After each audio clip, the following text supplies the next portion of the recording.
Hey, we're live now. Everyone can see us. What's up? Hey, what's up, Chumbas? I see we got a lot of cool people already showing up to the chat nice and early. Please, as always, let us know, if you can hear us all clearly, if anyone's too low, things like that once we, get started. That way we can make sure everything's good to go. Before we get into the session, which left on a cliffhanger last week, before we continue that, I just want to, as always, go around the table. Let's each of us just take a moment to introduce ourselves, the character we'll be playing, and where people can find you. Ellen, you want to start it off this time?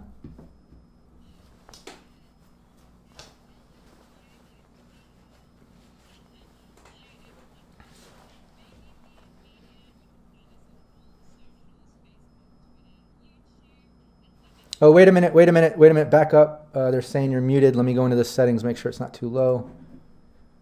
Test the mic, test it one more time. Can everyone hear? Hello. Yeah, it was really low. Let it coffee. Thanks everyone for chiming in. See, this is why I asked that in the chat. Thanks everybody. Is she loud now? It was on low. Let's just check that. Are we all good? There we go. All right, they can hear you. Start it over. Fantastic. All right. Oh, hi, everybody. I'm ready to do my intro for the first time today. I am Ellen. You can find me with Baby Beard Media, where we make a TTRPG podcast called Rockette, which is a different game each season. And next season is Kids on Bikes, where I am the beloved GM. It's going to be very fun. It's going to be very spooky, and it's set in rural Western Australia. So come on in, get some culture in you. And you can also find me on Twitter at LNKGraham1. Oh, and I've also just done our first episode has been released, but I did a one-shot with the lovely podcast Don't Forget Your Towel, where we played the game Lady Blackbird. I played Lady Blackbird. It is very fun, lots of high space pirate adventure. So check that out too on at Don't Forget Your Towels podcast, wherever you can find them. And I'm playing Alley Katz, your rocker. Oh, yeah, perfect. Rockette? I'll take myself off actual mute. Hello, everybody. I am Rockette Fox. I am playing Hades, your friendly Netrunner who doesn't like gross stuff and loves marshmallows.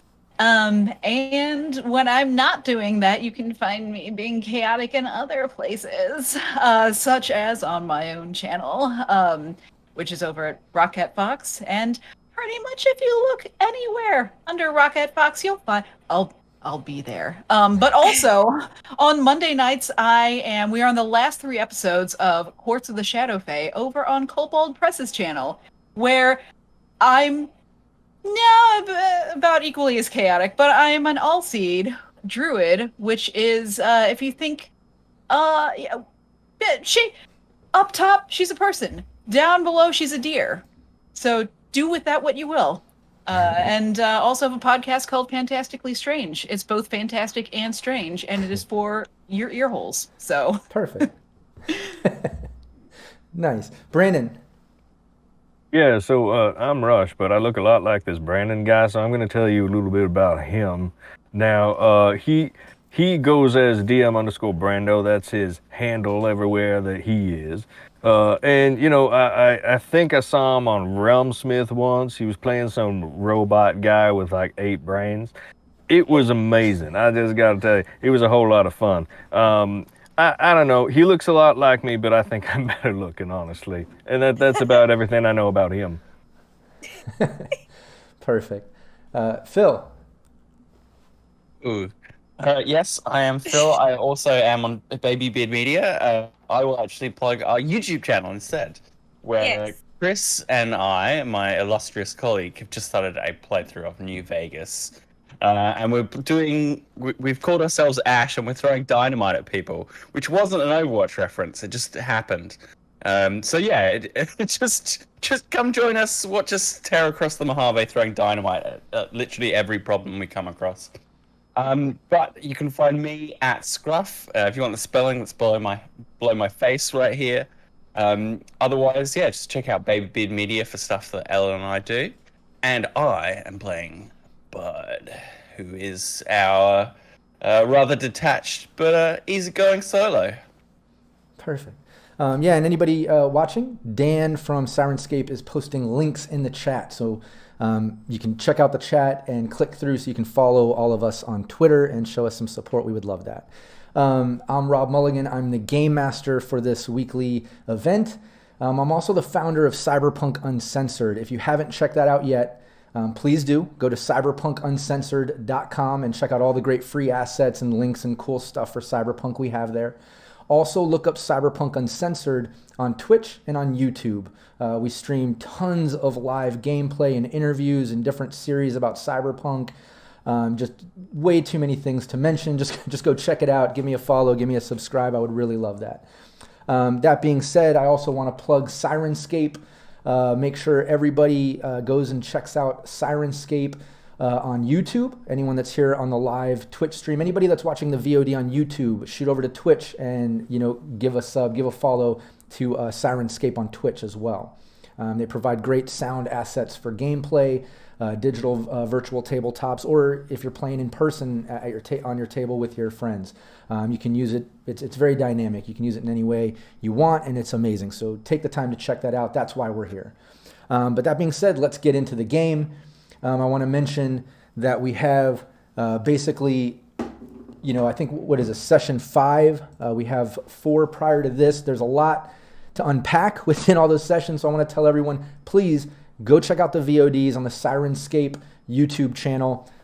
Catch up on all the previous sessions so you get all the juicy details and twists and turns and things that have happened. I'm just going to do a brief thing here. The team is on pursuit to try to get a sample of a virus, a potential designer plague that hit the Upper Marina. They're kind of an underground team, a little off-the-books team working for the District PD, a sort of new thing that the districts are trying out, that Night City is trying out. So they're pursuing that. It's went through a bunch of different sessions, like I said, but it's led the team out into the wastelands. They're on their way to the Dixie, over into the southeast, to try to track down these coordinates that they found leading to this private laboratory, this sort of facility where apparently nomads picked up some cow that was infected or something at one point, and it got into a huge batch of kibble that they were also transporting. It seems like maybe that's what's going on here, how the virus got spread. They're trying to head out to that potential lab and get a sample of the virus for Nash, their boss in the District PD. When we left, they pursued a little side mission, a little side arc here. Alley Cats remembered that they found a memory stick, a drive, hidden in the desk of some exec running import facility for Continental Brands, a sorting facility. It led to these coordinates just out in Texas, which ended up being, as you see here in our map screen, just a field of bunkers. They look like private bunkers. They used the codes that were on the drive to get into it, disassemble or turn off security, get the door open. They went through, they raided the bunker. You guys got 6,000 eddies and a couple chips with 500 each. You got some top shelf liquors, some canned foods. Cleaning robot. Oh, that's right. Never gonna help us in any meaningful way. Right, but it's still cool. You got a cute little cleaning robot as a pet now, I guess, or whatever you want to do with it. Maybe you run it. Maybe you can meet a tech and get that tweaked and do something with it. Who knows? But you got one. It's great. And yeah, you all of you were just gathering up all the things and getting ready to load. Oh yeah, and the nomads, they grabbed out of the garage there. There was a 4-wheeler that they're trailing, that they're pulling behind them, and then you all helped them strap a cyber bike up to the back of the RV. So that's all there as well. But you all were just coming out of the bunker. Fancy gun too. Oh, that's right. That's right. And in the safe there was a really fancy heavy pistol. Or maybe it was a very heavy pistol off the check the notes. But yeah, it was chromed out, gold bolts and platinum pieces. I mean, it was just real decked out, a prize piece. But yeah, on your way out of the bunker to load up the RV, all of a sudden a couple random shots whiz past as you hear a sort of vehicle, a dune buggy kind of tearing over some of the bunkers, maybe 100 meters away, pretty far away, but coming at you. And Dreads starts up the RV. He's like, oh shit, we got company, y'all. And you hear Tumble yell at everybody and just say, oh shit, it looks like the Raff and Shiv. Everybody get in the RV. We got to get out of here. Where there's a few, there's always more. Let's go. And he just starts loading up everything.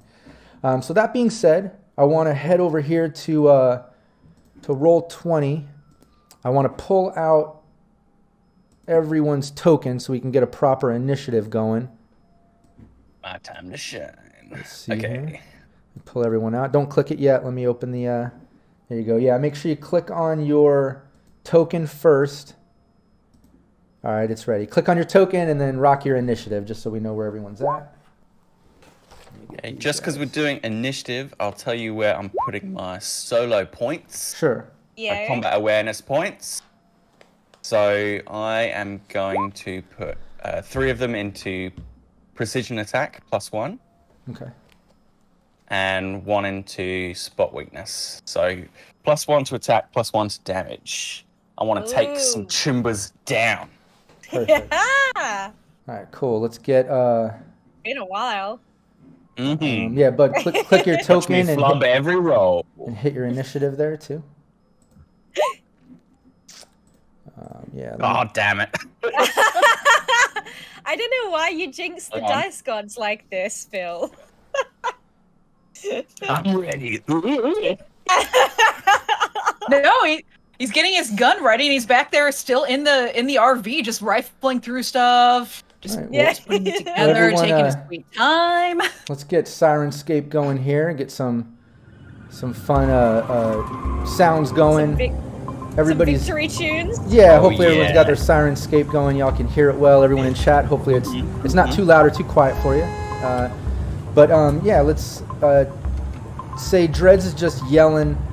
He's basically telling everybody, to get in the car. So is Tumble. They hop in. Dreads is already starting to pull out and starting down as you guys are hopping in with everything. But let's just go over initiative and see where everyone's, what everyone's doing and where they're posting up in the RV, at least initially.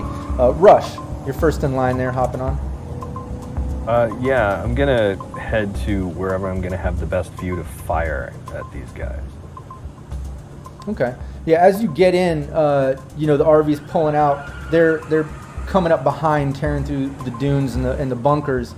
But as you get in, Tumble basically hits a couple switches, and you see like a back panel drop down, 2 panels on the sides drop down, sort of gun ports, places y'all can shoot out of. But he drops those panels. He's like, y'all help us out. Let's get this going. As he's pulling off.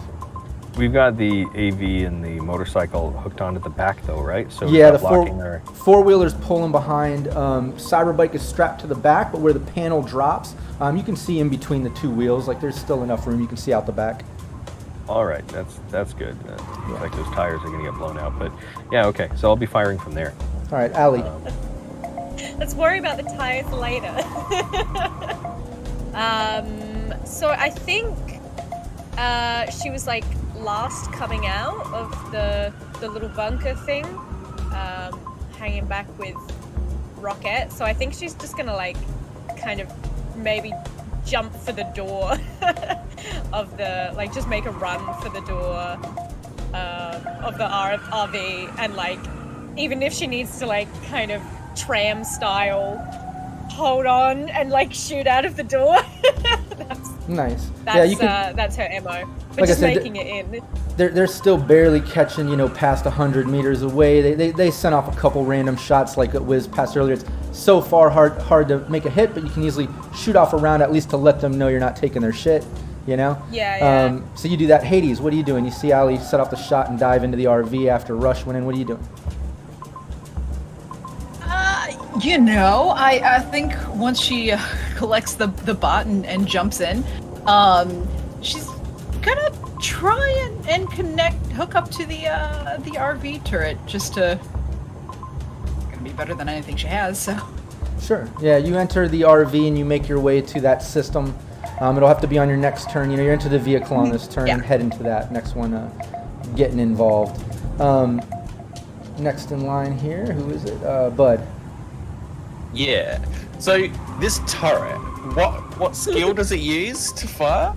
Well, it's Is it heavy weapons or is? Yeah, it's a rifle. It's directional, unlike other Nomad sort of rifle customizations, which means it's not only facing forward, but it is only loaded with 30. You can't load it while it's driving, and it can only do auto fire, just like the typical rifle upgrade sort of Nomad customization thing. But cool. This one you can change direction. It doesn't only point forward, so that's a good thing. I didn't actually take auto fire, so I think I'll just go for my trusty assault rifle. Seen me through a lot of issues in the past. I'm looking at my guns, like, turret, no, rifle. Pick up a rifle, and then I'm going to run to the other gun port and take aim out the back alongside Rush. Perfect. Yeah, and as you do that, Tumble closes the door behind you, and he basically heads back up to shotgun, starts hanging out the window. It looks like he's got a pistol as well, and he looks, then he turns towards Dreads. He's like, "Switch, man, I'm driving." And he quickly, without even skipping a beat, switch seats so quick. Dreads is now in shotgun, Tumble is driving, and you guys are just hauling ass. That dune buggy is catching up. It's about at that 50-meter mark, and getting a little bit closer. Road is bumpy as hell. But you're getting out of the little kind of bunker side street area, and they slide into the highway, and now we're just hauling ass down the highway, and the buggy is catching up on y'all. It's behind you probably about, maybe about 40 meters now, and it's catching up. Everybody give me a perception roll. It's going to be a serious session when we're rolling. Hades is the most perceptive individual on the planet. Yeah, that was great. Oh, dang. We're all switched on. She's got something to fight for now. Yeah, she's got a little robot. And you've got that. My robot baby. Yeah, you notice as you're tearing down the highway, and this dune buggy is catching up, hitting that maybe about the 30-meter mark now, coming up behind. You see another dune buggy kind of on the side, like in the desert, tearing alongside the RV, on the right side, passenger side, and it's kind of like coming closer and closer to the RV as it's running parallel, along or perpendicular, parallel along the side of the road right there. So you got one catching up behind, maybe at the 30-meter mark now, and then you have one on the right side, probably at like a 20-meter mark. Each one has it looks like 3 guys in it. Can't get a whole lot of detail on what weapons they're holding or what they're doing. It's obviously pretty chaotic right now. But it's at that point, like Tumble just starts yelling. He's like, "Yo, take them out! Come on, take them out! They're getting close!"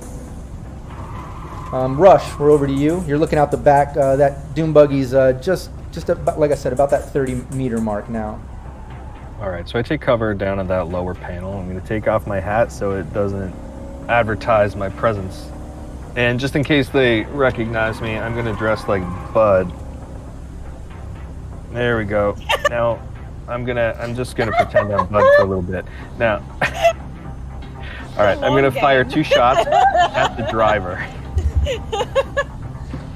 All right, what's your weapon? It's a heavy gun, so it's a Oh, heavy pistol? pistol. Look at my glasses. Okay, cool. Yeah, 20. You're looking at a 25. We're just over that 25 meter mark at this point. So. All right. That's a 16 and a 16. Yeah, both are a miss. A couple rounds shoot off, whizzing past them. All right, so I pop down in cover. Okay, Allie. Yeah, so I'm watching Rush and kind of leaning out the doorway as the kind of desert wind is whipping. She's like, oh yeah, gotta accessorize, of course. And she's just kind of are they on both sides at the moment? Yeah, there's a dune buggy behind you, coming up the highway. Probably about that hitting that 25 meter mark at this point. Then there's one about 20 meters away on the right side of the RV, riding alongside the highway in the desert, but it's slowly getting closer. You know what I mean? Yeah. Would that be on the side of the door? I'm not an American. Yeah, side of the door. Well, there's drop panels on both sides, and it's on the side of the door. Yeah.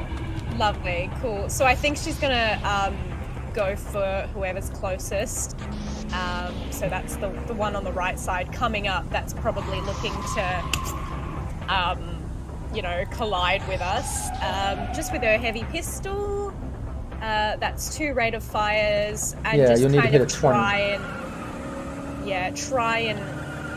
try and go for the windows as much as she can. So do I roll attack? Yeah, twice? no windows. These are kind of like dune buggies, so they're just like cages. Oh, right, yeah. Yeah, so you can shoot one of the 3 guys in there if you want, or shoot the vehicle. It's up to you. I'm going for the guys. Okay. Do I roll twice? Yep. Give me 2 of them. You rate got to of beat a 20. Okay, I don't like my odds. Hey, you did it. Oh! One of them was a Just hit. Give me maybe. give me the damage. Great As job. the dice giveth, they also taketh away. Everyone Once be they nice. take it to away your- hit points. Yeah. Yeah. Everyone be nice to your dice. There we go. Nice. Yeah, so she's just kind of like looks out. Oh my god. Like comes back, puts on her sunglasses. That's better. Nice. Yeah, one shot hits the driver. You see some blood spray out the dune buggy as he kind of like jolts and keeps going. And they're still trekking on, but he took some damage there. Hades, what are you doing? You see all that shit go down? She sees Rush shake off his head and switch out the sunglasses. She's like, well, I didn't know we had 2 buds on the team now. I don't know if I'm ready for this. And then she's gonna try and hook up to that turret with an 11. Nice. Yeah, no problem. And with this system, you can easily get in. You can bypass. You've been given access, so you can get in. You can use a turn to get that control node of the turret of the rifle. Doing it. Yeah, so you've got it. You can get a shot off if you want. Who do you want to target? Well, since she has all directions, she's gonna... I imagine the one on the side is the one that's kind of zoomed up closest. Yeah, that one is definitely closer. Yeah, so it's she's gonna... Yeah, it's about that Spoop! 20 meter mark. Right. Yeah, she's gonna turn it to the one on the side. And, that she's going to... It's a turret. She's gonna aim at the whole car. I guess if she has to pick a person, the driver. Yeah, and remember, this has got to be auto fire, and you got to beat a 17 at this distance. Well, as it happens, I took some in auto. Nice. Oh, nice. No! Not enough. Bad. But Not yeah, enough. You fire it off. Bullets spraying all around this dune buggy. Didn't really get a hit off. But it is chaotic. Things are chaotic right now, so it's understandable that you might miss there. Bud, what are you doing? Come on! And Bud? It's a nice look for you, Rush. You finally got handsome. Inspired. So, You son of a gun. both of them are in optimal range for an assault rifle, right? Yeah, one is 25 and 20 minutes. exactly 20 and 25. Look, let's concentrate fire. The guy who's 20 meters away has been hit once, right? Yeah, that driver. The driver has. I'm gonna take an aim shot for his head. I'm gonna chuck in 3 luck. Okay, so the one on the side, the driver that already took damage, assault rifle, 15. Yeah, 15. 15, but with aim shot, so another 8 on top. Right, another 8, and then but you also have your +1 to attack plus your luck, right? I'm using my assault rifle, so I do have +1 to attack. Yeah, so I think they're all added here actually. So 5, 6, 8, 1. Oh no! No, 16. 16. Damn it. Yeah, it's not going to do it. Yeah, you shoot, whizzing past him. It's not a hit, unfortunately.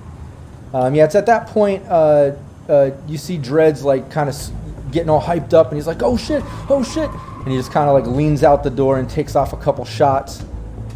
And you can see basically one of those bullets hits one of the guys in the side vehicle.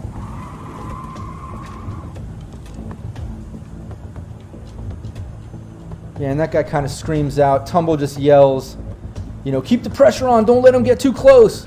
It's at that point, the Doom Buggy in the back. Who's in the back? What does Tumble think we're Well, the -5 is factored in already. Oops, all right. Me and Rush are in the back, I think. Wait, the -5 what? I'm sure it's the -5, right? Was it -8? I can't remember. Oh no, for aimed, 8. Oh, right. For some reason, the character sheet calls it -5, so it's actually... Oh, okay. It's 3 less that I would have missed anyway. Don't worry about it. All right. Yeah, maybe the character sheet, it's wrong. Yeah, It's not 12. aimed is 8, yeah. But who's in the back? Who's in the back of the RV? Rush? Rush and Bud, I think. Right. Okay, yeah, it's at that Because I spent luck, so I got 60... Sorry, guys. Sorry. Sorry. It is a -8, which was already factored in. Plus the 3, so it's 16 after all, which should beat the 15 target, right? Oh, yeah. Yes? Yeah, I didn't know it's figured into it. Here, let me... Yeah, if you look at if you hover over the dice roll, there's -5 for -8 plus 3. So, if I have to I beat see it, 15, I beat it by 1. We need a marshal. We need a marshal. Oh, yeah, because that'd be 13, 14, 15, 16, right? Because you're Bring in luck the and you're rest. +1. Yes. Yeah, definitely. Give me the damage. I'm glad you caught that. Yeah, that character sheet automatically shot. puts it in. I'm glad you caught that. Great. Yeah, give me the damage. Thank goodness. Cool. Wow! Fantastic! Oh, that's the wrong button. I was about to say, Yes. oh my god. I was gonna say, holy That's still crap. great. That's still great. 17 plus 1 for spot weakness is 18 damage to the head, so anything gets through is doubled. Fantastic! Oh Yeah, my you can God, you I can think describe how you end that driver's life. Yeah. So, because it's so close, what happens is I take aim, there's a bump, and I'm just about to pull the trigger, I let the bump happen, and then bang! You follow the bullet, that's in Fallout style, down its path, and his head snaps back, and he slumps onto the steering wheel of his buggy. Yeah, and the guy in shotgun starts like grabbing at the wheel and stuff as the Doom Buggy just kind of like tears off into the desert. And you see kind of flip on its side, a bunch of clouded dust, and it just wrecks off into the side as the RV just keeps tearing down the highway. And yeah, it's at that point, the one in the back, after you take that shot, but you see the one that's behind maybe about 20 meters now, just pressing just past the 20 meter mark. You can see there's some type of like harpoon in the back, and the guy in the back sets off this harpoon in a huge like bolt. Harpoon just lands in the back of the RV right below the drop window and just like pierces into the back. You can actually see this sort of huge metal arrowhead stick into the back of the RV and come through into the room you guys are in the back of the RV. And it's connected by some type of metal cable, and you can see the guy in the back kind of like reach down and he tosses out this huge like metal bar anchor, and it just hits the ground, starts dragging and tearing up the road. And it's just pulling. You can see that it's pulling the RV. The whole back of the RV is like shaking as this anchor is just tearing the road down. and Tumble just is like, holy shit, what's going on back there? Get it! The RV! Tumble! We have a problem! Yes, get it out! We need this out of the vehicle! Yeah, Dreads looks back and he's like, oh shit, he's like, yo, cut the line, y'all. I even took off my glasses. Yeah, Rush, it's over to you. All right. So seeing this, I'm going to try to cut the line with my combat knife. Do I get the sense that that cable can be cut by a combat knife blade? Yeah, no, it totally has, HP that you can hack away at. Looks like it's some type of metal cable, but it's thin enough to at least be somewhat flexible. But it is strong. It's not typical rope. But you can automatically hit it because it is stationary. So if that's what you're going to do, give me your damage. Yeah. All right. And you got 2 melee attacks if you want to go at it. Barely nicking it. Yeah. All In right. the excitement. So I got a rate of fire of 2. Can I try again? Yeah. Give me both. Come on. Oh my god. Yeah, a couple little nicks at it. Cord is still intact. The anchor is bouncing around the road as it's dragging behind. And the guys in the car, one of them takes a shot off, the one that's in shotgun, with his pistol, and it just hits the back of the RV, taking a little HP out of there. But Allie, it's your turn. Yeah, I mean, a melee weapon that does a lot of damage, I can think of only one thing for this. Don't give up the ghost, Phil. Sorry, I think I just accidentally exited Roll20. So what Allie is going to do is she's just going to run over to the cord, the metal coil of this harpoon, and she's just going to go, God damn it, and like unhinge her jaw as a whole metal tendril kind of sneaks out and like a whip kind of comes down onto the coil, hopefully. That's right, everybody. I paid for this cyber snake and now I'm about to use it. Hell yeah, I think this is the first time I've seen a cyber snake in use during Cyberpunk RED in all the teams that I've run, all the gameplay over the past year, advanced copy, current one-shots. I'm excited. We finally got a cyber snake doing something here. This is great. Give me the damage. Finally. Hopefully. Well, let's roll attack first. Well, no, you got it. It's stationary. I'm giving you this. It's kind of like when attacking a stationary vehicle. Oh, right. Yeah, automatic. I mean, she doesn't. Let's just say she doesn't slip over or anything. Let's just say it's cool. It's very super cool. Anime. So cool. Exactly. I was just gonna say, do it cool. just to make sure it's not a critical fail. Cool. You know. Yeah. Yeah. There you go. I just it's very like the way she does it is very smooth that it almost looks like Allie is now like a puppet as this kind of terrifying neon green and pink kind of metal arm sneaks out of her mouth. Nice. Boy, is this the strangest kind of thing you've seen in Cyberpunk RED? Doubt it. Probably not. Oh! Wow, nice. Oh yeah. Yeah, 566. You can describe how the snake snaps this line. So I think it just kind of, as it comes out, it kind of like, being controlled by Allie, goes up to possibly where Rush shot it earlier. Even if it didn't make much of a dent, it still kind of sees that as a structural weakness. Kind of like opens up, like Doc Ock style, and kind of has like tiny little pincers that just like stab it, and then basically with almost like pneumatic kind of power rip it apart. And then the coil kind of sneaks out with the anchor, and they leave it in the dust. Yeah, and you see the anchor just kind of stuck in the ground as the coil whips back. The harpoon is still stuck in the back, but this short little cable is just kind of dangling in the wind behind now. But yeah, you successfully snap the line. Bud. Or Hades, sorry. Hades is is excited. I love it when you do that! Hey! Did you guys name the snake? Does the snake have a name? A little pet name or something? Something to think about. All right. I'm sure it does. Something to think about. Something to think about. All right, Hades, your turn. Yeah, so she now scooping the turret gun back over to the car in the back. Gonna be taking a shot at the driver back there, and I'm gonna put some luck on this one because I can. Sure. Let's do 3. 3 sounds like a fun number. They're kind of hovering just under that 20-meter mark still. What's your weapon? Pistol? Well, it's the turret gun. Oh, that's right. Sorry, yeah, you're using the auto. Yep. Auto. Yeah, exactly. So you just got to hit 17. We go. Why?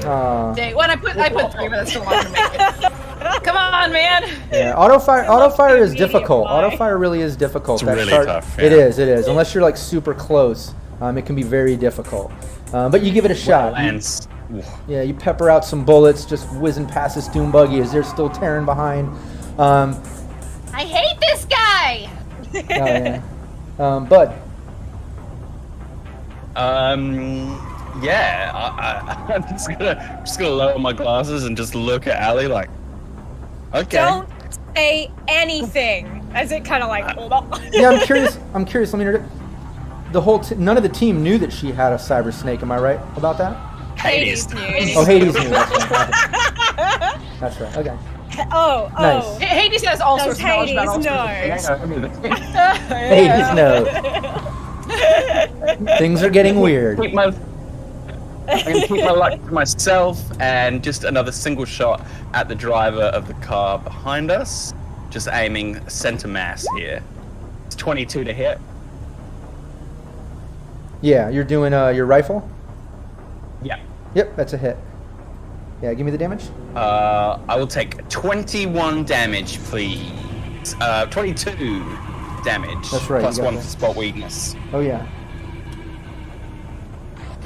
Nice. Yeah, you can see you significantly hurt this guy just as blood is spraying out like the side of his neck right here, and it's kind of pumping out.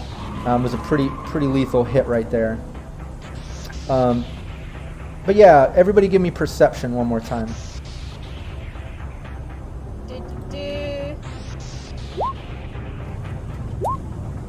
Who do they think they're messing with? Oh. Just perception? Yeah. Got it. Damn, Hades finally didn't do that well on perception. I think it's the Hades first is in time. her own world now. You're obsessed. You're thinking about that cyber snake. Yeah. But yeah, Bud notices Rush. You notice as well. And it makes sense because you two are in the back. You can see that the guy in the back is loading up another harpoon into that harpoon gun. And then aside from not again. And aside from that, Rush, you're seeing 2 doom buggies, one on either side in the desert, come tearing over through the dunes, riding alongside the RV now. One is probably about 10 meters away on one side, and the other one is just over 20 meters away, but they're riding alongside and slowly pushing in on the sides. But that's what you see going on. And it's at that point, the guy in the shotgun takes a shot at you, Bud, in the back. Remind me, is your reflex 8 or higher? Can you dodge? Yes, it is. Okay, nice. Yeah, I have reflex. I think I have 8 and 6. I think I have max dodge. Okay, I perfect. think the question is, will you dodge? Yeah, give me that. Let me see what you got. Yeah, I'll take a dodge. Hopefully, I do better than the range. What is the range? His range. He's just under 20. Fighting skills. So he's got to hit a 20, so I need to do better than 20. Where is it? Or no. This is contested. So I just rolled. I know what I have. Just give me your evade. Yeah. Give me your evade. And give me 2 of them because he's got a rate of fire of 2 with this. No, I rolled the same thing. Why can't I find evasion, it? Oh, there it is. It might be under combat instead of. So 24. Ow. Yes. 15. Yeah, Second one did not help me. Yeah, you dodged the first shot. The second one lands, and hits you. I'm picturing kind of like a Only- but then you look up too early. Right. You're like, I didn't get. Oh shit. But yeah, second bullet hits, but only does 10 points of damage. I'm not sure what your SP is, but I doubt that would even get through. 11. Nice, yeah. You just feel a thud. Doesn't even get through. Cars on the side are pushing in, but no one's taking a shot. But you do see both vehicles on either side rush. Both of those have harpoons as well. And you can see the guys in the back kind of taking aim as they're pushing in. Like I said, one 10 meters, one about 20. The one in the back is at about 20. But yeah, let's cruise back around. Rush, it's your turn. All right, everybody, we got 3 harpoon cars, one at 3 o'clock, one at 9, and the other one's straight behind us. So I'm going to, whichever one was at 10 meters, I'm going to take my fire at that, because that seems like a good idea. Yeah, give me that. Just got to beat a 15. 18 and an 18. Perfect. Yeah, give me both damages. Nice. 14 and 4. 1, 1, 2. Yeah. What's with your damage dice? Who were you shooting at? I'll take the 14. The driver. Okay.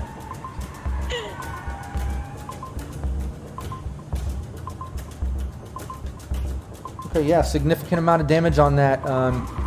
First one misses, second one lands, does some damage. It's at that point, Dreads kind of yells out. He's like, "Hell yeah, Rush, hell yeah!" And he takes a couple shots off. One hitting the guy in shotgun. And that guy kind of screams out, taking some damage there. And, Tumble is just focused on the road driving. And he kind of hits a switch. He's like, "I'm hitting the nitrous. Let's get this shit going." Yells out. As he kind of grab the oh shit handle. Gains a little bit of a lead on that. But Allie, over to you. Yeah, I'm gonna. So we've got. What was it? 3, 10, and I don't remember who uses an analog clock anymore. One on the right, one on the left, one behind you. Okay. Yeah, I think I'm still on the right. I've probably moved to the middle. So I think she's just gonna dash back to the door on the right to aim at those guys. And similar thing, she's just hoping to put some lead in a tomb, you know?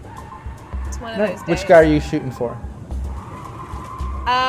Is it an aim shot if I make it specific, or? No, I mean, tell me which guy you're shooting at, but if you want to aim a body part. She would be aiming for a driver. Okay. Yeah, give me that. That's the easiest way. Cool, alright, I'm gonna use my heavy pistol. Okay. Yeah, just gotta beat a 15. Oh, nice! Yeah, thank you, dice. Nice, you got both. Give me both damages. 1, 2. Alright. Nice. Not as good as my Cyberstake. Well, you can describe how you ended that guy's life, because it did. I think she's just gonna kind of as we kind of jolt forward, she's gonna kind of tumble into the doorway, look out, take a breath, just silently fire into them as the guy kind of I think takes it in the neck and kind of just slowly slumps and then falls out into the desert. Hell yeah, and as that happens again, the guys are grabbing on the wheel as the thing kind of scurries off, hits a dune and flips off on the side and starts kicking out smoke. Right. Pretty much taken out of commission. Hades? 1 down. All right. All right. So, I'm gonna try and shoot. So is there just one more? Or did another one materialize along with the other one? No, there's one in the back and one on the side. The one on the right just tumbled out, but there's still 2. One on the side, one in the back. Okay. One in the back. Here we go! And you have one more auto fire round to do. Out of the 30 bullets, it uses 10 every time, so you can do one more auto fire with the turret. And it's a 17 to hit. You're in that sweet spot for either the one in the back or the side. They're both within range. So either one is going to be 17. So do you want to shoot the one in the back or the one on the side? We're going to go for the one in the back because just art. Okay, so here we go. I am just gonna do this. Here we go. Nice. Yay! Nailed it. All right, give me your 2d6. Yay!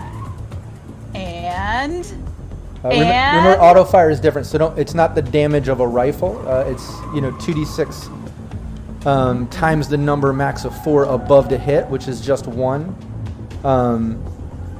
So yeah, give me your 2d6. Nice. Were you shooting the vehicle? The driver. The driver. Okay. I was shooting the driver again. Nice. She's got driver on the mind. Nice. Yeah, that guy is barely hanging on. He's getting peppered by bullets. You see him cough up a little bit of blood during the process.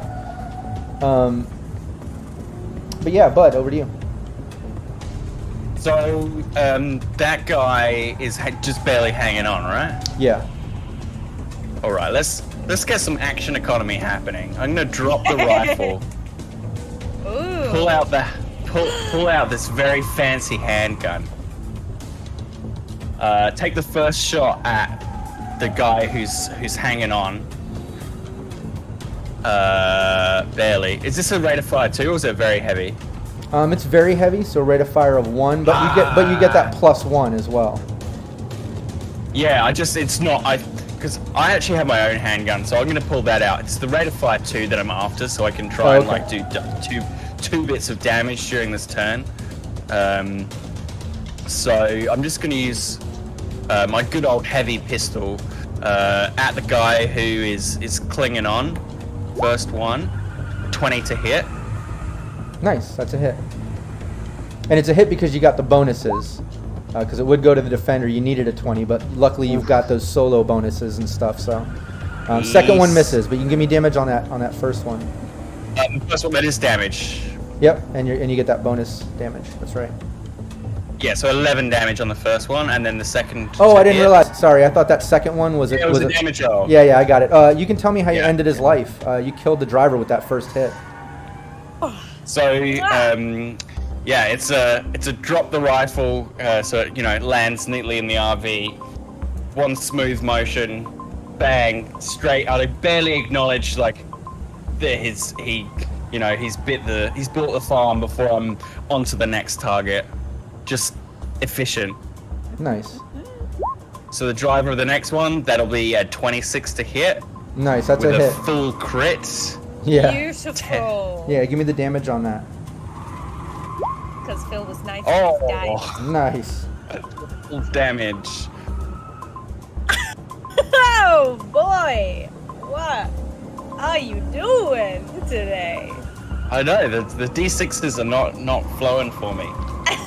You're still doing good. You're landing some hits. You're doing some damage. Landing the hits. Yeah, and that vehicle in the back, just like the others, he loses control. Everyone's grabbing at the wheels. This thing tears off and kind of slides out off into the side. But as it does that, you see another dune buggy in the distance behind it, kind of catching up and closing distance.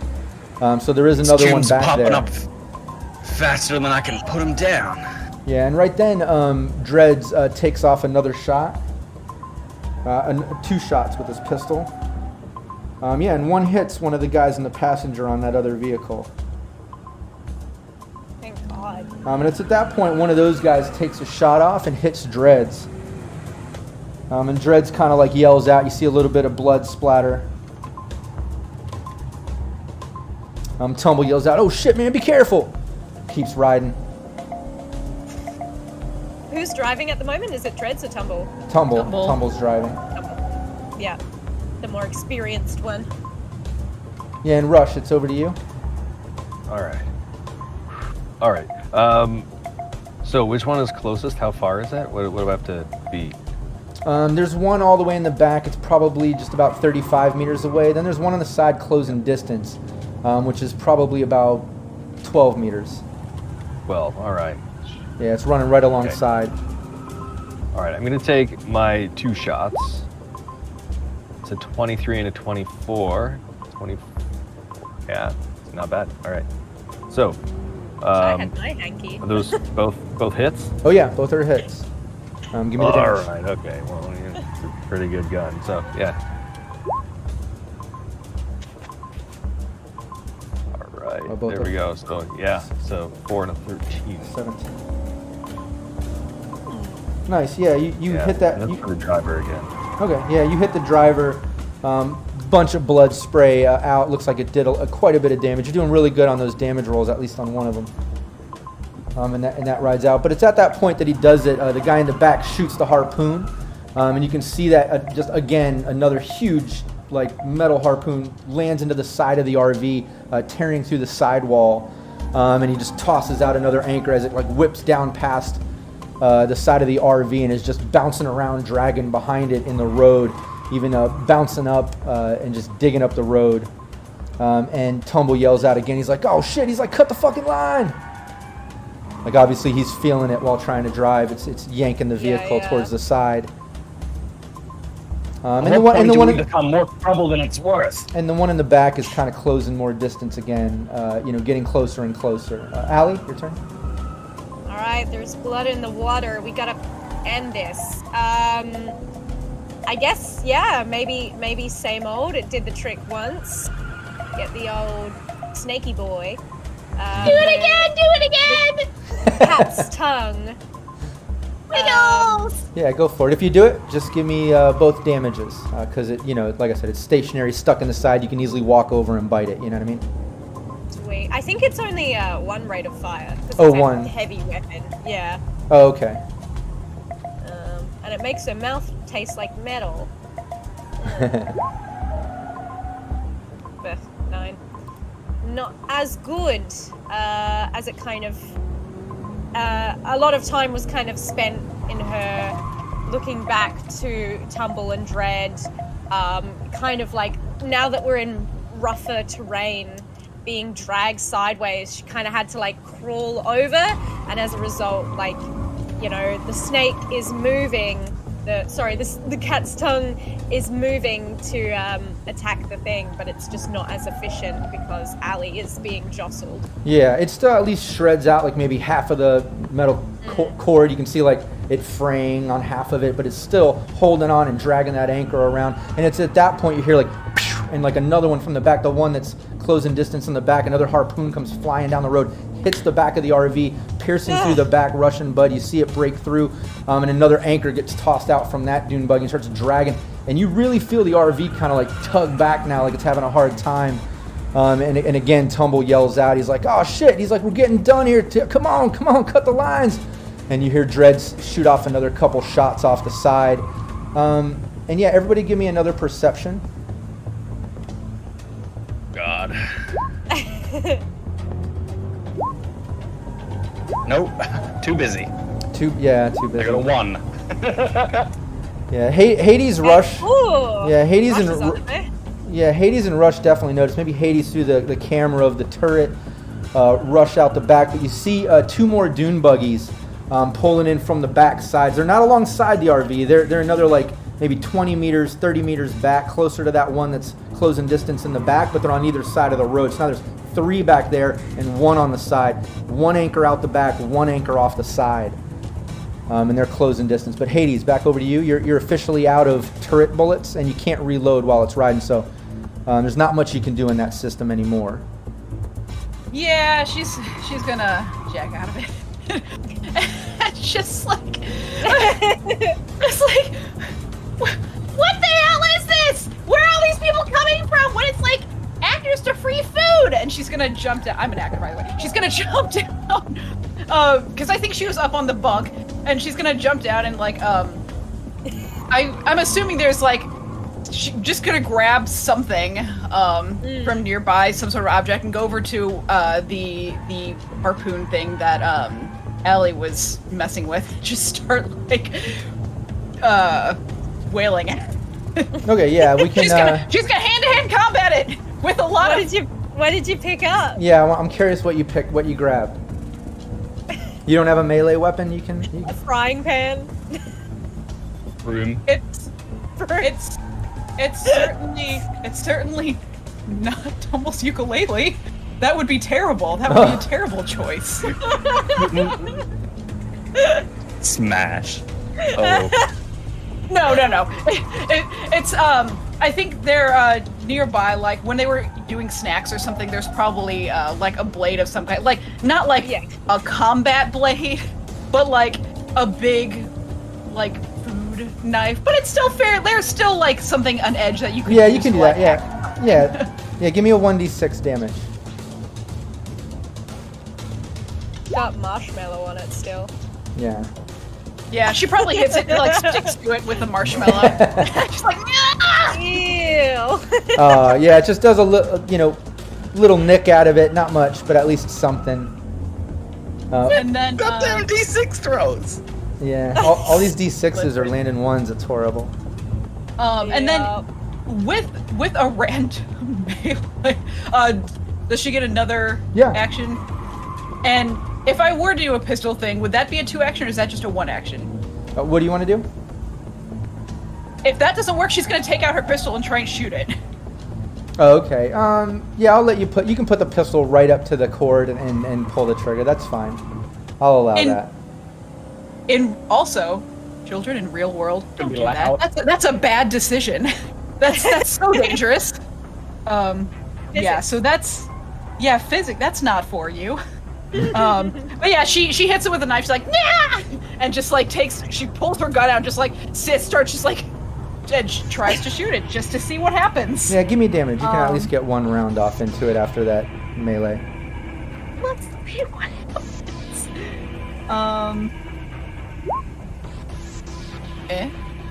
13. Nice. Yeah, bullet tears through it. You see the cords kind of shred.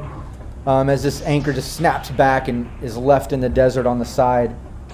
So it successfully shot through the cable. That worked. Also, I imagine the bullet, like, kind of pinks around and, like, goes, kind of whizzes by everyone.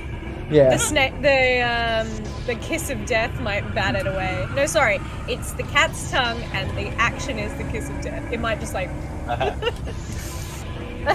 Oh! Bud. Okay, question. There's one more anchor, right? There's one more. Yeah, there's an anchor in the back right now. How would you feel about, so I don't have to, like, draw another weapon out, can I karate it? So get to the anchor itself and just line up like a power kick and just try and boost it back through the body of the RV. Yeah, you can do Is that. that okay? Yeah. Cool. I got ready to Can fight you do, too like, because an it's axe martial kick? arts. Yeah. An axe kick? Yeah, I can Yeah, certainly where you try. like bring it up to your head and then straight down. 18. That's to hit. I can just roll, right, damage. Yeah, exactly. Boy can do an axe kick though. Yeah. Sure can. I just wanted to show Then off. relax. Where's my karate? Oh, it's down here. Okay. Maybe we should stop showing damage. off and kill these guys. So 10 on the first hit. Nice. Yeah, you see half of the cable kind of shred with that as the anchor kind of jams out. It's still stuck in there, but you've almost got it kicked completely out. Part of the cable even got ripped, but it's still anchored in. And it's at that point you hear like choo choo, and like the 2 doom buggies that are coming up with the other one back there shoot off 2 other anchors. One whizzes past the RV and misses, but the other one does hit the back, piercing through right next to you, Bud. And again, he tosses out this anchor as it like just starts tearing into the road and goes off to the side. The RV kind of like swerves a bit. Say it. And everybody, give me an athletics check. Ooh, nice.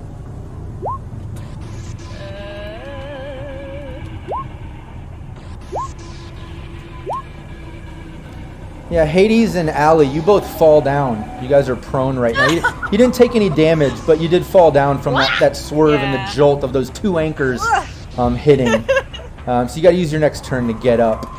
But it's at that point. How big are these buggies? How many anchors do they have? But it's at that point you see a Tumble just kind of like looking back. He's like, "Oh shit!" And there's more of them. He points over and you see another dune buggy coming along the side, on the driver's side. So now there's 3 in the back and 1 on that other side where that other one was. So there's a couple over there, few in the back. Dreads takes a couple shots off. Can't you do some evasive maneuvers or something? He's like, "Shit, lady, I'm stuck on this highway. There ain't much I can do. Come on, just take them out. Take them out." Dreads is like, "Oh Anything shit." we could throw. Takes a couple more shots. And Dreads takes a couple shots. He hits one of the dune buggies on the side. But yeah, back over to you, Rush. Okay, now I've been able to hit people that are driving. Is there any chance I'd be able to hit the tires easier? Probably not, right? It's the same thing. When you hit a vehicle, it's still a -8. Yeah. The sensitive spots, yeah. Yeah, it's a, All right. Yeah, so it's a -8 to hit the vehicle. I don't have it right in front. The anchor is a priority, though, right? Okay, so I'm going to use my knife. And it's still I'm double going to damage. I'm going to try to cut some anchors then. Okay. I'm going to go for the one that Bud did some damage to. Start there. Okay. And I don't need to roll attack. Yeah, 6. 6. Nice. Yeah, you cut through it, pretty much shredding it. That anchor just kind of lets loose. You see the cable from the tension whip back towards the 3 dune buggies. You still have one more melee attack. All right. Now, is there still another anchor in? No, right? That was the last one that's actually locked in. I think we got hit by another one. So there Yeah, is last another round. one. Yeah, there's another one in the back. The other one missed. Can I get over to the other one and try to cut that too? Oh yeah, you're right there. You're in the back. You're right there at them. Yeah, it's right. They're right next to each other. I'm going to go and I'm going to try to do that. Sure, give me the damage. A lot of harpoon holes in the back. But Yeah. And the side, yeah. 3. 3 damage. Okay. Yeah. Yeah, you do a little bit of a damage to it, but it's still hanging on. Yeah, man, I should be using my gun like Hades. Yeah, and it's at that point you hear another and like another on the side, another harpoon tears through the side from the other dune buggy that was pulling along the side. And I'm not going to make you roll perception to see that these dune buggies, the ones that just shot in the back, and this one that just shot in the side, the guys in the back are reloading the harpoon, and the RV it's slowing down. You can feel like it's still hauling ass, but it's shaking hard. I mean, it's maybe 10 miles per hour slower every harpoon. You know what I mean? And it's tearing up the road. But yeah, it's tearing through. You hear Tumble yell out again. He's like, "Just frack! What the fuck we gonna do?" But yeah, it's over to you, Alley Cats. So at the moment we've just got one harpoon in us at the moment. That was just fired. No, you just got hit again. Yeah, you got God two. Yeah. damn it. Okay. I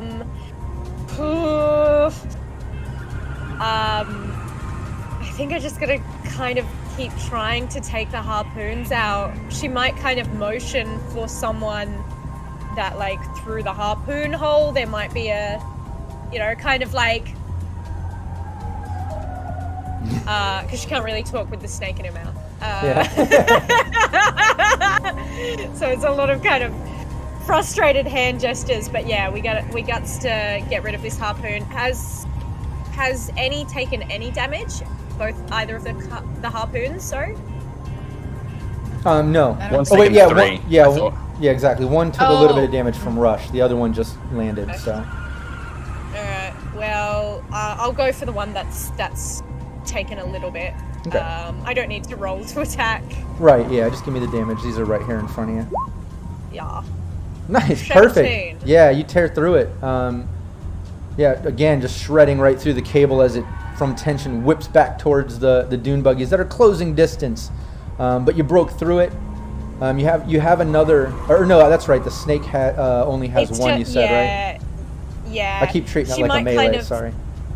Yeah, no, that's Very all right. heavy melee, I think, yeah. It's very Yeah, heavy melee. Well, either way, she might kind of dash to where the other one is and just kind of Be ready. crouch a little, knowing that we've got, incoming fire.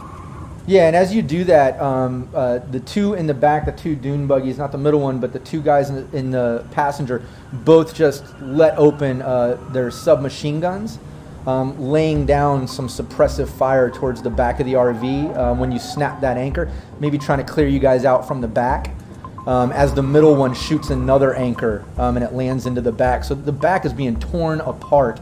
This one actually went through part of the cyberbike, part of the wheel. Went through like the bottom end of the hubcap into the back of the RV. But as he did that, like I said, there's two different suppressive fire submachine guns from the passengers of the two other dune buggies in the back.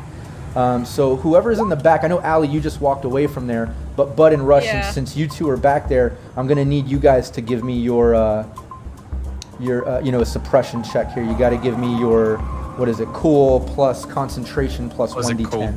Yeah, cool, concentration plus concent- 1d10. Yeah, concentration, sorry. Yeah. And it's contested, so I have the roll here that you got to So beat. I'm just doing a concentration check? Or? Yep, concentration check. 26. Oh my. Nice, yeah, Bud, you're not even shook by this as bullets whiz past you. You're just kind of staring at these two guys. But Rush, you're stuck in it. You've got to use your next action to take cover. Little too many bullets being sprayed out here. And for the sake of streamlining, I'm just using the one for both of the shots. So Bud, you were able to dodge them, but Rush, like I said, next action you're gonna have to use it to take cover, basically dodge back. But yeah, Bud, it's your turn. Or no, sorry, Hades. Me. Hades, yeah. Okay. So something interesting came up in chat, and I like this idea. We still have all that fuel in here with us, don't we? Mm-hmm. So this is the kind of thing that I think Hades would be into. She's gonna go over and like take one of these fuel things and like let's see, the back's pretty open now. Is the back pretty open now? Oh yeah, like, you got the drop down and then you got these big holes. Yeah. She is gonna take it and she is gonna chuck it out the back at the car that's following them.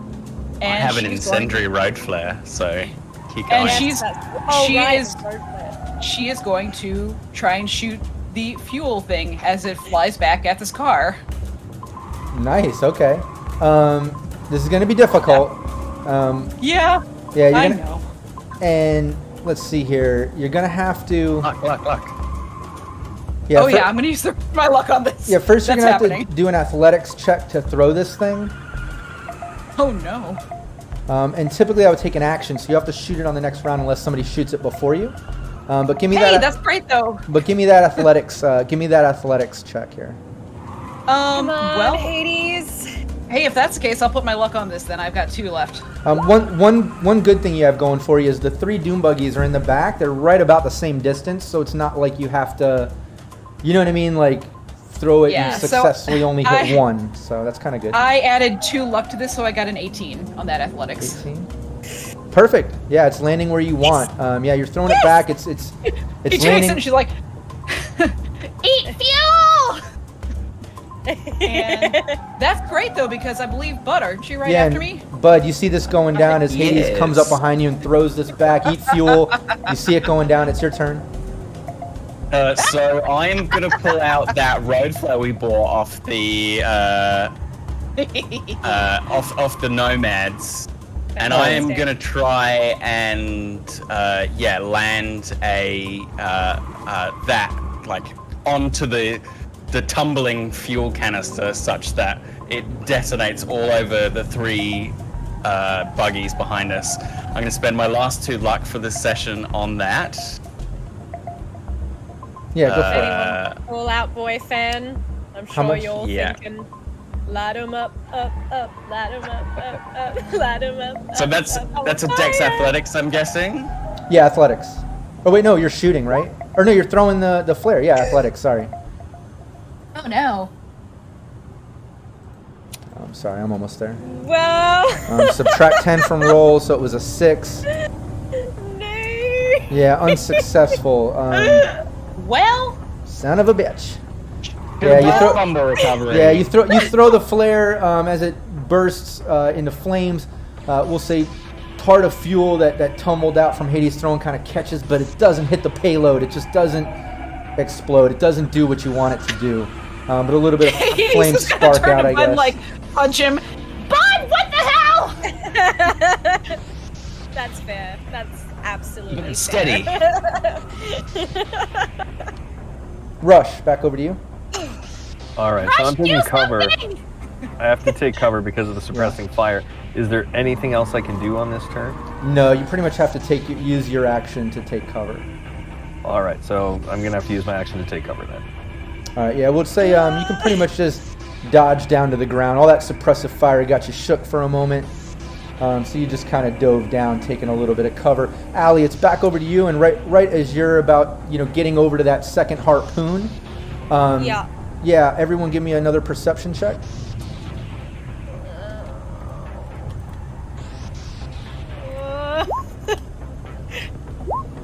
Don't mind me, everyone.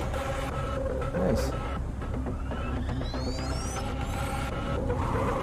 Girl is busy with that snake.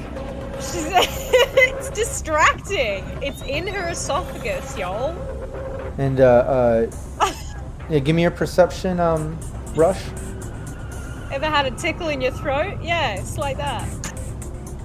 But worse.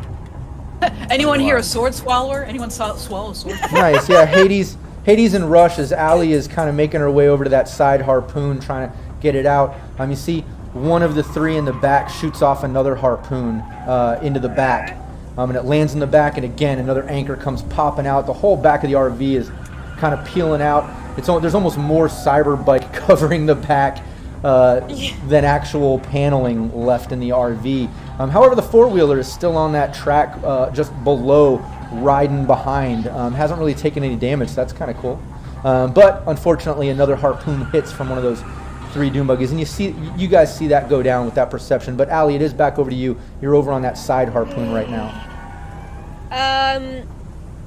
Did I see the kind of fuel shenanigans going on? I know Hades was screaming a lot. Yeah, it's all happening at the same time, but you all are right there in the same RV. You can see each other, Yeah, she might Hades is yelling very specifically about it. Yeah. Yeah, like, go, yes, the harpoons, but also, I mean, at the moment it's just like a war of attrition, right? We need to get a big hit in, and the harpoons will harpoon, So I think she's gonna take her heavy pistol,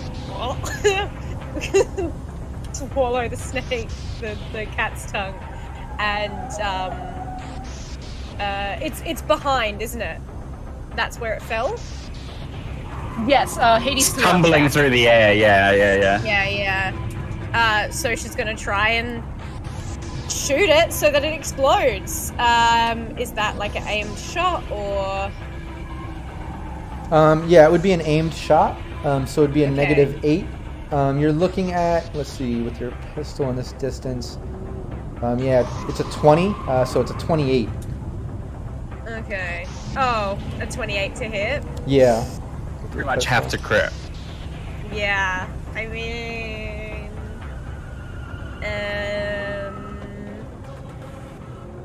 mean, she's gonna try it, right? I know that it's not gonna happen, but 2 attempts. Yeah. How do I do the modifier again? Oh yeah, custom modifier. Yeah, you should be able to drop. Show modifiers, and sorry. So that's like -8. Yeah. If I just add my luck in, does that just take it down to a -6, or how do I deal with that?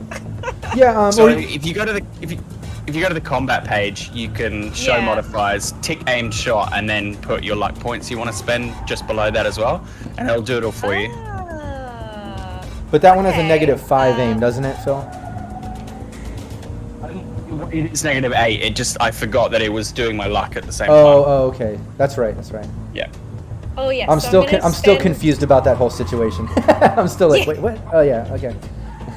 Yeah. Oh yeah, aim shot. Oh, fantastic. Thank you. So I just tick that and then it'll roll? Yeah, it shows you at the top. It says -8 once you tick the aim shot. Yeah. Oh. Well.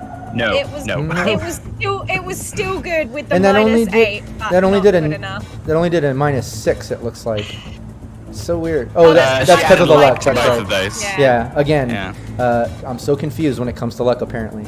Yeah. But yeah, still with that. Yeah, both miss. Both are not hitting. As the fuel kind of tumbles past the dune buggies, and it's kind of a missed opportunity there. But yeah. But don't you have a grenade? But do you have I do. Allie, do you have reflex evader higher? I believe that she does. She is checked out because one of the guys in the doom buggies takes a couple shots at you. when you went over there and took that shot. Yeah, she's got a reflex bait. Okay. Yeah, give me 2 evasions. Cool. That's a... Oh, fighting skill. Yeah, of course. Yeah. Don't forget to take off your luck if it's still on there. No, it's not. I reset it. Yeah, cool. Okay, cool. Yeah, you dodge 1 and the second one's a hit. 12 points of damage. So depending on your SP. Yeah. My armor is 11. So Nice, only 1 point of damage. Not bad at all. And it's ablated by 1 then. Exactly. Ugh! Yeah. I Yeah, got this armor customized! Yeah, and don't forget anybody, when you take damage, even just 1 point, ablate the armor. Yeah, I forgot to mention that earlier. But yeah, you know, a thud on the first one, second, you know, you dodge the first hit, second one hits, but only a point of damage, not much at all. But unfortunately, you know, you got the 3 dune buggies closing the distance on the back. Another one shoots a harpoon. Now you have another one stuck into the back. It just basically tears through the side of the back, kind of the corner paneling. They toss out another anchor, and the 3 are kind of closing distance. The one on the side is now closing distance, and they're all right there. Yeah, and Tumble just yells out, he's like, "What the hell? Take care of this. What are y'all doing back there?" And Dreads just yells back at him. He's like, "Oh, we're doing the best we can." He takes another couple shots off at the Doom Buggy on the side. Thanks, Dreads. There's so fucking many of them. There's so many of them! They just keep coming! What are we supposed to do? Yeah, and as they're We hit the brakes. Yeah, and as they're closing distance, you hear Tumble kind of like yell out. He's like, "Oh shit, they're in front of us too!" And you can kind of like look in the front, and you see 2 Doom Buggies kind of on the side of like little dunes or little mounds on the side of the road. And there's some kind of like chain or something going across the road. And Tumble's like, "Oh shit!" He's like, "Everyone, brace yourselves! Brace yourselves!" Fuck this. Yeah, as BK313 says, # tired of these harpoons.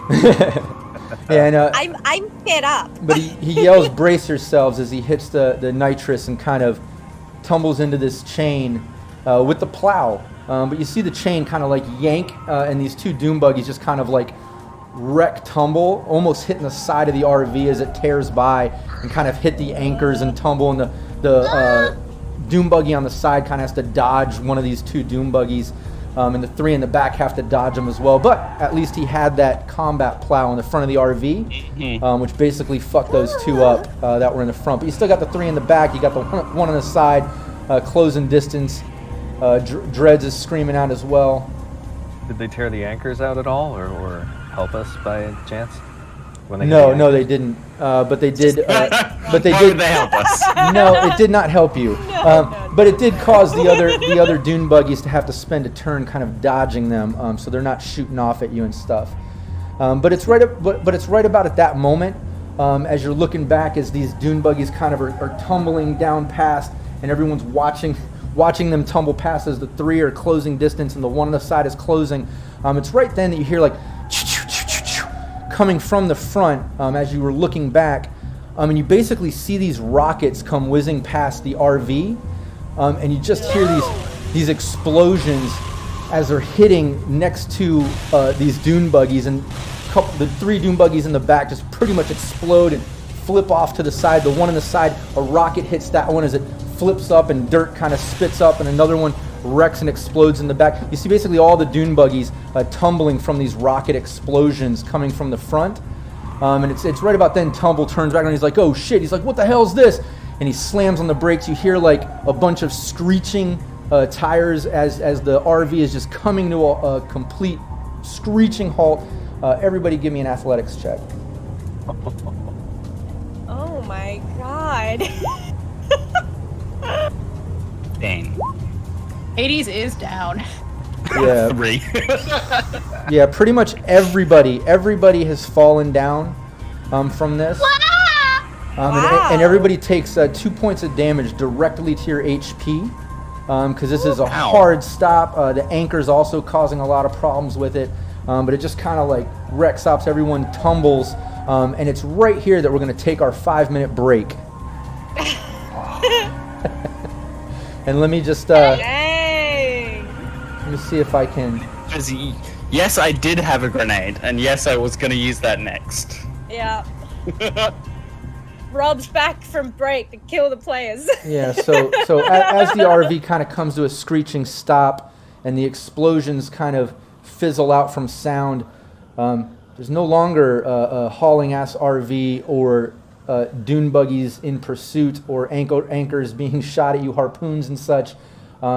You're back to hearing desert winds and shit as you're kind of regaining your composure from tumbling to the floor of the RV. And let's take our break, reminding you that I am keeping the mics hot, because that's always fun, Yes. so people can hear you. We'll be back, everybody, in about 5 minutes. Please stick with us. 5 minutes. I need to get a snack. But Do I don't know how to eat an apple without ruining all my makeup. You were about to say I don't know how to eat. I don't know how to eat. I want to I didn't snack, put- but I don't know how to eat. Slice I it didn't up put small. points. What's that? Small It's slices. an eating. So, yeah. I didn't put a Yeah, point. you have to cut it up. Yeah. Yeah. Good idea, all. It's coffee time.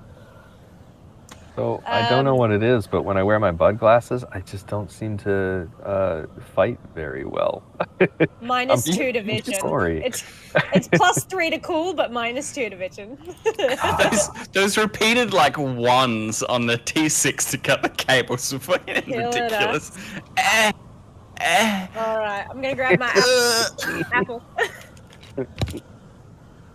Can't believe I missed that road flare potentially blowing up 3 fucking buggies. That would have been the best. So awesome. Yeah. Ugh. Yeah. Man. It was good thinking, throwing that gas on them. Absolutely. But yeah, I was about to go all out, explosives, everything I could get my hands on. Well, yeah, I mean, it seems like, it's all or nothing at this point. Yeah, I thought what was going to happen, we were going to have like a circle the wagons moment where they dragged us to a stop and we had to like defend the RV. Yeah. Luckily, someone's looking out for us. Or somebody's. Yeah. Or someone else wants us worse than they do, yeah. Yeah, there's no heroes here, right? That's right, yeah. Although the saying is there's no heroes in Night City, right? Not. We're not even in Night City, yeah. That's right. We're out of state. There could be heroes here. We're near Texas, right? Texas has heroes, doesn't it? I like that. Isn't that a thing? Hey, bunny. There's a bunny. Texas strong. Good bunny. Texas strong. Everything's So big. yeah, so either we've been rescued or someone with more firepower wants us dead instead. Oh, man. Probably corpos who are like, what are you doing in our bunkers? Nothing. Yeah, I was gonna ask on my next turn, how on earth did they get in front of us? Yeah. Raffin. They're protecting this road. Yeah. And I was about to change up tactics and just be like, you know what, I'm going to ignore the anchors and just keep aiming at killing these guys so we can keep their numbers down. Oh. It was getting a wee bit out of hand. What did you say? Yeah, you said they're called the Raffin Shiv? Yeah, the Raff and Shiv. It's a go gang, is it? They're kind of like really messed up scavers, I guess. Like, they're like to me, they look like a cross between like nomads and scavers, but they're really ruthless. They even like, kill members of their own tribes and shit. They call the weaker ones bitches and stuff. Like they sell, slave market their own people. Like they're pretty cutthroat, nasty group, and they travel in big packs. But there's a bed bunny! Yeah, I saw the bunny earlier. Bed bunny! Oh my god, I'm just now seeing this. Yeah, you guys on the chat can't see that, but Preston the bunny is in shot. Just right there. Just right there.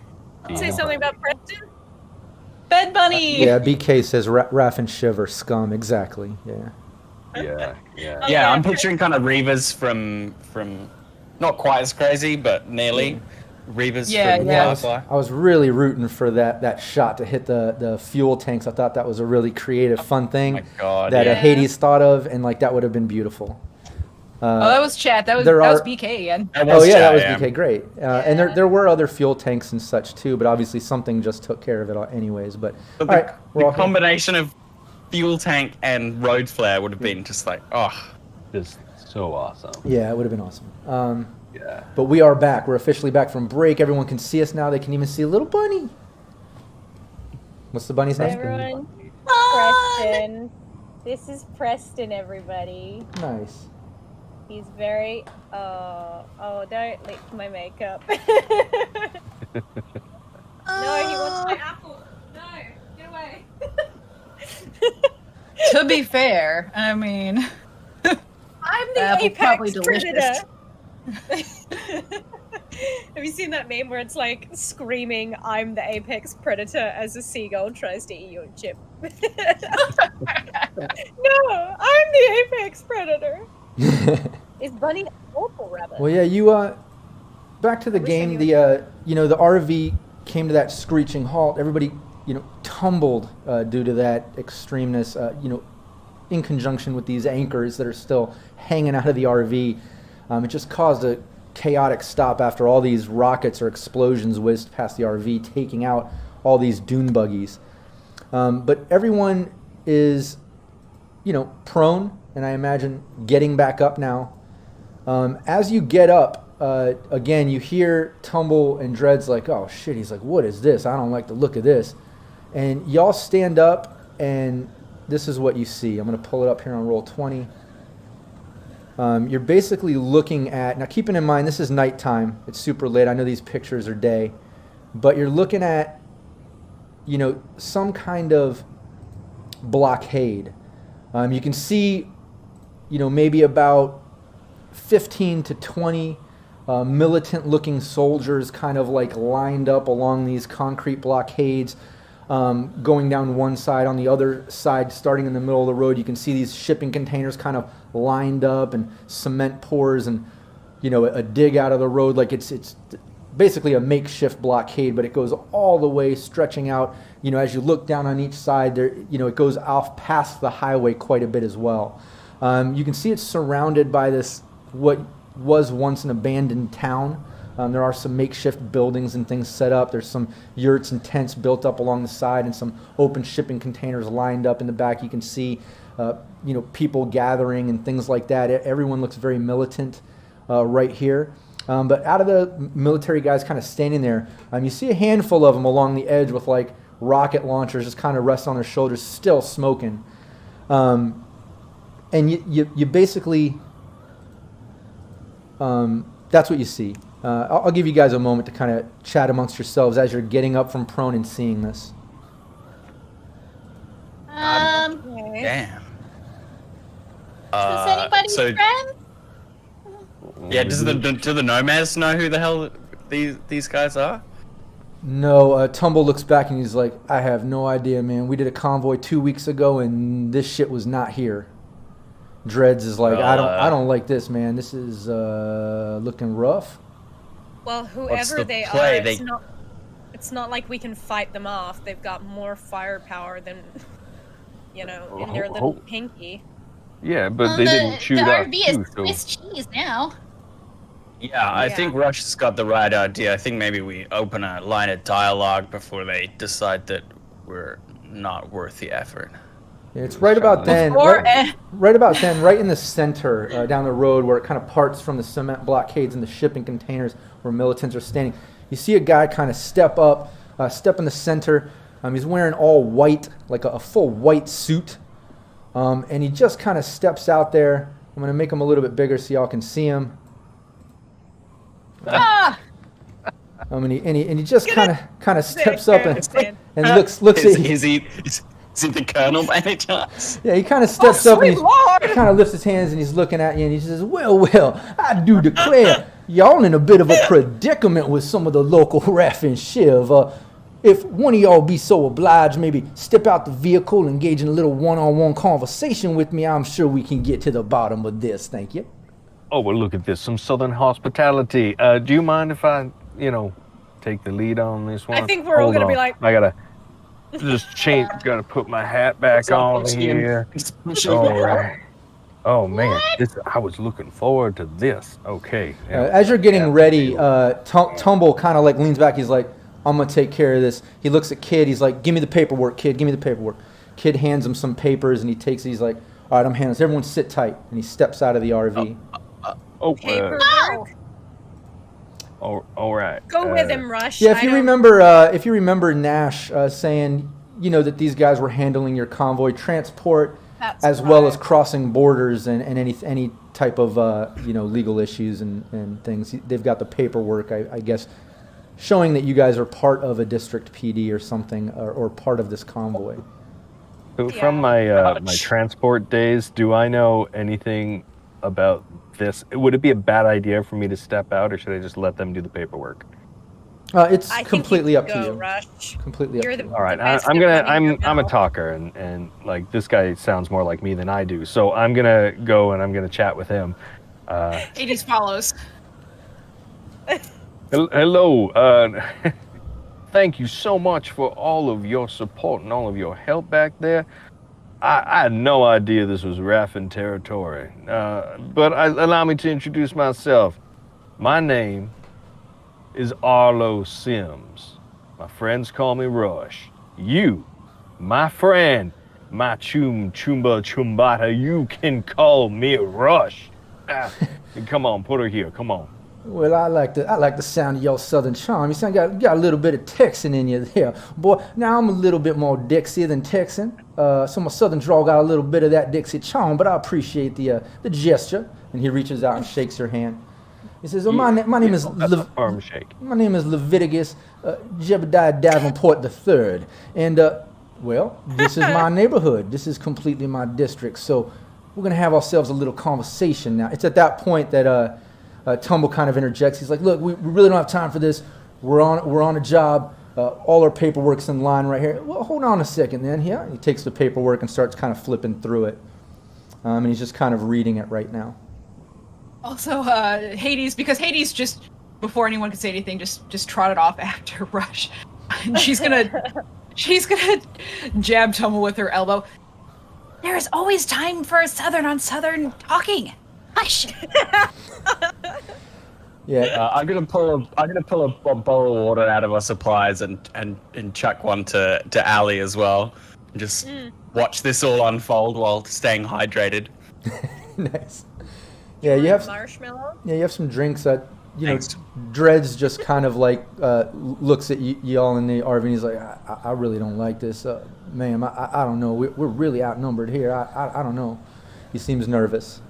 Yeah, look, they know we're outnumbered, and we know we're outnumbered. Well, this is Dreads. This is Dreads to Bud and Allie in the I RV. didn't hear that at all. Okay, sorry. Doesn't mean that we still can't be a pain in their ass. Yeah, let the man work. I've seen him. He could charm the pants off a pantsless guy. What? I don't know. Happened before. Yeah, and back over. That Leviticus Jebediah Davenport III finishes reading the paperwork, and he just hands it back to Tumble, and he's like, I see. Oh, y'all from the Night City. Y'all them city folk coming all the way from the West Coast. Now, it doesn't say here what's the purpose. So now, why exactly you coming to the Dixie, and why's the Raven Shiv on your tail? Oh, well, do I have a story for you? Well, it's a long one, so I'm going to have to give you the short version, but on short, we're running an investigation, actually. We're running an investigation with the NCPD. The paperwork may actually show a little bit of the authority that we have been given to be able to pull off this sort of an operation, as you might understand. Now, the Raffin Shiv, they seem to have thought that maybe we've got something of a little bit of value, and they chased us down.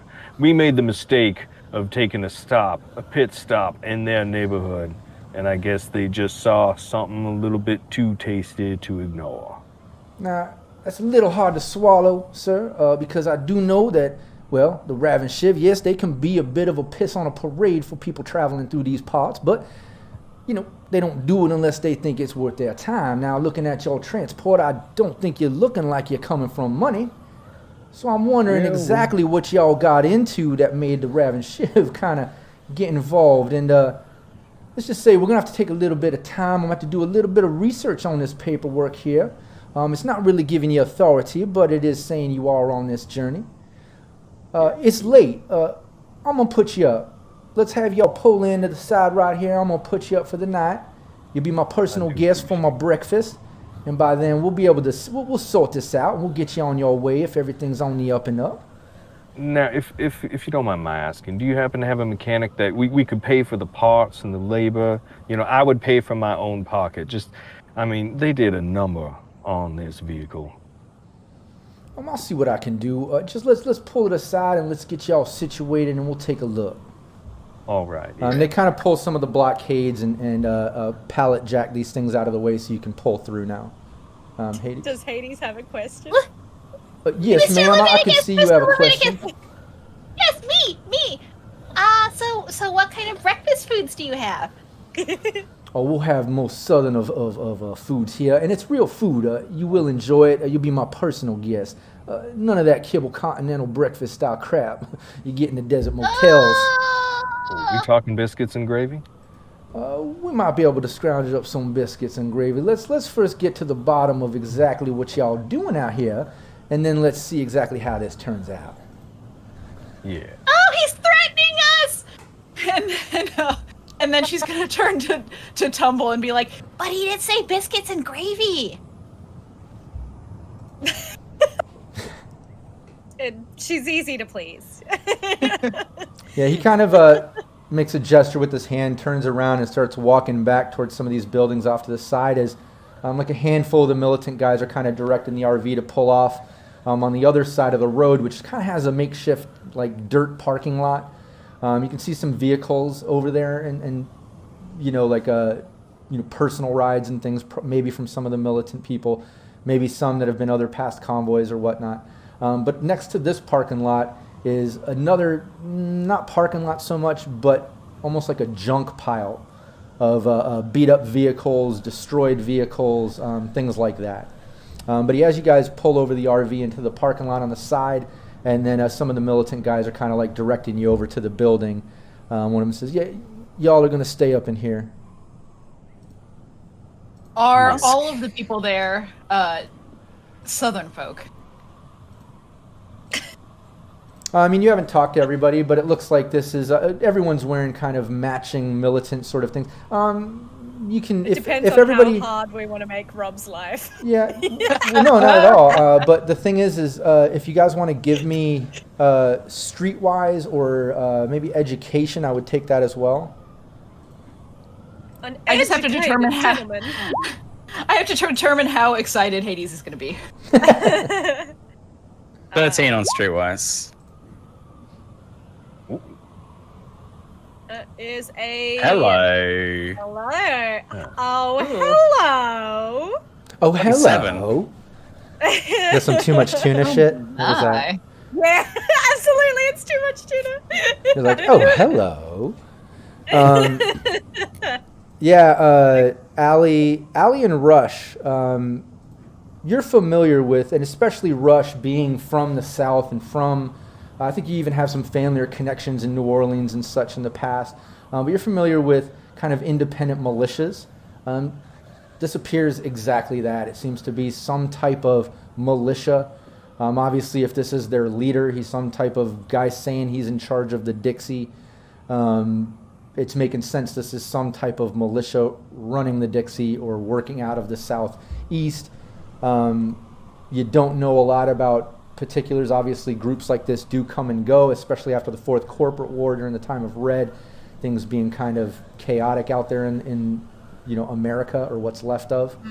But it's looking like these guys are matching, so you can kind of assume, yeah, they're probably all from the South. They're probably all from the Dixie. They've probably been out here and they're, I don't know, running the Dixie, it appears. Now, if his name is Leviticus, do I have reason to believe that he's a biblical man? I have no idea. Could just Okay. be an old family name. I have He is a question third, with yeah. kind of- with these militias, do they kind of generally form out of a need for security and power, or is it a literally like Both. It could be does either it or. also have money involved? all of the above, any and all. It could be any one of those things, any combination.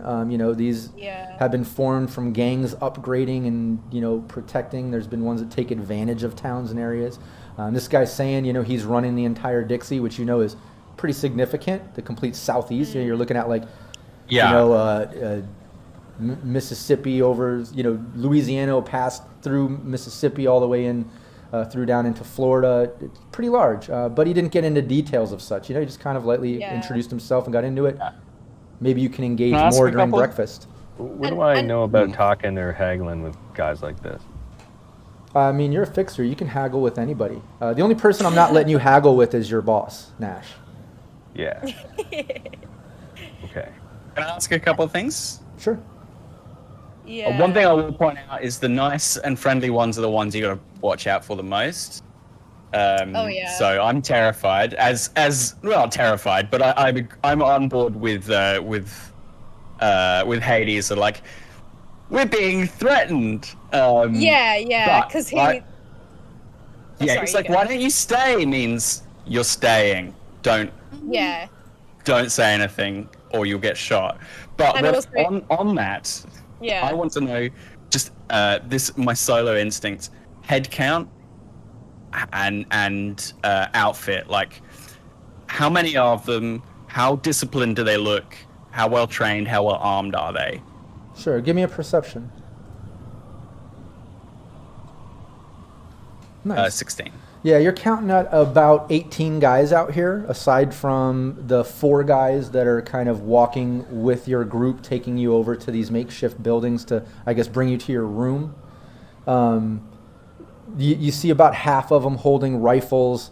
There's a handful of them that obviously had those rocket launcher shoulder mounts, but they've put those down since. You can see some submachine guns strapped around them in the back. All of them have pistol holders on the side. They're all wearing matching uniforms. So, there at least had to be some type of funding behind this or something to make this appear legitimate or official. Because, normally, you've seen other militia groups and things like this, which are barely a step up from a gang, where they're barely wearing matching colors, so this seems pretty legit. And these guys aren't like, they're not like goofing off. They're not like... And none of them have, visible tattoos or long crazy hair or are joking around. They all seem pretty quiet and serious and paying attention, like they're on a job. Yeah. And vehicles? You do see a bunch of Humvees in the back and some Jeeps. There are a couple dune buggies back there too, similar to the ones that you saw. Are the vehicles armed? Yeah, you see more than half of them have turrets on the top.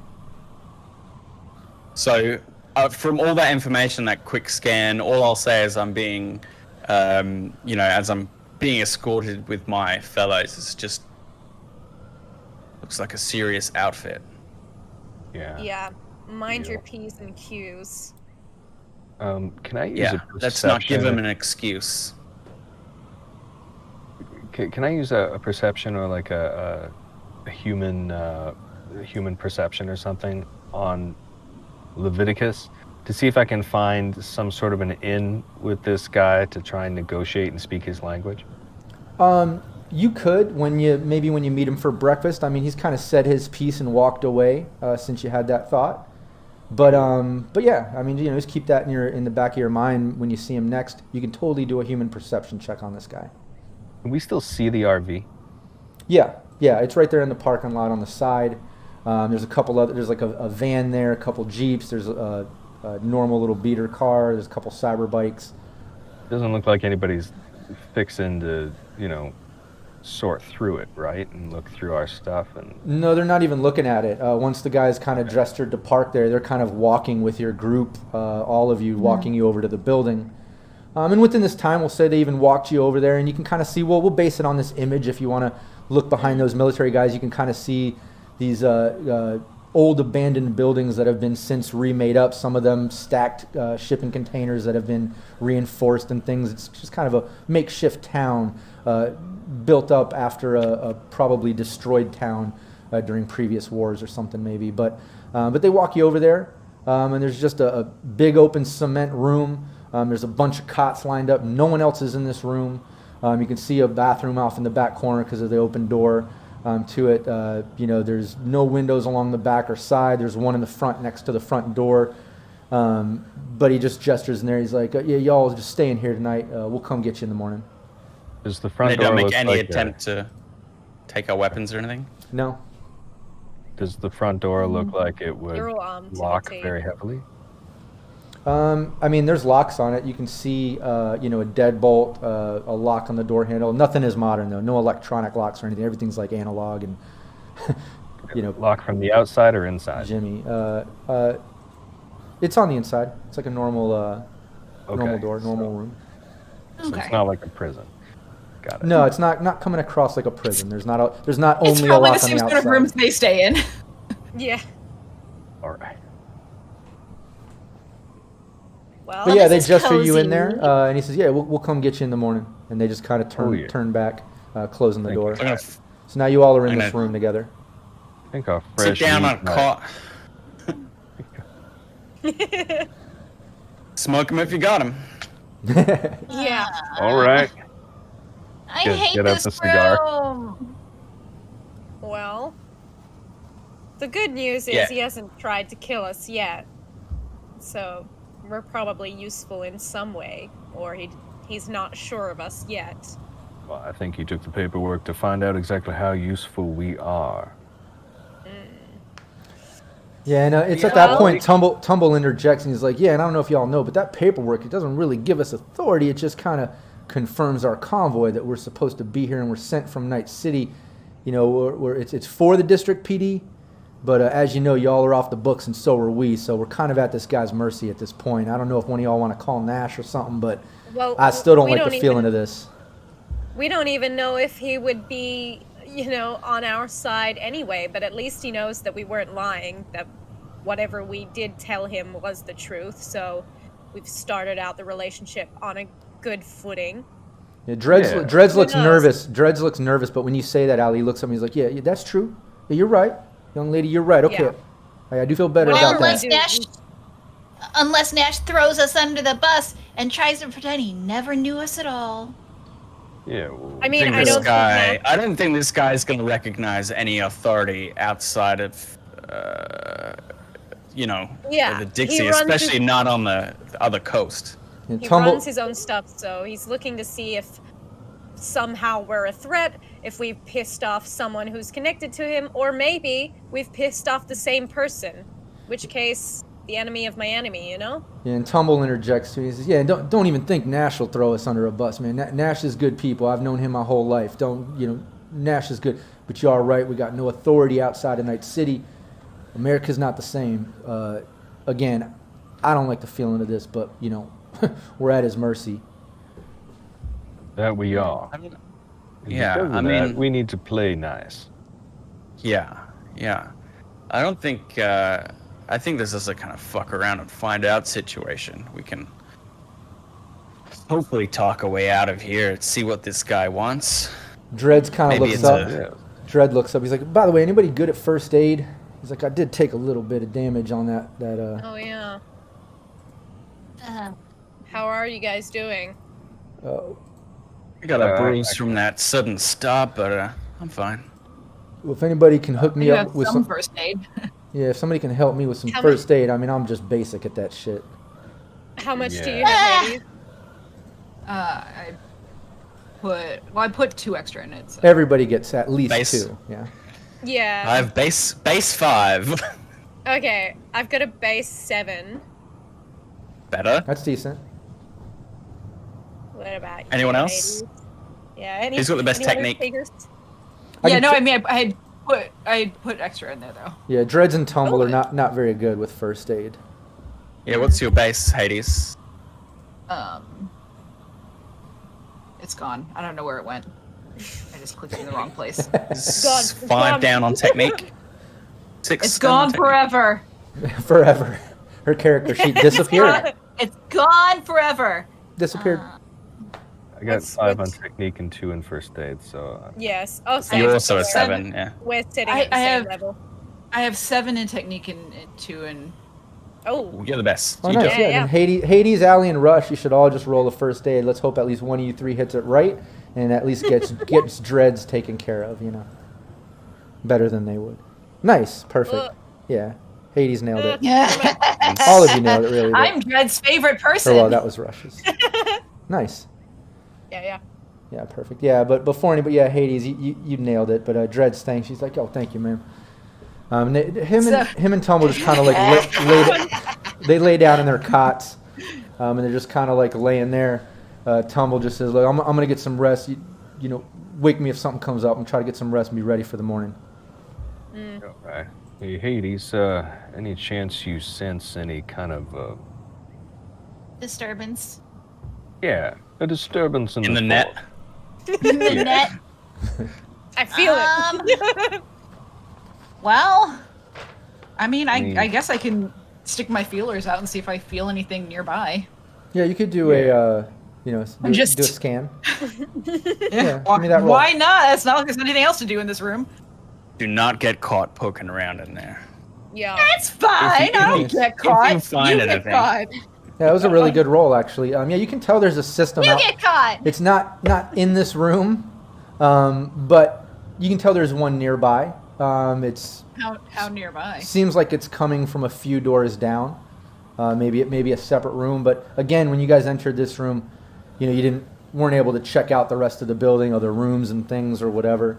But there is a system coming from somewhere.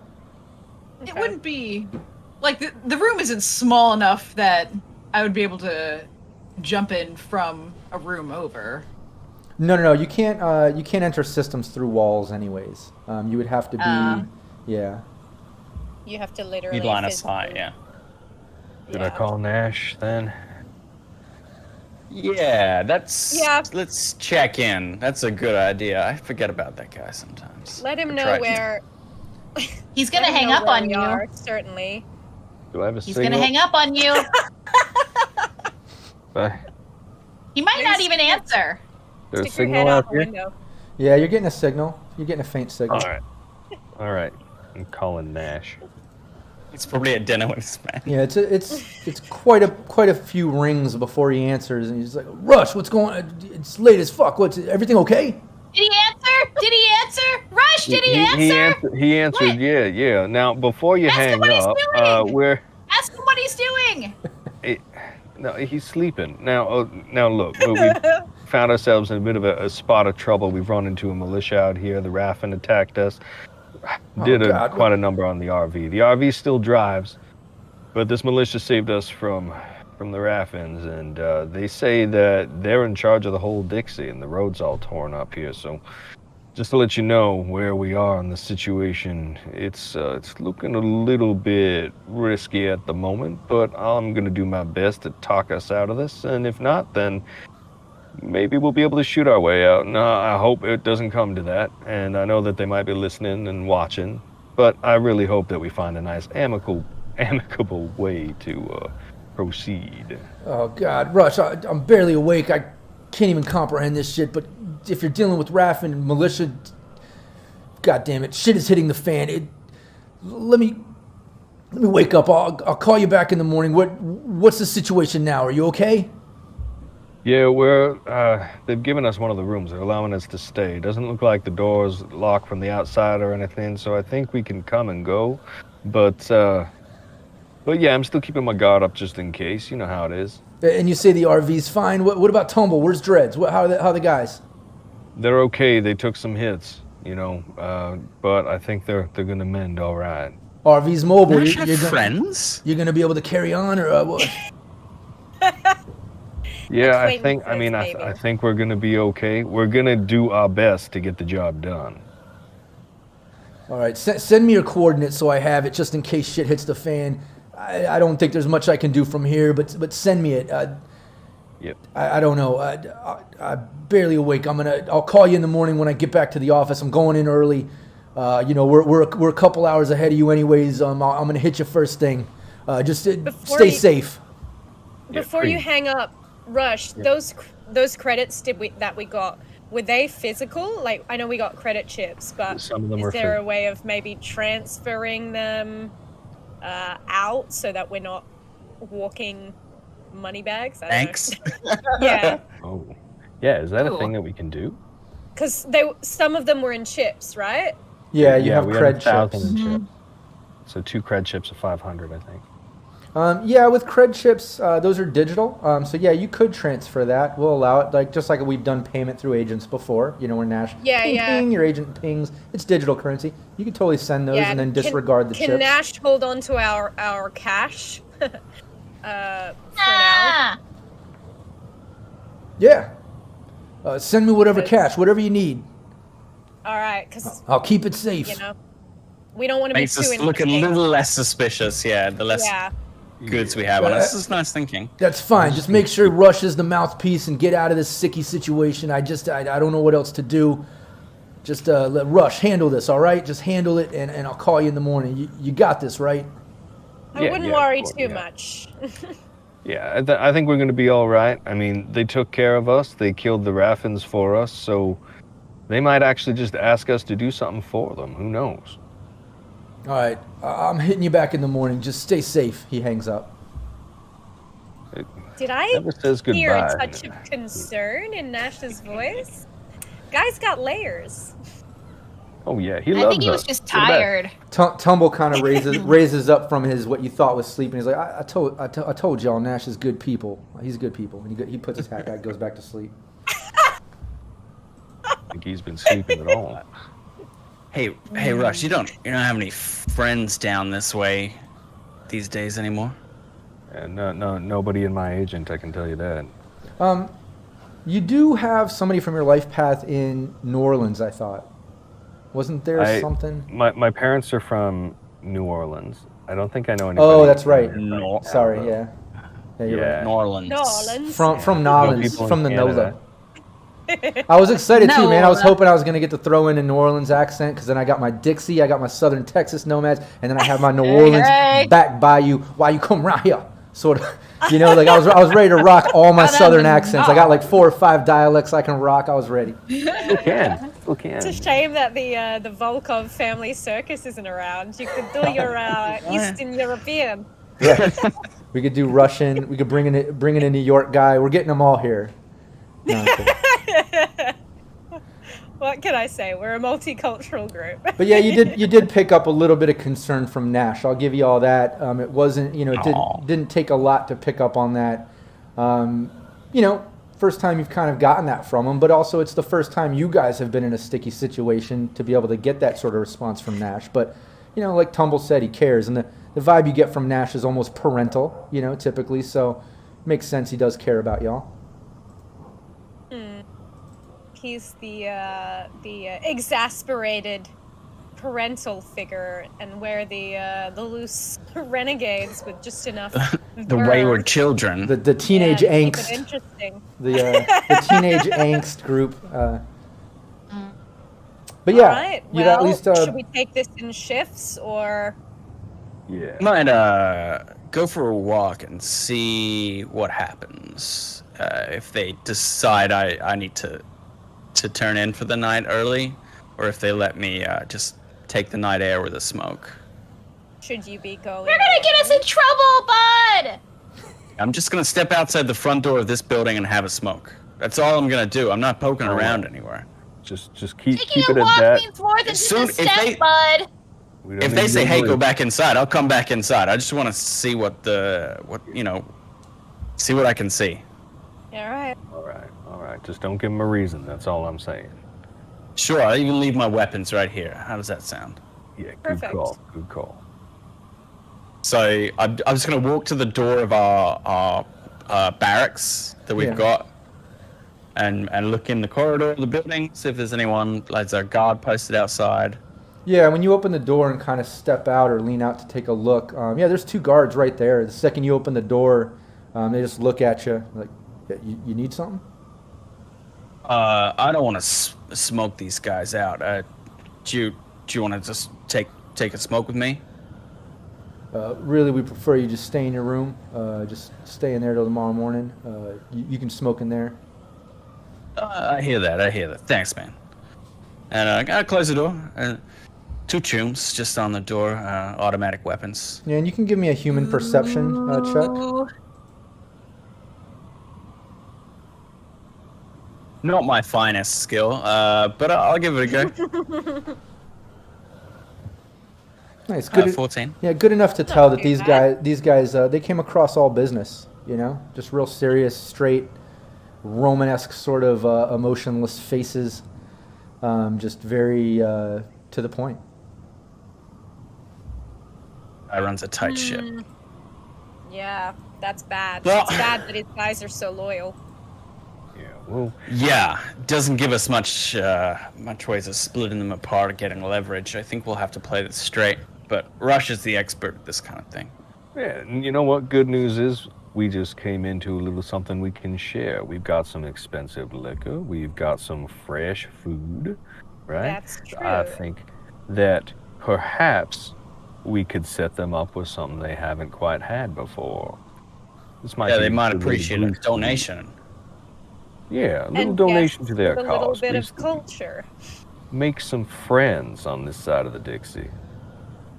I hear you loud and clear. Yeah, it's then that. Plus, if- what were you gonna say? Sorry, you go. I was just gonna say, if Leviticus likes us, then they have to follow suit. Yeah, and it's then after you say that, Tumble kind of lifts up again and lifts his hat, and he's just, seriously, can you all get some sleep? I want to get some rest at one point tonight. I want to be ready for whatever comes at us in the morning. And he just like lays back down, puts his hat. Does he have a nightcap? Yeah, it's not even a cowboy hat. Yeah, it's like one of those long with a puffy ball at the end. He's in full pajamas somehow. Somehow he had full pajamas, and he's like, silk. He's Ebenezer Scrooging over Yeah.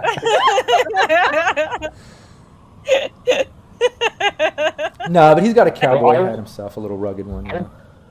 I'm gonna quietly clean my weapons, but I won't get to sleep just yet. But I will shut up if he wants to sleep. Yeah, Oh yeah, I I'll think we reload should my just- clip. Sorry. Yeah. No, I mean, I think we should all just kind of like, you know, as Dread and probably Tumble are sleeping, we'll just kind of like keep it down to whispers.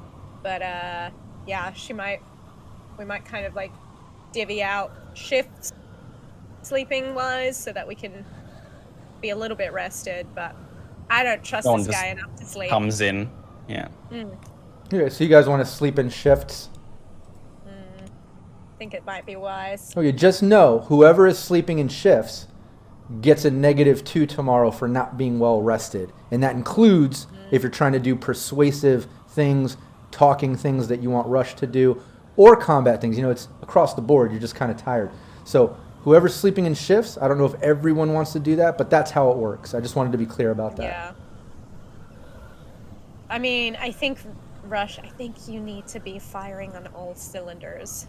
So, All right. Yeah, that's probably fair. yeah. That's All right. fine. I'll stay up and keep watch as well. Yeah. So he doesn't have to. Okay, I yeah, don't then mind. you can do that. Dreads and Tumble are pretty much sleeping, but every once in a while you do see Dreads kind of wake up and like look out towards the RV. You can just tell he's a light sleeper and it's probably on his mind. He's a little more worried about that. Tumble, a little older, he's able to kind of turn it off, get his sleep that he needs, you know. The rest of you can kind of go in shifts while Rush catches some sleep. I do want to interject because Vampire Bites in chat, that is funny as hell. He says that would be funny if the bunker y'all raided ended up being Leviticus's. You bust out the liquor and he recognizes it. It came from coordinates from the exec in Continental Brands, but I wish I would have done that instead. That is so funny.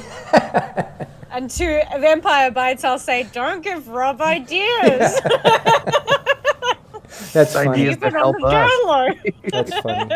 But no, you know, Rush, you get some sleep, like I said, and throughout the night, no one comes to bother you. With the occasion of whoever's kind of in shift watching, occasionally you might see some militant guys marching around the perimeter, maybe going around the building, but you see them walk by every 20, 30 minutes or so. So there are people out there awake all through the night. But you guys do your shifts. You get enough sleep. Bud, Hades, Alley Cats, y'all are going to have a -2 if you three are doing the shifts in anything you do for the next day until you get some proper sleep. But Rush, you're able to wake up well-rested. Tumble wakes up well-rested.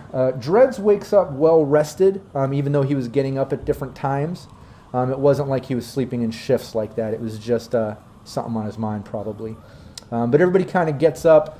And as y'all are waking up and just kind of, you know, stretching out, maybe clearing the crust out of the eyes, there's a knock at the door. hello? Who is it? Y'all are being called to breakfast. If you could come out whenever y'all are ready, that'd be great. You hear a voice from outside. Hades is gonna bust open the door. What's for breakfast? Hades. You tell me right now what's for breakfast. It's She's whatever Leviticus just has a planned little for y'all. Y'all are invited to his private breakfast. I imagine it'll be good. But when y'all are ready, I can take you there. Thank you so much. We'll just take a few minutes to freshen up. And what was your name? They call me Billy, ma'am. Billy. Thank you so much, Billy. We'll just be around 5 minutes, if that's okay. That's fine. Just one moment of your time there, Billy. Do you know anything that Leviticus likes? Maybe, a gift or something like that? A Is he a gift drinker? for Leviticus? We want to be a good guest. Anything he wants. I mean, if you're trying to give him something to drink. Well, I was just thinking maybe as a gift. Do you know if he likes whiskey? I've seen him hit some bottles before. I'm sure he'll be fine with some whiskey. All right. Yeah.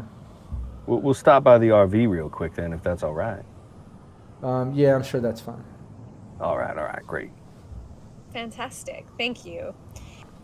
All right, so we get freshened up. I think a new, just brighten up the tech hair. Put a flush in the cyber skin. That whole kind of want to look bright and bushy-tailed and all that. And I stand up. That's Bud's morning ritual. I stand up. That's all you're getting out of me. Up and I'm up. I have a smoky breakfast. A smoky appetizer. I'm just imagining you eating cereal, but also with a cigarette in. Right. What's Hades doing to get ready this morning?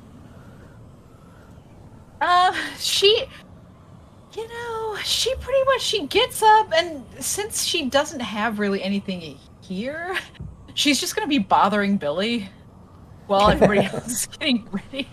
She's gonna pretty much be hovering by him like, So you don't get to eat with Leviticus most times? No, we have our own chow barracks, ma'am. What do you eat? I eat whatever they have to offer, ma'am. He doesn't even look at you while you're talking. You notice he's always like looking out, and everyone's working. and she's gonna start like kind of looking in the direction that he's looking. What are you looking at, Billy? Ma'am, not to be rude or anything, but I am working here. We don't need any more Raph and Shiv coming up on us. If y'all could get ready, I'll take you to breakfast. I think we're pretty good to go. Yeah, let's just hit the RV. I'm thinking let's grab some of that whiskey that we found. That we bought, and some of that fresh that we bought too. What do you think? Or should we leave the fresh? I was thinking he well, probably it's gonna go cash. bad if we leave it. Most people enjoy cash. Yeah, I kept 500 Sure, on but it's a bit me. uncouth, isn't it? I mean, what doesn't this guy have? Well, we at can get breakfast. I don't suppose we slap it on the table at breakfast, but I don't know. Well, Maybe it's a last resort. Who knows? this is really Billy, good are you whiskey. listening to any of this? Or are you still looking over there? I think Ma'am, Billy's I'm preoccupied job. myself. Just handle what y'all got to handle. I need to get you to breakfast soon. yes. So we'll get the whiskey. Let's not ruffle Billy's feathers, Hades. We'll get I the don't know if whiskey, he's we'll able to bring be it with us. ruffled. Well, let's not try. She's gonna just like wave her hand in front of his face and see if she can like. Okay, She's she putting might it like. back. Allie might do the whole like from the shoulders and like kind of like walking with her in tow. All right, don't you want breakfast, Hades? Isn't that more important than bothering Billy? Yes. Okay, I'm so hungry. well- You don't even understand how hungry I am. I know. Yeah, All Billy right. Billy looks towards Alley Cat's like, thank you, ma'am, thank you. Like goes back No to work. worries. How do you have this much energy in the morning? I don't know. He's just looking out there as if like who knows how he has that much Not energy. him, you.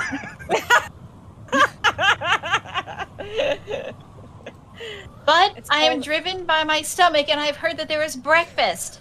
Okay, well, let's She's go on her then. agent. You know what they say?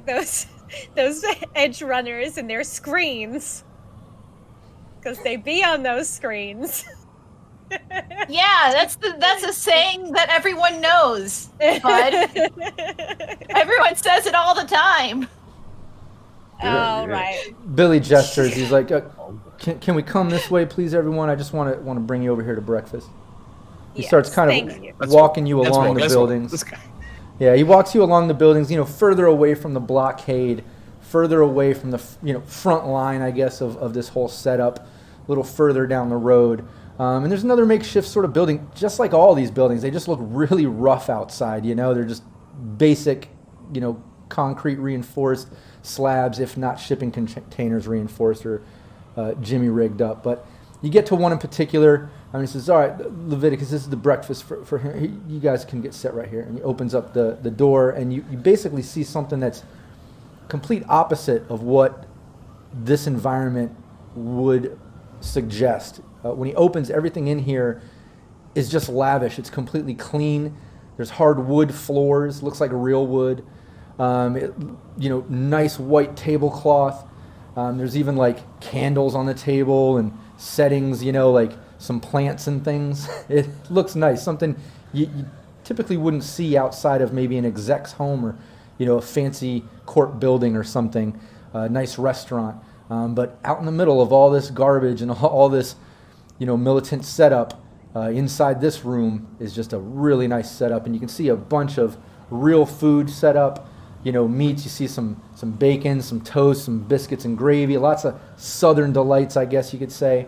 But the table's full. As the door opens, you see at the end of the table is Leviticus, and he's sitting there.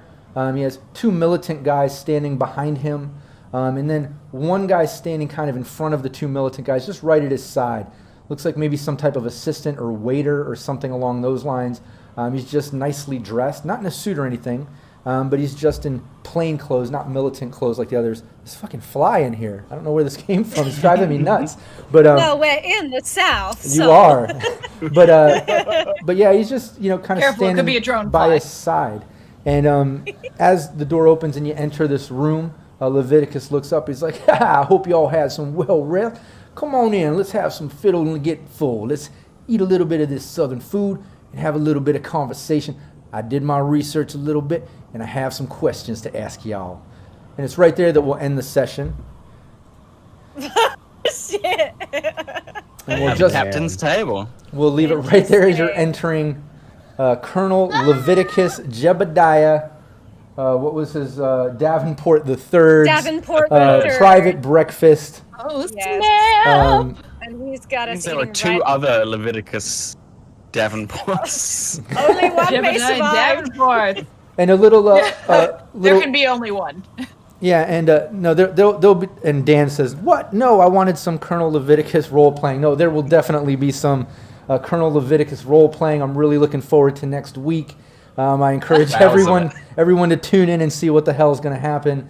I will also say a little side. I don't know what I would call this, little Easter egg or little fun tidbit of info, but I will say that Leviticus, being the third, is on a long line of Dixie royalty that might be going into the far, far future.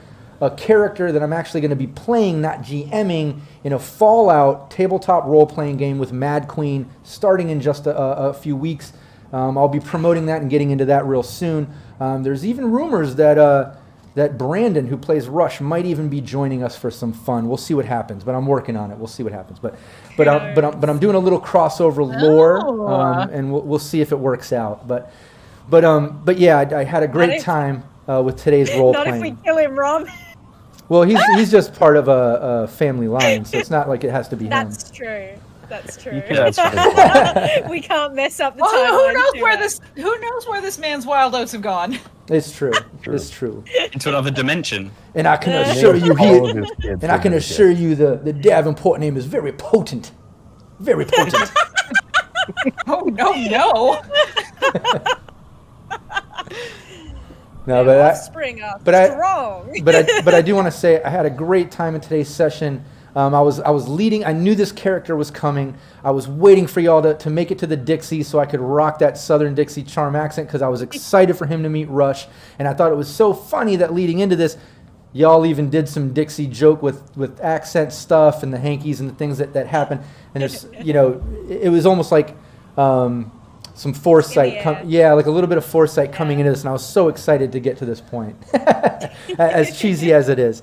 But yeah, I'm excited to see where it goes. I think that everything that has been happening has been on a strange path to this virus, and I'm excited to see where it goes. And I'm excited that everybody's stuck around in chat and has been contributing ideas. I am reading a lot of them, and I'm getting a kick out of a lot of the stuff going on. But I am trying to stick to some of the consistent role playing and pacing and such. Normally, I like to dive into some of the chat stuff, and I will do it when I see something worth bringing up, something funny, maybe something that could be used. But I did want to give everybody a shout out. I do appreciate everybody in chat being part of this. It's a big part of our game, and we really do enjoy it. Before we cut this off, let's do what we do going around the table. Everyone just remind people watching where they can find you, and yeah, you don't need to mention your character again, but at least tell them about you and where they can find you. Rush, Brandon, why don't you start it off? Yeah, this time I'm going to be me. So I'm Brendan Perkins, also known as DM_Brando.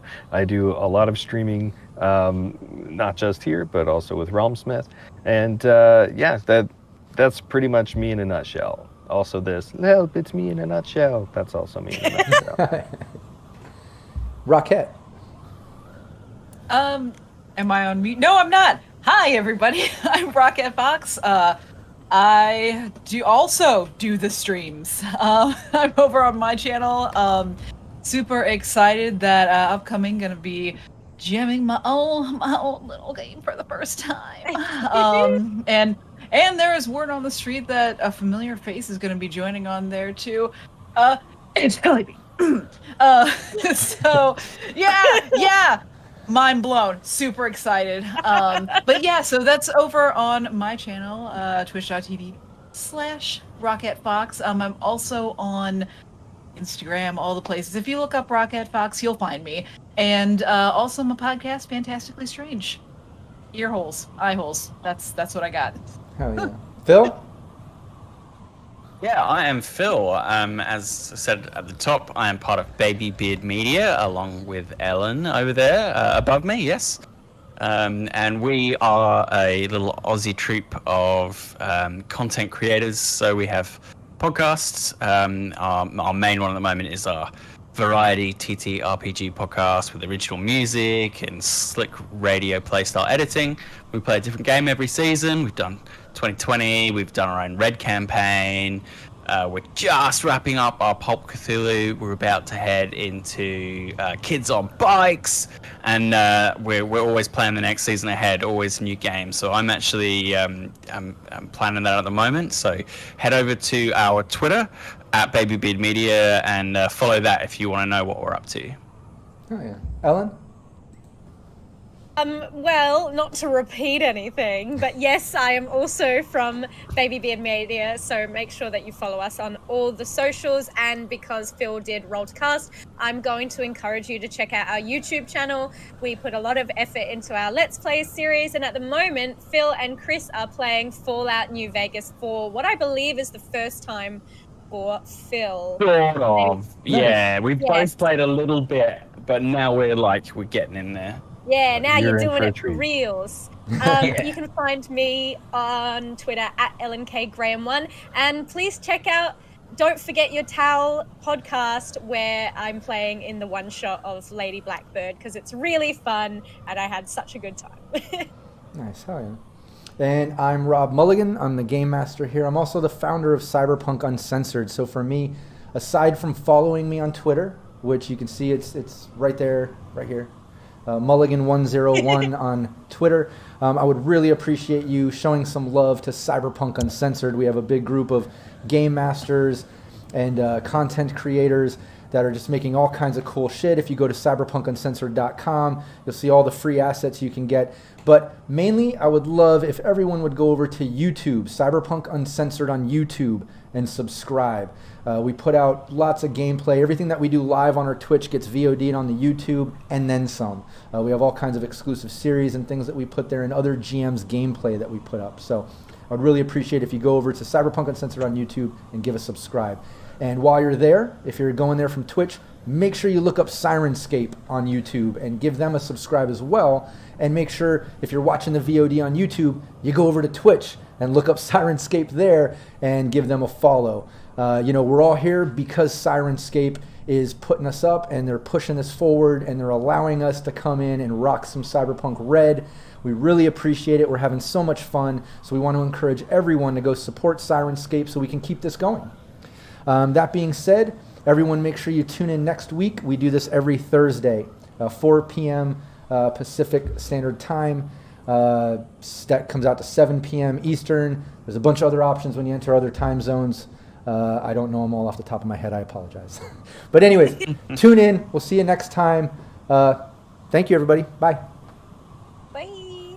Say bye. Hey, we're officially live. Everybody can see us now. What's up? Hey, everybody in chat, as always, as we get going, if sounds are off or something's frozen, please let us know in the chat. Make sure you can hear everybody well. We appreciate that feedback. So yeah, let's get into it. This is our weekly Cyberpunk RED official gameplay that we do for Syrinscape every Thursday. And we're having a lot of fun here. We're on session 6 of this ongoing campaign. And it's taken a lot of turns. It's gone to a lot of locations. I recommend everybody go into the Syrinscape YouTube and check out all the VOD. Backtrack all the previous sessions so you can follow the story. Basically, the team is trying to track down this virus. It looks like through a series of connections and encounters, they've narrowed it down to this lab out in the Dixie. They're trying to get there to get a sample of the virus back to Night City. And they got stopped at the border by this big militant group, this sort of colonel guy that's running this militia there. And they were forced to kind of stay the night and come have breakfast with the guy. I guess he's looking into why they're coming to the Dixie, why the Raven Shiv were chasing after him, and was going to follow up with Nash, I guess. And you guys were going to just arriving to get breakfast. But before we get into that... What was this gentleman's name again? It was... let me see. Leviticus. Yeah, exactly. Leviticus Jebediah Davenport III. So yeah, he's got quite the name there. But I wouldn't want to offend him. yeah. But before we get into the actual gameplay, I want to do what we always do, which is go around the table and allow everybody just to introduce themselves, introduce their character, and then where everybody can find them online and show some support. I'll start it off, which I rarely do. I'm Rob Mulligan. I'm the game master of this. I'm also the founder of Cyberpunk Uncensored. You can go check out cyberpunkuncensored.com, and you'll find all the links to our Twitch channel, our YouTube, our podcast, all the different series we run. We showcase other GMs. We do a bunch of tutorials and just all kinds of stuff. Check it out. A bunch of free stuff there too that'll help your gameplay. Free assets for Cyberpunk RED, so check that out. My Twitter is Mulligan101, so give me a follow there. I'd really appreciate it. But let's go around the table. Rockette, you want to start it off? Sure. Hello, everyone. I am Rockette Fox. You can find me pretty much anywhere you look up Rockette Foxes. I will be there, including my channel over on twitch.tv/RocketteFox and Instagram, Twitter, all of the places.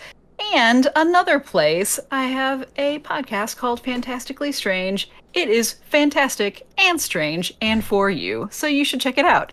And I am playing Hades, your lovable Netrunner, filled with chaos. And I am excited to bring her to you today.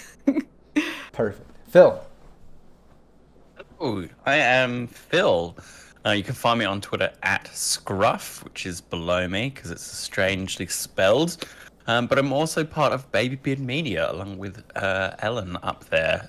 Yes, up there. She's above me. Yeah, I'm above you. I always forget that. In all things. Oh, damn. Burn. We are podcasters and content creators. We make a tabletop RPG podcast called Rollcast, spelled R-O-L-E. And we also play tons and tons of RPGs on our YouTube channel where we do daily uploads, where you can go right now and see me bother Chris, our colleague, all the way through a playthrough of New Vegas. Other than that, today I'll be playing Bud, who is a solo. Oh, yeah. Brandon. I am Brennan Perkins. You can find me at DM_Brando, and I play Rush, the fixer of your dreams. Whatever you need, I can get it to you in a rush. In a rush. And Ellen, do you happen to be wearing the shirt that supports all that? No, I had to wash it today. I'm so sorry. It's winter. And it's funny you wore it, raining outside. and you wore it the last times, and I completely forgot to call it out to get on screen, and now I do, and now you're not wearing it. God damn it, I messed that up. It'll be washed by next week. I promise. I'll try to remember. All right, tell people about you. Yeah, I'm Ellen, also from Baby Beard Media with the lovely Phil, and you should definitely make sure that you subscribe to. There you are. Thanks, Phil. You should make sure that you subscribe to our podcast, Roll to Cast. That's ROLE, because I think in 2 weeks' time, my first GM experience ever is going to be Kids on Bikes. It's season 5, I believe, of Roll to Cast, and it's called A Mystery Down Under, set in spooky rural Australia in the 1970s. So please check that out. I'd love to hear everything, all of your thoughts, all of your critiques. Just throw me some support, you guys.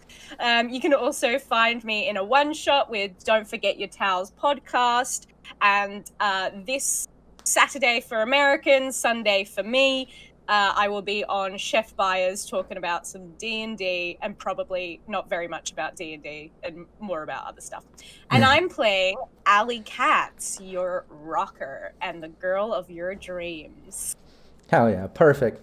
And before we get into the gameplay, I do want to say thanks to Renegade for the subscribe here. I want to remind everyone to show some support to Syrinscape. That's why we're here. This is their channel. Give it a follow. Also, go over to the Syrinscape YouTube channel and subscribe there so you don't miss any of the VODs and other content they create. Also, go and check out their website. They create awesome sounds for tabletop role-playing games, and it's just absolutely amazing. So everyone make sure you take the time to check that out. That being said, let's get into it. We left with you guys waking up, being brought to the breakfast with the Colonel himself. I'm going to drag the players over to this little screen. Just got some imagery here to represent that. Let's see if I can center it for the stream. I apologize for everyone waiting. Find the center, Rob.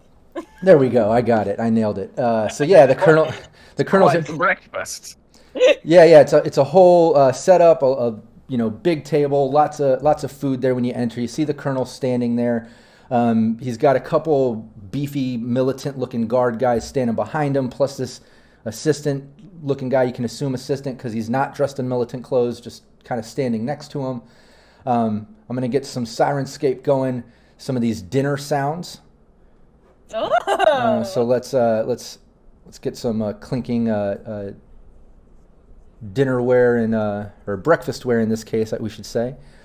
But yeah, let me try to get some of this. All right, there we go. Everybody can hear it. I want to make sure it's running properly. You guys have your Syrinscape open? I have it, and it's showing sound, but it's very, very quiet for me. Oh, okay, yeah, it's the occasional clinking of a dish and things like that. I'll turn. Oh, okay. Yeah, there you go. It's more subtle.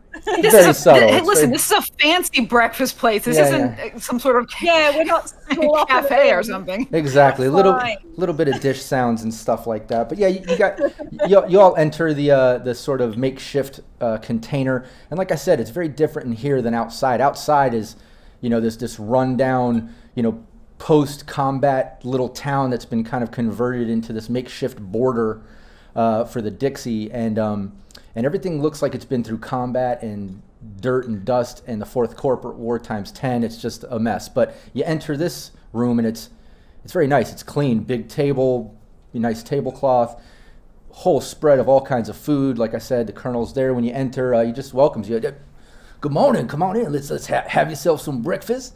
And y'all look like a hair split 4 ways. Y'all get enough sleep last night? Yeah, it's just been a very tough journey, as you can imagine, running into Raph and Shiv, and we've been on the road for a while, so we're just not accustomed to the fineries that you have here. Not that it's not appreciated.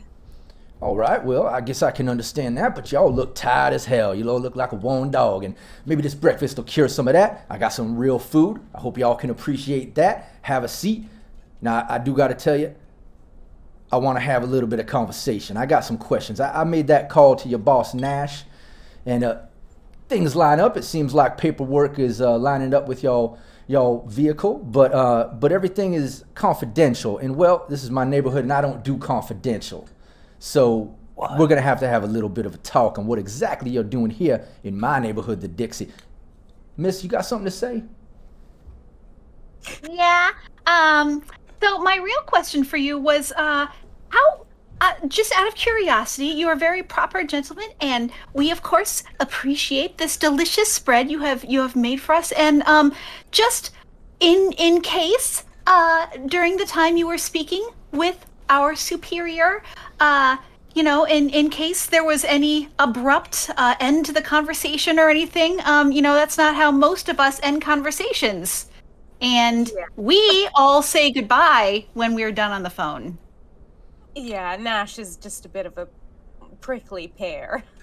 Yeah, I got a little bit of a feeling like that from him. He is a little bit short on the conversation, and he kind of lacks a little bit of pillow talk and some of the intricacies of being polite, but I dealt with it. Yeah, he's rude. I was able to talk a little, and like I said, I still have my questions. It's at that time, Rush, your phone is actually going off. Nash is calling you.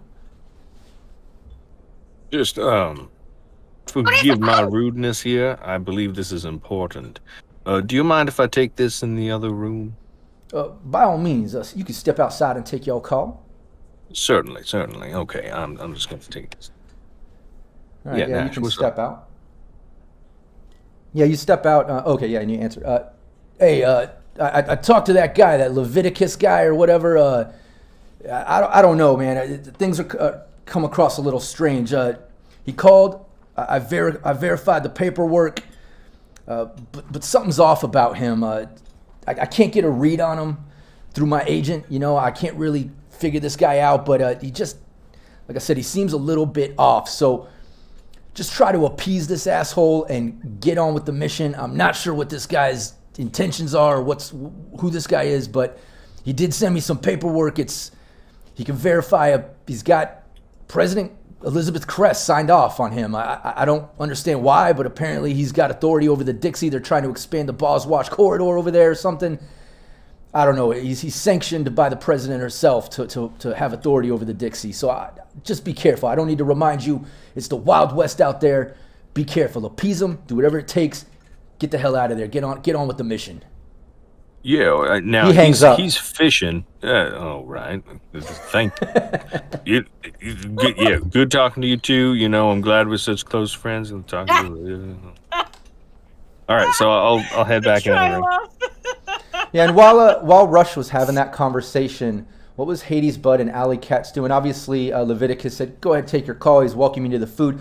When he steps out for the call, Leviticus points out, he's like, "You can see I got all the fiddles here. You can see I got my croissants. We got some bagels. I got all the jellies, all the gravies, all the biscuits, all the sausages. We got all kinds of eggs in every which way you need them made. We got some flapjacks, some waffles. Help yourself." We can just have any of these? This is all breakfast. I don't think I've seen real eggs I don't think I've ever seen real eggs, so this is just a real treat. And not to be ungracious hosts, but we also would like to bring something to the table, not to enjoy now. This is just a gift for you in hospitality, you know how it is. And she would like to procure the whiskey.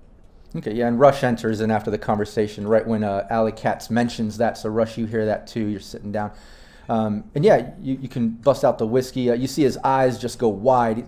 Well, this looks very nice. He takes it to some top shelf whiskey right here. Hold on a second. He pops it open instantly, breaking the wax seal. Just takes a swig. It's ooh, I do say this is some potent liquor here, some top shelf stuff. I must say I appreciate anybody bringing a gift to the person giving gifts. So that's much appreciated.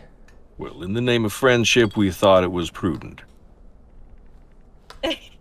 Meanwhile, Hades is like on the table, like her top half is just on the table. She is like grabbing everything, she is like stacks of waffles with all the jellies. She's got stacks of biscuits with jellies. Yeah. And like there's jellies and gravy, and it looks probably really gross. Oh, and man, maybe like all the food is now in one big pile. Maybe you didn't see, but beyond the jellies and beyond the gravies, we also have a nice array of syrups. You can get into these syrups. Yeah. And like now there's like 3 bottles of syrup all it's just like a flood on this.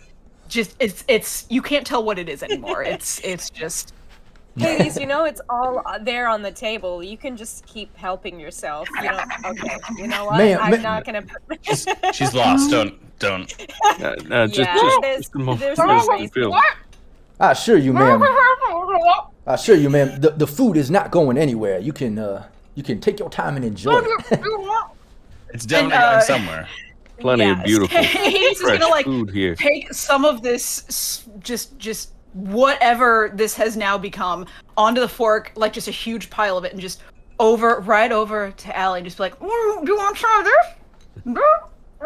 Sure. Thanks, sweetie. Right in there. This is delicious. Compliments to the chef, Leviticus.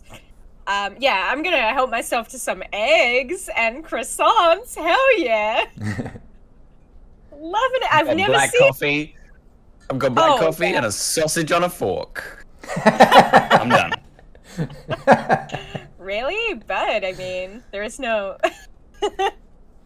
Now, remembering that this strange cow came from the Dixie, and that they've got fresh food here, I am suddenly feeling. Does Rush like say this quietly? No, this is me, like my internal. Is this just... no, because if he mentions I'm not saying this out loud. I'm just saying, okay. Like just for audience sake. These are your thoughts. This is out internal loud. monologue. Yeah. I'm considering going vegan this meal, and I'm gonna just have some fruit and vegetables and some black coffee, and well, if there's any veggies there, I don't know. It's probably all fruit, and that's the way I'm kind of keeping it right now, and I'm kind of watching everybody like I'm sorry, I was gonna my stomach's a little off this morning. I'm just gonna keep it to fruit, and I'm very, very sorry. I don't want to be disrespectful. Are you sure? Wait, try some of this. And Hades is gonna just like start poking the fork at him. No, are you sure? Are you sure? Like, look at that, right here. I think, Hades, don't bite into it before you're gonna offer it to someone. That's got teeth marks in it. That's all right. Think about that before. Thank you so much. So I do love you, Lady DeVille. So now y'all got your fixings, and by all means, enjoy, continue eating. But if you don't mind, I do have some questions, and I would like to engage in some conversation here. Absolutely. Like I said, I spoke to your boss there, Nash, in the big fancy Knot City over there, and well, like I said, he's being confidential. Paperwork lines up with the vehicle, but I'm getting no info, and that just doesn't sit right with me. This is my job here, if you know what I mean. This is the Dixie, and it's my neighborhood. So I'm gonna need to know exactly what y'all getting into. Why you pulling up to my border, being chased by half of the Raven local shiv here. I have to protect you. You get in, and you're not even a corporate convoy. You're not even a nomad convoy. It's then that Tumble and Dread's kind of like look at him. And I know y'all look the part. I can tell, but I don't see a convoy. I don't see official court paperwork. To be honest, y'all look like a bunch of edge runners, and that coming in my neighborhood just sparks an alarm. So why don't you try to fill me in a little bit on what y'all got going on? Of course, Leviticus, absolutely. Now, and as please, I had mentioned, Rush, please. My friends call me Levi. Oh, Levi, a brilliant name. Wonderful. Now, as I was saying before, we are currently doing an investigation, performing an investigation. And while I cannot get into all the details, I will tell you more than we would tell most. And that is that we are here in search of something that may have gone wrong with some kibble that got delivered to Night City. We're just trying to track it down, see if we can get to the root of the issue, and we're hoping that more people aren't going to get sick from some contaminated kibble. Now, what does this have to do with the Dixie? We got nothing to do with kibble here. Now, why are you coming here? Yeah, well, we're just following the lead right now. It may not pan out to be anything, but we're just we found that it's possible that there may be a warehouse out here, and that may be where this kibble came from. That sounds a little interesting. So you're trying to find a kibble warehouse out here?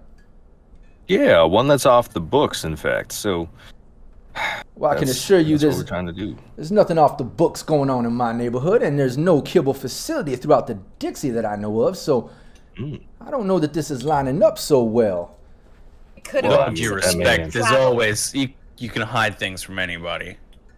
That's very true, but I assure you this is my neighborhood and I know it like the back of my hand. It's at that time a militant soldier kind of enters the room and is walking over to Leviticus. What were you going to say, Ali?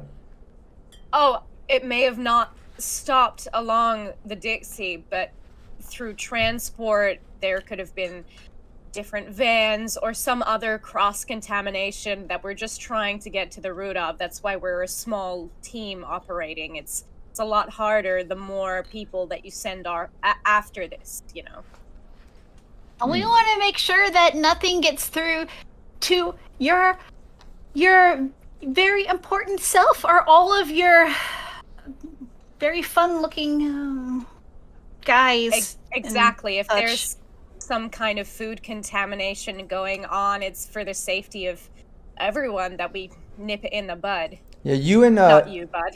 Ali and Hades, give me a conversation rolls, and remember you have a -2 from lack of sleeping. Yes. Did one of those guys actually do a full sleep? Or was that was Rush, right? Rush slept. Rush, yeah. Rush was the one that slept, yeah. Is this just conversation? Yeah, just conversation. You're right. So night or no? Is it drunk or drunk? No. I'm trying to find I'll just put under stress for modifiers. That's fair, isn't it? That works, yeah. Yeah. Okay. All right. I'll find the lack of beauty sleep modifier. Yeah, he never. Yeah, he leaned. Never. I didn't add a modifier on mine on accident, so mine's actually -2 from what it looks like. Oh, okay. Yeah. After you both kind of chime in, vaguely kind of saying those intentions and such. He's like, "Oh, I'm very sure. Yeah, you probably have Dixie's intentions and my safety in mind. Yeah, I'm sure you really care about me and the Dixie coming all the way from fancy Night City." That militant guy leans in, kind of whispers in his ear, and then Leviticus says, "Oh, please excuse me for a moment." And he stands up, the 2 militant guys behind him and the guy that was whispering in his ear and the assistant, they all leave the room. He says, "I'll be back in just a moment. Enjoy your breakfast." And he leaves the room. Are we all alone now? Yeah. I'm suspicious. Yeah, I'm very suspicious of what's happening. I think we should just... Rush, why aren't you eating anything? You love food. Oh, I'm sorry, but you remember that cow? Why did you say anything about that? I didn't think I had to. I'm so sorry. She's gonna start pushing all of her food off of her plate on. She starts pushing all of her food off her plate onto one of the plates of waffles or something. They're already suspicious. Well, it's too late for that now. Now it's on this other plate. We want to make a good impression to our host. Can I have concealed a weapon to this breakfast? You said what? Can I have concealed a handgun to this breakfast? Yeah, if you guys have, your typical weapons strapped to you or in your holster and such, you've still got them there. Oh, I don't think I brought my AR, but I will have my... Yeah, whatever you've left in the RV obviously is there or whatever. But your typical, if you have a holster or whatever, yeah, you guys are, they never took things from you. Can I hear what's going on outside the tent? I've got threat detection +4 running right now. Yeah, give me a perception roll.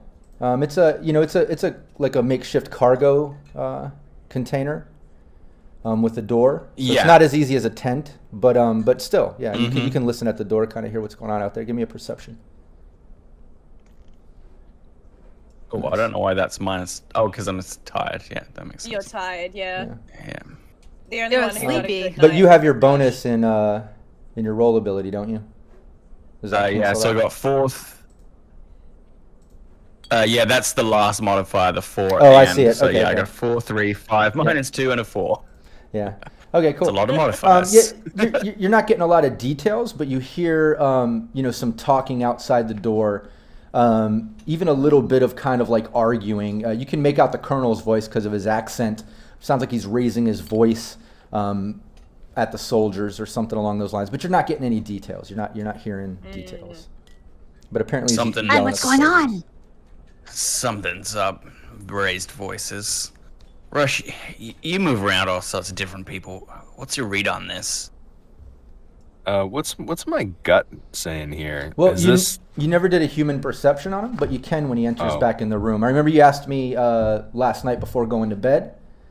But he had already left your presence. But now, you can do a human perception, try to get a read on him. It's also something Nash couldn't do over his agent, couldn't get a good read on him, obviously, not being in person. He mentioned that as well. But it's at that... like a voice analyzer. Yeah, but it's at that point. But even that doesn't tell you enough about what's going on. It might tell you a little bit about his intentions of lying and such in your speech. But yeah, it's at that time that he enters back. Got the 2 security guards. The assistant just comes back. Excuse me, I apologize for me having to step out. And he sits back down, and he looks over and he says, "You ever seen one of these?" And he points over, and there's like a really old record player with like one of those tube.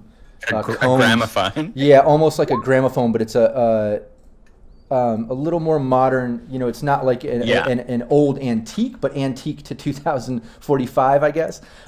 This is my great grandpappy's record player here, and I just wanted to share a little breakfast tunes with you while we carry on our conversation, if you don't mind. It's an oldie but a goodie. It's Britney Spears toxic.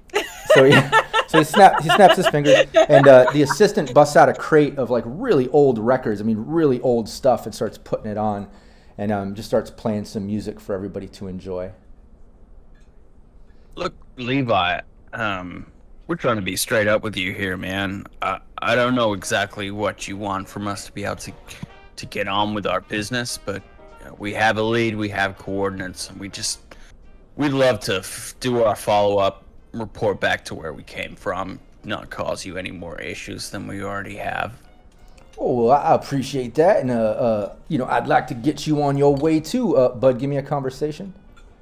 Let's not forget, everyone talking, you're on a negative too, so convincing them of things or getting into it is a little bit risky. So I kind of show my my kind of impatience. I'm just like, yeah, can we leave? I can appreciate don't that. Be rude to our host. No, I appreciate Sorry. that. I know, you want to get you on your way, and I assure you, I'm going to do my best to get you on your way, but I'm going to have to ask you to be a little bit polite and understand the situation I'm in. This is my neighborhood you came into. Hold on, let me calm down a little bit. Sorry, I just haven't finished my coffee. I get myself all worked up. Yeah. I want to keep polite here, so let's just continue with the nice conversation, shall we? Certainly. I think that is a brilliant idea. Let's try to get back off on the right foot here. Now, to answer to my friend here. Now, he does ask a pretty good question. Now, we really don't want to waste your time any further than we already have, and we are truly grateful. But I mean, I do find myself wondering as well, what are your intentions with us? Is there something that you want us to do for you in exchange for passage? Is there a deal that could be made? Yeah, you first off, Hades, just trying to get a read on him with that human perception. You're not with that role. You're not getting a good read on him. He's very hard to figure out. He's a little different than anything you're used to. Yeah, that was actually a 12. I accidentally put -4 instead. I'm figuring out what I'm doing, but that was actually a 12 and not a 10. It's okay. It still wouldn't be enough. I think he's still pretty good at deceiving. So but Rush, he is the colonel. So the thorns, right, hiding behind his hospitality and stuff.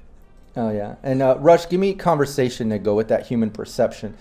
First off, human perception. While you're talking to him with that roll, you can tell something is off with this colonel. He does seem a little bit odd. He doesn't, he's very polite. He's got that Dixie charm, and Rush, you're used to that Southern politeness or whatever. But you saw him snap quick. You see signs of cyber psychosis, but not set in. Like you see a little twitching, we'll say. Maybe you see him losing his temper quick. You can tell he has a lot of cyberware going on, maybe a lot of mods. He's an old guy, and to be living this long, he probably had a lot done. Maybe went through multiple rounds of therapy trying to work his way as he's going. But without a lot of details, I mean, you're at least seeing something is off about him, and it might be some cyber psychosis personality traits coming in and out. You can't tell. Would we have any wordless signals that we could send each other? I would I imagine you would. I feel like we probably would. Yeah, without being too elaborate, what's the type of things that you would, give me an idea of what you think you guys would know. Like baseball signals. Like I'm thinking like just a quick like brush of the nose and then like a slick down the side of the chin. Not that I'm like rubbing a booger on my beard or anything, but The hat. but like yeah, like. Well, not quite that, no. But something that seems very natural, but they would know, is the idea. That means essentially cyber psycho. Yeah, we can do that. We'll say, you at least have some basic things. Maybe you can't get along the exact word cyber psychosis or cyber psycho. He's crazy. But there you go, bud. But you can get along the message like this dude's a little off. Like, I don't know. Yeah. Like, you can just, we'll say you can get that point across through your human perception. We've been working together enough that we have, we kind of pick up on each other's signals. Like, maybe for Rush, it's like a more elaborate one. But I think maybe Bud's just like, he's very specific with his eyebrows. Yeah, I like that. His eyebrows just popping up over the glass. Yeah. Out of character, this guy just reeks of warlord, which means he's ego more than anything, right? He loved the gift. He loves being in charge. Obviously, anything that questions him, he snaps at. So yeah, and give me your conversation. Rush, you never gave me that. Right. Because you did ask him, what his intentions with you are. I feel like this is a really important moment, so I'm adding 4 points of luck because I want to make sure that this goes well. Nice. That's better. Yeah, that's awesome. You ask him about his intentions and what he's doing, what exactly he's worried about or wants with you all, or if you need something, like you said earlier. Just wanted to reiterate because we kind of went off on a tangent. But yeah, he leans in. He's like, well, I appreciate you inquiring, but I'm just looking out for my neighborhood. I'm in charge here, and I have a job to do, and I do not frack around. So that's where I'm at. I appreciate your honesty. If you could just be honest and come clean, I'm sure we can get you on your way. Let's start with this. Why exactly were the Raff and Shiv coming at you in full force? It seems like a dangerous situation like y'all would more better be avoided than confronted. So whatever y'all got into must have been worth it to them, and I'm curious about that first and foremost. Well, it was certainly bad. Now, it is unfortunately my fault. We stopped for a pit stop, so to speak. And while I was out there, I started looking through our inventory, trying to find something. Piled a couple of things on the road. They saw what it was, I'm assuming. And by the time I was putting it back, they were already descending on us, and we just had to run. What inventory? I mean, there's more of them than there are of us, so I can understand the running. value of what we just gave you here as a gift, as a thank you for saving our lives. Now we have a couple more bottles of that. I dropped some cred chips on the way too. And I in all honesty here, it was my fault, and I should have been smarter. So you're telling me Nice cyber bike we got. Yeah, Cyberbike. We got the ATV on the back, and both of those are brand new. Yeah, so you're telling me, they got caught visuals of your inventory. Now, Yeah, I did see the caliber of liquor you gifted me, and I appreciate that. So you're telling me, is that what you're transporting? That's what you're coming into Dixie to explore and investigate, is bringing liquor into my Dixie? No, but we What's did your bring this inventory? stuff. What did they see? Well, they saw the liquor. And I dropped some cred chips, like I said. And I'm sure that they saw the ATV and they saw the cyberbike that we've got strapped on the vehicle there. So, I mean, they obviously were not trying to hit that cyberbike when they were shooting us with those anchors, I can tell you that. Those harpoons are mean, they are nasty, and I don't know what we're supposed to do to be able to hold something like that back. Maybe you've got some suggestions, because we are at a loss. We are out of our element in this neighborhood. Well, Clearly, the RAF and Maybe it TIF. was some of the fuel we had as well. We had a good stock of fuel. Must be pretty hard coming by out here if you live off the grid. Yeah. And obviously, supplies with you in running general. the Dixie, then they obviously can't get past you, so they're looking to pick off some more vulnerable people traveling like us. Yeah, well, that's what strikes me a little odd in itself, is that most people in this day and age don't travel like that. You know, they'll do a big convoy, they'll be supported by maybe a corporation intention, but with y'all out there by yourselves, and that's what just strikes me a little odd. Well, that's all Night City PD could afford, man. Budget cuts. Yeah. We're it. Okay. We're the task force. And because, we don't know exactly what kind of lead we're following, so we kind of have to be prepared, which means that we're just... Sometimes we're a bit of a target for, how should we say, less amiable folk, you know? That's right. All right, give me a persuasion, Allie. Yeah, I'm gonna add my luck, I think. Some of the stuff is just for greasing palms. You know? Yeah, adding my luck. And I can understand that, Rush. Rush. So I'm just gonna get rid of the modifiers. Was that persuasion, sorry? Yeah, persuasion. Okay. Ooh! Yes. Nice. Alright. Oh, dang! Yeah, Alright. I shouldn't have used my luck. He says, I can understand not knowing exactly what you're pursuing in that sense, so you're doing the best that you can, but I would definitely say it just doesn't add up that you be out there by yourself, coming all the way from that city and then bringing this type of cargo when you're trying to investigate. Now, that's none of my business what exactly you're bringing for yourselves, but if you're some edge runners coming to the Dixie to get into no good, then that's what it bothers me a little bit. So I've got to look into this a little bit further, and I'm going to have to figure this out, because I don't just trust anybody. Sure, absolutely. Of course. And sorry, Allie. No, you go, Rush. You're the one with the manners.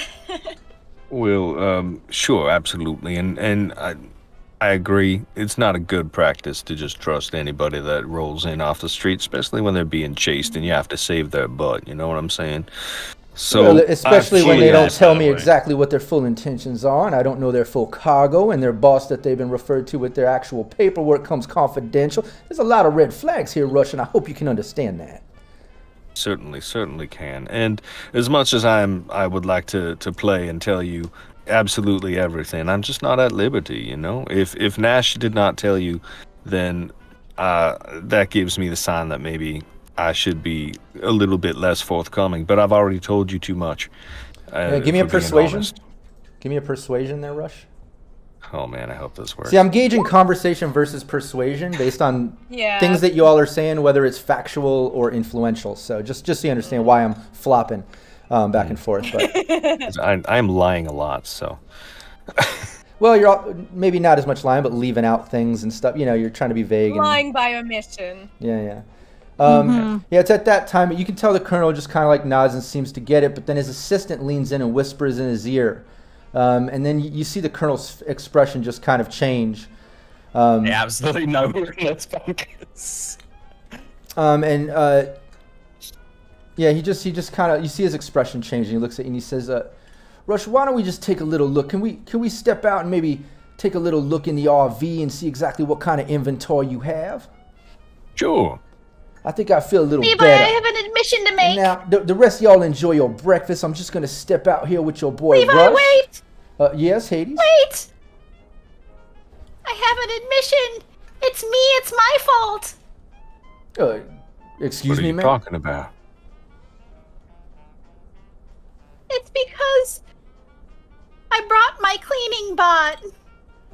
Oh, Hades, I really don't He's think a really good cleaning bot. bringing a We cleaning told you to bot leave it brought at the Raph and Shiv. Hades, it's all right. She's gonna like kind of do like a. They're really soothing thing and dirty. kind of like, you know. They're really dirty, and they saw how Yes, well behaved he Man, is. they're valuable to you, Hades, but I don't think that was what the Raph and Shiv were trying to get from us. No, I could assure you, the Raph and Shiv, they want nothing to do with the cleaning bot, ma'am. yeah, hear that? It's not your Thank fault. you, I'm Levi. sure it was mine. She's just a bit strong, Levi. Thank you so much, but yeah, that's all right. I've got you, Hades. It's okay. I think Allie's just gonna kind of like widen her eyes at Rush and kind of like. Yeah, and you go ahead. Yeah, and he just gestures. Well, y'all go ahead and enjoy your breakfast, and if you just go ahead and take me on a tour of your inventory, that'd be great. Of course. Come along. Hey, I'm actually done with breakfast, so maybe I can help you out with that. Oh, but maybe and Colonel Levi turns. sees them. I did leave like some of my undergarments in a bit of a state, so maybe just if you could like get them out of the way while I'm busy here, that would be so excellent. I'm so sorry, Levi. Again, I mean, we talked about this. It's been the whole trip. It's unladylike of me, and I don't want to disturb your southern hospitality. Yeah, I'm sorry, Levi. I mean, sometimes it's just awful. Okay, I'll take care of it. Don't worry. It's nothing I haven't seen before, ma'am, so don't even stress yourself. And as far as you, sir, if everybody could just stay here, he gestures towards you, Bud, to sit back down. He's like, y'all just wait here. I'll take inventory, and we'll be right back. And he goes, as soon he does as- a step as out soon with as- Rush. I think we have to let it happen, though. I'll tip my hat to as everybody, soon- basically saying, be on guard. Yeah, absolutely. Yeah, as soon as Rush and Levi leave, Hades is just gonna like, she totally stops and is just like, well, I thought that would work. Yeah, no, it was. I don't know. I started programming the cleaning bot to at least like move things around inside the RV, but I'm not close enough to do anything, I don't think. No, I think we just have to hopefully pray that Rush knows to, strum the right strings on this guy's ego. I think he knows we were in those corpo bunkers, and he was just waiting for us to tell him the truth. Yeah. Oh, what does he care? I bet he'd go in those bunkers too. Sure, he just doesn't. Anybody like would go in lied those to, I bunkers. think. They're just waiting for people. And yeah, Rush, Leviticus is following you, with his security and assistant and such, but he's walking over to the RV, and you're at the RV now, and he just kind of gestures, so go ahead, show me exactly what y'all toting. Let me just get an eye full of what's going on here. Oh, yeah, of course. Let me show you. And so I'll lead him into the RV. And I wasn't entirely sure if Allie was trying to speak to me in code about trying to hide something specific. No, it was more that she was just trying to get Bud on there with you, but didn't really work. Is there actually underwear like hanging around? Yeah, probably. Okay, all right. Just because that might be a red Dude, flag. it's probly a mess back there. There's probably yeah. all sorts of random crap everywhere. I think That's probably true. like there are definitely like some like hand washed underwear just kind of like drying on on wherever you can kind of hang them and stuff, and like she's probably kind of like gone through like what bra she will wear that day. So yeah, probably some are strewn on the ground. Okay, all right. Excuse the smell. We had a bunch of blood that was shed yesterday, and I think the heat is just, it's what it is. We were getting shot at. So, yeah, but come on in. This is currently our home on the road. Yeah, he kind of makes his way up, up and down the RV, just looking at everything. Everything's for the most part I would imagine would be out in the open because you have all these fuel containers, we'll say the other liquor bottles all in a box or crate. I imagine maybe the weapons that you leave on there might be tucked away in like a compartment or closet or something like that, like, Buds and whoever left any type of non-concealables. Also, any of the funding that you didn't, send back to Nash, was any of that, remind me, was any of that hidden, or is that on your persons? I don't remember. I think it was on our persons, and Okay. I sent everything but 500. I can't speak for everybody else. Yeah. Okay. Yeah, it was some cash, so it can't be sent. But yeah, probably best if we just kind of keep that on ourselves. Yeah. All right. Well, yeah, he looks cool through everything. friendships. He says, "Well, this all looks a bit normal. I mean, you got quite a bit of fuel here, and here's that weird cleaning bot that that lady mentioned, and yeah, you got a bunch of top shelf liquors here. Ooh, this stuff looks nice." He starts like looking through the liquor. Then he looks out back, through many of the holes ripped in the back, and he says, "Yeah, your Cyberbike a bit fracked up there, but that four-wheeler looks like it's in good shape. That's nice. That's nice." Oh yeah, thankful for that. We really are, because there's some parts on the road that an RV just will not be able to go off-road in. Sometimes an investigation you might need something like this. So all the way from fancy big old Knot City all the way to the Dixie, with just some fuel, some top shelf liquor, and a four-wheeler, really, to investigate some kibble, huh? Fuel for the return trip, top shelf liquor to grease palms, and to make friends, of course, and potentially for bribes if needed. Thankfully, you're an honest man, and we didn't need to do any bribing. We can just be friends. Know what I mean? The ATVs for off-roading.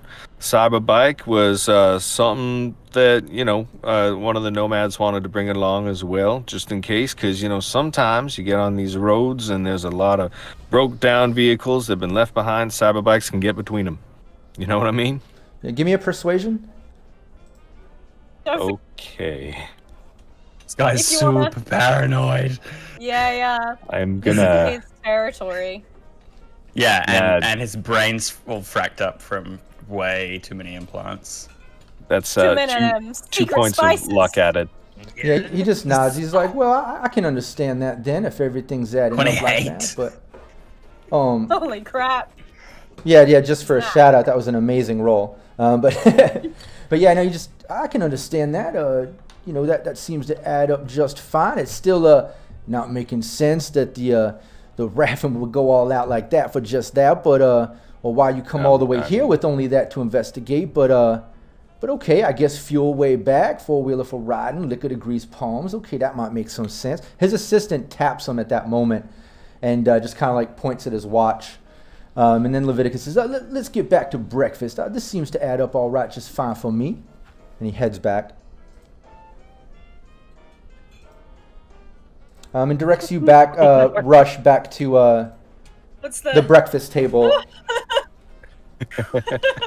So I adjust my glasses in a very specific way that lets everybody know that we may be all right.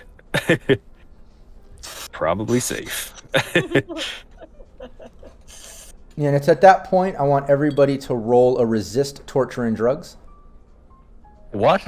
Interesting. Oh, no. No, this is not good. Oh, that makes me sad. Oh, I have no bonus Oh, on that. no. Oh. Is that Okay. still? Oh, is that still a no. -2 with sleep? Oh yeah, Does that not matter? everything -2. Yeah. All right. But where is that? It's body skills, isn't it? That's a I've will? got 4 in Yeah. there. 8 will. I've got base 12. Oh no. I'm gonna chuck Oh, in no. 3 points of luck. And away we go. Man, that cactus Yeah, I king should've done 18 really for me. shot I out should have some- done that. Nice. Yeah, all the regrets. Why is that a modifier of 1? So it's +3 for luck, but -2 Oh, for oh, sleep oh, yeah, yeah. deprivation. Right. Yeah, no problem. Yeah, it's at that point. Yeah, everybody except for Bud pretty much fade to black. Everyone starts going unconscious. You're feeling a little dizzy, and all of a sudden you go Goddamn black sausage. and kind of flop down. You even see, in Bud, you even see Dreads and Tumble same way. They all just kind of fall out, go unconscious, and it's at that moment 2 more security guards enter aside from the 2 behind Leviticus. What the fuck is going on? And And yeah, all the security guards, when everybody goes unconscious except for you, Bud, all the security guards kind of raise their rifles at you as Leviticus looks at you and says, "Oh, you're a resilient man, aren't you?" Yeah, I'm a light eater, and I've done this ain't my first rodeo, okay? Well, then I'm sure you know the damage all these rifles can do. If you wouldn't mind just putting that pistol down, sir. I'm just gonna pop it on the table and be like, yeah, is this what you call hospitality? Well, drugging us? It's called precautions. This is why the Dixie is doing very well in my hands. So that being said, sure. You got Cress on side. That's awesome. What the hell is all this trouble for? We're just here to come in and out. This is ridiculous. While you're talking and he goes like that, his assistant walks over and kind of starts putting a blindfold on everybody, and puts one on you. And then ties her hands, or sorry, I mean a gag, the gag in the mouth, and then is zip tying everybody's hands. And then the security guards each walk over to different members of the people kind of lifting up out of the chair. Obviously, Bud, you don't need help getting lifted up, but the guy's gesturing for you to get up as well. So what the hell happens now? Oh no, I can't. I'm gagged. Great. Yeah, you're gagged. But you mumble something, and Colonel replies, "Everyone's gagged, but everyone's unconscious except for Bud." So, oh, and Allie goes the ball gag route. I like that. This is actually my clown nose as okay. a real life person. I just want people to know that it's not. Allie's like, "Oh, we're gagged." She puts on a full leather mask with a zipper and a ball gag. It's definitely a clown nose. Don't at me in the comments. That's funny. So I'm just. Whoever's handling me, I'm just gonna try and just make it known through my body language and eye contact that I'm fully ready to kill them. Yeah, I would say with this body language, you can give me a human perception roll at least. Let me see how much I can indulge with that. You know the cliche when people they lift you to your feet. You're like, oh, I can do it myself. Exactly. Yeah. Yeah, that all that good stuff. You know, they go to zip tie you, but instead of moving at their speed, you move at your speed. You know, you're like, all right. Yeah, that's actually take 3 off that because that's my luck. I haven't removed from the roll. Yeah, so not much. Yeah, not much. Yeah, you're not getting a big read, but you can tell that these guys they're militant. They're maybe as trained as you, if not in different ways because of the militant background. But you can't really get a feed if they're intimidated or not by your slight flexing. But regardless, it was more for my own benefit, really. Right on. Yeah, just to at least coax your ego a little bit from having to give in at that situation. I get it. Makes sense. But yeah, you are in that predicament. Everyone's getting carried out of the room. No one knows this, so keep that in mind, even though you're all hearing this. But Bud knows this because Bud is seeing this. But they're basically escorting and dragging all the bodies, probably about 5 or 6 doors down, units down. So think about maybe the length of one city block, if that, about down and into this sort of big open rubble room, like maybe it was some type of building at one point, but through past wars and things, it's absolutely unrecognizable to tell what it used to be. But it's this big open room. There's a couple security guys sitting at a table off to the side, and the guys kind of drag everybody over there and start emptying out all the weapons and putting them over. Leviticus, one of the guards, hands over the gun that you handed over, Bud, earlier, and everybody's weapons, pretty much, with the exception of cyberware, obviously, everybody's weapons gets put over on this table with these 2 security guards, and then everybody drags everybody back. There's a door in the back of this room to another room, and Bud, you're basically seeing this narrow room with, it's just all run down. And here, I'll bring up the map so we can get an idea.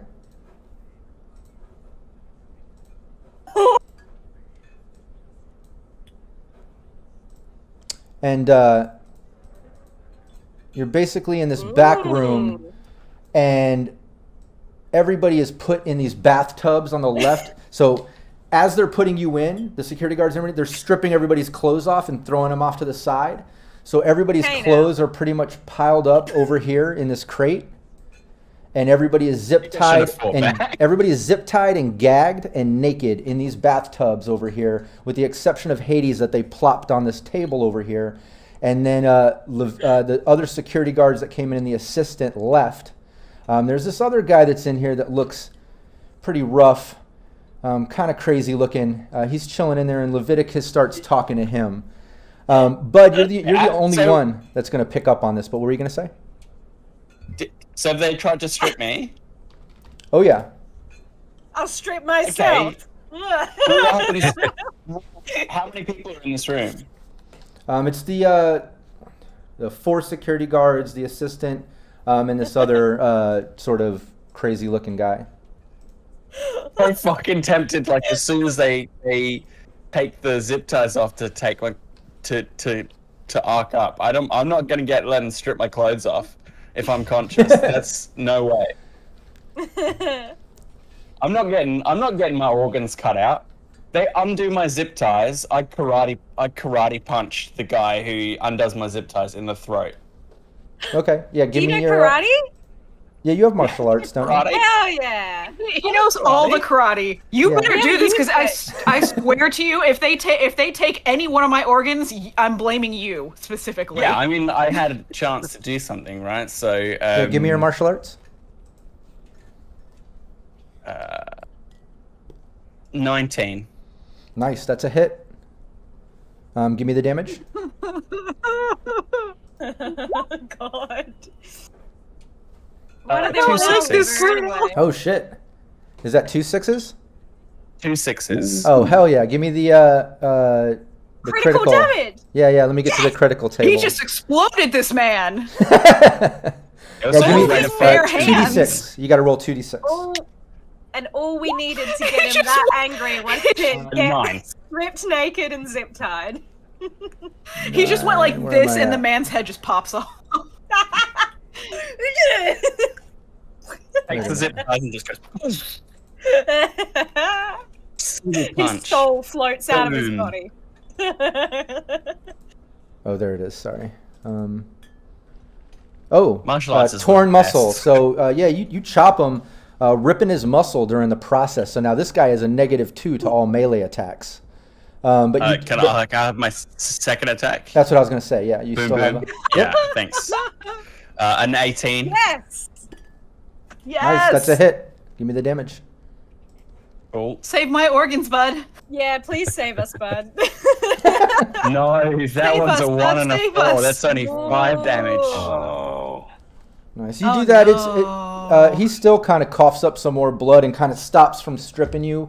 But the other guys take notice and instantly kind of like jump on you to help this guy deal with you. So give me your brawling. We got to do a little contested grapple. And this is going to be against a few people. So I am going to streamline some of these actions. Yeah. Give me I the mean, I'm first. not. I was no way. I was going down without a fight here. Fuck As that. well, you you had to. shouldn't. Jesus. I wouldn't want to be Show 'em stripped that- either. Yeah, and thrown in a bathtub. Well, now you're just a prude. Oh. To be honest, gagged, zip tied, naked, and thrown into a bathtub is kind of my signature move as a GM. So It's Yeah, your memoir. I'm gonna remember this. I was gonna say now. Yeah, two of now here's Rob's ulterior motive. yeah, it just got Only rated. took 6 It's sessions. going rated R. We're leading into rated X real quick. We're gonna get real weird here soon. But no, the guys they basically My jump favorite. on you. Yeah, they grapple you. They finish ripping off the clothes, toss them to the side, re-zip tie you, gag you, toss you in the bathtub on your back, and everyone is still asleep for this moment. But during that little engagement, Levi did take a step back, Mr. Davenport here, and he's like, "Well, you got quite the fight in you, young man. I can appreciate that just fine." And then he leans into You mother. to the weird-looking guy that's standing there, and you can kind of make out some things that he's saying. He is talking a little bit quiet, but he says to me, he's like, "Look, just see exactly what you can get out of them. I don't trust one goddamn thing they saying. We're going to go ahead and take inventory, but see as much info you can get out of them. Find out exactly what the hell they doing in my neighborhood, exactly what they want out of here, exactly what they're coming from, if they are exactly from this night city, who the hell this national. Just get as much info from them as possible, and then get rid of the evidence. We done with these motherfuckers. And he just kind of turns and steps out.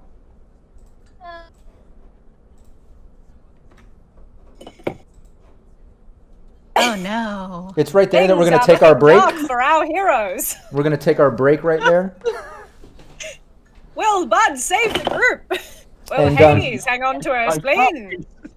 And I do want to. Oh, no. I do want to switch over Syrinscape, because one thing that I do want to mention is that when Leviticus leaves, you're basically, Bud, you're the only one that's seeing this, but you're in this room with this crazy looking guy or whatever, and when Leviticus leaves, you hear a little bit of conversation in the front room after they close the door. Obviously, you can't see in there. And then you hear some like muffled music playing in there. Whether those security guys are playing a radio or, listening to music or something along those lines, that's what's going on in that room. You can hear basically some muffled music going on from over there. Because they don't want to hear the screams that we're presumably going to make. Awesome. Yeah, whatever it is. This will work out fine. This So will work out just fine. like So I'm gonna- music without being suspicious. Yeah, so I'm gonna play some. One other person. I'm gonna play some Sorry. muffled music that y'all can hear through the closed door coming from the other room. We're gonna let that play through the break. Mics are hot, don't forget. So anything you say, people can hear. And we'll be back in 5 minutes. Cannon will be used against you. Exactly. And everybody, stick around. We'll be back in just 5 minutes. Excellent. None of you make your goddamn resist roll, but me.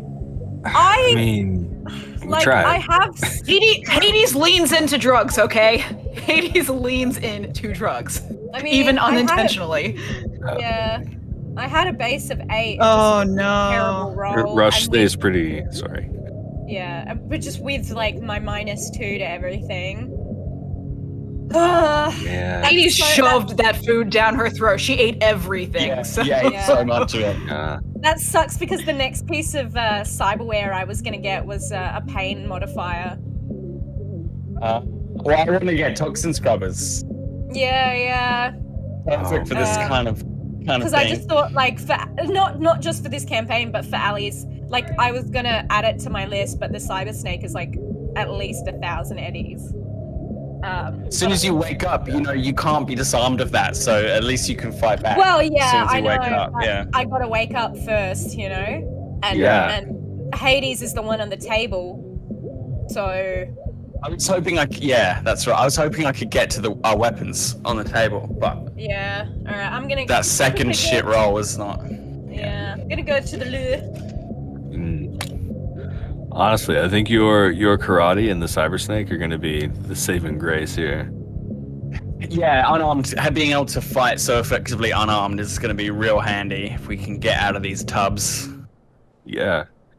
But I need my melee weapon back, because if I can land a melee strike and a martial arts strike, I can do I can break armor. I'll have a combat knife over there too, so if that one happens to be closer to you. Yeah, sweet. Man, that was a clutch move though, dude. That was amazing.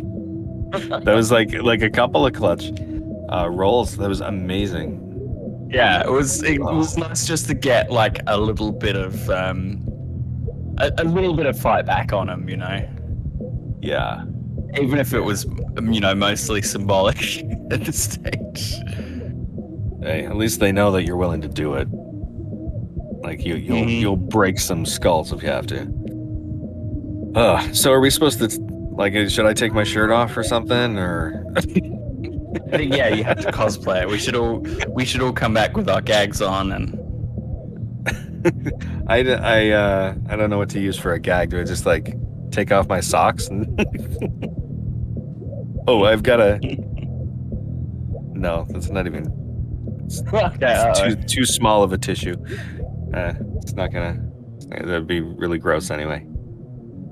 Yeah, I don't know what to do.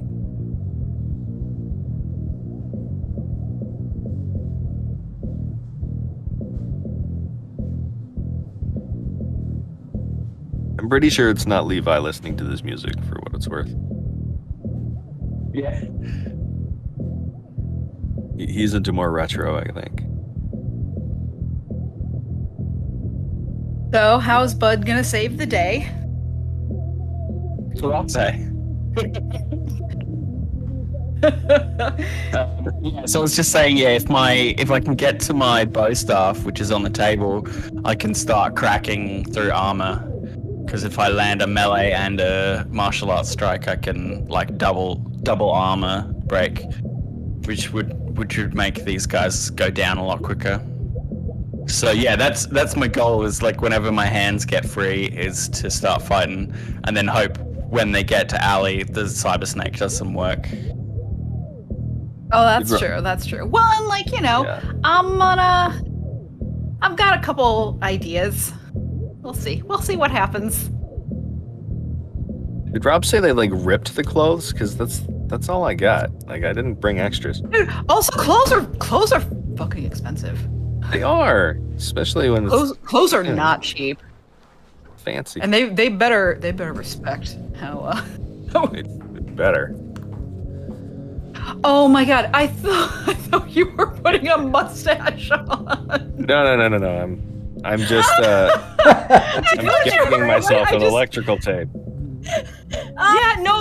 I get that now. I get it now, but at first I thought it was a mustache. I can still talk through it too. No, I get it. I'm on board. I'm there. Although we won't turn down a good mustache either. I mean. Hey, Yeah. Oh my god, being able to talk through that is It's gonna be It's, in character. ridiculous. Wait, do it again. Do it again. That's This is me talking. We're back. A lot to People deal got to with, and see I this. love it. So Yeah, we're back. yes. we're gonna give the people what they want. Exactly. Yeah. So I'm ready to roll up my new character. Well, these characters were fun. Oh, bunny. Yeah, It okay. was nice knowing them. And Oh, Bunny. baby. Aw, he's cute. Oh, sweetie. It's very cute. Are you ready to see Mummy die in Cyberpunk? Oh, you ready for all of us to get turned into empty husks? He's Yeah, very it's- supportive. Yeah, and I don't think this is Leviticus's style of music. I think it's maybe what those guards were listening to. Yeah, we'll see. What's Leviticus? Does Leviticus like opera? I bet he does. Have no idea. But yeah, and shout out to my old band. I got to do some sound sets for Syrinscape, and this is one of my old bands from the late '90s, early 2000s. I used to tour with doing the vocals and guitar. So I always anytime in Syrinscape I get a chance to rock my old music, I do, and then I pretend like I'm like, oh, I didn't even know, that's so cool. Oh my god! Like, Who is this? I'm like, ooh, did anybody hear that? Oh, an amazing vocalist, I must say. Wait. That guitar player. Oh my God. I heard he's sexy. Oh my goodness. But no, let's get back to it. Everyone is naked, gagged, and zip tied in these bathtubs, with the exception of Hades, who is thrown on the table. Oh no. Possibly first in line, who knows? But this weird-looking guy, this creepy, scary, weird, modded out, whatever, he kind of like comes over to Hades and everyone in the tubs, kind of cracks one of those sticks under your noses, one of those sulfur sticks to kind of wake you up. Hold on one second, let me pull this up. Damn it. Sorry, I apologize. Now, does There we that go. happen Yeah, just to the people in tubs, or? No, everybody. It happens instantly. He goes over to Hades, cracks it, moves it, walks over, puts it under everyone's noses. Everyone's, remember, everyone is still gagged. But he wakes everybody up. Everyone obviously disoriented at first, with the exception of Bud, who, Bud, you're seeing everyone else's confusion. And yeah, that creepy guy just kind of looks over and he says, "We're gonna have some fun. We're gonna have some fun today. We're gonna get some questions answered from my boss Leviticus, and we're gonna have some fun in the process." He turns around and starts kind of going on this like little table off to the side. You see him, pulling up kind of like a saw, a little blade, some like really long needles. Like he's just looking at different sort of weapons of torture, possibly. But do you have contortionist? Maybe Allie can roll contortionist. Yeah, if anyone wants to do, you know, a sort of strength check on the zip ties, or better yet, contortionist out of these zip ties, that it's easier with the contortionist. But you can give me those rolls. Yeah. I would like to roll contortionist.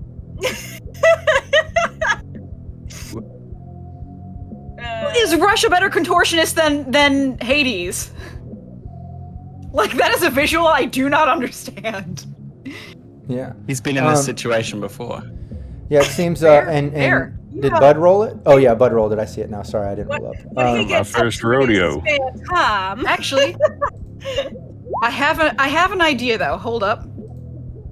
What would a 16 get me? Because I rolled animal handling. I still have Mr. Pizza Man. Why did you roll? My rat buddy. Oh yeah, you have that rat. My That's rat right. buddy is always on me. Yeah, that can totally work. A 16 is decent. Mr. Pizza Man. What are you trying to animal handle the rat for? Nibble through the zip. I'm gonna have him. Yeah, nibble through the zip ties. Yeah, that's fine. It'll take a full turn to get him doing that. But with an animal handling roll like that, yeah, you were able to kind of get him to do it. We'll say maybe he crawled out of your clothes and came over to you to snuggle, as he tends to follow and be your pet, and you're able to do that because let's not remember you don't have your clothes on, but he can make his way over. That was a good animal handling roll. I like that. But yeah, crawls out of the empty clothes. Huh? Yeah. Range. Where's my? Whoa! What's this? Where's my mommy? What incarnation? What gives? But yeah, great contortionist rolls there from Allie and Rush. Both of you are able to slip out of these zip ties. You're able to kind of dislocate your thumb or do whatever type of contortionist thing you do to get out of the zip ties. And I imagine, unless you tell me otherwise, you're wanting to kind of do this incognito, just sliding out of them without it being known yet. Am I right about that? Or are you just trying to pop out and jump up? Silent. Okay. Yeah, well, both of you are able to slip out of the zip ties. And Hades, your pet, has made his way over, and he's currently trying to nibble through. But it's going to take another round. But yeah, and the guy, while that's happening, the guy kind of picks up a blade. He's like, we're going to start a little bit simple. Let's just keep it real simple. Just a blade. Just a simple blade. You like blades? You like that? He comes over and he starts kind of like poking it around your face, Hades. And then he pulls the gag down. He says, now, before we get started, you can end it all now. Why don't you just come clean and answer some of these questions I got for you? Now, what exactly are you doing here in the Dixie? Very clean! Right now? I don't know! You put me in this room! Oh, okay, so we're going to be funny. Sleeping. Yeah, he basically goes and he... Hey, what? As he says we're gonna be funny, I'm gonna go ahead and... Oh no! Well, I rolled low on my brawling, but I was gonna have her just lean up and headbutt him. Just boof! Or bite his nose, or Yeah, you can try that. You can try to do a headbutt. Give me a brawling, or do you have martial arts? I don't. I did brawling. I got a 7. Just give me brawling. It didn't go well. Well, it'd be contested, so let's see. Yeah, it didn't go well. Yeah, he dodges it. Yeah, you lift up, you just say, oh, yeah, you're a fighter, okay. And at the recommendation, I love that cyber smiley about keeping it simple, little off the top. He leans in, and instead of cutting your face and such, he cuts off one of your ponytails. I can't believe you. Oh, you're really asking for it, pal. Now, you are really asking for it. Now we can get into some flesh, or you can start name? talking. Does anybody else want to talk? This. Anybody else want to be next? I want to remember what they call you. Is this? I want to remember what they call you so I can write it on your gravestone. Hey, look at me when I'm talking to you. He shoves the gag back in Hades' mouth. Hey, no, I'm talking to you right now. You come back over here. Don't you ignore me. And now, And he points again. He shoves it in and he says, "Now we can get a little more physical." And then he looks towards the rest of you in the bathtubs and kind of points with the knife and he says, "Anybody else maybe better at conversation here?" He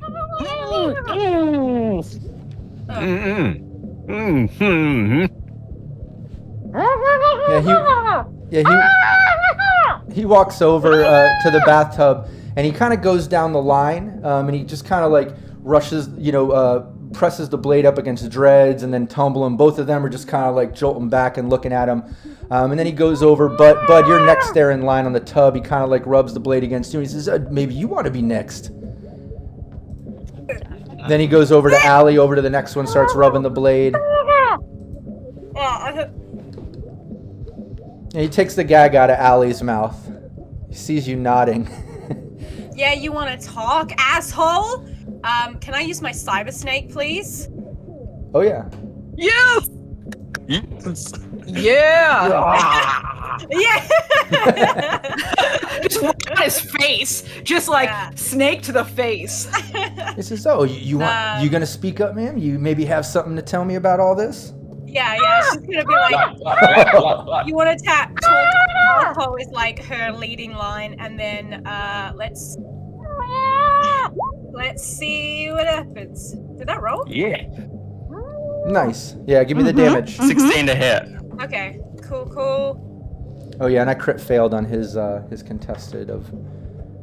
Oh, so close. Nice. A 6 and a 5. I know. Oh, almost a Damn critical. It. That would've been nice. Like rip out his tongue. Oh well. Yeah. So she's like, "You want to talk, asshole?" And the cyber snake just kind of like, it's like almost like a ricochet. Like it's never kind of unfurled that quickly before, but it just basically kind of like shoots out and like grabs at his face, kind of raking it back. Oh yeah, it rips out like half of his face. It did a lot of fucking damage. You see it rip out almost his entire jaw as he just stumbles back and his eyes go super wide, completely shocked at this, wasn't expecting it at all.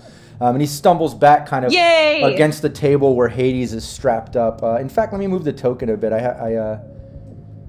So now he's right about there. He kind of staggers back, but he's grabbing his face and he's just bleeding. He's like, and his eyes are all big.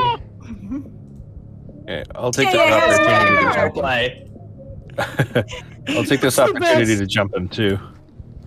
Yeah, my gag's off now. Whee! Yeah, you're zip tie free, Rush, so you can do whatever you want as well. You got free hands. All right, so I'll jump out. Is he laying on his back? Is he prone? No. He's like leaning against it. He just stumbled backwards up against the table. He's standing, grabbing his face.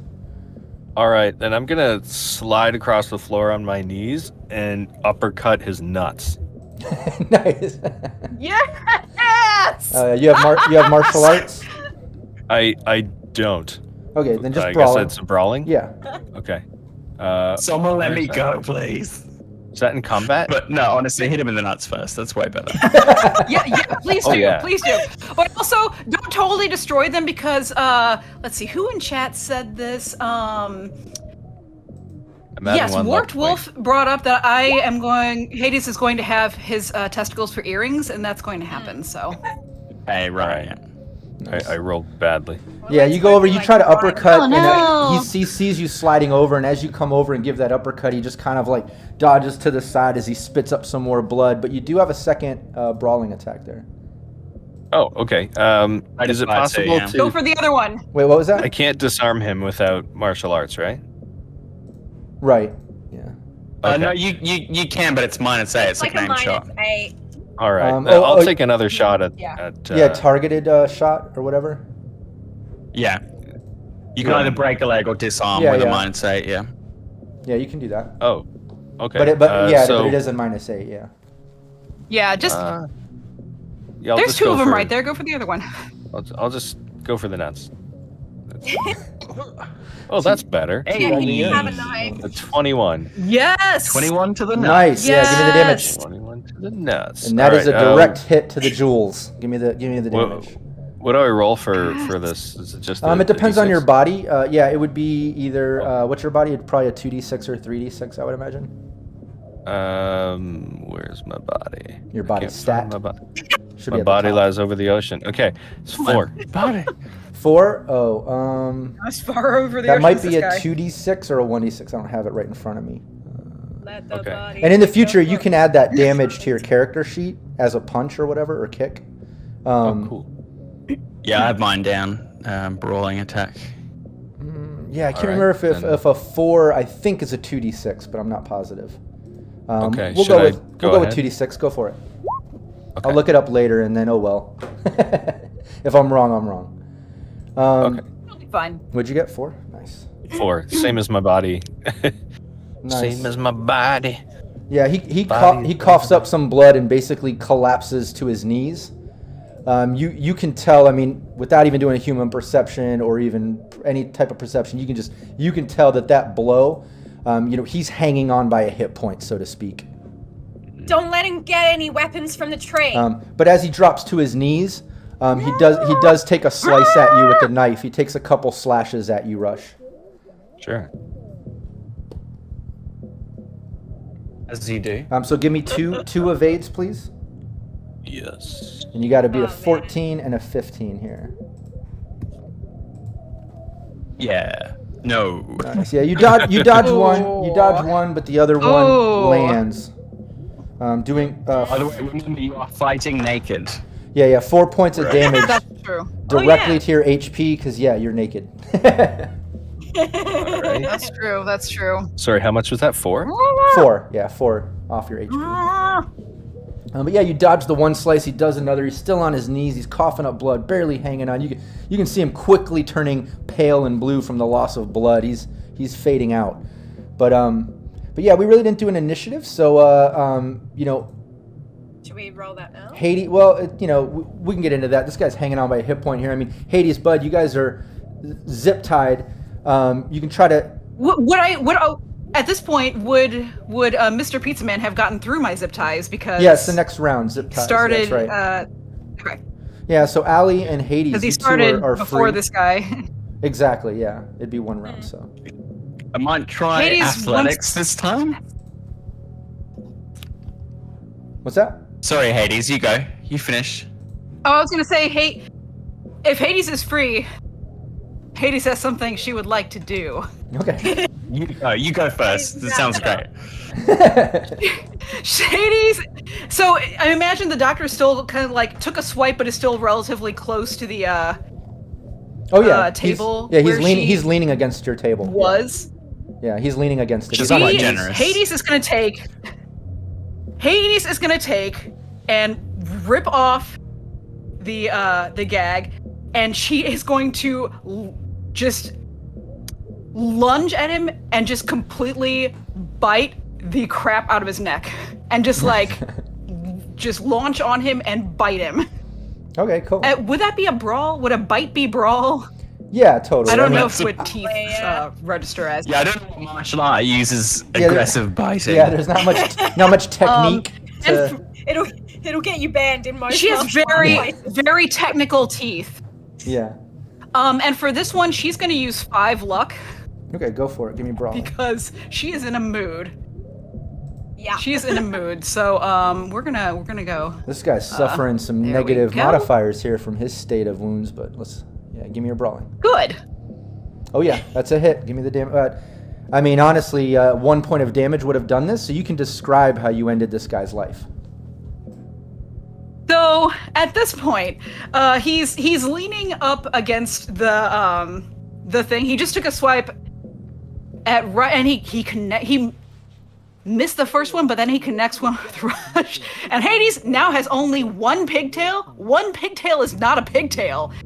So she takes and she doesn't even pull it off her head. She takes and just straight up like Hulk rips this gag, just tearing the fabric, just whoosh. And she's like, "You never told me what to put on your gravestone!" And just like reaches over, grabs him, and just tears a chunk out of his neck with her mouth, and just blood spurting everywhere. There's blood all over her face, and then I imagine he just like falls to his knees, falls face forward, and she's just like, "Ah!" just like I would say arms in the air, everyone, blood all over her face. Yeah, blood just spraying up, screaming. The dude collapses, and everybody else loses at least one humanity point. Humanity loss from witnessing Hades go completely barbaric. Yeah, that's fair. My God. Everyone's just like, And yeah, Hades is standing there, catching her breath, covered in blood. Bud is the only one still zip tied. I should remind everyone. Yeah, can I make an athletics check to just like sit up out of the bath and just crack him open? Yeah. Would you have strength? and she's just gonna. That'd be fine. Yeah, you break out. Is that enough? Yeah, I'll give it that. And so you do the twist so they weaken and then pull the gag out. I am fucking pissed. Yeah. Okay, where are my pants? Where's my jacket? I think, my guns. Allie's gonna try and like pass out clothes and stuff. Sure. Yeah, everybody gets dressed. Like I said, everybody's clothes were just kind of thrown off to the side. Bud, you're the only one that knows in the front room. There's a couple security guards that were posted up there. In fact, I'm going to reveal the front room because Bud saw it. But just for the sake of metagaming, the rest of you, pretend like you don't see this, But Bud, you can explain to them what you saw, that there's you saw a couple security guys, all your weapons were taken and put on a table with those guys. But you do, you guys just got dressed. Are there? Yeah, okay. So I'll take this guy's knife. If no one else does. As the martial arts guy. Yeah, I'll take the knife and then I'll say, they got a fucking guard room out there. 2 guys just dragged us in. Far corner is where all our guns are, okay? So we kick down this door, we rush them, we arm up. How many cause guys hell. did you say there were again?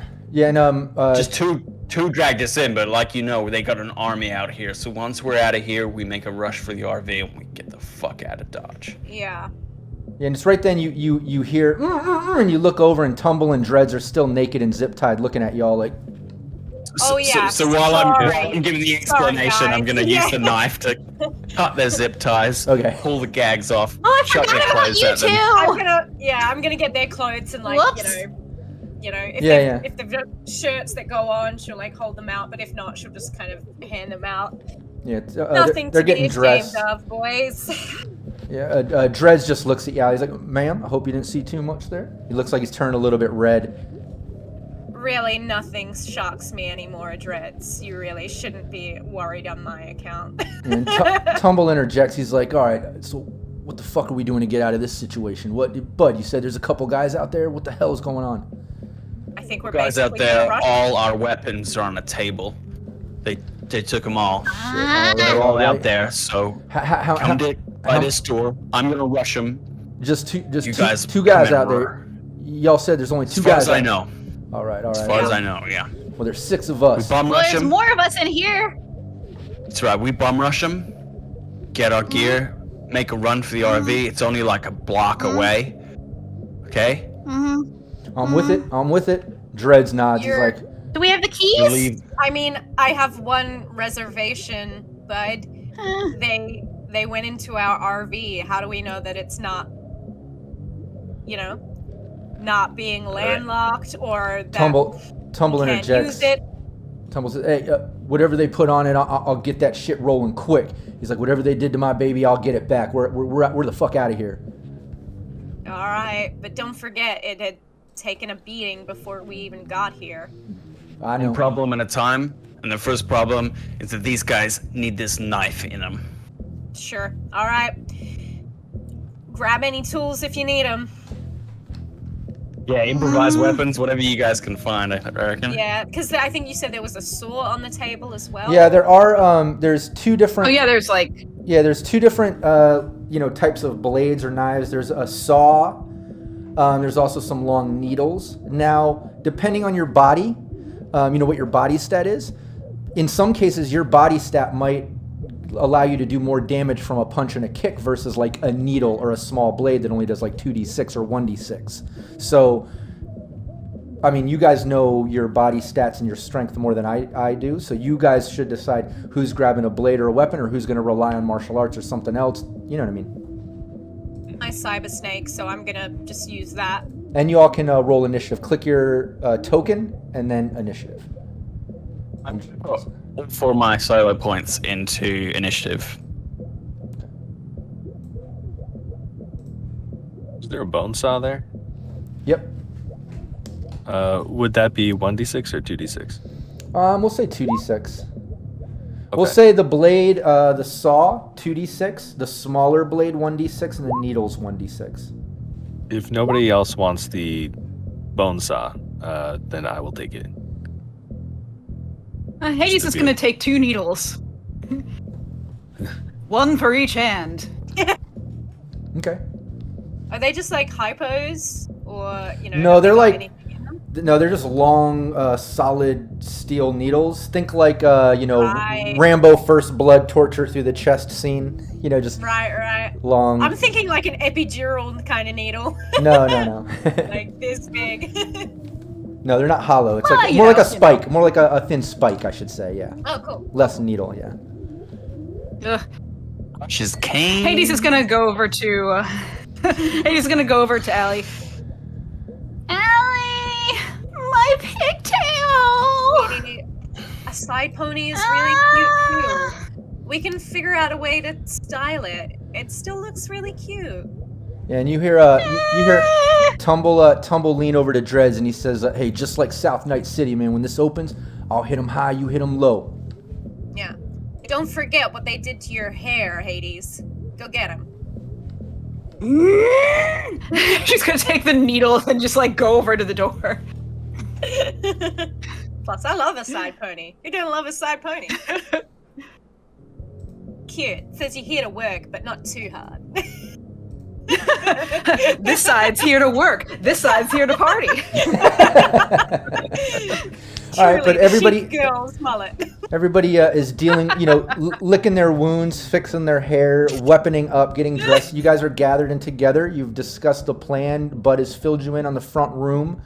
You guys are kind of, together and ready to take action or do whatever you all want to do. Rush, you're at top of initiative here. However, you haven't engaged in combat yet, so anybody can talk about plans and what you want to do. But when you do start, whatever actions you guys do want to take, that's when initiative kicks in, which would be Rush. Okay. I'm gonna pop through this door, and I'm gonna bone saw the first thing I see. Yeah, I reckon we rush that weapons table, and that gives us the best. That levels the playing field. On 3. All right. Okay, We're gonna rush this. After 3 or on 3? On 3. On Got it. 3. On three. Okay. 1. Counting up, Madison. right? And God damn it. keep in mind when it comes to rushing and running, in case nobody remembers how it works, you have to look at your move stat, and you can go double your move stat if you're running, but then you don't get an action. So keep that in mind. Yeah. Okay. So I got 7 move, and it's what? Nice. To these guys, it's like 6 squares, right? Yeah, 1, 2, 3, 4. Yeah, about 6 or 7 squares. Yeah, about 6 squares. Yeah, so I should be able to make it with 7, right? 7 move? Yeah. 1, 2, 3. So we're Cool. like at the door. Sweet. Oh yeah, you'll be able to make it up there. Anybody below? Let me see. 1, 2, 3. Yeah, anybody below 7 isn't gonna make it there. They're gonna have to run, in which case they're not gonna have an action until the following turn. So just check your move stat. Make sure. Yeah, I'm at a 6, so I've got to sprint for it. Anybody else gonna be able to get up in there like Bud? And just so you know, Tumble and Dreads don't either. They're right at 6. Okay. So. Yeah, I got a On 7. me. Okay, you and me then. Oh Great. shit! Okay, nice. So at least you got Rush with you to initially get things going. Yep. Okay, good. You guys are all together. You have your plan. What are you guys doing? All right. For the I guess table. I'm top of the initiative, so I'd be running in first. Is this this bone saw, is it a 1 or a 2 on rate of fire? It's a 2. 2? Okay. Yeah, I'm gonna pop through and try to get to the first person I see if I can see them. Okay, sure. Yeah, you can kick the door. It's not even locked. You can easily just kick these double doors open and start moving whenever y'all are ready. So rush your first in line if you want to move your token and get things started. That'd be awesome. Yeah. I feel like there's a slow motion moment when the door gets kicked. Yeah. And there's we're all there like I'm mad as hell. And as the door kicks open, the music unmutes, becomes a little more clear. Nice. The door kicks open, Rush enters. Rush, if you want to move your token. You already did? Okay, nice. Yeah. All right, yeah, give me your melee. All right. Is there somebody nearby? Well, I thought you had, you could get right up on him. I thought you had the 7. 1, 2, Oh, okay. So I can get right to this dude. All right. Yeah, you could get right here if Oh, you sorry. want. I didn't Yeah. see those tokens. Yeah, I'll allow you to go diagonal. That's fine. I'm not going to Okay. split Are we not hairs on that normally? one. Are we not normally allowed to go diagonal? No, you can. I just didn't know if you knew that because you weren't going all the way. But that's fine. Oh, okay. Yeah. Oh, All right. Yeah. If you want to give me. Yeah, I was popcorn. Oh, you did both melees. Perfect. Okay. Yeah. One of those is a hit. Yeah, that guy Alright. dodges, but one of them's a hit. Give me the damage. 5. Bone saws ready. And remember, I don't have any melee. yeah, melee, and that's Yikes. doubled because of it, being a melee attack. But it doesn't seem to really phase him too much. It just slices at him, but doesn't fuck him up so much. And the first one he What armor misses. are they wearing? Yeah, it looks like they're pretty well armored. Hades, over to you. He's gonna have to sprint because her movement's not so great. But she's gonna go. Let's see, where am I? Can't I get to myself? Hang on, I have to zoom out a little bit. Yeah, I'm gonna have her move just pretty much. Her movement is 5, so I'm gonna have her move pretty much right behind where Rush is, because I don't know what these guys are planning to do right now. And she's not gonna have a movement. There we go. So I'm gonna have her go just right over here. Yeah, you can run over there. And that's your move. Yeah, 2 movements, so that's all she gets. Exactly. Yeah. Okay, bud. You're up. Okay, so I'm gonna engage this other guy, so they can't just spray down our friends with weapons. Hell yeah. I'm debating here whether I bone break him or break his ribs. I mean, it's a tough choice. It's such a big, it's a tough choice. So I have to land 2 hits to do the armor break. Yeah, to ablate the armor by 2 or whatever. Isn't that what it is? Yeah, so it's in addition to the attacks ablate, you ablate 2 extra on top, so it should really soften him up.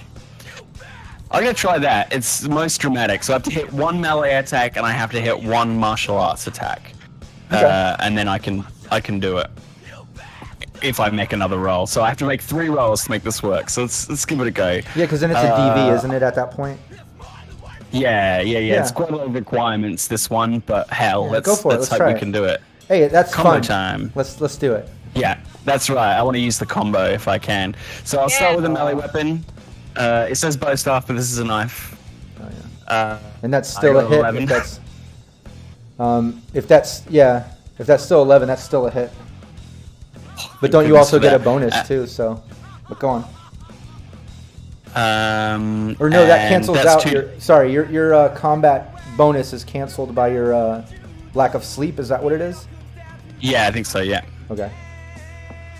So 2d6 because it's a knife. Yeah. 10 damage, ignoring half armor.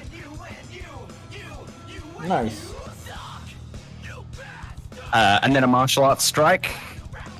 14 to hit. Crit failed on that. That was another hit, man. Success. Okay, so that's another 2d6. Yay! 8. Nice. Doesn't really get through. Oh wait, sorry. Again, martial arts ignore half armor. Yeah, that's what I didn't do the first time. Sorry. Okay. So, and then it had to be a DV 15. Yep, go for it. Yes. So yeah, to be a DV 15. Okay. Let me go. Skills. Come on. Combo, please. 17. Nice. So yeah, the first. Nice. So I come barreling out the door like first through it's Rush and he comes charging through, but I'm like right behind him like a bat out of hell, knife in one hand, and then so the first one's a knife strike, rakes across his armor. Second one's a like a powerful kind of from the core martial arts punch, and it's followed up by finally a standing kick, straight-legged, bang, straight into the middle of his armor plates, crunching into them, shattering the armor plates at the front of his gear. Oh yeah, and he gets the crit injury, doesn't he? And that comes. No, that's so I can. Oh, this is the armor one. Sorry. Yeah. Yes. Yeah. So the first 2 shots should ablate armor, and then an extra 2 armor gets ablated from the final move. So he should ablate 4 armor in total. Yep. Plus the damage I did to him. Oh yeah. So it's a blitz. Oh yeah. You just messed that guy's day up. Blitz. And his armor. But yeah, Allie, over to you.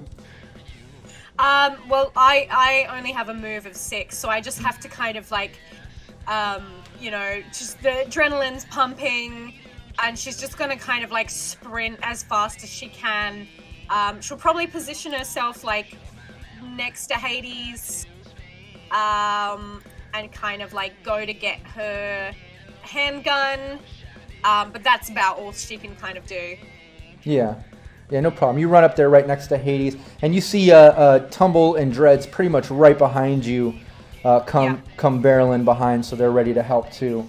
But it's at that point that the guy that Rush that you ran up on and were fighting with, the second you're up on him, he just kind of drops his rifle that he had kind of slung around holding on to, and shoot, some wolvers come out, and he takes a couple slices at you with his wolvers. So give me your evade. All right, so that's 2 evades? 2, yeah, please. Come on, Rush. You dodged both of them. Yeah, he takes 2 swipes at you, and you're just slick, man. You're being slick. Is anyone imagining it being very anime of like, head is perfectly steady and the body just kind of moves with it? Yeah, and the other man in the back that everyone attacked it and turned into a ballroom blitz. And then the guy that's right in front of Bud, he pretty much takes his rifle and just tries to hit you with the butt of the gun.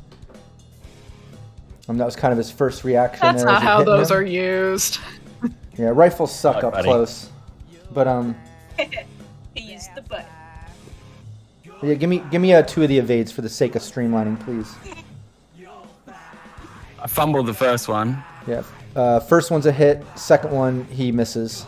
You're able to dodge it. Only 4 points of damage. And that lowers my armor 1 as well, right? Well, yeah. It depends if it gets through. I mean, it's half armor because of it being a melee. So 4 points. Yeah. So my armor's 11. So. Oh, okay. Well, yeah. Nothing even gets through to you then. Yeah, so he hits me with it, but it lands in my armored jacket. I take it on the shoulder. Exactly. And the second one I dodge, yeah. Oh yeah, Rush, back over to you. All right, so yeah, I'm going to take a couple more swings at this guy. So... Ooh. Look at that. Hold on 1 second. Don't look at that. Ooh. Yeah, both are a miss. Really? Wow. Okay. 20. Wow. Oh wait, what do you? Wait. Oh yeah. No. So I rolled damage too. Just. Oh, in sorry. I advance. was looking at the Just in damage case. as if that was the attack. I apologize. Yeah, first hit is a hit. Second one's a miss on that 11. All right. So yeah, one of those damages, I guess, would be the first one, which is the most. That's 6. That's good. Nice. That actually does a little bit here because of the ablation and the half, because of being melee. Nice. I just love you wailing away with this sword. Just,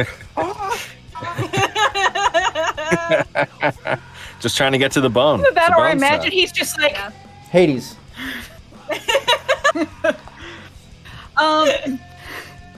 So, as this is going on, Hades has finally reached there, and while there's a little back and forth, she probably took a little bit of a breather, which is why she. But now she's back on top. She's gotten some air back in her lungs, and she's gonna take these 2 needles, and she's gonna just kind of poke around to Rush because she's still behind him, and she's just gonna kind of needle around at this guy, and we're gonna see what happens. Oh yeah, give me your melee. Needle 1. 2 melees. That's. Oh, I hang crit fail on, on wait, that that one? still had my luck on it. Okay. so you're like an MS so brawling. You want melee. Well, I crit failed on the first one, so you got a good chance on the first hit there. Second one I did Okay. decent, 14. Yeah, I have to redo that anyway. Yeah, 2 melee. 9 on my first one. And then my second one is also 9 because Oh, okay. they're both the same thing. Yeah, and for- Hades is nothing if not consistent. Oh yeah, first one's a hit, second one was a miss. So yeah, give me that 1d6. All right. And 6.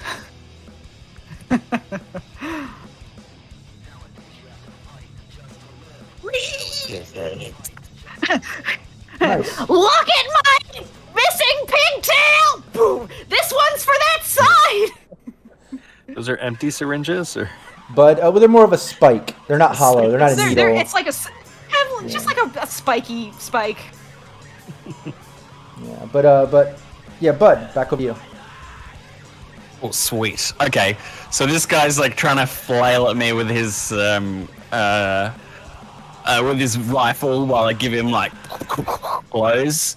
So I'm gonna use my other ability now, because hey, why not? Martial arts time. Let's use all the different things. So I'm gonna do a bone breaking strike. So Nice. what I do here is instead of making 2 attacks, you can choose to make a bone breaking strike. Use your action to use the martial arts special move resolution against a single target in melee. If you hit, your target suffers a broken ribs critical injury in addition to your martial arts attack damage. So my attacks are 19. Nice. Oh yeah, that's a hit. So he takes 10 damage plus a broken rib. So yeah, he comes back at me with the rifle. I take one on the shoulder, dodge the next one. I'm ducking, I'm weaving, and then it's a single powerful strike. I just duck under his guard. You know that when you're like right in close, and it's just right into that sweet spot. And you can hear it. Everyone else in the room hears that. Oh yeah, big as his crack. as the rib caves in. Oh yeah, and I like how Furious George in chat says Bud doesn't read books. He stares them down until he gets the information he wants. The book is just like propped up on a table. Tell me what you know. I love that. Slapping it around. Oh yeah. All right, cool. And doing the bone I breaking. think it means if you move too far, you take more damage. I think. What? Oh yeah, no, exactly. Yeah, the critical damage. Sorry. Yeah. Yeah, totally. Yeah, Exactly. Yeah, he can't really go anywhere. Yeah. But yeah, Ali, over to you. And remind me, that's you use both your actions to do that special move, right? Isn't that the Yes. case? Okay, yes. cool. Ali. Yeah. Yeah, I think I'm getting good use out of it, and it's done me well so far. So I'm gonna use the cat's tongue to take out. Tell me, who's kind of not so worse off? It definitely seems like the guy in front of, probably the guy in front of Rush. Probably has just a little more hit points than the other guy. Cool. I wanna just like looking at the geography. I kind of want to like leap off the table and like descend on him with the cyber snake. Okay. Yeah, we'll say, I mean, you can do the cyber snake attack no matter what, but let's do a cool check. Let's do a cool check to see if you can pull it off the way you want. You know what I mean? Cool. So give me the attack first. Let's make sure it's successful, and then we'll see if you can describe how it looked. You know what I mean? Absolutely. Okay, so combat. Let me use a cyber snake. There we go. Nice. Excellent. Oh yeah, that's a hit. Yeah, and so now it's a cool check. Yeah, just give me a 1d10 and let's make sure it lands, under your cool stat. It needs to be below your cool stat to successfully be cool. Stat? So my my cool stat is 8. So I need to roll under an 8. You got this. Oh, nope. No. What's your cool stat? Damn. 8. Oh, shit, okay. Well, yeah, we'll say as you try to, I'll describe it then since it wasn't cool. As you try to leap up off the table kind of like slips out from under your feet. All of everyone's weapons, guns, armor, all that sort of stuff, or weapons rather, they all fall off the table onto the floor, which I'm surprised nobody's been grabbing weapons yet, but it all fell onto the floor from the table. But you didn't fall. You just didn't look cool. So the table fell, you kind of like stumbled down, but the snake still came out and did its job. Yeah. Instead of like it being like a jump on, it's more of a fall onto him, and then the cyber snake just kind of like...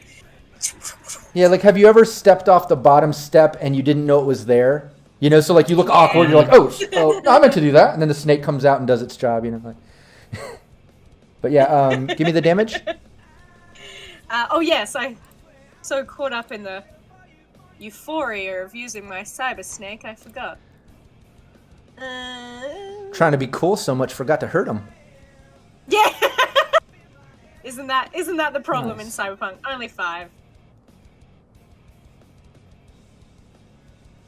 It's mainly about the principle. Okay, cool. Yeah, no, a big bite, lots of blood spray. The guy kind of like yells out. It did some damage, you know. But at that point, the other guy takes another couple slashes at you, Rush, with his Wolvers. All right.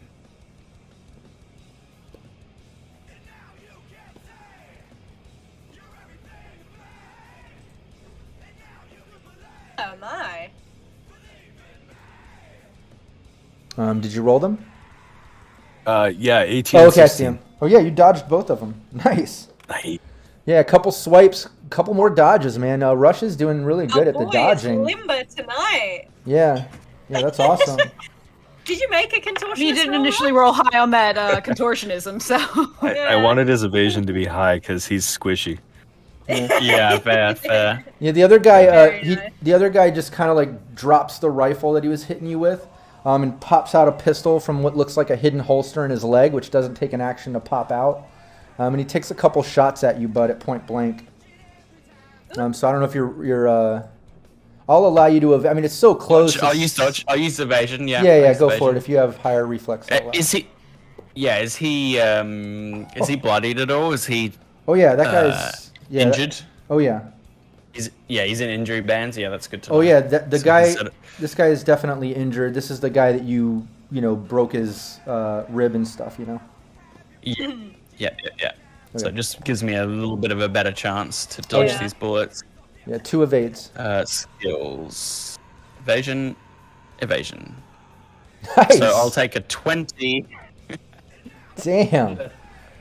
31, please. Yeah, 31, please. Like, god damn. We have got skin in the game. Amazing. Yes. So I do a matrix dodge. I would say so, yeah.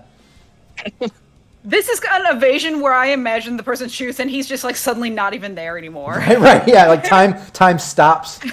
But has time for a cigarette. And he suddenly is behind the guy. He walks back over, grabs a sausage on some fork. He's eating another sausage. Then he comes back and he's like, all right. Yeah, it's like Quicksilver. Right. I can't even remember which film. Just repositioning people slightly. Yeah, that was badass. Now you dodge. I mean, point blank, the guy just pops out, pop, and you're just so fast, like you just dodge him that quick. Amazing work. Great, limber work there. But Rush, back over to you.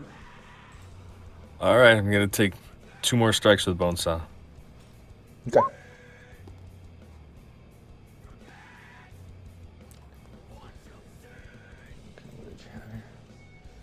Yep, both are a hit.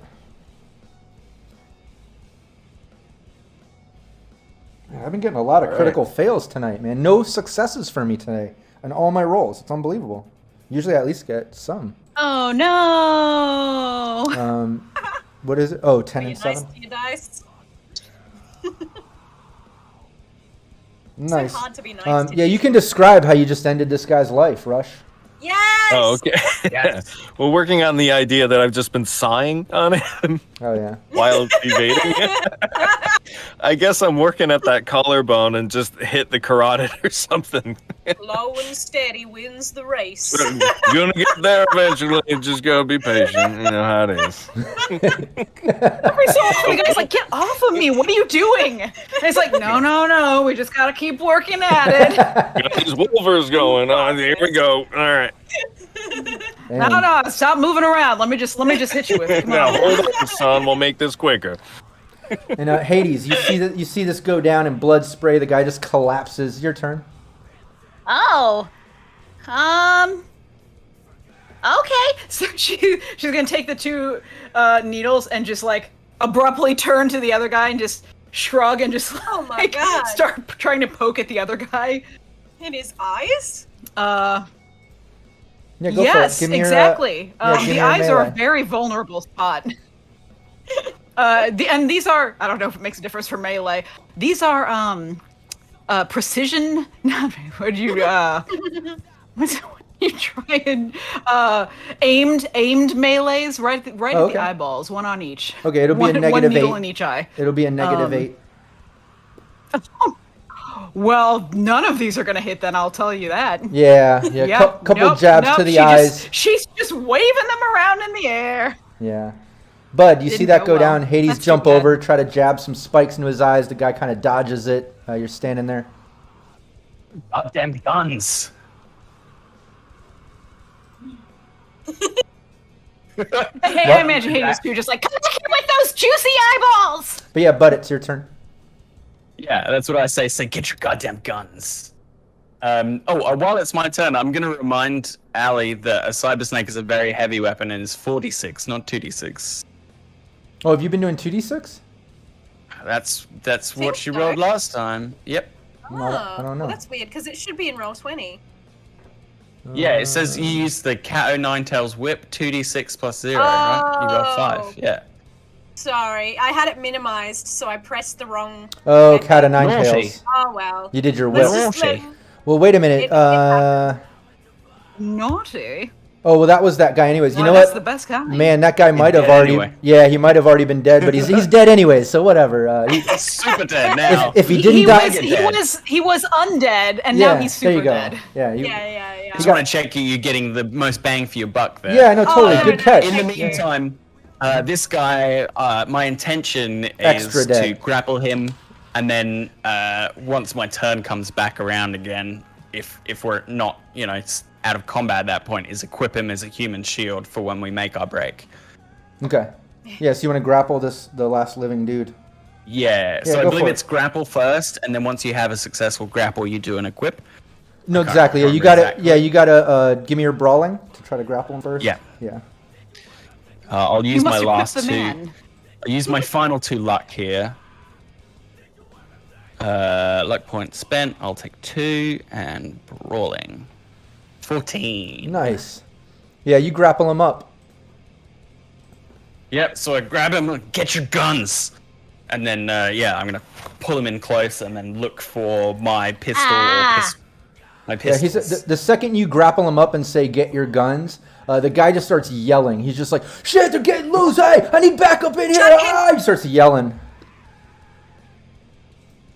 The radio's pretty loud, right? So the radio is definitely loud. I'll put a hand on a gun and put it to his head and be like, "Shut the fuck up right now." Should put it in his mouth. Do you have intimidation? Is that a skill? Oh yeah. Bud should have intimidation. Is that a skill? Is that a skill or a second point? Is that a skill? Is that a skill or is that a threat, Rob? Is it though? It's interrogation. Yeah, it's in like communication. Yeah, there should be intimidation. Yeah. Social skills. Oh no, sorry, that's interrogation I'm looking at. Yeah, there's interrogation, there's persuasion. Pretty sure there's no intimidation in Cyberpunk. There's something along that. Do you feel intimidating? Persuasion? I You mean, persuading persuading him to him. shut his mouth? Yeah, that's what I figured it was under. Yeah. Anger you can persuasion. do that. You can do persuasion, which would act the same way. Yeah, it's like they're saying it's an persuading. angry persuasion. Right. Yeah. It's an angry persuasion. Yeah. And then interrogation is angry information extraction. Right. So. Angry information. Yeah, give me your And conversation you did is it. friendly. Okay, Yeah. cool. Yeah, he pretty much shuts up. You put the gun up. You tell him you're gonna take his life or whatever. He shuts up. You can tell he's I might intimidated. go grab one of our gags as well from the other room and just cram it in his mouth anyway. Well, that's a good idea. Yeah. Yeah, you can do that. Multi-purpose. Yeah, you cram that in. What's everybody else doing before we get back around? Hades is going to just start gathering up the weapons. Okay. Yeah. Get your guns. Get your guns. Get your guns. High noon, mofos. Is anybody going to turn off the stereo, or are you going to let the music keep playing? Nah. Need it I to think drown it's out spurring on the playing good noise. rolls.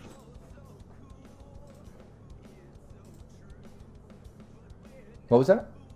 And they had it on themselves. So. Oh, okay, Yeah, okay, I yeah. wouldn't turn off the radio because that would be suspicious. And also, it's drowning out probably some of our noise. Okay.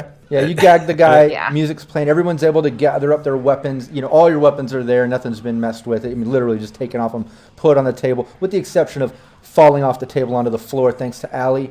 But y'all have your weapons. Everyone's put together. Bud has this guy to equip as a human shield, but the guy is contesting. He's going to try to break free from this grapple with his turn. Sure. So give me your brawling. He's gonna die if he gets free. So he's pretty dumb right now. He doesn't know but that. That's his and I'm going to That's say his prerogative. I finally was got a trying to critical tell him. success. Oh, did he? Yeah, I did. I got a 15. Yeah, he broke free. Yeah, he breaks free from your grapple and tries to dart towards the door. Somebody shoot him, please. Wait, 1, 2, Everybody. 3, 4, 5. Everybody shoot him. His movement allowed him to get Might as right to well. the door. He's about to open the door. Next round, probably. Yeah. He's reaching for it. Hades is. Are we going in initiative order? Wait, are we still in? Yeah. I think we're at the top of initiative again, right? Yeah. Are we at the Yeah, you top? can do that. All right. Yeah, rush. Do it. All right. So I'm going to move and I'm going to shoot him. Okay. Yeah, shoot him. Oh. Wow, yeah, both hits. Oh, is that? Yeah, both Nice. hit. 16, or what was it? 16? Yeah. I told you the music's spurring on the good rolls. Yeah, you can describe. That poor man. Yeah, you can describe it. Oh, Because heavens, you just that ended poor his man. life. All right, I think shoot him that's through the right. knee with the first one, so he drops down. Nice. Then I drag him away from the door so that the gunshot's not so close to it, and I pop him through the head. Nice. Yeah, he's done. Just collapses down. Everyone has their weapons. Everyone's together. Nicely done, Rush. Thank you very much. Nicely done to you all. Yeah, and Now let's get the Tumble hell and out of Dreads. here. Yeah, Tumble and Dreads look at each other and just shake their head. And Tumble looks back and says, "Hey, Man, y'all some badasses. We didn't even have to break a sweat at all. God damn. I know why Nash hired y'all. Well, you're going to have to now because we need to get into that RV. Oh no, we're on it. We're on it. They kind of actually we kill Levi on the way. Yeah, Tumble and if we see him. and Dreads, they move up kind of to the front since they're the ones that got to hop in the RV to get it running, obviously. But they're at the door. You know, they're looking to y'all for direction. They're just kind of looking back. So, what's the plan? What are we doing, y'all? About a city Going block. to the RV! Yeah, we're about city block out from it. Bud, you're the only one who was awake. Yeah, they just dragged us down from the shipping container. Yeah, about 5 or 6 buildings, city block from here to where we were. So I say we cover these guys. You guys sprint, get that RV ready, and then as soon as that engine's running, we are on board and out of here. Sounds fine to me. Yep. Dreads, Tumble just nod. They're like, I'm with it. Let's get the fuck out of Dodge. Do you have your submachine gun, Hades? That was attached to the RV, I believe. Relax. Hades just has a pistol. That was Cool. part of the turret. Okay. Just if you had it, you could do a suppressing fire on whoever's outside here. So let's open the door and see just so if anyone's And once we get in the watching. RV. But and Is that just, watching? just a reminder, I don't know if it's a necessity or that's not, good. but you know, those guys, the security guards, there are a couple rifles there on the ground, just so you know. Oh, yes, please. I'll Just a take, reminder. I'll That's what take an Alex AR. mentioned, yeah. Yeah, I'll definitely take an AR and stash my regular pistols. Okay, cool. Okay. Because I didn't actually take auto fire, so I can't do very good suppressing fire. Oh, okay. Yeah, right. I'm a single shot kind of guy. One shot, one kill. Yeah. All right. He's a chopping kind of guy. So actually, before we make a break for it, can we crack open the door? Oh yeah, you totally can do that if you want to. Door is unlocked. Yeah. You can tell just by grabbing the handle. You want to crack it and peek out? Yes, please. All right, cool. Yeah, you open the door, you crack it, and look out, and basically see. Let me just stop some of this. Some of these other sounds from going. Sorry, I'm starting the new sound set with Syrinscape, and I just want to correct some of the things that are popping in. But yeah, you open the door, you crack it, and you're basically seeing a bit of chaos. There's gunfire going on, and you can see out the door down the road where the barricade, blocks the Dixie from the rest of the wastelands. You can see all the militia guys up there firing out into the desert. You can see some of the Humvees doing some turrets in that direction. Some guys on the side, some drones going across out into the desert. Past that, you can see some dune buggies and people fighting. It looks like it's possibly the Raf and Shiv. Maybe a little revenge attack or something along those lines. But the militia is in heavy combat right now. They're not even looking in your direction. Good news. They got their hands full. Let's go right now. Yeah. It's a good time for us to make a getaway. Come on. Yeah. Stay low. Let's go. All right. All right, everybody. I say we book it. Yeah, everybody give me a stealth.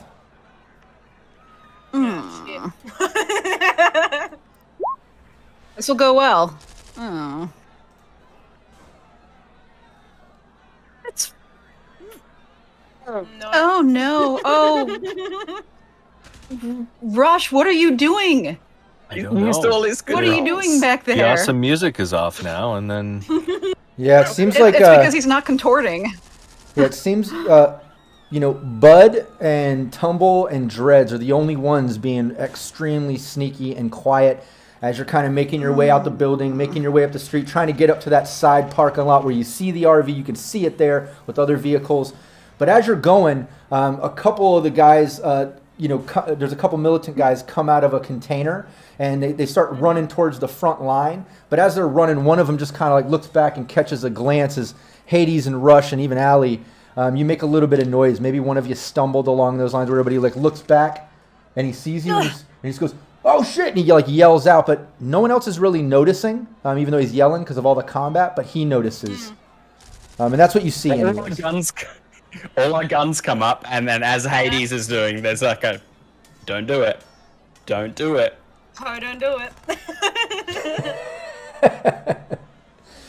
Yeah, he kind of Guns are up. Yeah, he kind of like freaks out and like darts off to the side and just goes full auto in your direction. Fuck. Oh, come Well, on! I'm gonna fucking shoot him then. And he's he's shooting that at Hades. He's only I'm going to bite he's only this gonna man's he's only face off. full auto at one of the 3 that made noise there, but it ended up being Hades that he just unleashes on in that group. And I rolled for that. Oh my I'm not being God, mean. I've already- That was a pure chance roll. No, just so no, you- that's He'll pay for that. no, that's fine. That's fine. Pigtail, you're shooting at me. That's cool. That's cool. We all So know yeah, give me what your, happens It when you just get feeds my angry. power. You have a Yeah. reflex evader higher that you can dodge this or no? I may. Hang on. Yeah, just double check that. No, I do not. I Okay, have a auto fire's reflex quite of hard, 6. so. No problem. No problem. Because Yeah. when one is net running, one does not reflex. No, that makes sense. You you are a net runner, so it's not your specialty. But he goes full auto on you, and lucky for you, it all just like whizzes past you. Maybe the fact he was trying to move off to the side and hide, a little intimidated by everyone's weapons pointing at him, but he just out of panic full autos at you. But it all just whizzes past you, Hades. Excellent. Here we go now. Here we go. Let's go. Why are we still standing here? Why are we still? Everybody, come on! I'm hoping the just nomads stare at sprint for the me. truck. Oh yeah, no, they're still hauling ass towards the RV. It's gonna be like maybe we'll say like 2 more rounds before you get there.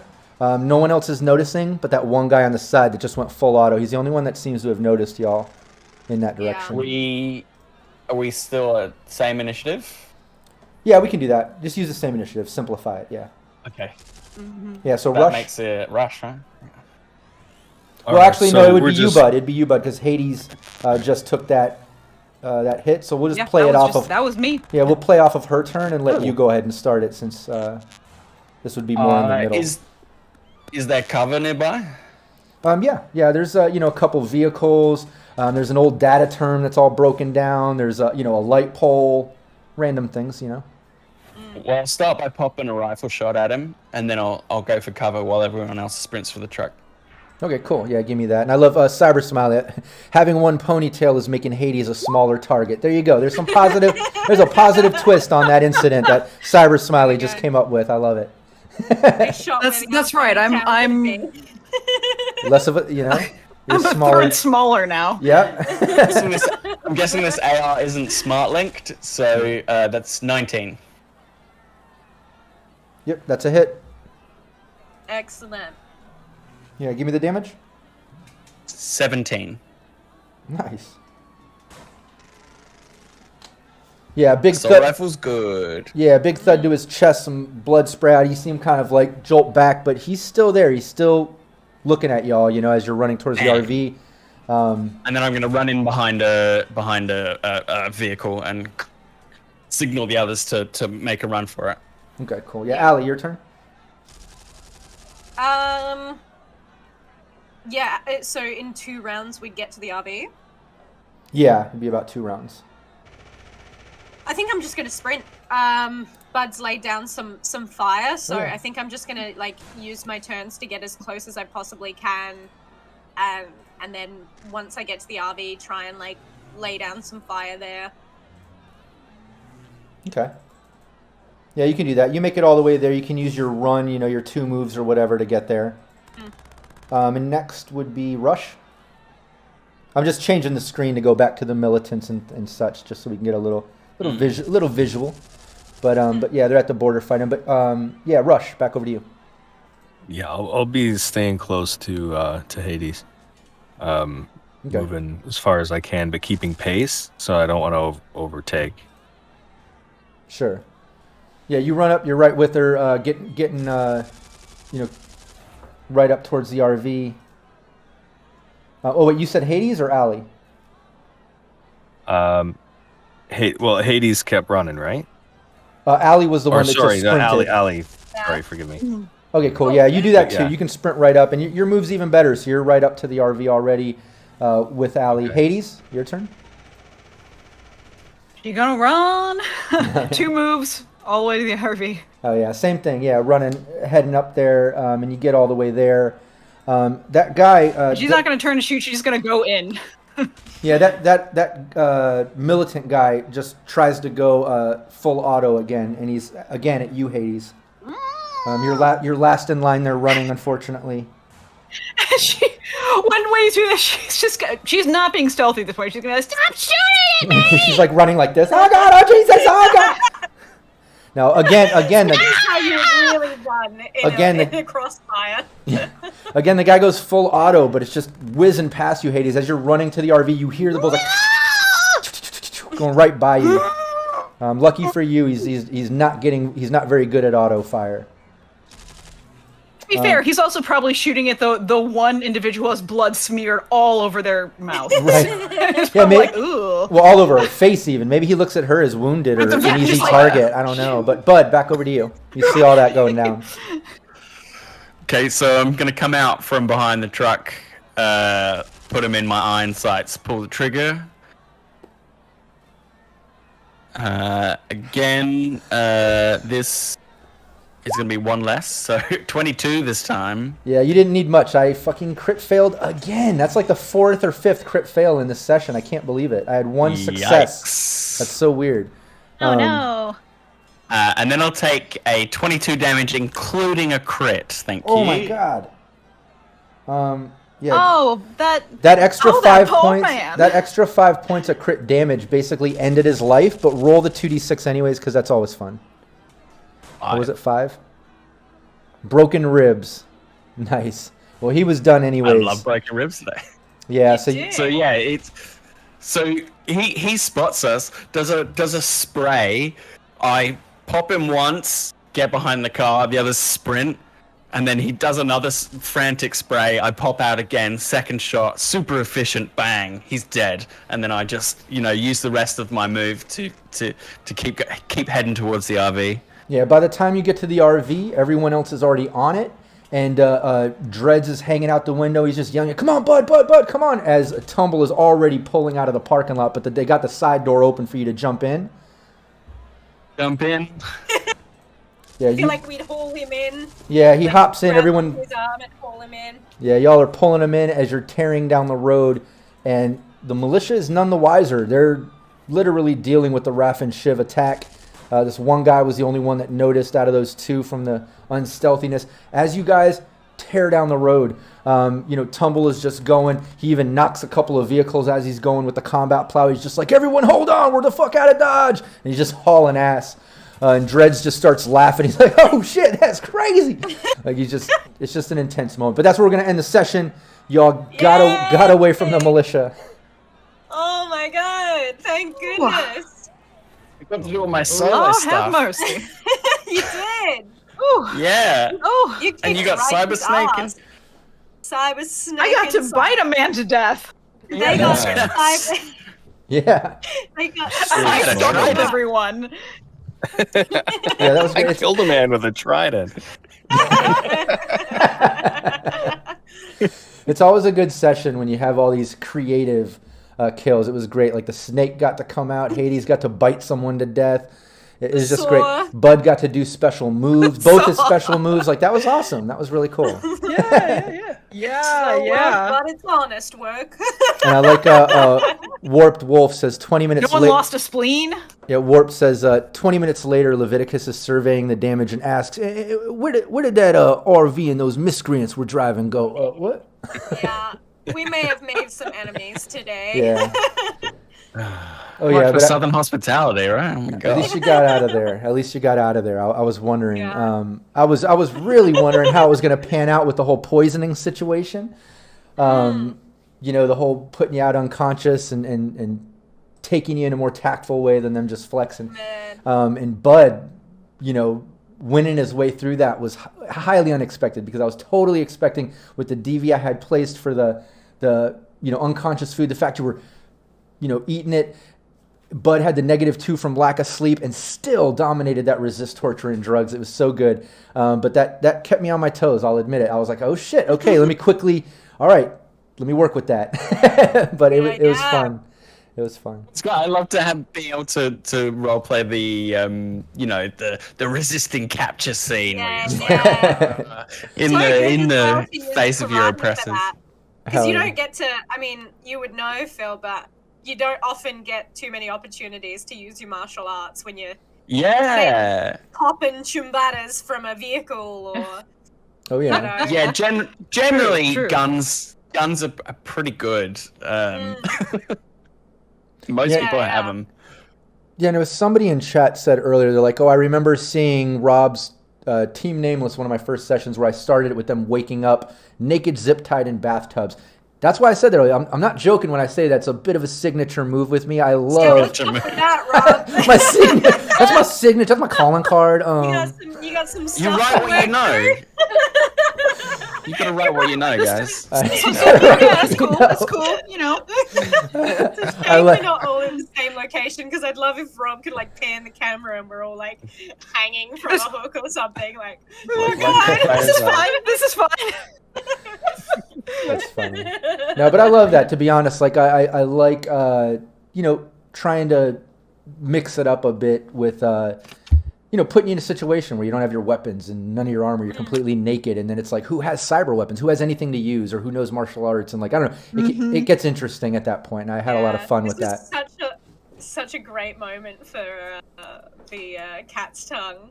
Oh yeah, oh yeah, definitely. Oh yeah. That guy would have been so shocked. Well, it ripped off like half his face. I think most people would. Oh yeah, I know. Oh man, it was awesome. So Everybody good. had moments today. It was awesome. Yeah, it was a lot of fun. Awesome. And I got to do some more role playing with Leviticus, which I really enjoy. And I'm glad y'all didn't kill him. Maybe I can play him again someday. That'll be fun.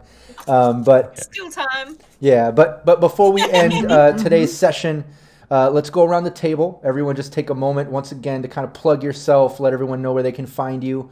I do want to remind everyone that we're doing this for Syrinscape, so make sure you please follow Syrinscape on Twitch. If you're watching the VOD on YouTube, make sure you subscribe to Syrinscape on YouTube, and then go over to Twitch and follow there. If you're on Twitch, shoot over to YouTube. You know what I'm saying.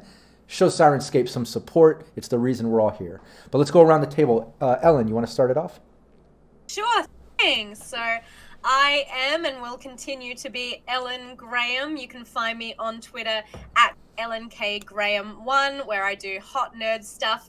I am a proud member of Baby Beard Media, and our TTRPG podcast, Roll to Cast, ROLE, is going to be premiering its new season soon, where I will be running Kids on Bikes, a mystery down under. So please check that out.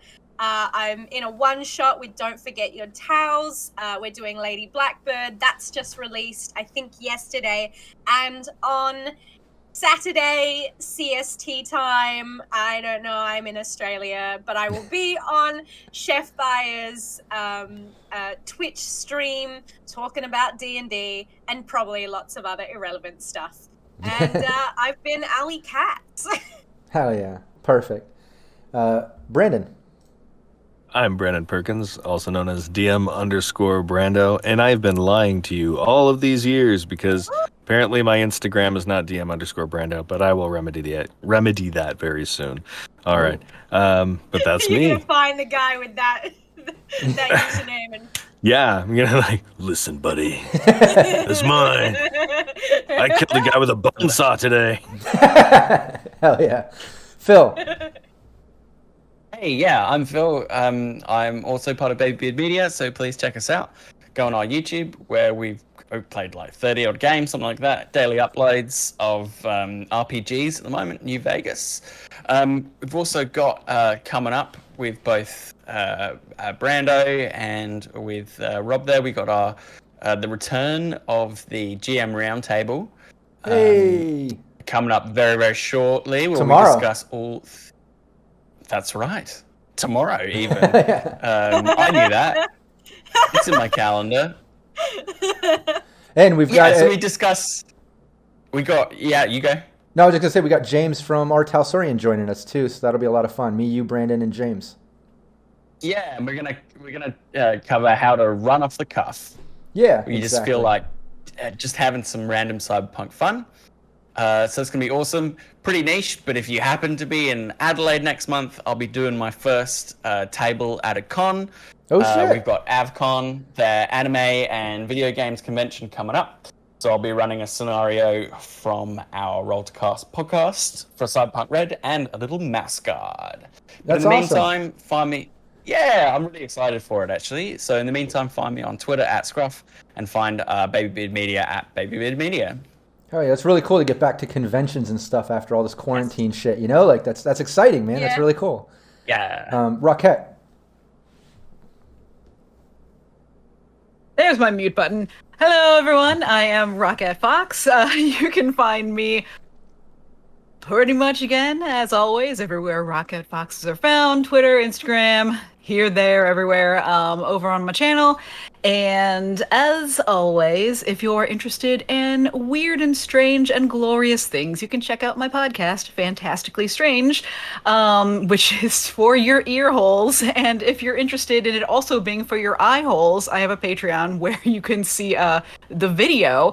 And the current episode that is up, I went on the field with a friend of mine who was researching venomous copperhead snakes. So we were out romping around and we found one, and that was super exciting. So that's the episode that's up now, and yeah, over in the Patreon there is actual video of that. So nice. That is Fantastically Strange if you want that sort of thing. Hell yeah. Wow, it was so much fun.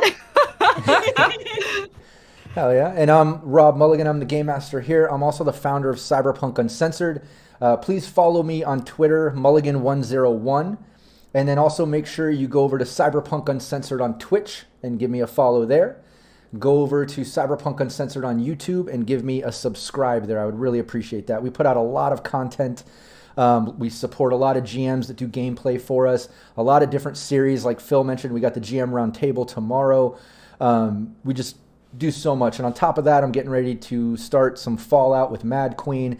I also just landed an official partnership with Modifius, so I'm going to be rocking some tabletop role-playing Dune and Fallout coming very soon. Brandon's going to be joining me. Maybe some other streamers I'm going to be talking to here soon. Dune. Hell yeah, we got a lot going on, a lot of expansion. So everyone, please show some love to Cyberpunk Uncensored. I would really appreciate that. And just to reiterate one more time, that Cyberpunk Uncensored, and please put the link in there because I always mention it, and I noticed Dan and them, you guys never promote yourselves. Everyone, follow Syrinscape on Twitch here, but also go over to the YouTube and give a subscribe. Like I said earlier, I'm going to say it again. We're all here because of Syrinscape, so please, everyone, show some love to them.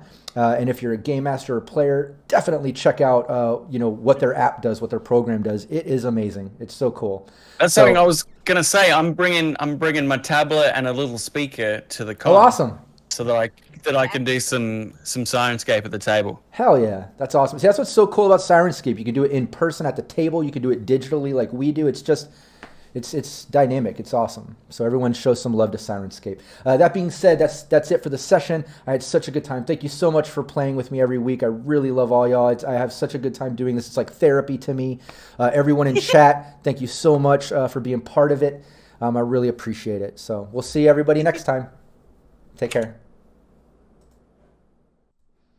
Hey, sorry to cut you off, but here we are.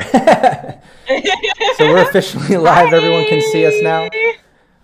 Yeah, anybody watching in chat, let us know if volumes are off or anything's off so we can adjust that for you. But I think everything's good. We got a little late start because OBS and some of these things we used to stream were just fucking up. It sent the stream over to Cyberpunk Uncensored Twitch, even though I set it up for Syrinscape. It did some glitch thing, but we're back. We're on the right channel. We're ready to play. We got hacked. So yeah, this is the weekly Syrinscape Cyberpunk RED actual play. We do this every Thursday at 4 p.m. Pacific Standard, and yeah, we're into session 7 now. Already all the way into session 7. I'll do a little recap and we'll get into gameplay in just a moment. But before we do that, let's do it like we always do. Let's go around the table and everybody introduce yourself, your character, and let people know where they can find you. Brandon, you want to start it off? I'm Brandon Perkins. You can find me at DM_Brando, and that will now also work in Instagram. So hey, that's good. Woo! Woo! Yeah, I do a few different streams. This is definitely one of my favorites right here. I look forward to this every week. And I'm very excited for things that are on the horizon. I'm not sure how much we're allowed to say, but I'll leave that to you. You can mention it. Yeah, go for it. We're right around the corner from all that shit. Go for it. Yeah, all right. So we have a Fallout stream coming up very, very soon. That includes Mad Queen. And then there's another one that I will be running myself. And that one has me and David Morin and, of course, Rob. And we don't know who else yet, but we're finalizing some details. This is very exciting. Very, very, very, very exciting. And that's... and I play Rush, and he's a fixer. Oh, yeah, don't forget Rush. Oh, yeah. Ellen, why don't you go next and start off with that amazing shirt of Rush? Sure, yeah. What you need when you're in a rush. I was like, I needed the dun dun dun dun bong bong bong bong bong bong. It's my favorite thing I've ever done, possibly, is make that shirt. The second favorite thing that I've ever done and continue to do is be a part of Baby Beard Media, which I share with the illustrious Phil, who sits below me at all times. And we make a TTRPG podcast called Roll to Cast, that's ROLE. And next week will be the first episode of our new season, Kids on Bikes, A Mystery Down Under, in which I am running the game for the first time ever in my life. Never run a game before, so please subscribe to that and check that out. We also do lots of other great stuff, but I'll leave that to Phil to allude on. You can also find me on Don't Forget Your Towels podcast, as we are continuing our Lady Blackbird game, which is very, very fun. And I here play Alley Katz, the girl of your dreams. Nice. Rockette? Yes, hello, I am Rockette Fox. You can find me primarily under my rock where I'm not getting lit. And also you can find me anywhere where Rockette Foxes can be found, a lot of times on Instagram, Twitter, over on my own channel, on Twitch, where I'm doing lots of stuff. These days, a lot of retro games for the NES, and yeah, that's mostly what I'm doing. And also, I think there are 2 Monday evenings left that we are finishing up Court of the Shadow Fae over on Kobold Press's channel, and that's Monday night at, I want to say 7 p.m.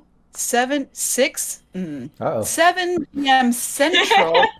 This is what happens when you work with people in different time zones. Oh, yeah. I forget which time zone I am in. I'm pretty sure it's 6 p.m. Central, adjusting to wherever it is that you are. So there's 2 more episodes of that. But yeah, and for the purposes of this, I'm Hades, your friendly and completely sane netrunner.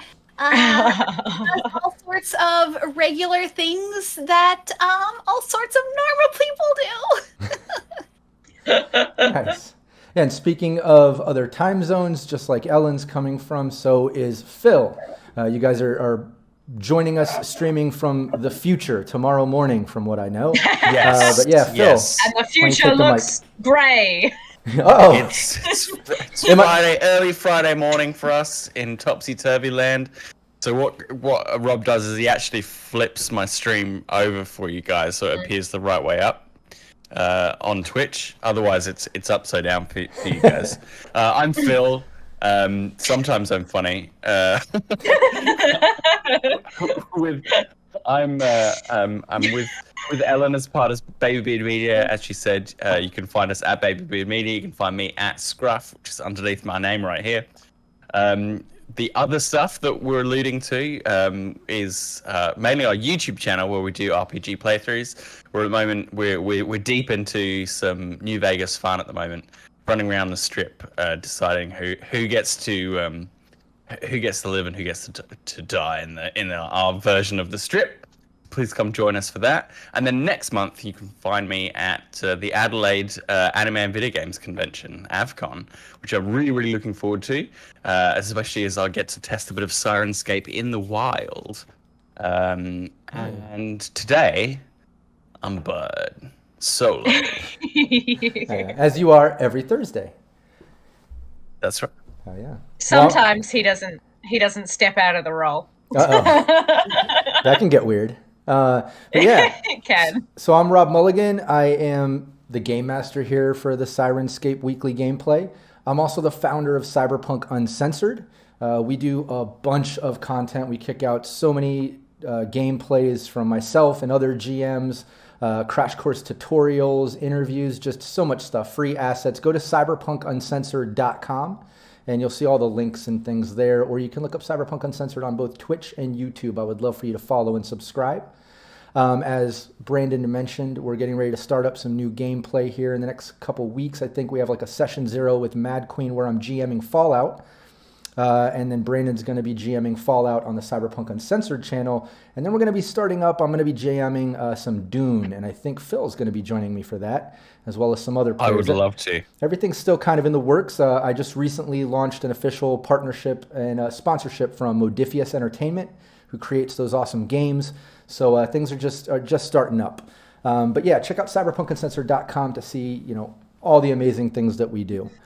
That being said, I do want to give a shout out to Syrinscape. Make sure everybody watching this follows Syrinscape on Twitch and then subscribes to Syrinscape on YouTube. So if you're watching the VOD on YouTube, shoot over to Twitch and give a follow. If you're watching this live stream right now, shoot over to YouTube and give them a subscribe.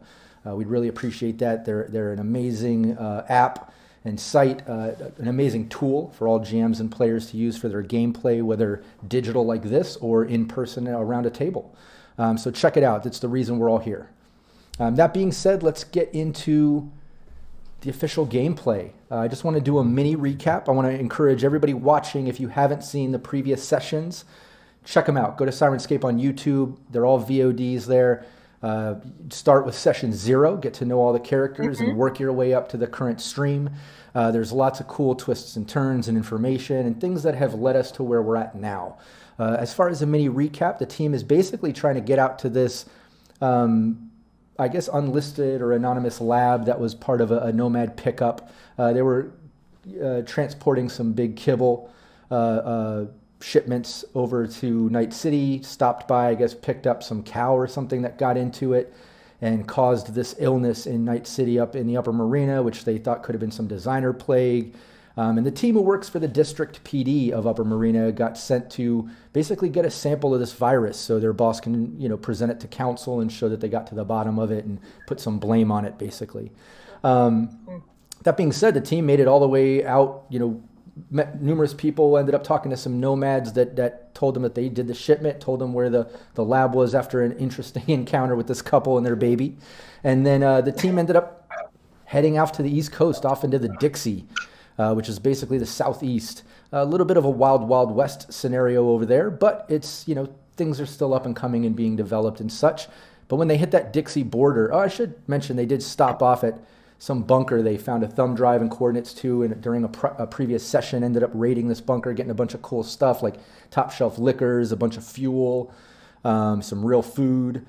But the Raff and Shivet, oh yeah, and Hades got a bot, a little cleaner bot. And no, it's not just a little Roomba, it's actually a little cleaner bot with arms that's used to like clean walls and windows and stuff. So it's just like this little mechanical thing with these little robotic arms, kind of cute. More like Claptrap. Yeah. And, exactly like Claptrap in here. But leaving that bunker, that which was a bunch of bunkers, like a whole field, like a whole development of these bunkers, leaving there, the Raff and Shiv ended up chasing them. I got to actually bring up some interesting aware that I created for that, which was them harpooning the RV with these chains and then tossing these anchors off of their dune buggies that would drag behind the RV and kind of slow it down. And they were harpooning after harpooning while the team's trying to disconnect them and occasionally taking a shot. But it was getting grim. You guys took out a few dune buggies and a bunch of Raff and Shiv, but more just kept coming. But then you got to the border and the Dixie was there, some militia. They met this guy, Leviticus, who basically took them in, wanted to see exactly what they were up to entering the Dixie. Apparently he's sanctioned by Elizabeth Crest to help kind of reestablish the Dixie and possibly extend the Boswash corridor there. And he presented paperwork to Nash that said such, but he did seem a little bit crazy regardless of that. He ended up pretty much drugging the team. I guess he didn't believe him or whatever the reasoning. He drugged them, was going to try to find out whatever information he could from them of why they were there and what they're doing in the Dixie. And they overheard, I guess he was going to kill them off afterwards, but they broke out. They made their way out. You guys ended up zip-tied naked in bathtubs, which was interesting, but you made your way out. you fought your way out. Hades had a crazy moment, jumping on and biting some guy's neck and face off or whatever. She got completely sprayed. Yeah, killed the guy that way. It was incredible. But the team got away. Luckily, as they left, the Raph and Shiv were attacking the militia, and no one was noticing them get to the RV and haul ass out of there, except for, I think a couple guys noticed, one guy in particular, but Bud took him out on the way out, and you guys got out of there. So that's where we'll take it from here. Now we'll start. You guys have basically torn out of that area, and you've been traveling the past couple hours. Oh, did we lose Rockette? Oh. Uh-oh. Our Netrunner's been compromised. Okay, I can hear you. My camera just decided to do a thing. Give me 1 second. Okay. I'm telling you, it's the day of glitches. It's been happening. Perfect timing. Yeah. Could not have been better. All right. Well, can you hear us, Rockette? I believe so. Okay, good. No, I can hear everything. Everything is just the same from me. Okay, cool. Okay. Then here we go. Your mic sounds great. Yeah, the team basically has been, traveling the past couple hours, getting, from further away from the border and that battle and everything going on, and further and further into the Dixie. As you're getting through into the Dixie, one thing you're noticing, getting through Louisiana, which is kind of the first spot, is, things are a bit more lush out here. It's going from that sort of apocalyptic desert vibe of Texas and out towards the west, and it's kind of, getting a bit more lush. It's just more greenery, more fields. You're actually seeing the occasional tree, but it looks like a lot of just fields of like maybe developmental crops or something along those lines. But it doesn't look random. It looks like these are set up, owned by somebody. You do see the occasional sign like Biotechnica Property, Petrochem, Sav Oil. You can see that people are kind of staking claims to areas and doing whatever they're doing with the crops here. Looks like some synth wheat and things like that, which, used to make fuels. But you're just getting further and further into the Dixie. Let me get some Syrinscape going here. Hopefully you guys have your players there. Yes, I do.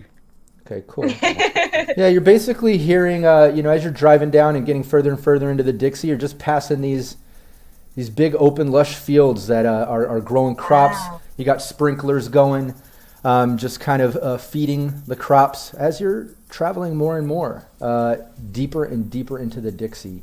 The day's passing, you're traveling hours, but as you're traveling at one point, as you get further away from the chaotic moment that you guys just survived and got away from, people are catching their breath. You're getting a little more back to normal. Dreads turns around to you, Hades, and says, "Ma'am, the shower works. We do have a little bit of water in the tank if you want to kind of clean up there a bit. You're a mess." You're a mess. I don't remember asking you for your opinion. Just trying to help, man. I'm just trying to help.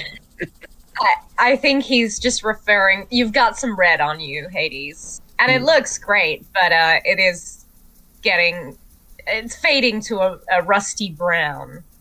Well, I'm going because I want to go, and not because this guy had anything to say about it. Yeah, of course. I do what I want to do. It's also pretty rich coming from the girl who ripped off half of someone's face with their own face snake. You got a little spackle on you as well. Yeah. Yeah, anybody that needs to clean up, y'all Pardon can me. use the water there and take care of y'allselves. Wow, this must be I've long since just like wiped off my knuckles. Yeah, well, you should actually wash with water too with that stuff. Just wiping it off isn't hygienic or whatever. And Hades is first. Hades is gonna just kind of grumble and grab. She grabs a towel. She grabs just a bunch of stuff. She grabs some snacks. She grabs some marshmallows. She grabs a knife. She grabs the ukulele, and then she just goes in there. Nice. Oh, I think there's a hole from one of those harpoons in the side of the cubicle, so look out for that. Yeah. Have any of you, Dread, Tumble, have you got a poster or something you can stick up there? I mean, you can just grab one of them sheets or something and hang it there. Whenever we get to where we're going, we'll start looking in and trying to do some repairs. I was really hoping that Colonel guy was going to help us out, but obviously that didn't work out. Oh, So much for Southern hospitality, huh? Yep. Yeah, look, I mean, rule number 1 is never expect men to help you with anything. Hey. Except for you guys. You guys are great. All right. Present But, company expected. yes. Rush, remind me about today. Next time I say you should try and talk us out of something, okay? Well, I thought I was doing pretty well up until the whole drugging incident. Yeah. We wasted that whiskey on nothing. Yeah, everybody give me a perception roll. They took our whiskey! They took our whiskey. Perception, you say? From in the shower, Hades rolled a critical success. Yeah. Oh, wow. Yeah, everyone. That is a 12, Ali. Yeah, everyone but Allie, when Bud mentions that, we wasted the whiskey, Hades even pokes out of the shower. Everyone looks around. You're noticing that the crate of top shelf liquors that y'all had is gone. And all the tanks of fuel that you had out are gone. And basically anything that you had out is gone. Anything that you would have put away, like I would imagine your weapons are still there. The money that you had on you, I know you guys were keeping money on you. Luckily, that didn't get taken. If you remember, those guards had all your clothes piled up off to the side with your weapons. You guys busted out of that the second you guys woke up and got into it. Luckily, before they even had a chance to rummage your things. So you still have your weapons. You still have the money that you hid on you and the cred chips you sent back to Nash. But that liquor and all the fuel, gone. Guys, we got enough gas to get back after this. Tumble turns. We're probably going to have to stop somewhere on the way back, no doubt. But my babies. Oh my god! They took my bra! What the hell? Ew! Assholes! It. Cheap. Ugh. Well, that's Yeah, just gross to think about. Well, yeah. Yeah, I know. Don't you charge like top dollar for those? Yes, I do. Ugh. It's not signed, though. How can they prove it's yours? I think they'll know. Yeah. if they've seen any of my vids, they'll know. Yeah. They've got my name on them, literally. How far do these cohorts? Yeah, it looks like we're just going to be about a half a day into this. We just got to get through Louisiana. This seems like it's just once we get into Mississippi, it's pretty much just a few hours past NOLA into Mississippi. It's Tumbletown. This was totally off any maps, right? Yeah, this isn't coming up. It's whatever facility this is. It's coming up unlisted, anonymous. But I mean, y'all got the coordinates from the people doing the delivery, so it's got to be there. Yeah. But we might need to hoof it, depending on who we run into there. Because it's the cow. I'm still very tired, but I thought it was good. Nailed it. Oh, thanks. So we need gas somehow. Yeah. Well, I'll worry about that on the way back. Let's get ready to make sure we don't get surprised again, huh? Yeah. Yeah, I think I'm all done with surprises. Thanks. Same, although there is a good surprise. Despite all the damage around here, it's surprisingly clean. This bot is a good bot. Yeah, as in they cleaned out all of our shit. Oh, you mean the cleaner bot. Right, yeah, I'm just trying to look at the bright side, this is not good. But hey, at least we got a cleaner bot, and an ATV. It's very cute. Does it have a name, Hades? I forget. Then Hades is going to come out at that point, and Hades comes out, now redressed and stuff, mouth full of mallows and stuff, and doesn't say anything about this, but Hades has, with a knife, because as happened last time, on our last episode, Hades had one of her pigtails cut off. She comes out, and she has now cut her hair into a very short now. She has cut the rest of her hair off. Oh, wow. So it's something like you see here before you now. Nice. Hades, can I touch? Fantastic. Allie's gonna just kind of run her fingers through the buzz cut and be like, it really suits you. Well, I guess it's all right. I mean, it's not a pigtail or anything, but it'll have to do for now until I can get back to I don't know, somebody could fix it or something. Ugh. It looks great, but if not, you can always borrow one of my wigs. Yeah, I guess so. I hate when people touch my stuff! Ugh. I know. But we can get new stuff, whether we pay for it or not. Yeah, well, I prefer not to. I'm in a bad mood. Once we get to this compound, I promise you can steal as much crap as you'd like. All right. Couldn't touch anything. Don't bring anything out of that place. That's fair. That is fair. That's where the diseased cow went in. Probably don't want to take anything out. And I don't think this bathroom could handle what would come back with us, you know what I mean? Yeah. It is a one bathroom place.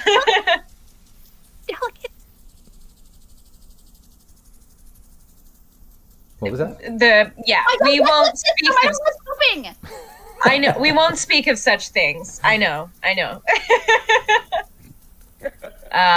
Well, if no one's getting in, I'm gonna jump in that shower. Because, God, I need it.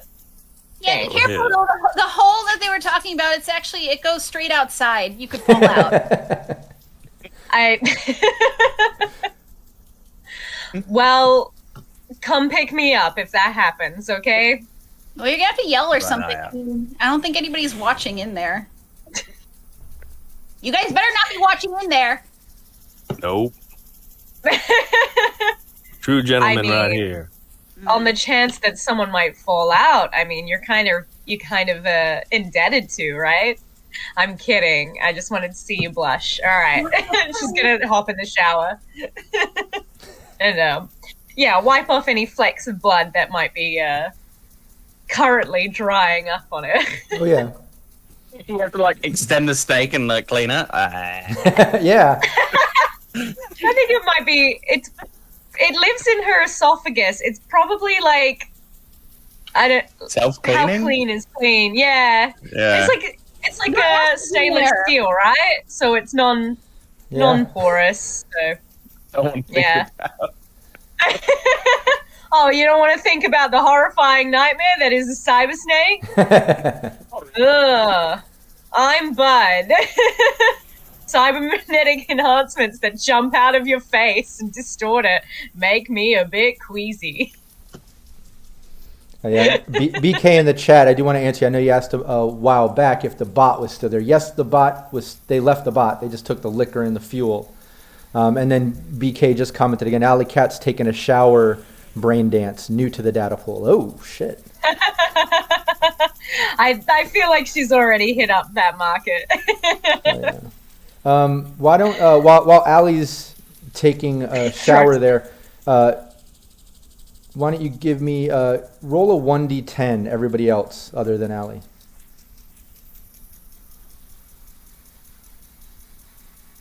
Six. Yeah, He's got a 7. Let me know if any of you rush Rockette or Bud, if anybody rolled below their luck. Well, I know Rush did, because you rolled a 1. Just rolled a 1, yeah. Yeah, Rush, you just found 1 bottle of top shelf liquor that must have rolled out of the crate when they were jacking them all underneath one of the seats or something. You can describe which one you found. Oh, well, look at this. Scotch. Fantastic. This is a real deal. This is from the 90s. Aged. Aged very well, I have to say. Hey, where did you? That's So what? Where did you get Maybe that we from? can save that for after we get the hell out of the Dixie. God, I never thought I'd say I wanted to be back in Night City, but here we are. Yeah. Is it weird to say I feel safer there? Yeah, it's pretty weird. There's no place like home. Kind of on brand for us, though. I don't suppose. What do you think the chances are we just get to take a picture of this place and be like, "Yeah, we found it, Nash. Look, it's got a giant billboard on the side. Says who it belongs to. We're heading home." You know, that's Do we actually have to bring this cow back or something? Do we need an extra Just- trail? We just got to give Nash a name to peg it on. It was Biotechnica. It was Savoil who did this, who unleashed this pooping plague on Night City. They're who to hit up with the bill. Yeah, and you got to Nash requested you have to bring him a sample of the virus from it. And a sample. Yeah, the information and then a sample so they can prove it and pin it on somebody. Yeah. He should have got a med tech team. We're not cut out for this. What kind of a sample of the food? A sample of the cow? A sample of the poop? Was he clean? You know that black bile that thing was spreading all over the kibble? Maybe that. Yeah, yeah. fantastic. Yeah, Get to see it in face. action. Also, Do the I best think we that can. I don't know what they drugged us with, but I think it jacked up my cyber eye. Look, one's not functioning. Can you not see through it? What's going on? I can see through it, but it's not. I'm trying to adjust the color. It's not doing it.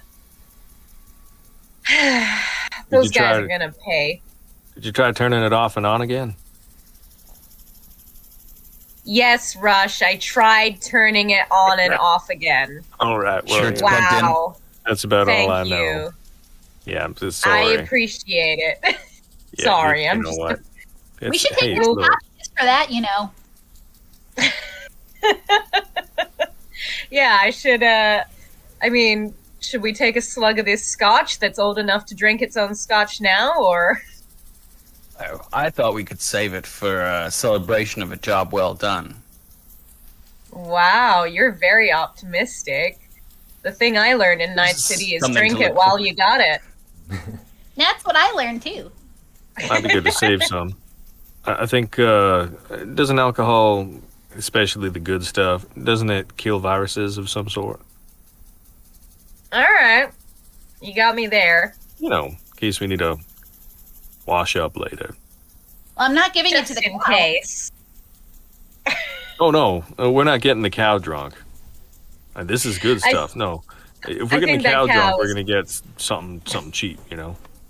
Oh, we don't even I know think- how old the cow is. I think that cow is probably past saving, let alone whining and dining.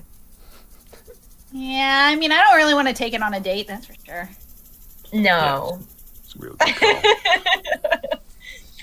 All right, so we're heading there. Come hell or high water. Yeah.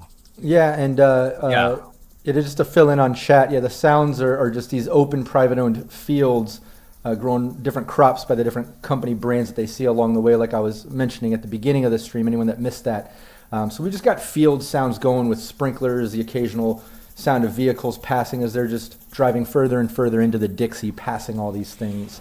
But you've been spending a majority of the day just, cleaning up, grabbing showers, chatting with each other, found that liquor bottle, just, talking plans and everything that you've just been doing. And it's about that time that a tumble turns and says, we're getting close, so that coordinate's coming up. And it's about evening time, too. The sun is starting to go down.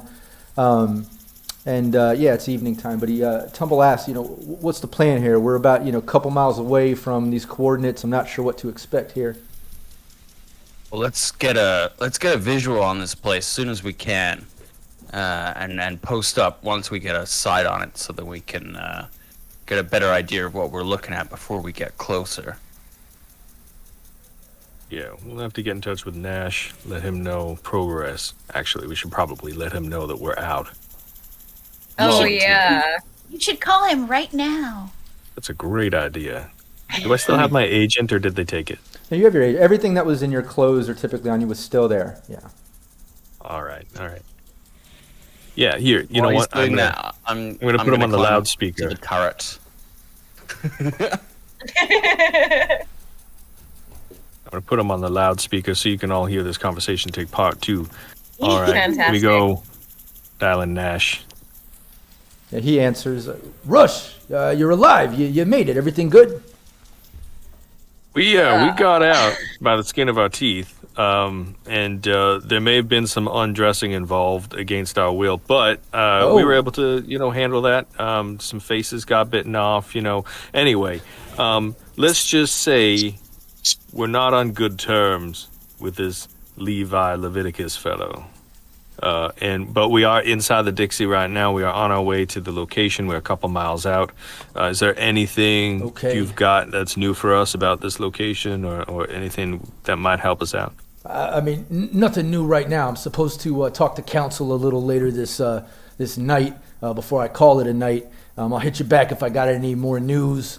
Other than that, whose face got eaten off? Is everyone okay? None of ours. Don't worry. Yeah, sorry, you're on speaker. Yes, I bit someone's face off. Oh, Jesus, Hades. That's a little unexpected. Hades and I got one apiece. But right. yeah. Cut a face off. Our very own face. Yeah, so smash the guy's ribs. Yeah. It sounds like Someone takes your weapons, you got to get creative, It sounds like you took care of the situation. I'm glad you got out. Yeah, that guy Leviticus, he I don't know what to make of him. He's a character. I don't know. Obviously, he did to you what he did, but he did send me some paperwork giving him some type of authority. I don't know. Yeah, he's got Cress's stamp of approval, so not much we can do about it. Yeah. Well, I'm glad you got out of there. He's running that area with an iron fist, though, so if you need to be traveling out that way, I would very much just advise bringing your own militia. Or however many guns you got, because he will not go down quiet. Well, yeah, I looked into the Aldecaldos after I had my little phone call with him and then with Rush, and it seems like he's been, kind of pressing some tolls on all the convoys. So I don't know.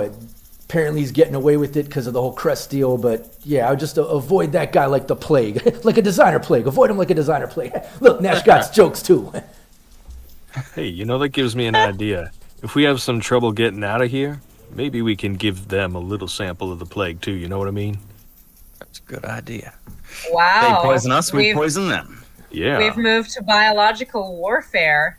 Well, let's just say I'm a bit bitter about this whole situation. I don't think this Leviticus man is a man of his word, and I think he gives Southern gentlemen a bad name, so just saying. Sure. And I wouldn't mind... drunk my coffee. Yeah, I wouldn't mind Leviticus, shitting himself to death, but he also has probably over 100 guys who are just scared and looking for a bit of security. I don't know that I would wish that on them. Well, and also, do we know that can it spread beyond? Like, if we let it out, is it just going to start going nuts everywhere? I don't think so, because... Well, I can tell you guys this. Look, it started spreading through the upper marina at one point when that kibble got delivered. I don't know the details about it, but that's how this whole bullshit started, so I have no idea. I would just, be careful. I'd avoid that Leviticus guy if you can, and just keep me posted. If I get more info from council tonight, I'll hit you back. Otherwise, just, keep me posted. I want to know what's going on. Thanks, Nash. Goodbye, Nash. Goodbye, bud. He hangs up. Wow. Character goodbye growth. to you. Oh, I feel Well, I like guess Nash we know is who's getting a got little it. bit A little- fond of us. You gotta Well, give I a think little to get a little. I feel like you have to give a lot to get a little. Yeah, that's true. I'm gonna climb up in the turret and get my binoculars out and see if I can spot this place. I'm gonna pop everything over into threat detection, +4 to perception, and see if I can get first eyeballs on this facility. Oh yeah, give me a perception roll. Can we help him out somehow? Yeah, I mean, you could assist. You could do, if you can think of some type of skill check that you want to do that would assist him in doing this, I'll give him the +1.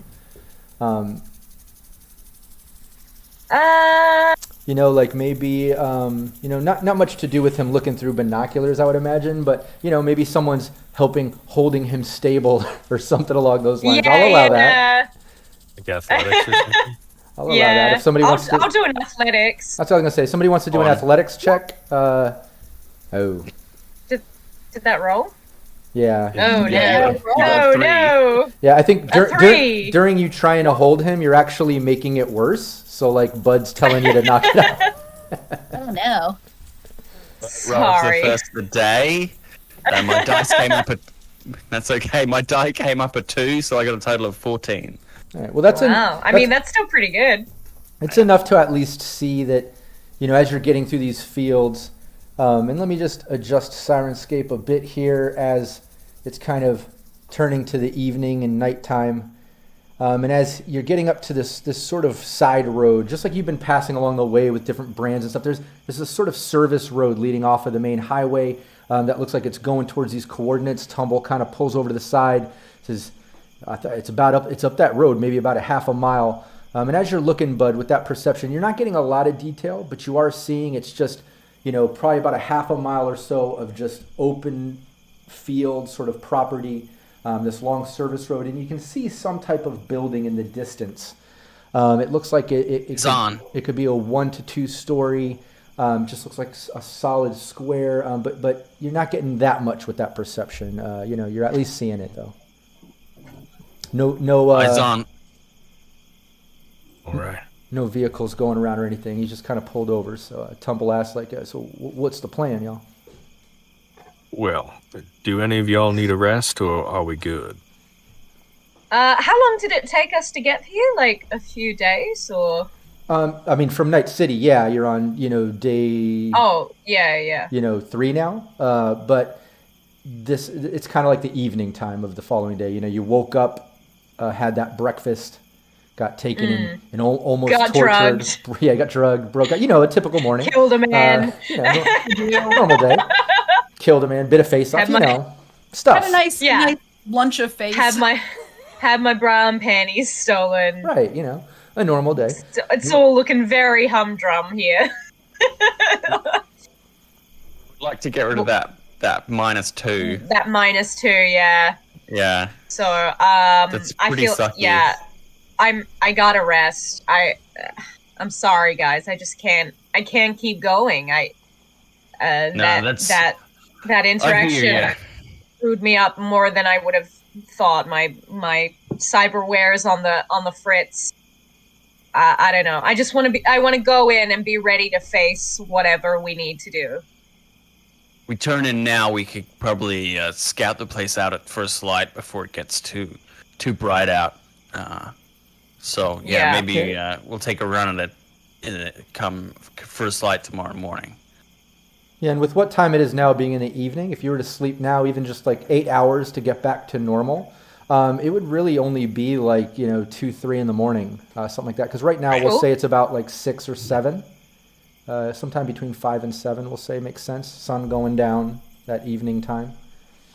But Tumble agrees. He's like, yeah, if y'all need to get some rest, go for it. I'm going to pull down one of these little side roads and kind of stay away from the highway, if y'all don't mind. Oh, yeah. Yeah. I think that's a good idea. Yeah. Get us as far away as we can so that we can have some semblance of... I don't know, if anyone wants to get the drop on us, they'll have to go out of their way. Yeah, we're in the middle of nowhere. I think we can catch a few hours. Yeah, All we can streamline that too. We'll say Tumble and Dreads kind of pull over off to the side, hide behind some crops in the field, kind of pulling off away from the highway. And everybody's at least able to get a good 6 to 8 hours of sleep. We'll say it's about between 2 and 3 a.m. right now, something like that. And yeah, Tumble and Dreads, they took a little nap even though they didn't really need it. They got sleep just like Rush did, if you remember. But they took a little nap. But everyone's just waking up. Tumble's, hey, y'all getting up? Anybody have any dreams about a plan, or what are we doing? I mean, I'm not going to waste my precious sleeping time thinking about crap that I'll need to deal with out here. Fair enough. Yeah, the plan's not to shit everywhere. So I Ah. think it's not shit where you eat. But yeah, I think I like your phrase, Hades, because it's more applicable. Mm. Are there crops between here and the facility? Can we sneak through some crops or something to get closer? Yeah, like I said before, there's fields leading up along the side of this sort of service road, going up probably about almost a half a mile worth. This doesn't seem. These fields don't have any signage. They don't seem like they're harvested with rows or treated with one of those industrial sprinklers that kind of rides across. But they're it is some type of open field stuff you could probably cut through. Yeah. What, you want us to go on foot or drive through? Yeah. No, on foot. I say we go through these crops, get as close as we can to the building, and see if a different vantage gives us some more info to go on. If we're lucky, we get close enough, Hades can get inside the system. Hey, Slick, you want to take point then? You want to lead Sure this? thing, man. Have we got all of our weapons? I'm Locked and loaded. You got ammo? Or Yeah. Make sure your clips are full. All right, well. It's a magazine, Rush. Well, I don't know. I like the word clip. I'm sorry. I'm not a gun guy. Yeah, men and their guns. Jeez. All right. No, but you're right. I should know better. Yeah, well, you guys can touch them later. Let's go. Yeah, let's do this. And you over here, Tumble, say to Dreads, you stay with the RV. I'm going to make a walk halfway up and just kind of keep an eye in between. But, this is y'all's deal. Y'all are going in. I'm staying out. Yeah, you just be ready to roll if we come barreling out of there. Oh, wait, it's morning. There we are. Can I? Oh, what a restful sleep. Can I? Can I do this so I roll kind of stealth for the group? If you're leading. Point. Yeah, I'll allow that. Okay, let me spend 3 points. Some of my luck. Yeah. Oh. So popped in 3 luck and stealth. Hold on 1 second. Oh no! What's that? 9? Oh no! I rolled a 1 and then a 7, so yeah, 9. Oh, we're really glad that we got rid of that -2. Yeah, as you're creeping up through the field of what looks like just random crops mixed with weeds and things. Look like somebody maybe at one point was growing out here, but it's probably in between clients maybe. But as you're getting through this roughage, you get up to this building, and it's basically the road just ends. It's obviously a private service road strictly to this building. There's no side paths or anything. And you're basically staring at a guard gate and this building. Let me bring it up in roll 20. It should be Fog of Ward, but just double check that. Make sure you can at least see out front of this building. Oh yeah. Okay, cool. Yeah, so you can see a kind of parking lot. Yeah, exactly. You guys are you know, and anybody watching in chat, yes, you can see the rest of the map because in Fog of War it's just kind of blacked out for the team, but this is my view where I can see everything and then I reveal it as I go. So anybody watching, just know the team can pretty much only see up in this front area in the parking lot so far. So all of you are coming from this direction if you see my pointer. Yeah, with the exactly. concrete barriers on. Yeah, exactly. You've made your way up through the field. There's these concrete barriers that pretty much go around the whole property. You can see this sort of drop gate, guard gate sort of situation, but the guard gate doesn't have like a window or a security guard. It just seems like it's some type of power unit of some type, maybe an automated guard gate or something like that. You can't really see from here the details. The front of the building is just solid steel and concrete. This looks like some type of above ground military bunker, almost like the way that this place is built. Looks very secure. There's a reinforced garage door over here to the side where you can see, it has like some caution lights and such. There's no keypads or locks. It's one thing you're seeing just looking at the front here. There's no keypads and things for this garage door. It seems like it's only opened from the inside. And then right here is a front door, which is one of those kind of swivel, that you walk through and it turns. Oh, like a revolving door? Yeah, exactly. And Bud, they scare the bejesus out of me. Give me your perception. Oh, hopefully I haven't given the game away with the terrible stealth roll. My perception is, let's take the luck off. Perception is 16. Nice. Not bad, not bad. For Hades. Yeah. I rolled a 4. Yeah, and everybody can give me a perception. I'm improving. Since all of you are We can all do a perception? Yeah, you're all looking too. Bud did take the lead. That was on the stealth, but yeah, everyone's looking 14 now. For me? Yep. 19 I sneezed at some point. Brandon. Everyone, walk like I'm walking. Everybody can notice like a cowboy. That the front door, does have some type of keypad, like an electric lock system, but it has like a green light on it. Typically, those are red when they're locked, so it seems like it's open. That's what it appears as. Rush, with your perception, you're noticing a couple hidden cameras on either corner, some bubble dome hidden cameras. Now, there's no telling if those have noticed you based on that group stealth, because that would be contested if someone's watching that camera footage, whether it be run by a demon or a person, a netrunner, a security guard, whatever. But Rush totally notices the hidden cameras. All right, so I'll give silent signals, tug on the earlobes and, and then, point them out. I wish we'd agreed on a universal language for these kind of things, but I feel like something just flew into his ears. Oh, look, no, it's cameras. Hidden cameras. All right. Point gotcha. It's for cameras. You don't listen to cameras. Hey, guys. We could have been already spotted by those, okay? So just focus. Okay. This is why we're Sorry failing to get all professional. We gotta get professional. Why we pay you. Hades, do you reckon you could get into a system? Can you find one near here? I can try. I can see if there's anything close enough. All right. Please do. We'll just keep a lookout until then. And real quick, it looks like... Okay.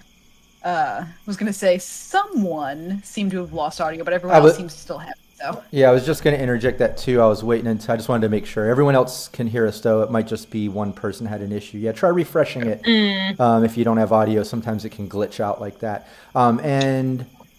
Warped gave the suggestion, get internal agents with encrypted messaging. And that is something, things like that you can look into in the future if you want to kind of work out universal signals, or you want to get internal agents with some encryption. There's things you can do and remedy that, Yeah. But for now, we sent our eddies to Nash so they wouldn't be jacked. So maybe if we ever get back to Night City, we'll go on a shopping spree. Get ready if we have internal agents, because y'all are going to hear everything that Hades has to say. Oh, no. All right.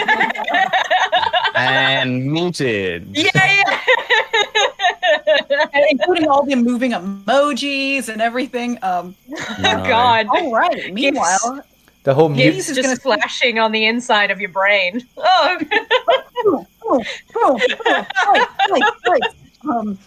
Yeah, I'm gonna see if there's anything nearby that can jack into here. Sure, give us. And so I imagine we're probably right behind these concrete pieces here. Everyone. Oh yeah, you're hiding in the field behind these concrete barriers. Yeah. I'm gonna be as close as I can, but still relatively hidden. So that being said, rolled a 7. You can't tell, how many systems are exactly where, but you can tell there's a system or systems coming from inside this building, but you can't tell which side, where. Okay. Yeah, you're not getting a good read out here. Okay. Well, there's nothing out here. But it did seem like there is something. There's something in there, but I'm gonna have to get inside to get a better idea. Sure. Well, do we just risk it and maybe see if these cameras trigger something that we can then just, I don't know, pop a hole in? Well, it's either that or we can wait here until Nash comes to yell at us some more. It's at this point that you guys are having the conversation.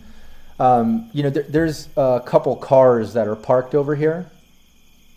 That somebody comes out the front door, a young man, and he gets into one of the cars and drives over to the gate, does a swipe at the thing, the bar raises, and he drives out down the road.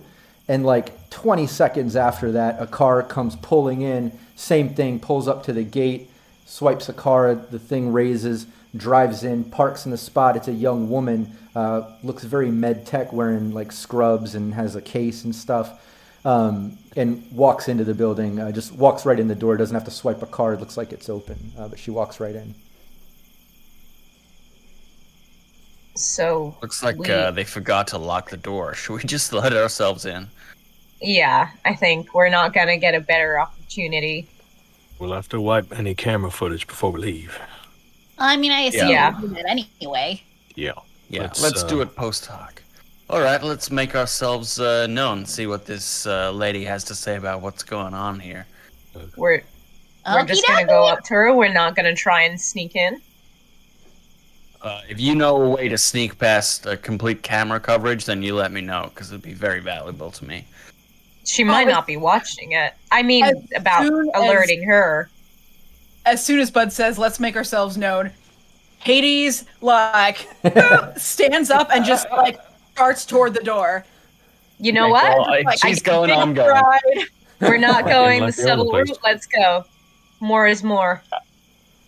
I'm gonna just keep my eyes up, looking for any security measures, turrets, bots, traps, anything like that. Sure. I'm going to pull everyone's tokens out here, just so we have access. Let's see here. Rockette would not make these choices. Hades. There you go. Everyone's out front walking up to the door. Joy of role-playing. And y'all walk up. Nothing happens as you're walking up to the door. You just get up there, and it's a rotating door. It's like completely blacked out tinted glass. There's no other windows in the front. It's just that solid concrete with reinforced sort of steel bars running every so many feet that you can see coming through the concrete. But that's what you see. Does this revolving door look like it will trap me in there and gas me? Give me a perception. I know you. I know you, Rob.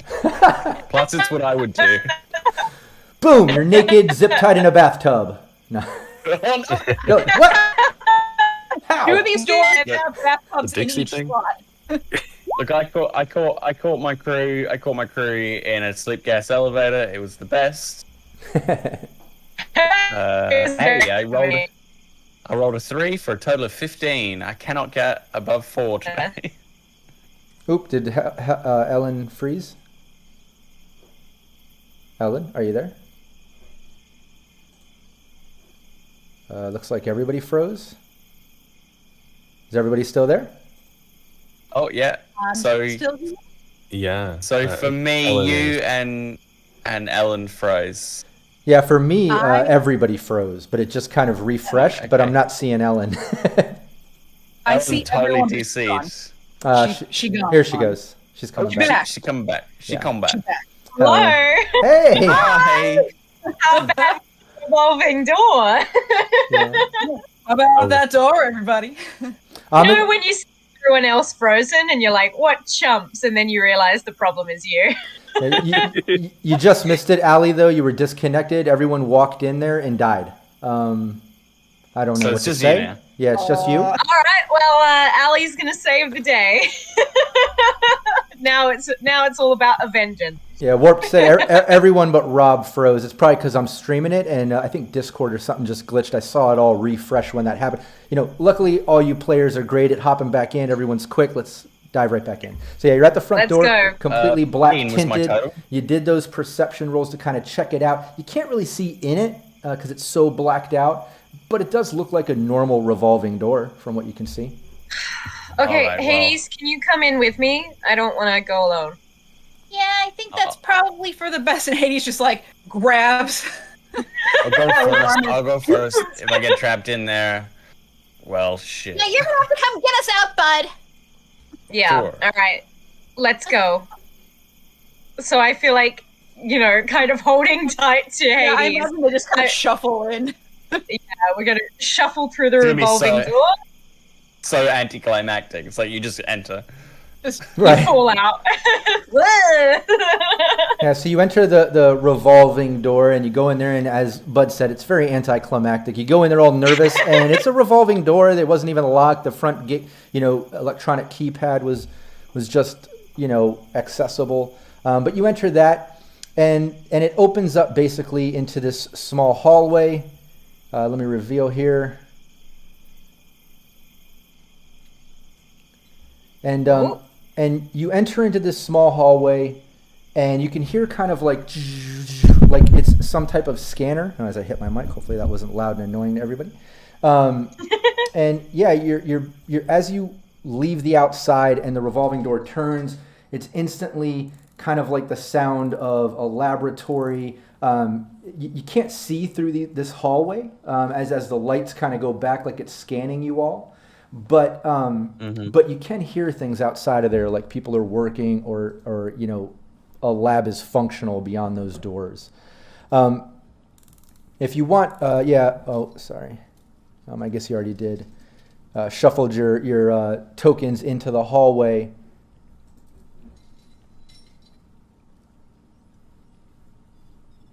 Well, except Hades. There we go. Yeah, I thought Hades was first in line. She was all. She went for a few more rounds on the revolving door. She would. She'd be in that door with like spinning, playing, twirling towards freedom. Right. But can you get a better read on the access point now we're inside? Well, the second that you get in there and that scanner kind of goes zhoo, zhoo, and you feel that all of a sudden this sort of cloud kind of like comes in front of you, above you, and then swarms. It almost looks like, I don't know, a bunch of little bots or something making up this cloud that just swarm into this sort of these rotating faces, and all of a sudden you hear the sound of this entity speaking to you. And it basically just says, it pops in and it's like, welcome to Lab 13B. Welcome. We've noticed in the weapons scanner that you have some weapons. Please place those in the weapons locker. And right alongside this sort of path thing, this hallway that you're in, right here on the side, a locker opens up, kind of flips open in this hallway for you to place weapons into. And the item says, please place your weapons in the locker. Rob, I would be so happy if you never got rid of that filter. Please place your weapons in the locker. Do we get the sense that there's any way to conceal reveal past this? It's a scanner. And that's a no, right? Okay. Hades, can you did you get a better read? Can we hack this thing? I'm not detecting an employee badge. Hades. Please provide your employee ID. Hades. Please provide your employee ID. Yeah. I'm sorry. I didn't get that. Let's try again. Please provide your employee ID. I'm going to run an interface just to see if there's anything I can hack nearby this situation. In the meantime, to stall it, I'm going to show it Rush's business card so that it's like trying to read something. Okay. Oh, hey. Yes. That would be Hades, you do a scan, and you can tell there's a system, probably with that roll, a couple systems outside of this sort of security hallway that you're locked in. And if everybody wants to give me a perception as well. And Allie, while everyone's kind of doing the perception, you hold up Rush's card, when it's asking for an employee ID. And the AI kind of looks at you again and says, I'm sorry, I didn't get that. It's not registering. Let's try again. Do you have a reservation number? Wait, do we? Do we remember any of those strings of numbers?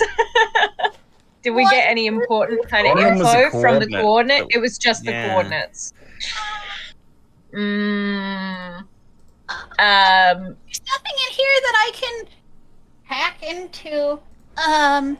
Can we bypass the door itself? It's locking us in here. Well, with that perception, the thing that you're noticing is this hallway is looks like it's completely made from like layers of bulletproof glass.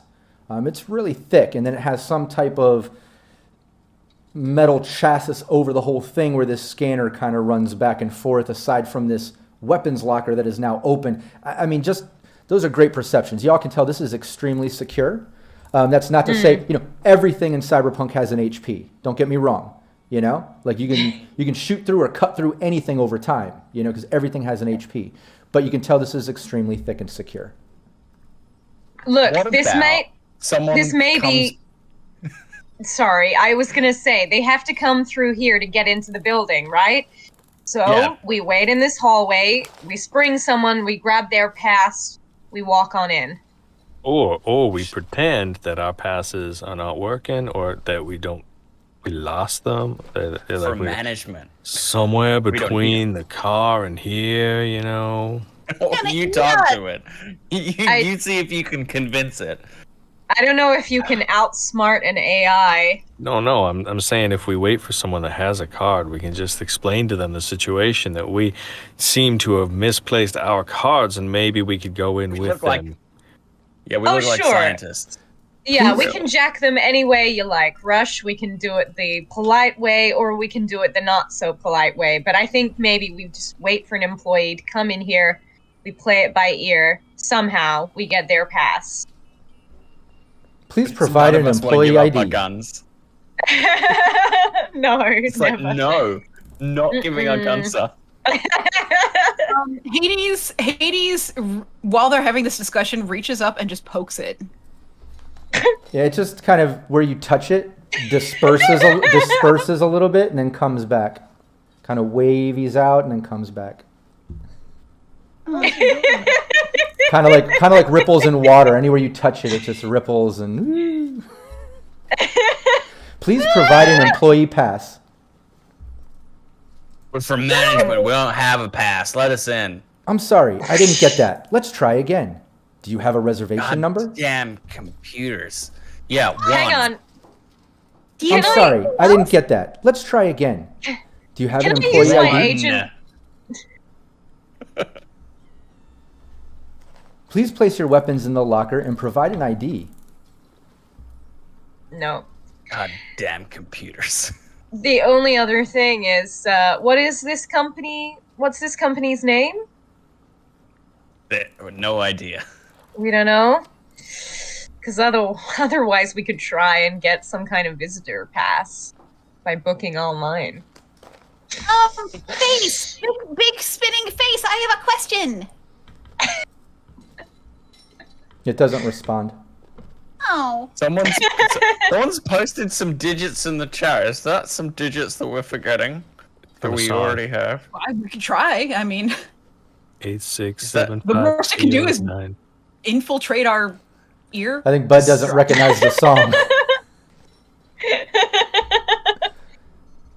Oh, is it it's Ask for God damn it, Violet Neon. It was warped. I can't believe you. 309. Yeah, that I can't believe you've done this, Warped Wolf. If you do not have an ID look, and you will not place weapons in the locker, please leave the facility immediately. What will you do I'm if gonna we don't place leave? mine in the locker. I'm just putting them right there in the locker, right there. Everything I've got. Oh, look, a bone saw. Why would I have that on my person? Okay, there we go. God Well- damn it, fine. I mean, I've always got a weapon on me, so I feel less reserved about this, but Hades will pull her pistol in the locker. She never leaves. Eyes never leaves, and then she pokes it again. It just waves a little bit. we still don't have an ID though. What has Yeah, you lettuce if we place- put the stuff in the locker? Yeah, when you place all the weapons in the locker as the scanner's going, it closes. You hear, and then the door opens as this sort of floating head backs into the room. Let me reveal a bit more. That'll do, I guess. It's covered. All right. 1 second. Well, just remember anything can be used as a weapon if you apply enough pressure. As we have recently learned. Yeah.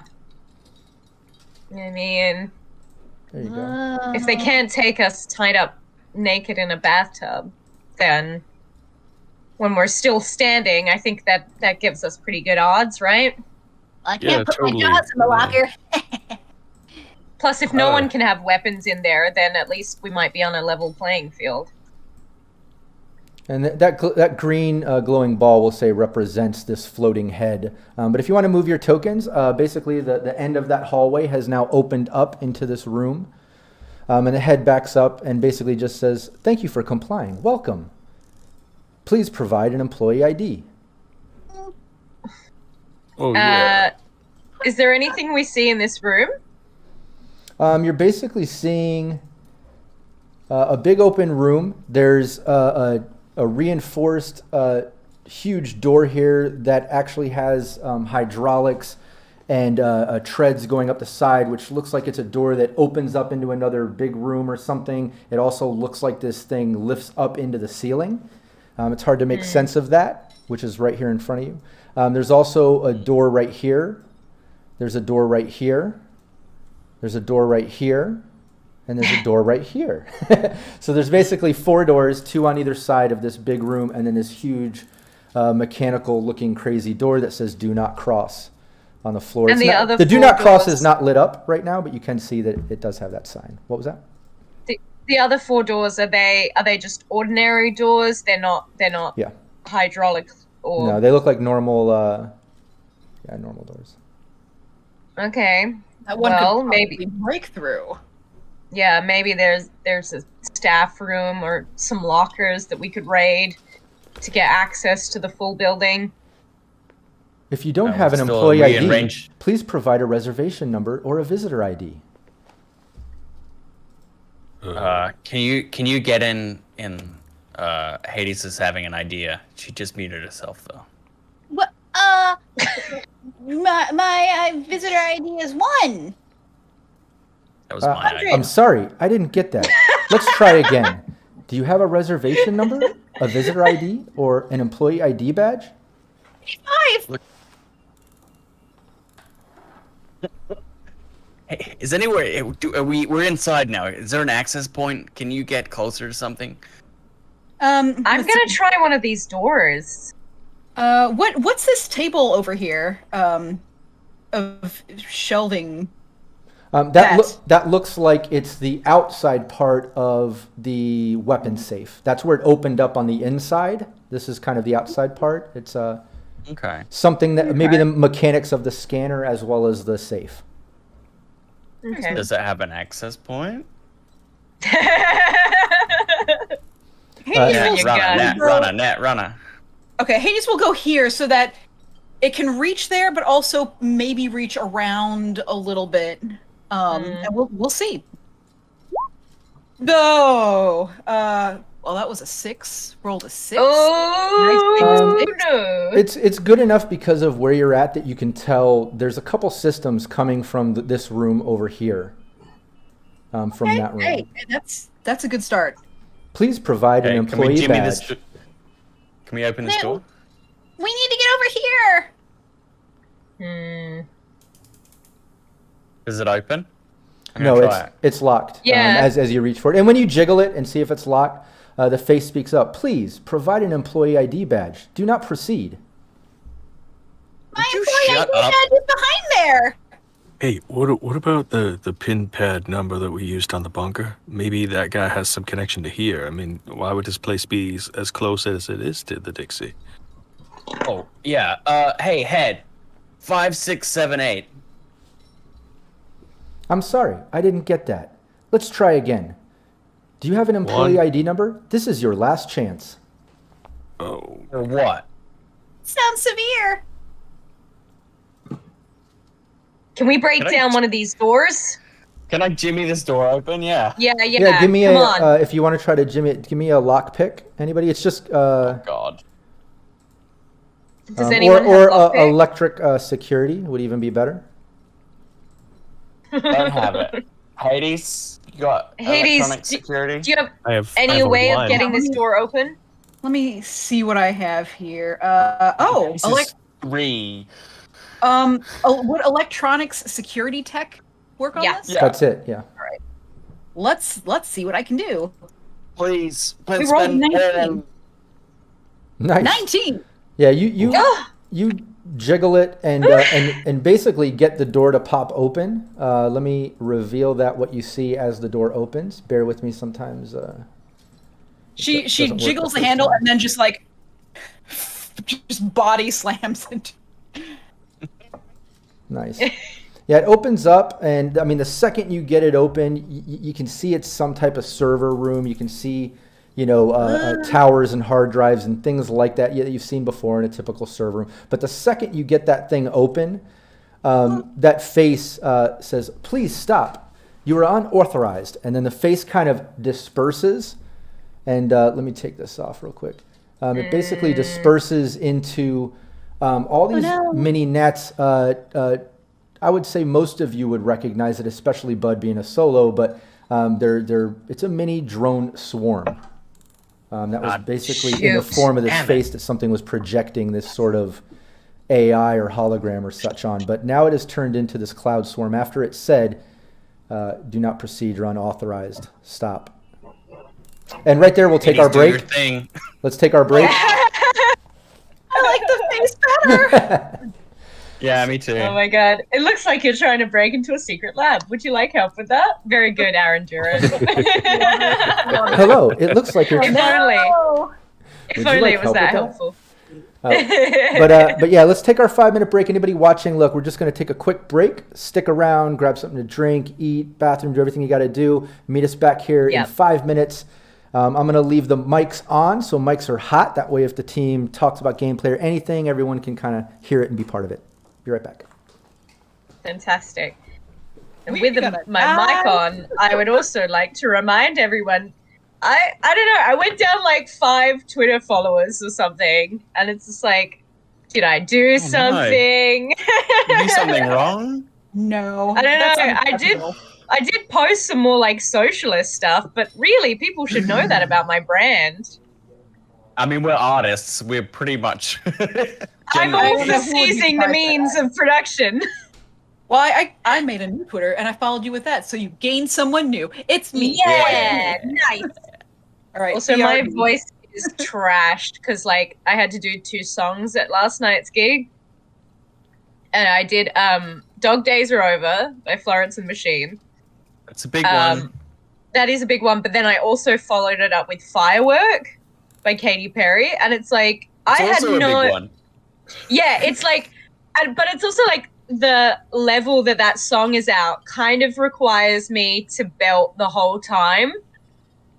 And like, I don't know if you've listened to it in a while. It is quite high. Because baby, you're a firework. It like starts that high and it only gets higher. Wow. It was fun. Not a very, like, it was a room full of like very, very rich middle, like, you know, upper class people. And I was like, I'm not vibing, you know? Thankfully, I had all the Captain Starlights dancing in the far back of the room, which made me feel a bit happier. Wow, respect. Yeah, you gotta have your co-workers gotta have your back. Yeah. All right, I'm gonna make sure that I gotta empty the tank, how they say. Okay. I'll be back. Oh no, my light stand. It's just you and me, chat. Everyone's gone. So, right, if you can tell me now, you can tell me what you really think of the others. I won't tell them.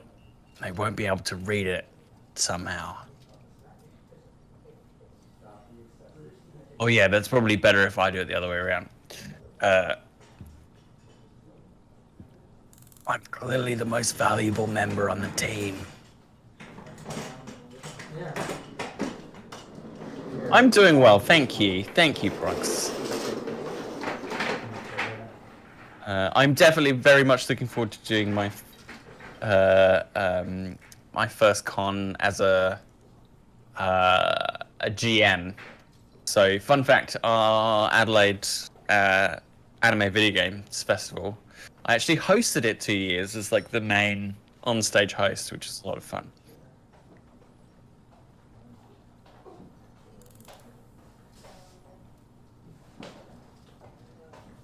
Well, Aaron, I don't think Bud's afraid of death. When his time comes, it comes. The cake's a lie. Sorry.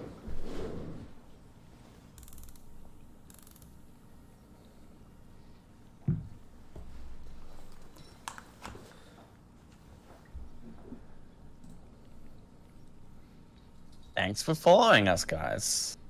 I'll let her know when she returns from emptying the tank.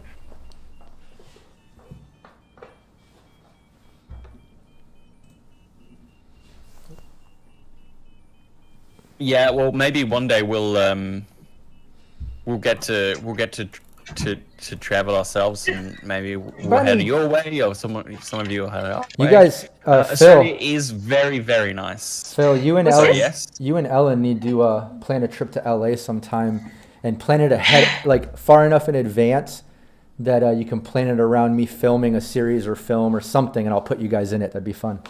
Oh. That would be amazing. I'm in pre-production right now for Bears versus Zombies, and Bears is in big hairy gay dudes.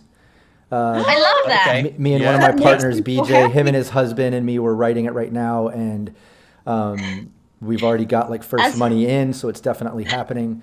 It's pretty crazy. As a drag king, I feel like I would be a very good candidate. Oh, yeah. That is I've been told I'm a certified otter, so... You are definitely an otter. I feel like Nice. My drag... Oh, can I say this on the stream? Yeah.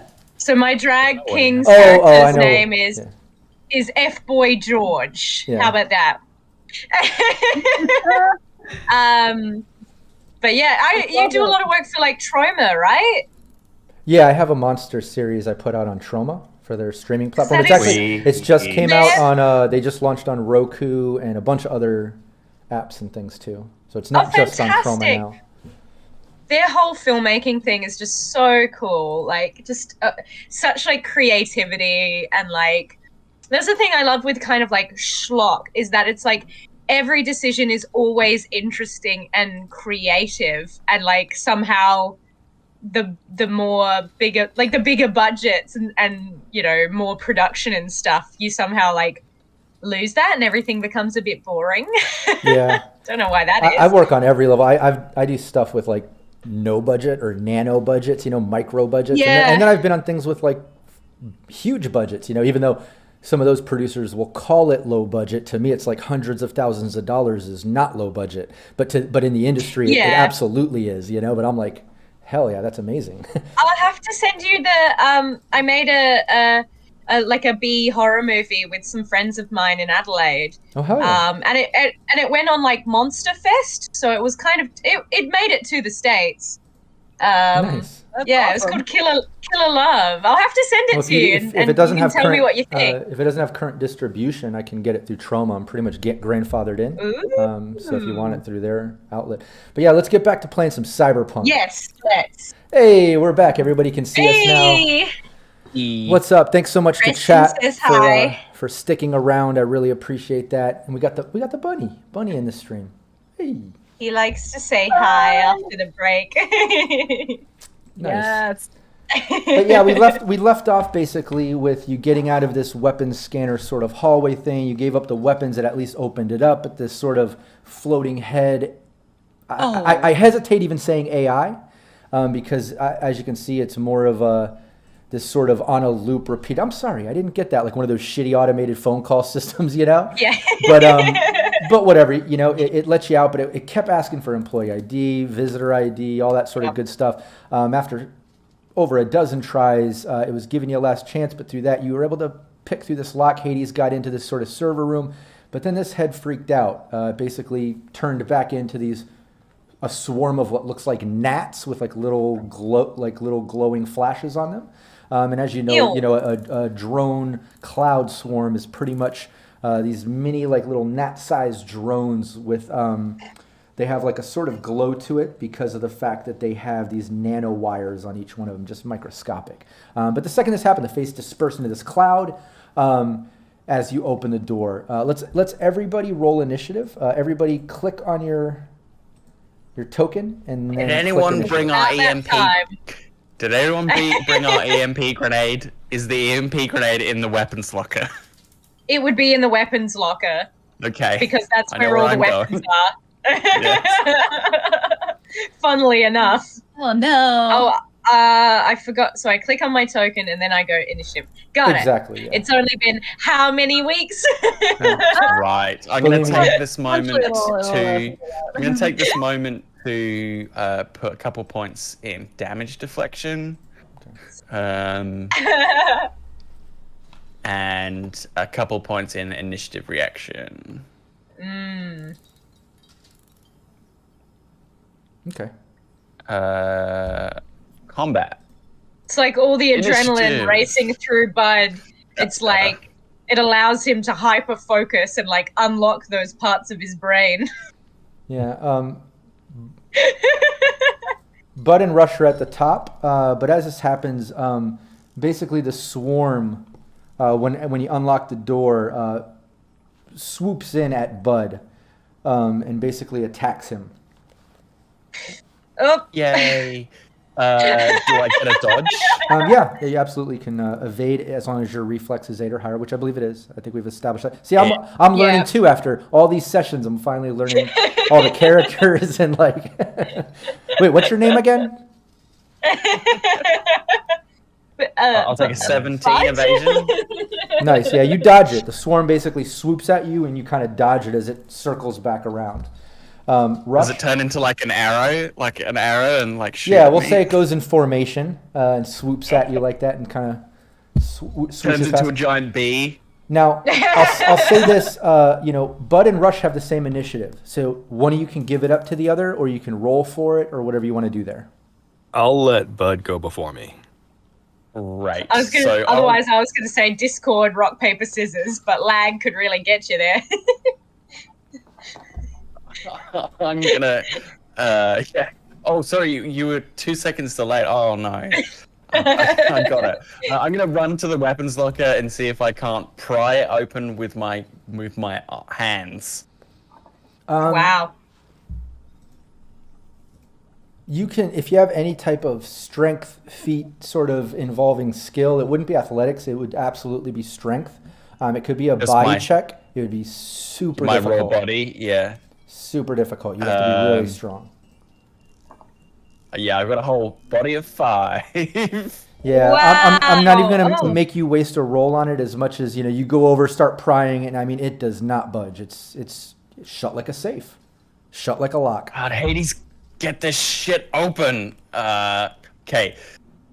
Can I attack the swarm with my fists? Well, would that work? well, you've used Punch the swarm. you've run over and tried to open Yeah, this. okay. So rush. Fair enough. But but absolutely, you can punch a swarm of gnats. You haven't done punch that. anything. You can punch anything. You can. Whether you should or whether it will actually work is another matter entirely. I With that attitude. I picture Bud saying that shit out loud, and Ali's like, "You can punch anything," like it's awesome. That's so awesome. Yeah, But Rush, you what can do you- totally punch You anything. see the swarm come at Bud. Bud kind of dodge it and run over to the safe, trying to pry it. What are you doing? All right. Well, I'm going to try an unarmed attack of basically clapping my hands together in the swarm to try and crush them. I'll take martial arts. Wires. Martial arts or brawling. It's going to have to be brawling. Now, last time I think you said it was, Oh, yeah, your martial 2d6 damage with my body stat, which is 4. But is that correct? I'd have to check, but let's see if you hit them first. All right. damn. Okay, so it's a 22 and a 12. Ooh, Oh yeah, those are both hits. Give me the Okay. damage. 11 and 8. So 19 total. Wow. Good claps. Yeah, you can describe how you basically swat this entire swarm as they spark. And whoa! that was amazing. I was like, so knowing that we're probably on cameras, dang mosquitoes, they follow you in everywhere. You know what I mean? Rush is a southern gentleman. He is schooled in the art of swatting mosquitoes and gnats. Skeetos. All right, so yeah, it's just the mosquitoes everywhere. Oh, there we go. Looks like we got them. These damn skeeters. Hey, Slick. Does that locker seem to have anything like a keyhole? No, I think it's electronically sealed. Maybe Hades can access it for us. All right. I'm planning on it. Well, If- Rush if took not, care of the we immediate just- problem. Yeah. Um, Unless there's more things that this can send at us. Yeah, I mean, if it's drones. I'm sure there it's just- are. Yeah. Hades, it's your turn, by the way. Yeah. Hey, all right. Yay! So let's see, the door is open now. The door is open now. I could just access it from here, could I not? So that I don't have to use a move on move. Yeah, as long as you're within 6 meters of a system, absolutely. Let me just double check that for you. Oh yeah. Yeah, all right. You know what? She's just gonna stand there because I seems safe since Rush got those fancy hands. All right. Yeah, that room could be trapped as well. That's Yeah, very yeah. wise. Yeah, I don't like the looks of it. So it's gonna stay right here with everybody else. So I'm She's just hiding trying to behind jump- Bud, jacking in. trying to jump into it from here.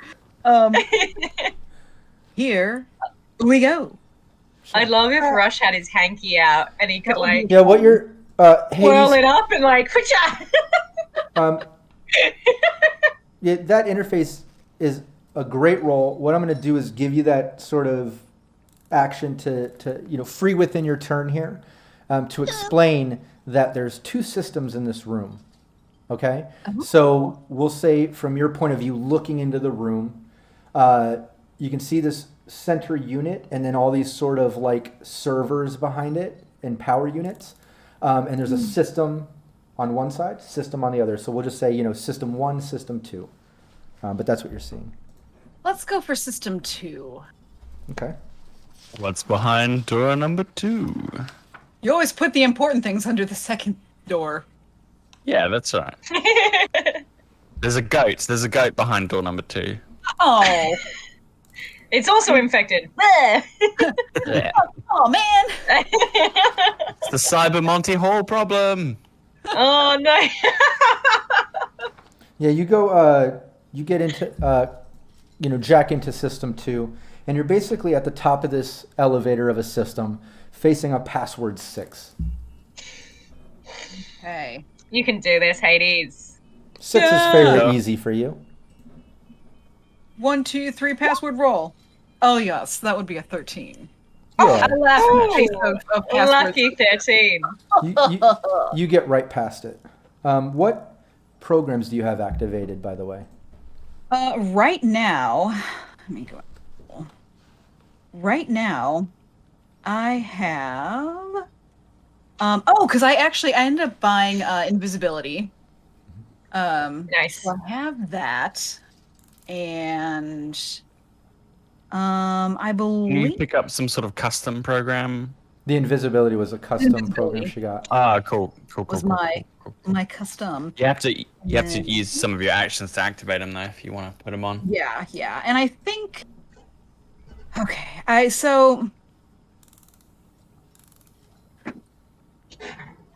I do want to activate invisibility because why wouldn't I want to be invisible? Sure. Play. So I'm gonna activate that, and I have to roll to see how long it would last. Yeah, give me a 2d6. Great superpower if you keep getting into trouble. This will be your turns here. Nope. Yeah, just 2d6. All right. Show me lots of time. 11. Nice, that's great. Nice. I'm invisible for all of time. In the net. Yeah, it's like we can see you. That's a shitload of turns, though. I mean, with 11, you can get a lot done in a net. So many turns. Yeah, that's with an 11. What else do you have activated? Just so I know. Okay, so let's see. I will Hellbolt and sword. I'm gonna activate my sword because Nice. No defender programs other than the invisible, right? You don't have armor or shield or anything? No. Okay. Invisible's the only one I bought. That's fine. You got invisible activated, and it works. You go invisible. You're at this top level. You get through the password. You activate that. You activate your sword, your Hellbolt. And now Not that there's any runners in there right now, so. Either way, you've activated all those. And Allie, everything that just went down, the swarm coming at Bud and him dodging it, trying to get the safe open, Rush clapping him out, Hades jacking in. What are you doing? Is there anywhere in this, are there any items or, there's no other kind of desks or, coat racks or anything in this room, are there? No. No. Well, I might just have a smoke. Okay. Seems like you guys got it covered. Sorry. Seems like you guys have got it covered.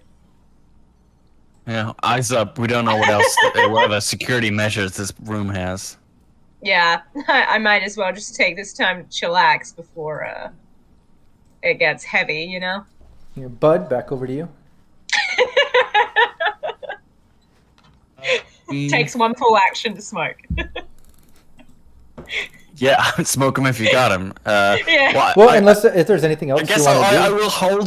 I will hold my action for if this locker gets open, so that I can grab my assault rifle if it pops open in the next round. Sure. Rush, what are you up to? I'm gonna head over with Bud, just kind of getting a look at the lockers in case there's something along the side that you'd be able to slip a credit card or something through, that kind of thing, that some mechanical part that I'd be able to manipulate. Yeah, there's nothing mechanical about this at all. I mean, you don't even really see, any type of access or card or keypad or anything to this safe on the outside. It seems like it's very much so system controlled. A lock-picking lawyer could still open it. It still opens, so it's so true. If you had, crowbar and weapons and a high enough body stat or reduced HP enough times, anything can be opened or destroyed over time, I would imagine. But looking at this thing, it looks solid as shit and just no analog access stuff typically. It looks like it's system controlled. Yeah. Just to clarify, you know what I mean? What could MacGyver do with some duct tape and a comb? Do you have duct tape and a comb? I have duct tape and a personal care pack. I imagine there's a comb in there, and I don't have much in the way of hair, so getting creative here. But you kept it this whole time. I will pry this open with a food stick. Well, I just imagine the care pack is probably like for shaving and stuff too. Yeah. You don't have much. You can. I got my wet wipes for my knuckles. You can play that as an instrument. Yeah. Probably not now, but later. Yeah, There's later. a ukulele, and now we got a comb thing. So I'll I guess ready in action with Bud, just so that if it only opens for a fraction of a second, we'll be able to scoop everything out. Yeah. Sure. Yeah, you post up and kind of ready yourself with Bud and stand by. Hades, back over to you. Okay. And going over to you, the second you're about to kind of proceed in the system and take your turn and do what you're doing, all the walls in this room, you hear them all kind of go zzz, and then pop, and everything just kind of like quickly flashes the most bright light and sound within like a split second. If anyone's familiar with stun panels, that's what you've just fallen victim to. So I'm going to need a resist torture and drugs of 15. Oh no. Leave us alone. Your mirror shades. What's the song? Hell no to the no. To the no.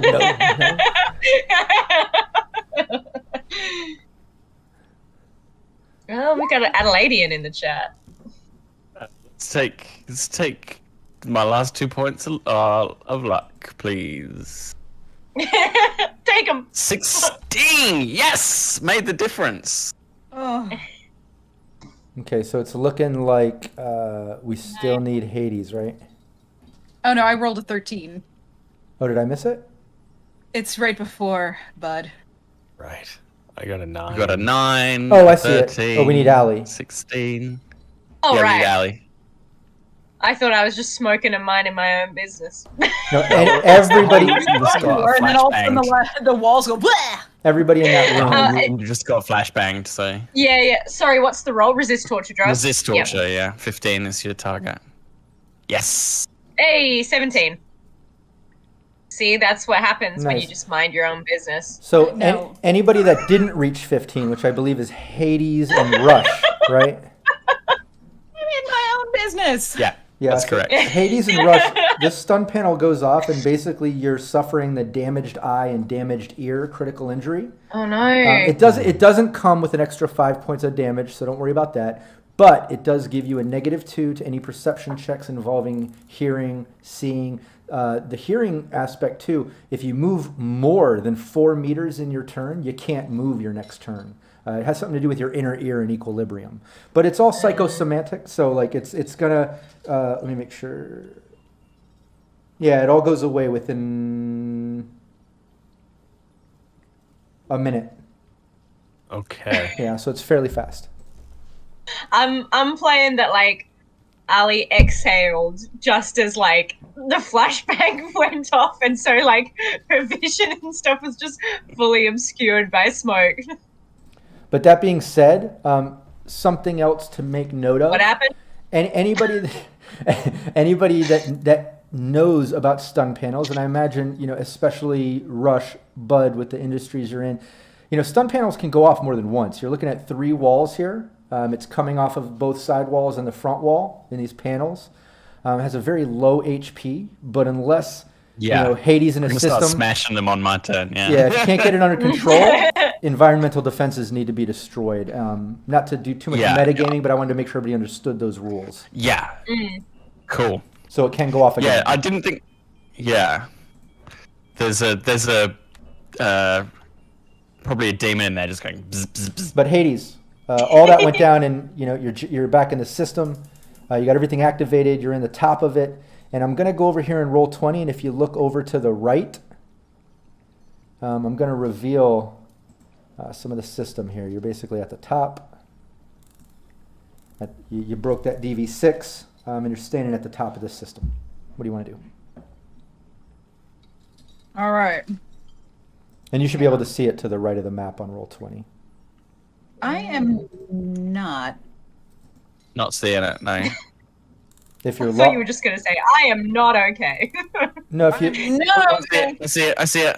Yeah, to the right of the map in the dark, you'll see like a DV6 and a red line. It's like right in the middle of the void. Yeah. Oh, yes, it's further over than I was going. Yes, okay. So I am going to Pathfinder. Sure. Let's see, hang on, let me get my sizing right here. Ah, there. Now I can read it too. So yes, I would like to Pathfinder all of this. Yeah, give me a roll. 6. Yeah, you're not getting through the second level. Just on the second level, there's another type of DV6. Not sure if it's a control node file password, but you're not getting past it with that roll. Okay. Or is it that or lower, or is it in the same way as a defender, where if it's the same number, you can't get past it? I'll let you know this. There's 3 levels to this. You at least see that, but you're not getting any details. It's fine. 3 levels is fine. Okay, so Small system. I'm gonna go through because I rolled for this password last time. I'm gonna go through it. We're going in.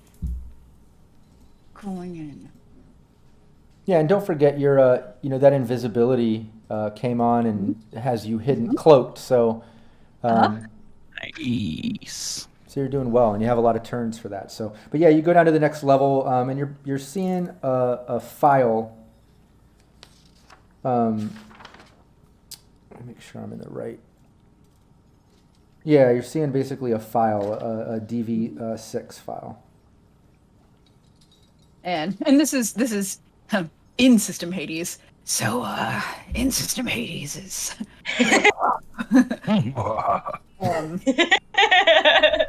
Well, Hades is a lot different in the system. Yeah, Hades looks a lot different in the system too. So yeah, Hades. So as a reminder, in System Hades is a very tall, broad dude with like cigar hanging out the mouth. Looks a lot like if you took Hellboy and smushed him with like D from Vampire Hunter D, boom, in System Hades. Oh, yeah. Always with a cigar. I want those files. So 9.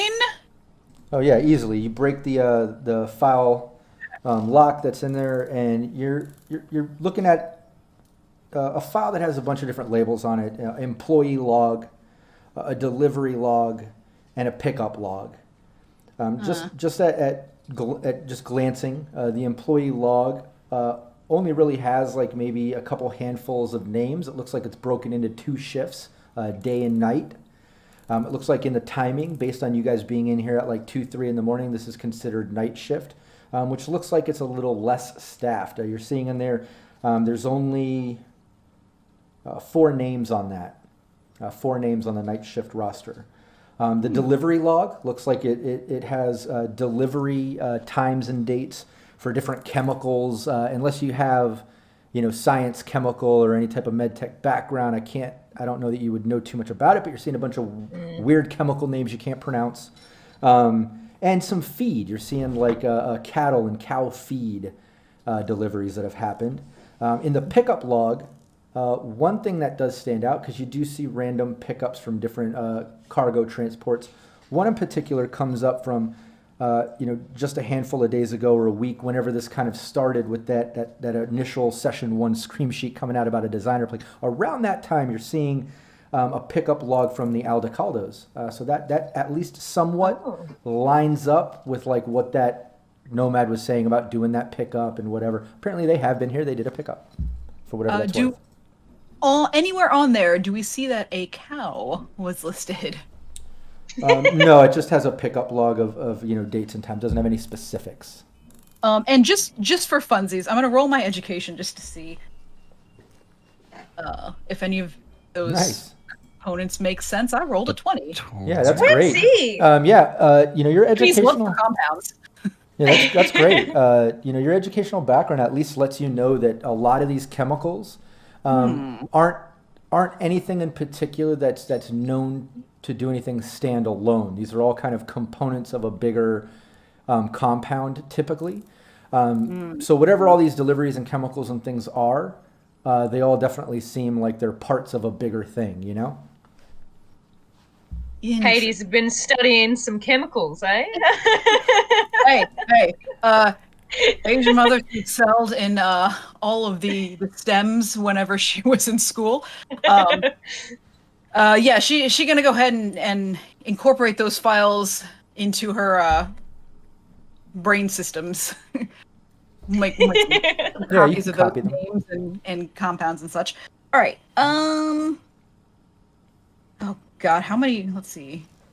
How many moves was that? Went in the room, grabbed the files. I think that was. ID is 1, right? Yeah. IDing the files is 1. Yeah, you still have another move. Did you roll the backdoor this? Yeah, in Pathfinder you did as well. So yeah, you got one more. Yeah. So let me. I want to leave this place. I want to go to the next place. It's on level 3. This place has nothing for me anymore. This place is dead. Sorry. Let us This go. place has nothing for me anymore. This place is full. Let's go to the next. We need to get Ron Perlman on this stream. Yeah, come on, Ron. Where are you? Where are you at? I need you. Yeah, you dropped down to the 3rd level, and you're basically seeing a hellhound that's just standing there, just staring straight off. Doesn't see you. You're still within your invisibility turns, and it's doing its job. It's keeping this thing from seeing you. You do see a file and a control node. The file is a DV6, an ID 6, and the control node is an 8. Let's go for that control node first, just cause. Show me control node. An 8. Oh. Dang, man. Yeah, no luck. You're not able to get a hold of it. Control over it. Mash in some luck next turn, I recommend. Yep, that's gonna be happening. Yeah. And then, meanwhile, Hades just gonna crouch down next to the Hellhound and just be chuckling quietly, silently. Sure. And as you do that, we're going back over to Bud. Bud, it's back over to your turn, but right after Hades is kind of messing with the system, trying to get in this control node, and this is all happening within seconds of that stun panels going off, obviously, because each turn is only like 3 seconds. But it's shortly after that, you basically see a female step out, like open this door right here, and kind of like half open the door. You can see her poking out. And you recognize her as the girl that walked in, that pulled in her vehicle and walked in the place not too long ago. But she opens the door, and Bud, you see her instantly, being right there. And we'll even say Rush, you can see her too. But eyes get real big, closes the door. Do I have enough time to pull her in? Yeah, it's your turn technically as she is opening, so it'll be contested. Yeah. But yeah, sure. Cool. What would you like me to roll? Athletics? It'd be brawling, trying to grapple her in. Is that what you're doing? Yeah. Trying to just get hold of her. 12 from me. Yeah. Another 2 on the die. Yeah, you grapple her up. You're able. Let me just back it up a little, just so I can. Just a scientist. Exactly. Hey, no, I'm not gonna hurt you. She's just a little. Yeah. The good news is you've got the day off. How about that? Yeah. The second you grapple her, Bud, she just screams out and is just trying to break free. The second you grapple her up. Can I cover her mouth, please? Yeah, you can do that. As she's screaming, you're successful with the grapple. You're able to do that. So she just barely gets out a grunt of a scream before you kind of grapple and cover her mouth up. Look, I'm really just need your sorry. pass, okay? Yeah, we're really sorry about this, but we need to get in. There has been a huge infection that probably your boss is covering up. So just let us do what we do, and no one needs to get hurt. In fact, you can take off early. No one needs to know. We're going to scrub this place down. Yeah, she just looks terrified. Bud has Come it on, covered this up, is so your she's not job. speaking, There are obviously. no heroes here. But Rush, What? it's technically Rush, your turn. When Bud grapples her up and does all that, you know, Allie says a few words, like she was saying. Sorry. But Rush, what are you doing? You see all that go down. Well, I'll basically say, you know, I'm not sure after last time. I'm not sure we should let people go out the front door. But I'm going to stumble forward. Would I be able to get to that corner in my turn?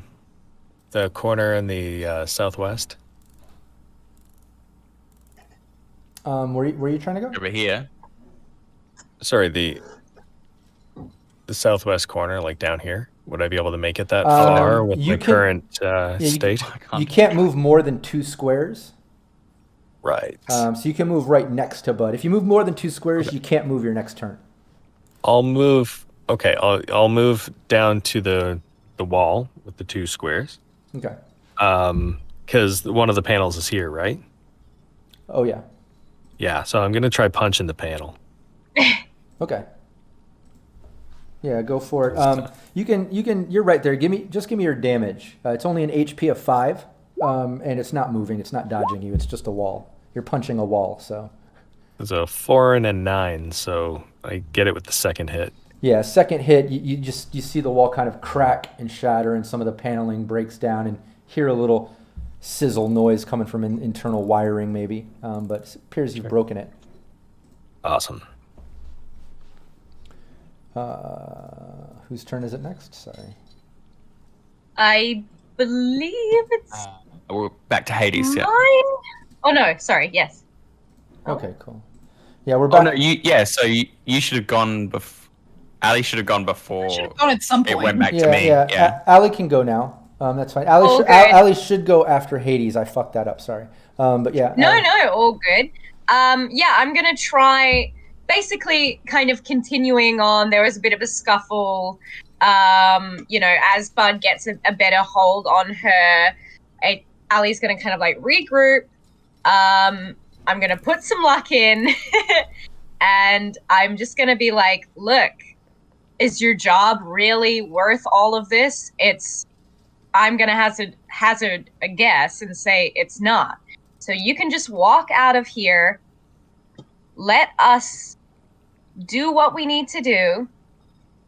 And you can put your feet up, do whatever if you've got a hobby, you can go pursue that. Where's my persuasion? Yeah, there give it me is. a persuasion roll. Yeah, she as you're saying all that, she's just 18. Yeah, she's just kind of like mumbling through Bud's arm. You can tell she's like kind of trying to speak. I'll let her speak. Yeah. Yeah. Yeah, you break her free. If you scream, we're just gonna cover your mouth again. So. Yeah, she. You know what you're when up you against. let go, Bud, she almost is about to scream, but then Allie says that, and she's actually like, "What? Who are you? Why are you here? I don't know anything, anyways. Like, what are you doing here? Exactly, and you don't need to know because this is your job, and you don't need to be a hero for what, 30 eddies per hour if you're lucky. So you don't need to know anything. Just give us your pass, and you can walk on out of here. She's like, I don't know anything, anyways, and she kind of like holds up her employee pass, and her hands just like shaking as she's like looking at all of you. She's not even trying to break free, Bud. You can tell she's really terrified. Yeah. All right. I'll let Ali take the pass. Yep. Yeah, I'll take it. Yeah, and you take the pass. I think you should just go to your car, go home.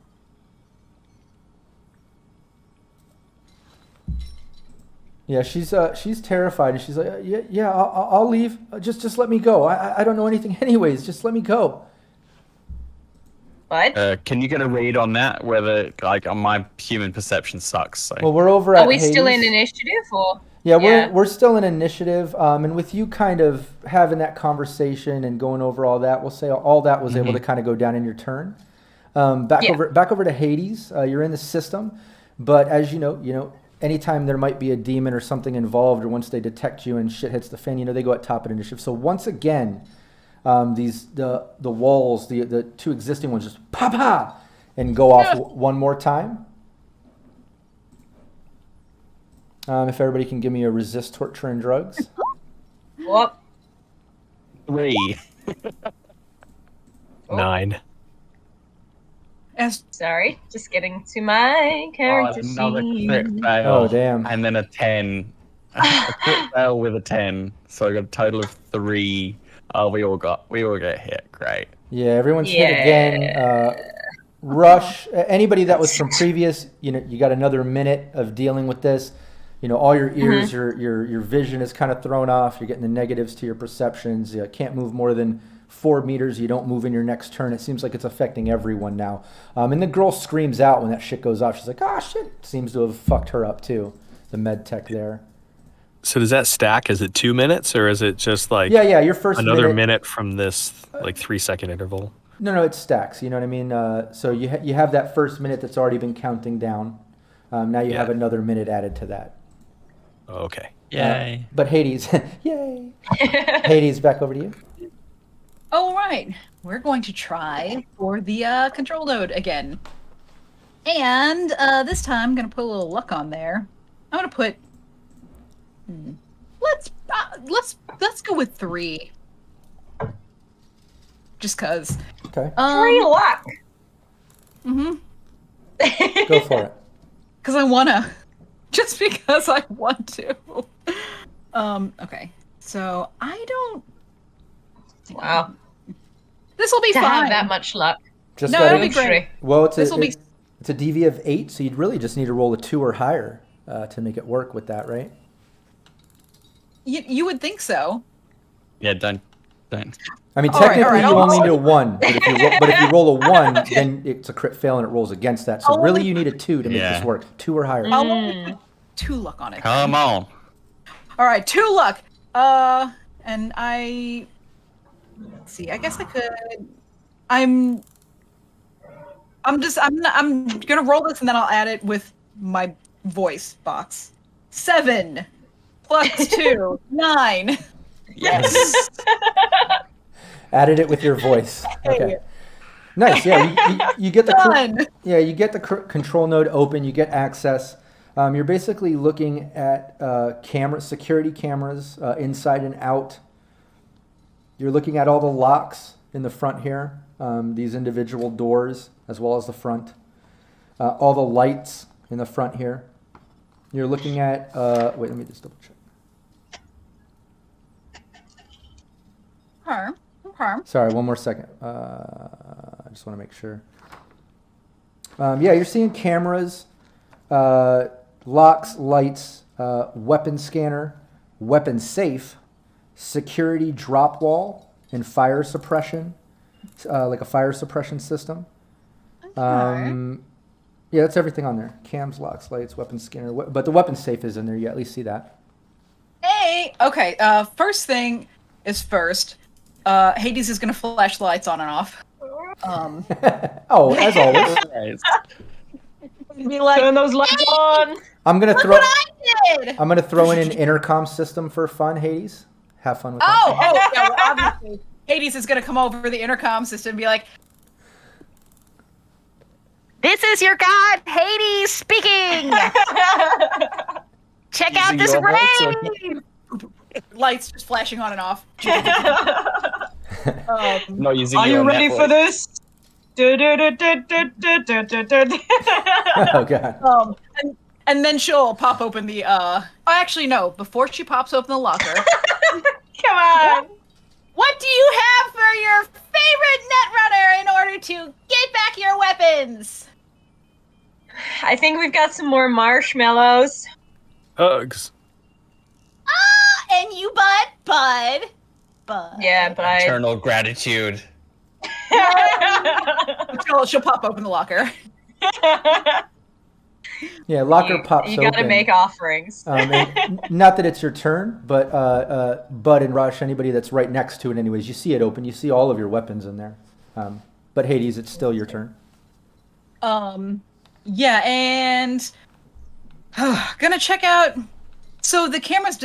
Is it just the cameras, or does it also have the feed, the previous feed?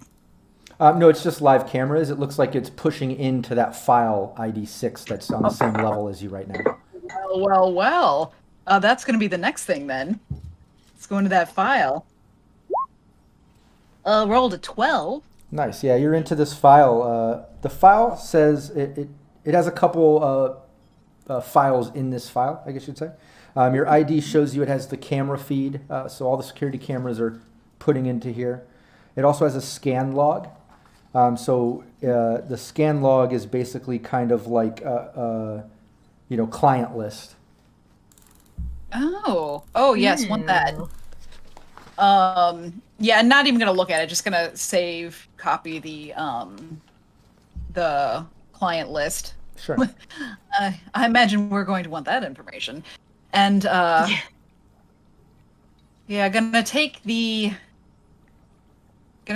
camera file footage. We're gonna have to go back into that because we're still messing around here. So we're still gonna be on camera. So we're gonna have to come back to that later.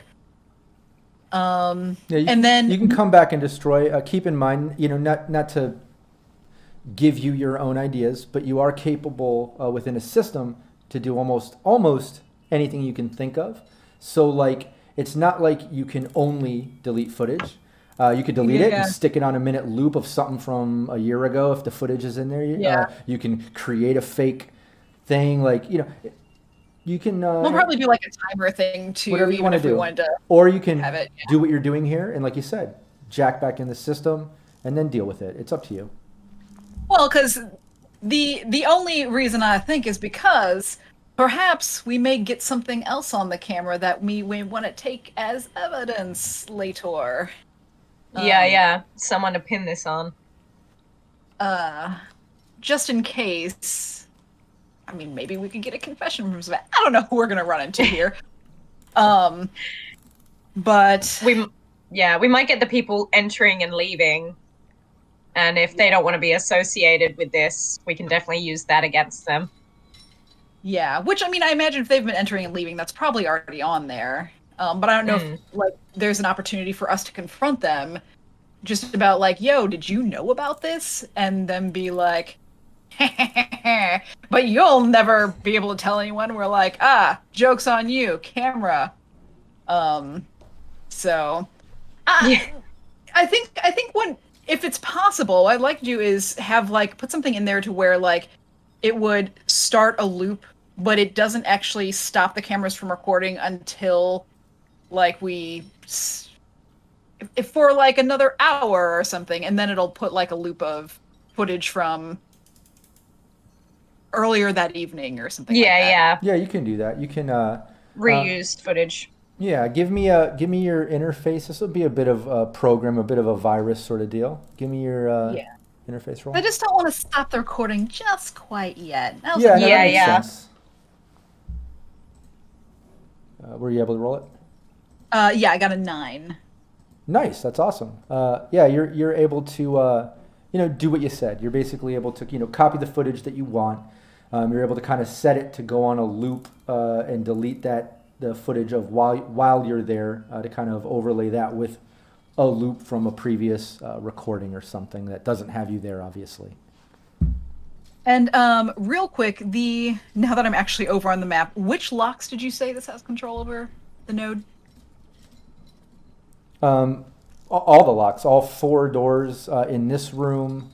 Those are all unlocked now too. These over here, this door, and the front door. Yeah. And the garage door. The only thing it doesn't have access to is this crazy huge "Do Not Cross" sign doorway. Yeah, I'm going to unlock everything, all of these 4 doors, and I'm going to lock the front door. Okay. Because I don't want people walking in on us. Done. Very good idea. Yeah, those other doors you hear them tap, tap, tap, unlock, or the other two. The other one's already open with Bud and Rush there, and this one's open that you're in. But you hear the other 2 doors unlock, and you hear the front door lock. What about the garage door? Currently closed and locked. What do you guys want me to do with the garage door? Maybe unlock it, but don't open it. Okay, whatever you want. So she'll just unlock it, but just kind of leave it closed. Yeah, I'm not sure what we'd use it for, unless there's something in there that we can grab. Out quickly, yeah. They might have a car in there that we can drive out. Yeah. Yeah. Cool. Ow! Yeah, you popped And I have that. You fuel. popped the garage unlocked. Yeah. I think that's all she can do in there. So for good measure, gonna flash the lights some more. And then gonna. It's Hades' signature move, in and out. It always involves flashing an intercom system. You can't not like leave with a little bit of flair and enter with a little bit of flair and exist. You get out of control mode. You're just like. It could be a system in the middle of like a desert tent or something weird, and I'm still gonna put lights in an intercom system just for Hades every time, every system. I don't know if you've ever been to around. Which is like, I don't know if you've ever been to like a desert or bush rave, but that's exactly where all the lights and intercoms are. There they are. I'm ready for this. So yeah, I'm just gonna cloak everything, just like make sure, cover the tracks, roll for that biz, and try and cover our tracks as best as we can. Sure. Oh. I rolled 6. Well, you're already able to. You've already done the virus. What was that roll for? Just to. Your cloak. Your cloak. Sorry. Yeah, cloaking on the way out. Just. Do you have like a cape for in the net, Hades, that you like? Whoosh? Yeah. Absolutely. She'll get one made if not. That's what the SDR is for. Just like every time she checks out, just throws it on the ground. Smoke bomb. But yeah, you're able to do that. You do the virus, you do the cloak, you unlock all the doors that weren't unlocked already, and you jack out. Now, Allie, it's Allie's turn. As Hades is doing that and flashing. Again, that med tech who is shaking and held by Bud, who is no longer mouth covered. She's looking at you since you were the one talking to her, Allie, and just like, so I can go. You'll let me go, right? Can I just leave? I don't want any part of this. Yeah. You just need to leave and go home straight now. You just need to go straight home now. Tell no one you weren't here. You don't know what happened. Okay. I'm gonna kind of like hand on her back and like walking her out to the front, essentially. Okay, yeah, That door's locked. You have to take her out through the garage. Oh crap. Yeah. I'll take her through, and just kind of like. Making sure that she gets there and indeed leaves. Okay. Yeah. So, Bud, you let go and let Ellen come and kind of. Yeah. We'll just take it from here. Keep in mind, we're still within a minute. Nobody can move more than 2 squares. So. All right. Including her. Yeah. Everybody is kind of messed up right now. So, we'll say, Ellen, you're at least able to kind of walk over to her. Put your arm on her back, Bud, you're able to let her go. We'll say she at least takes a couple steps there in front of you, Ellen, but there's not much farther you can go, unfortunately. But the process is started at turtle speed. Yeah. You're making it happen.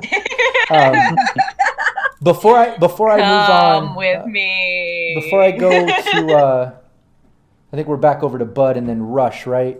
Yeah, because Allie was 11. Before we get back around to there, everybody give me a perception. At -1, right? From -2. Is it -2 from the stun? Yeah. Makes sense. Yeah. Okay. Damn, nice Rush. Yeah, I don't know if that counted my -2. I don't think it did. I don't think it did, but it's still amazing. That's still great. Good roll. Not so much from Hades and Allie. For me. Yeah, so those are both 10s. And Bud, yeah, that's a 6. Oh, you already put it in there. That's an 8. Yeah, it seems like Rush. As Ellen's walking over, Bud's letting go of the girl. Ellen's kind of taking her to go. Hades is jacking out of the system. All this is kind of going down. But one thing you notice is, all this is happening within seconds. Hades, when she unlocked the doors in the garage door, You notice over on the other side of the room, these two doors, you notice them both kind of open up, and two people kind of like peek out, and they like look over, and when they see you, Rush, like you're the only one that sees them. The second they see the group and stuff, they kind of like go wide-eyed, and they see that you have that other med tech girl, Allie, and they look over and they just kind of like look wide-eyed and both like close the doors back into the rooms. Rush saw that, but Bud, it's technically your turn here. Okay, I'm gonna. You haven't seen that. Yeah, I'm just gonna grab my gun out of the locker that just popped. Sure. Do I need my whole action basically to take all my guns out? Yeah. It's like two handguns. No, you know what? And an assault rifle. Oh yeah, that would take an action. Yeah. I would just say, scooping up a weapon that's technically dropped into a. Yeah, but it's not just a weapon. Yeah, you're right. Yeah. Let's be fair. 3 here. weapons. Yeah. And ammo. I've got like the chromed out. I've got like golden. Oh, that's right. Heavy handgun in one holster. I've got my normal handgun in the other holster.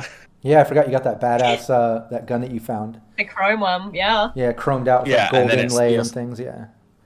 But the you're able rifle to. Goes back on the sling. Yeah, you're all strapped up now, back to normal, Bud. You feel normal now, finally. Rush. Yeah, apart from my head. Right. Except you're flashbanged. Yeah. That's right. That's pretty back to the status quo. Yeah, so Rush, Allie's taking the girl, Hades jacked out, Bud's grabbing his shit, but all during that, like, you notice two people kind of poke out those doors after they got unlocked and dip back into it. Happens within a split second. So I'll just say we got more looky-loos, and then point at the doors. I'm going to use, because I can still use my full movement, I just can't move again the next turn, right? Correct. Okay, so weighing my options, I've decided I'm going to head over to this corner for the option of basically taking out 2 walls worth of panels. Because it's one panel per wall, or... Correct. Okay, so in that case, then I have a chance from this spot to take out 2 walls worth of panels. Absolutely, so I'm going to give that a try. That's smart. That's like that's some chess moving shit right there. That was great. Some tactful shit. Go for it. Nice. I'm glad somebody remembered the panels. Yeah. Oh. 0. Are you Rob? To hit. They're a wall, so you just roll attacks. Oh, that's right. Okay, then I like that better. You missed. Yeah, just the 4. attack. Okay. What were the... sorry, right. I missed it. Oh, okay. So 4 and 10 for damage. I was essentially going to punch one wall and then the other. So I've got I got one that's got 1 hit point, and the other one I bust. Okay, nice. Oh, it's so close. Yeah, one completely shatters, the other one cracks, but it's not enough. Damn. And then it zaps you. Just not enough. None of it. Yeah, Hades. We're back over to you. All right. And right before you take your move, like I said, since demon and things like that are at top of initiative, all of a sudden you hear like a zzz, different than the panel sound. This one sounds very electric, as all of a sudden the floors kind of light up in a grid, and you just get a huge shock. Basically, the electric flooring has just been triggered, and everybody standing on the floor is going to take 66 damage. Is anyone not standing on the floor? Now it's so much damage. 66. Your armor does ablate it, but it's 66 damage to the body, reduced by armor, like I said, which it doesn't ablate, so you don't have to reduce your SP after. But the target is shocked now, and then you're shocked again at the end of your turn and every turn after that if you don't get off the ground. Just so you know. Oh, God. So here we go. Let me add this up. The ground is hurting me. I knew I should have introduced my character quirk of standing on tables. Woo, cha. Yeah, I just rolled a 20. Don't do that. I just rolled a 20, so deduct I'm your sorry, you what? Damage. 20 points of damage. Come again? Do you want to take that again, Rob, or we won't be friends? Did you say 6? So so mine is reduced by 12 because I have 1 point in damage mitigation from solo and my 11 armor. So I take 8, but it's straight to 8 HP. Right? Correct. Yeah. Yeah, I take 10. So I think I take 9. I do have armor on body and head. Does that make any difference? Yeah, or is it just any armor is fine, head or body. So does that mean, because I've got light armor jack, body, and head, does that mean it's 22 that's ablating, or 11. Just 11? Yeah, 11. 11, okay. So I'll take 9 damage. Not bad, yeah. Hades? I'm steaming a little bit. And same thing, I have the light armor jack. Oh, okay. Yeah, so just deduct that from 20, and then take the remaining from your HP. Oh my goodness! Oh, and don't forget, anybody that had damage prior, restore your body stat back to your HP from the torture day before. I think somebody took a little bit of damage. I forgot about that. You guys slept. Yeah. You guys slept. Don't forget. Yeah, everyone should be back to normal. But yeah. Oh my goodness. Was that a lot of damage for you, Hades? No, it was 9. Not bad. But yeah, you guys. It's not too bad, but it's going to keep going. We got it to that. Yeah, that's the first zap. Yeah, that shot, basically, that zap goes hard. You feel it just shock up through your feet, into your legs, shocking your whole body. Everyone took damage, but y'all took it like champs, honestly, with armor you have, luckily. However, the girl that you were escorting out, Allie, literally just like shocks and lands in a scream and a grunt. And falls to the ground, dead. She looks completely like the electricity has like almost automatically put her into like rigor mortis almost. Like she looks contorted and just completely fried. In fact, she's starting to like catch fire and smoke because it was so much to her HP with lack of armor. She's just wearing like med scrub shit, It completely fried her. And it's at that exact moment when she catches on fire and the smoke that the entire room kind of you hear an alarm kind of go off. And the alarm basically kind of sets off like a big drop wall. You hear it kind of go choo, and outside the entire building, you can kind of see it through the front door. Even though they're tinted, you can see out, just not in. And you just see like some type of solid wall drop down as you hear it kind of all the way around the building. Super heavy walls dropping down make a lot of noise. So you hear all that drop down as the fire suppression system goes off, which basically is sucking all the oxygen out of the room. The fire goes out. However, nobody can breathe. Everyone can hold their breath a number of minutes equal to their body stat. After that amount of minutes passes, you start deducting your body stat from your HP every round after that, unless you can release this fire suppression system or the outer wall, which, just reminding Hades, you did see that in the system you were just in, but we're going to end the session right now. Oh, man. You bastard! You bastard! Things happen. I love that you just take a big swig. Hey man, what can I say? I don't make the rules. Life's hard when you're standing just on the floor. Enforce them. Yeah. If you were a Cyberpunk GM, you definitely have looked over the environmental defenses list and just gone, yeah. Ooh, I'm like, have some of this. I know some of this. Like, well, they have everything. No, but no.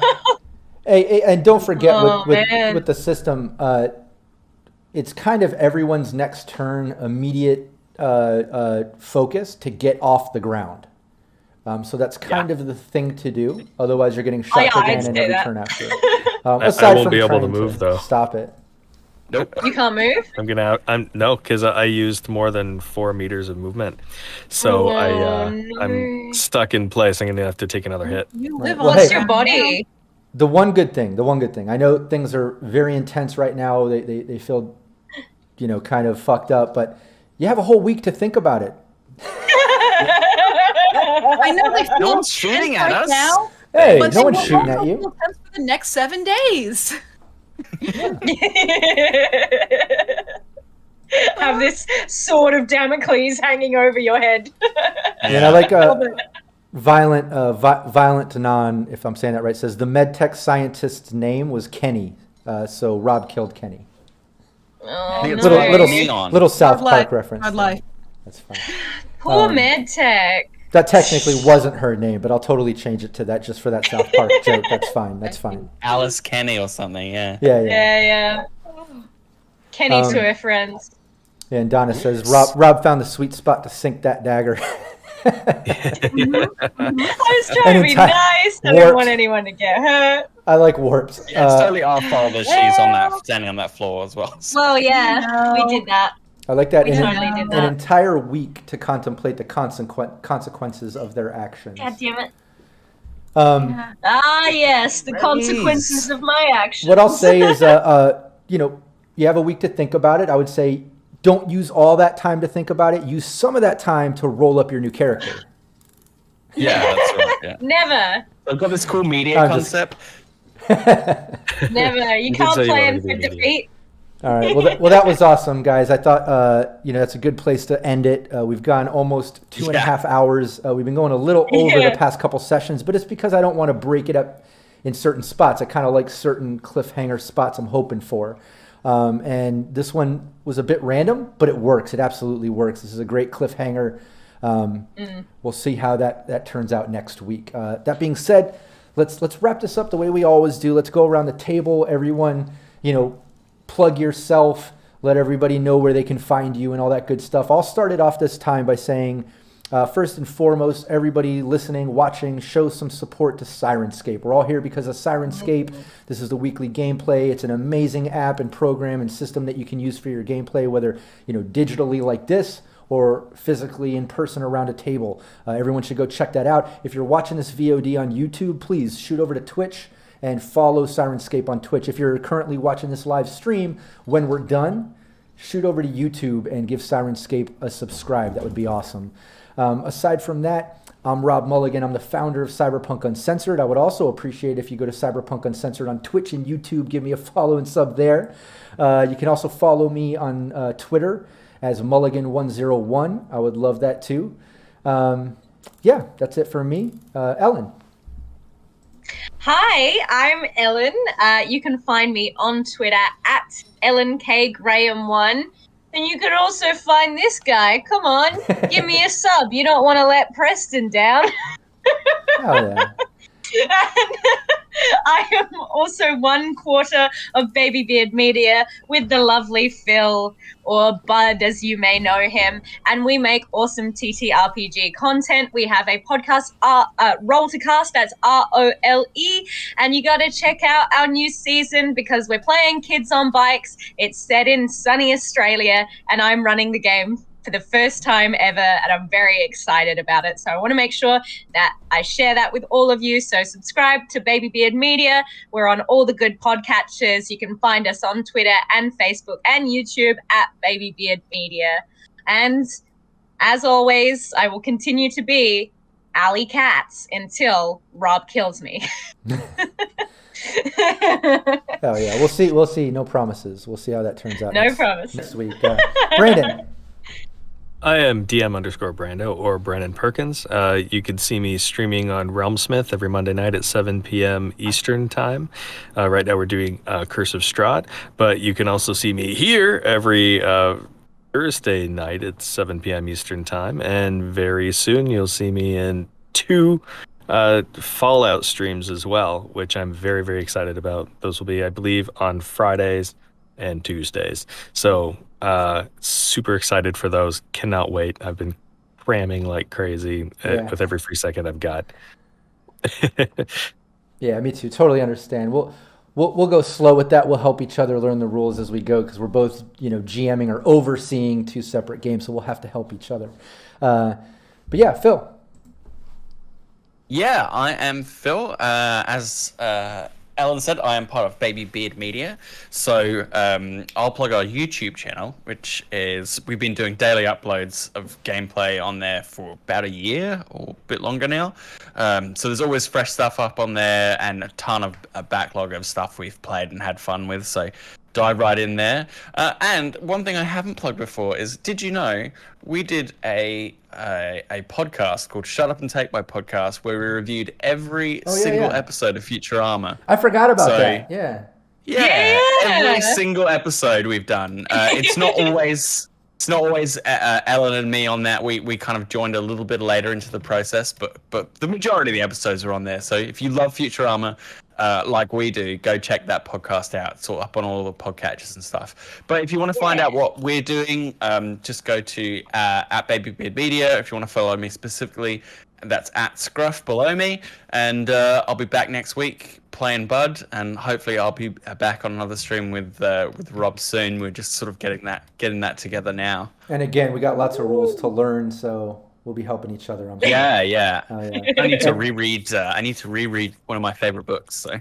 Hell yeah. And anybody watching too, Dan from Syrinscape is awesome about posting our links in there. So anybody in chat, you can scroll up and see the links to all of our, Twitters and YouTubes and all that good stuff. Rockette. Yes. Hello, I am Rockette Fox.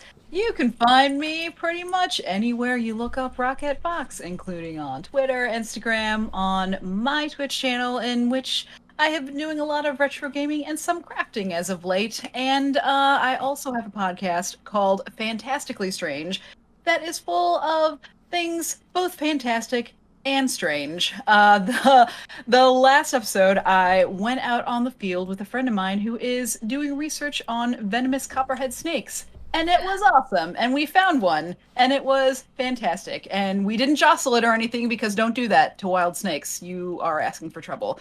But yeah, if you like those sorts of things, it is for your ear holes. And and I am playing Hades, and will hopefully also be doing that beyond this coming week as well. Oh, yeah. Awesome. Well, that pretty much wraps it up for this session. Had a great time. Hopefully all of you had a great time playing as well. And everybody watching hopefully had a great time, watching us get into it. We have a lot of fun here. We play the game, rules as written, and we like to, get immersed in our characters and the scenes and stuff, but we also have a lot of fun, busting jokes, thinking outside the box on planning, and interacting with NPCs and all kinds of stuff. So hopefully everybody watching is entertained and you're really digging it. And I just want to repeat, if you are, show Syrinscape some love. It's the reason we're all here. So sub and follow. And if you aren't, shut your mouth. Hell yeah. But yeah, check it all out.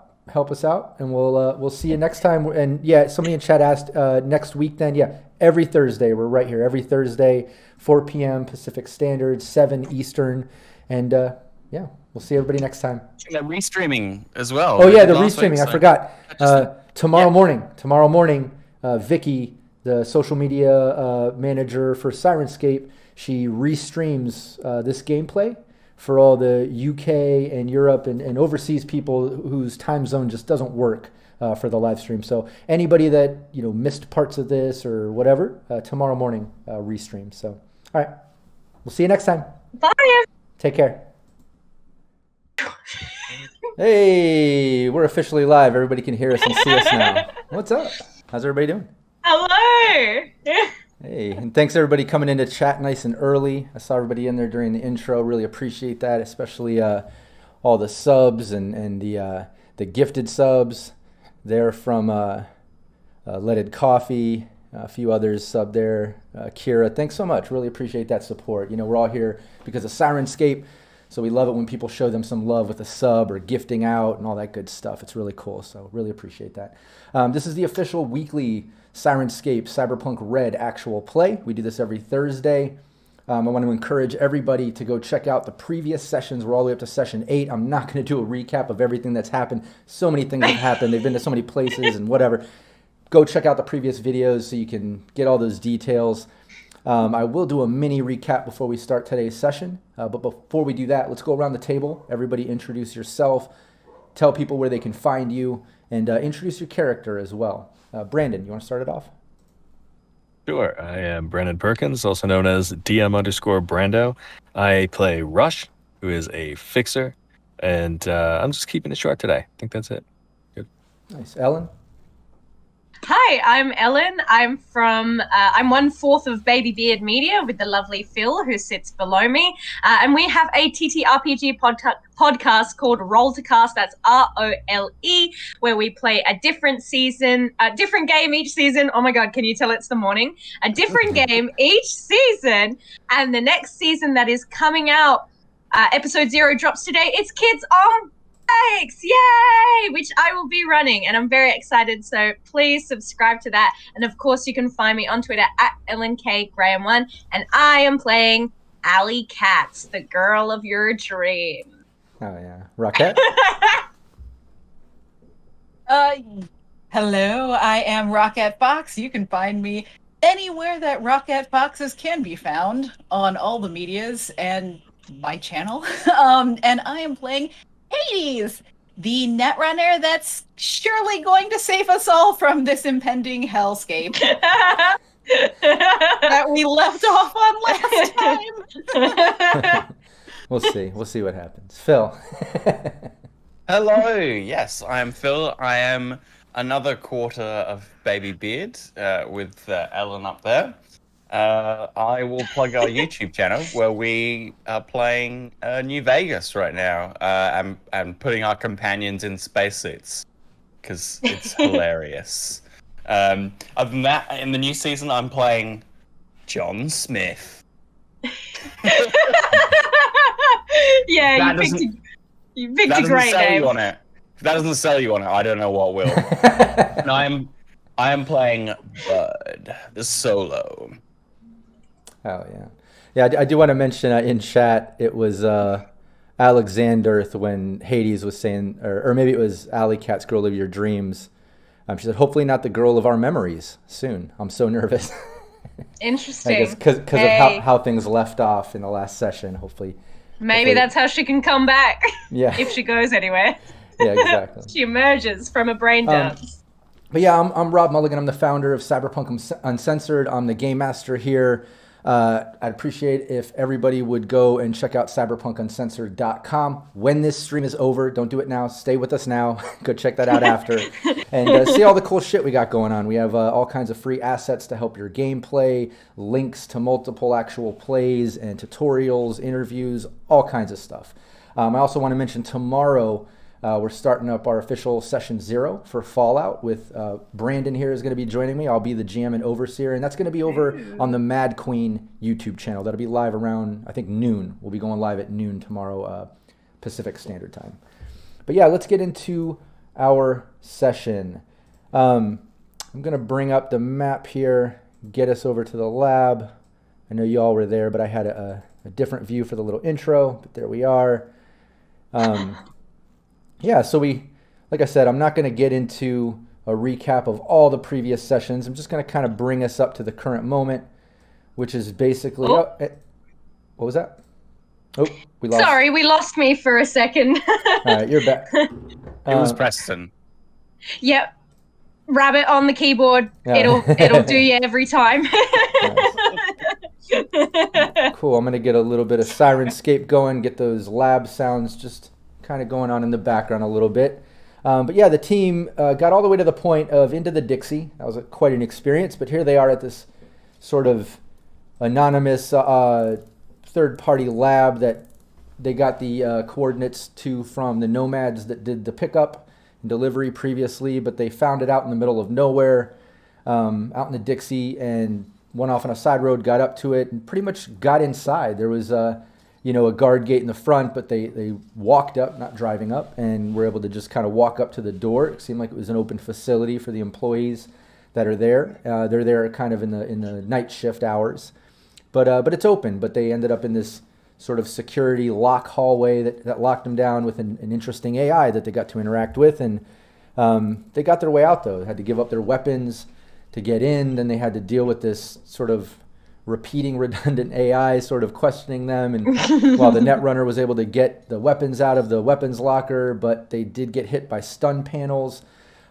which ended up killing this med tech lady that they were grabbing and trying to let go, that they already kind of interrogated a bit. But it ended up shocking her, killing her, burning her up, which triggered the fire suppression, which dropped the walls around the building, kind of sealing it off, pulling all the oxygen out of this room. So yeah, everyone is pretty much suffocating right now. You can pretty much hold your breath. The number of your body stat is the length that you can do it, and then after that, every turn after that, you're going to be reducing your HP by your body stat every turn. So it's pretty important that somebody quickly gets the fire suppression system taken care of, or the drop wall, or something along that. But it's not that simple, because you got the electric flooring triggering, which just messed everybody up. The stun paneling is keeping everyone from being able to move more than 4 meters in a turn, which is only 2 squares. So yeah, things got pretty hectic, and that's where we left off. So everyone is holding their breath, the length of their body stat for now. The stun panel has made everybody able to only move 2 squares, with the exception of Rush, who ran to the corner there to attack the panels, breaking one, almost destroying the other one.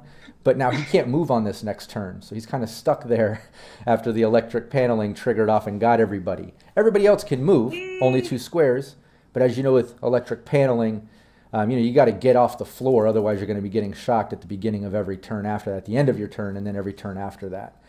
So the idea is to get up off the floor, out of the electric flooring area. Also, electric flooring does have an HP, but it's not as simple as stun paneling, where you can just kind of hit the entire paneling. This is kind of grid work. So it does require a little bit of aiming, and I'm going to say each one of the sort of triggers for this can be found in the center of each paneling on the wall, on the floorboards. So if you look kind of on Roll20 right now, I'll just kind of point out generally where I'm thinking they are, and that's just in the center of this wall.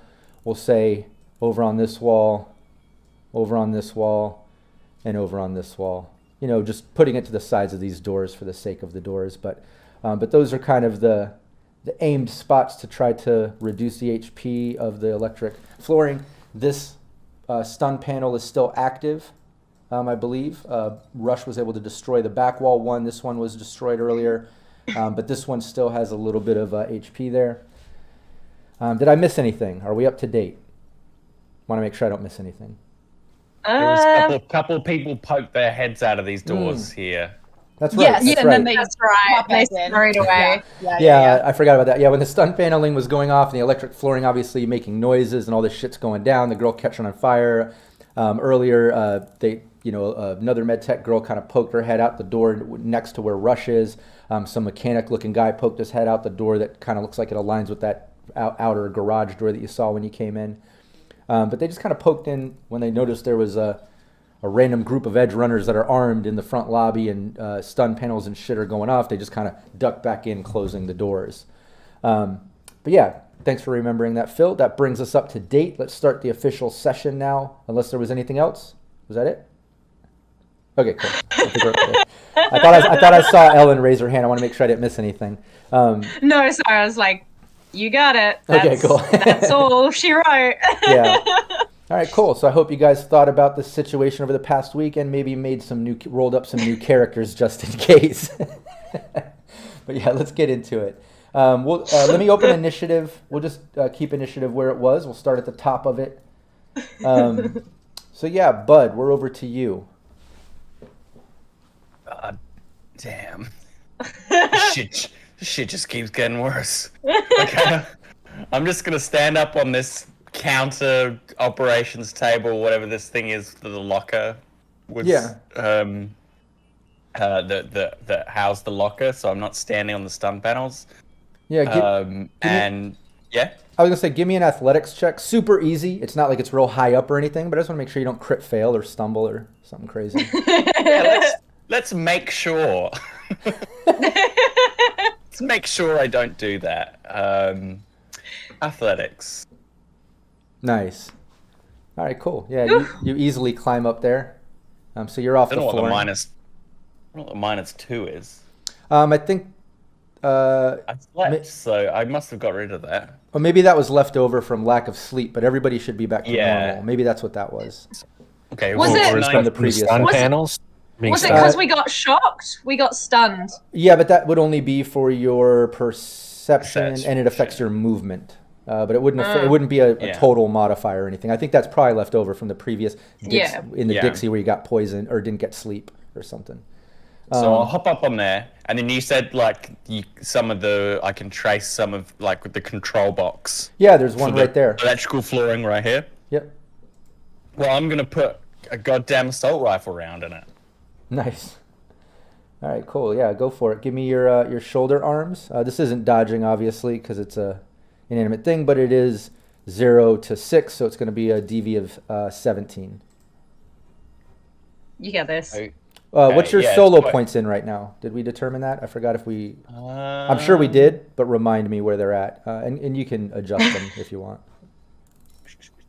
I've got 2 in initiative reaction, which got me to where near the top, and then I've got 1 point of damage deflection going. Okay, cool. So I don't get killed. Yes, you wanted a shot. Yeah, shoulder arms. You're using your rifle. Yeah. My properly smart linked assault rifle. Nice, damn. 32. All of that. Yeah. My. I'd say that's a hit. Give me the damage. Could have grabbed a hanky for this. 18 damage. Blammo. Yeah, a bunch of sparks and smoke come out of it, but it still seems to be functional. But that was a great hit. That's me. I have to go get my fan at a bio break. I've just got a Nintendo Switch. Oh, that's even better, though. Versus stationary objects here. You don't know I could have started moving around? We don't know what's going down in this place. We don't know anything. I rolled a damage crit as well. God damn it. Well. Yeah, it was meant to be. Too soon. Oh yeah, I didn't even see that. That's awesome. Yeah, Rush. Ammo. All right, I can't move, so I'm just gonna have to punch this northern panel again with my bare fists. That's how I do. And you said I don't have to roll to hit, right? I can just roll damage? Yeah, exactly. All right. Nice. Yeah, the paneling. Attack. Yeah, the paneling pretty much cracks on that first hit, and you see it kind of fizzle out. It's no longer glowing, so it's no longer armed. It seems like you've destroyed all the paneling. All right. That's fun. Okay, that's all I can do. I cannot move and I must punch by Harlan Ellison. Yeah. Oh, yeah. Hades? Okay. So, quick question. I'm standing here at the door to this little room right here. I can't click on it, but the little room I'm facing. Is the floor there also trying to hurt me? Give me a perception roll. I will do this. Be perceptive. Oh, hang on. I still have that modifier on. Okay, well, even if I remove the modifier, that's enough to tell that you're looking into that room. It looks like that flooring doesn't have the same grid pattern on the flooring. So it's looking like the side room doesn't have the electric flooring. Mercy. All right. First thing I'm going to do is just boop boop boop boop walk my happy self right into there. Perfect. Luckily, you were 2 squares away. You're able to get in there. I will throw myself in there. I will do whatever it takes to put myself in that room. Okay. Now, next thing I'm going to do is I seem to recall the system I got into last time had floor control. So I'm going to go back into the system. So again. No, the system that you were in, it didn't have floor control, but what it did have, if you remember, was the drop wall and fire suppression. That, which is we should be able to breathe. Breathing seems maybe like the first step in the right direction. Everybody get off the floor. I'm doing this first. Can't say that without air. That's true. Yeah, no, I'm just. Well, you can, but you just burn through it real quick. Who knows what Hades' plan is, but we're going back into it. Same one we were just in. We're going back in. Furious George in chat says breathing is overrated, anyways. So fuck it. That's true. It's very on the net. You don't need air on the net. Yeah. It's very the fleshy body is overrated. You use up all your oxygen quipping. Yeah, you're able to. My quip was internal. Yeah, you're able to. We need internal agents. To jack in and get through that. I'll use that for that password. So you're able to get in because. All right. You still have one more action. I don't know if you want arm your programs and such. Yes, I do. I'm gonna arm invisibility again because I just am. Is what I'm gonna do. Let's see how well I arm it. Oh wait, I rolled the wrong thing. Whoa! That's awesome, but I rolled the wrong. I'm pretty sure I rolled the wrong thing. No, it's you just I'll use that. Interface, right? Yeah, I'll use that for the next one if you're trying to do some else. But I think she was trying to do the 2d6. Yeah. See how long my invisibility lasts. Yeah. But neat. I like what's happening there. I'll use it just to 6. streamline. That was a great roll. I don't want to take that from you. So nice. All right. Cool. Yeah. You're the best. I appreciate you. So yeah, let's, but that's all you're going to be able to do right there. You know, you jack in, get and arm your programs, get past that password. I've got 6 minutes on my invisibility, so we're gonna have to get through. Well, Alley Cats. We're gonna have to get through it fast too because you can't breathe. Dropping the med tech in shock and horror. I think she's gonna try like Bud, since it's closest to her, kind of like looking around for a place that's not the floor, and try and scramble up on these cabinets. Okay, cool. Yeah, you can do that. I'll need athletics, but first, since Bud's right there, I'll take an athletics roll from Bud, and if he succeeds in it again, that'll give you a +1 as if he's assisting you up onto the... Right, yeah, he's going to give me a hand up. Yeah. I thought you were going to say there can be only one. He pushes you down. He's like King of the Hill. He pushes me up. He's playing King of the Hill, pushing everybody down into the electricity. He just Mufasa. Nice. Long lives the king. Yeah, that was great. Both of you did great. You didn't even need his help, but you got it, and he did great too. So he just yanked you up. You hopped up. Both of you were up there. I think he'd probably help me like stabilize a little bit. Yeah. No, that was a great roll from both of you. Do I have anything like else that I can do in my action, or it probably took a lot of effort just to get up there, right? Well, it looks like your handgun's in the locker. Yeah. Can I? Are we able to like if you hold on to my legs, can I like open it and get in? Just hold her over like a plank or something. Looks like some people. Hold on one second. Looks like we had some freezes. There it flashed back. Oh, Ellen's still frozen. Yeah. Oh, okay. There we are. Okay. Cool. Luckily, I caught that. We weren't frozen too long, making weird faces. I'm so glad that I froze in a. Yeah. All right. Sorry about that, everybody watching. We're back. Sorry. But yeah, no, that's considered kind of your movement, even though I made you do an action of athletics to check it. So you still have an action, technically. Yeah. Yeah, I might try and did we get the locker open after the net run? I'm holding an assault rifle and several guns, so yeah. Yeah. Oh yeah, that's right. But is it like a simple kind of door thing, or I guess you got in easy. So I'm just gonna kind of drape myself over the top of this locker thing, and grab my guns. If I can hold it, grab Rush's gun, grab Hades' weapon. Like, just want to get all the weapons out. Okay. Yeah. You got all the weapons. And I'll allow that to basically kind of negate other people's actions of having to pick them up. So now, like kind of dropping or scooting up, you can easily toss them to anybody on the next round or on their round. So that's fine. That being said, we're back around and the lightning goes off again. The electric flooring panel basically shoots off again. Unfortunately, Rush, you're stuck down there. Everybody else is in the clear. Sorry, Rush. Womp, womp, womp. Oh, God. No. Die. You're a hardy guy, right? Oh, He eats electricity for breakfast. 15. Deduct your SP from that 15, and then take the remaining from your HP. So your armor does take away from that, and you don't have to ablate the armor when it comes to electric flooring. And let me know if you're still alive.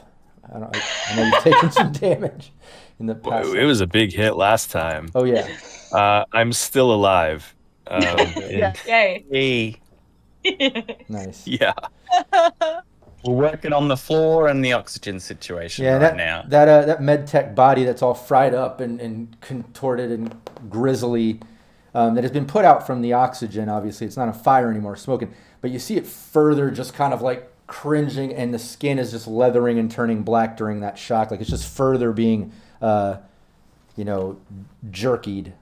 Is that right? Like meat jerky? Roll sanity. I don't know if that's... She's not being that kind jerkied? of game. I don't know. You've just been jerkied. I don't know. I don't know if that's the right word. Charred something? I don't know. But yeah. Barbecued? Oh, wait, no? No. But that's like mummified almost. But going back around, Rush, we're at you now. Or no, sorry, Bud. More bullet. More bullet in machine that makes zap. All right, go shoulder arms. He's a sophisticated guy, Albert. Yes. He works well sometimes. Badass, yeah. Give me the damage. Wow. Woo! No, damn it, 11. Nice. Yeah, that bullet pretty much 3 twos and a 1 in there. Yeah, that bullet pretty much pierces the floorboard. You see more sparks kind of shoot out, and it's sort of like electric trails go across those grids on the flooring. Not shocking Rush, but just kind of going through as they fizzle out. It seems like you've destroyed the electric flooring. Yes. Is that just in that area, or the entire flooring? Oh. Yeah, those are those four points of contact for the entire floor. Yeah. Okay, so we don't have to destroy all 4? No. Oh, that's thank you. Who is this? And you still have a move. You shot that, destroyed the electric flooring. Yeah, I'll grab Rush's gun. And chuck it over to him? Is that a thing I can do? No, you can at least do that movement, but you can't take that action. You've already shot. So. Yeah, that's fair. Yeah. So, I'll just move out into the middle of the room. Are there any stun panels left? Nope. I can. Rush took care of that last round. I'm just gonna post up here with my breath held, going. Rush over to you. Oh yeah, we're holding our breath. Yeah, it'd be nice if everyone could, get immersive and actually hold your breath, and you can't speak. I don't know how we're gonna play, but that's it. All right, stream's ending. Bye. No. All right, Rush. Oh. One by one, all the players just pass out. Yeah. Oh no. And then we're tied up in a bathtub. Yeah, you wake up naked in a bathtub. Naked. And now I have to bite somebody's face off. Oh no, it's a Cyberpunk LARP. Yeah, It's Rush. not even Saturday yet. Electric flooring just sizzled out, got destroyed. You've taken some damage from it, but you're in the clear. But you absolutely can't breathe right now. Can only move a couple squares. All right. I'm going to move 2 squares towards Bud, because I need a friend right now. Okay. I guess there's nothing else to do at this point. Yeah, I mean, I could have gone through one of the other doors. I just don't want to get shot, so do this. Okay. Yeah, let's get the situation under control first. Yeah. So you say you need a friend. Are you coming out for a hug? Is that? I am. I mean, I might. Still sizzling. Slick. Smoke's so coming bad. off him. Bud starts singing, "You got a friend in me." I got a friend in you, Slick. Oh no, I can't sing. There's no air. Oh yeah, don't do that. Don't even play your harmonica. What are you doing? Put that away. Slap it out of his hands. He's a dangerous man. He likes to live on the edge. He's an edge no one runner. understands him. Yeah, when it's going back over to Hades, but as Hades is about to make her move, that door pops open again over on the side, and that med tech looking girl kind of stumbles out a couple squares, few meters. I'm kind of stumbling out. She's like grabbing her throat, and she's like, like kind of gasping for air and going down to a knee. And she just looks shocked, like looking at all of you, like. Your Hades. employer wouldn't factor in that this fire system would kill you. Hades. Cutting costs. It can be deadly. Well, that's the problem with big corpo. They don't think about the little man. Anyway,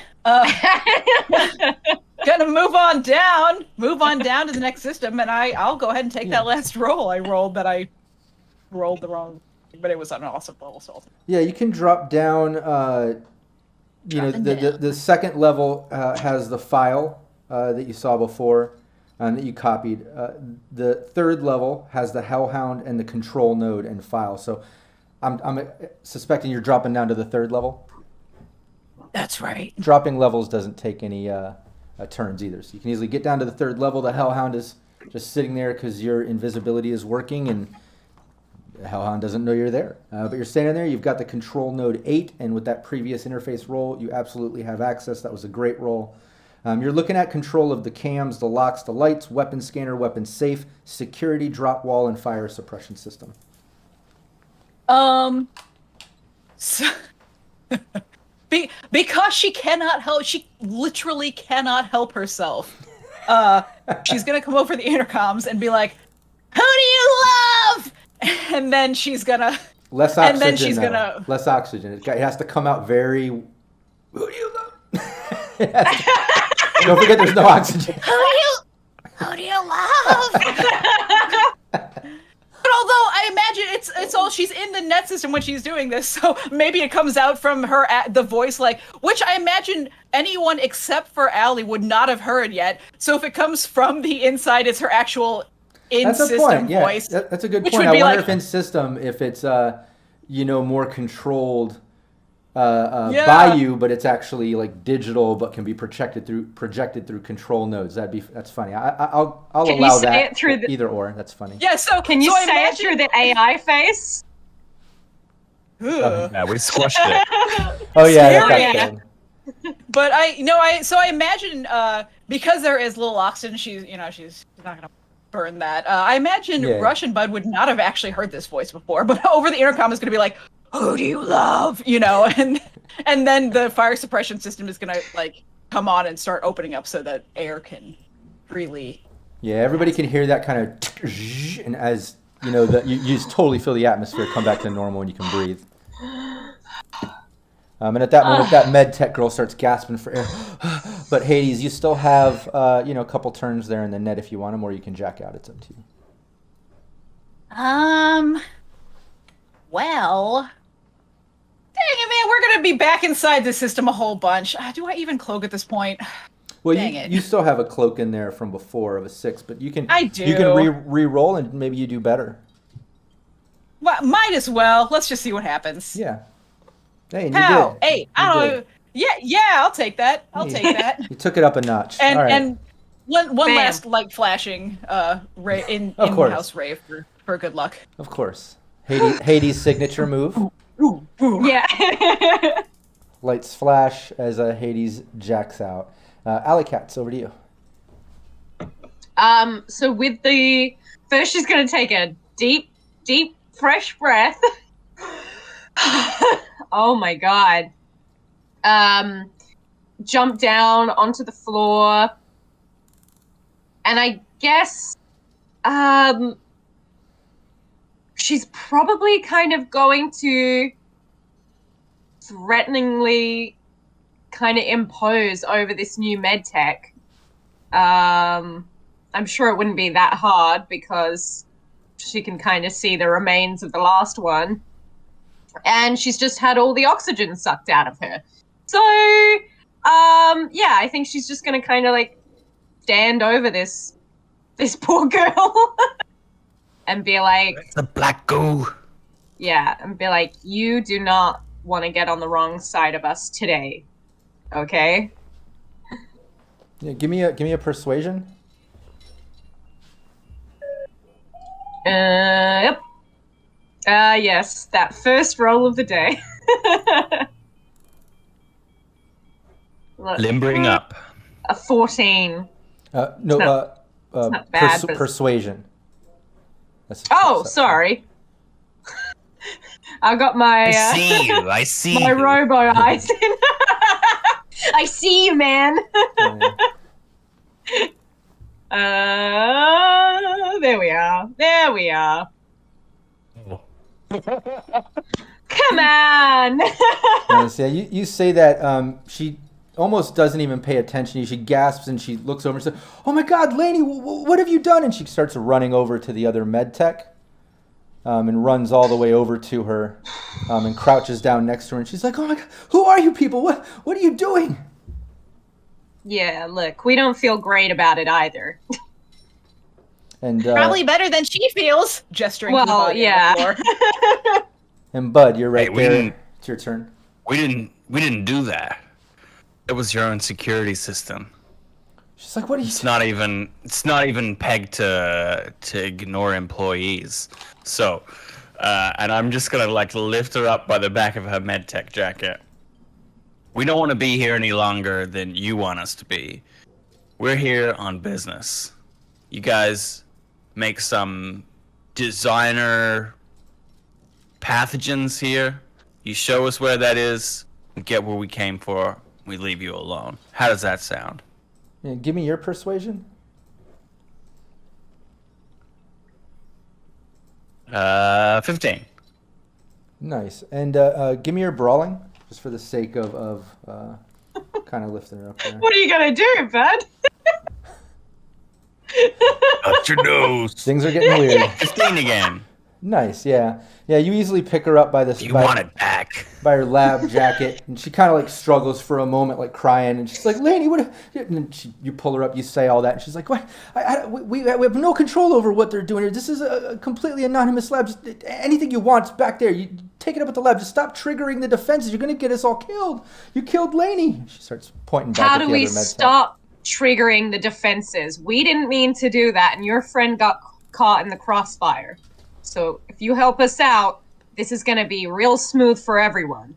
She's like, "I can't stop it. I don't have control over that. This is all automated. You just gotta leave or take care of it. Just stop doing whatever you're doing. Why are you even here?" Because you let out a plague, goddammit. And now we have to clean up your mess.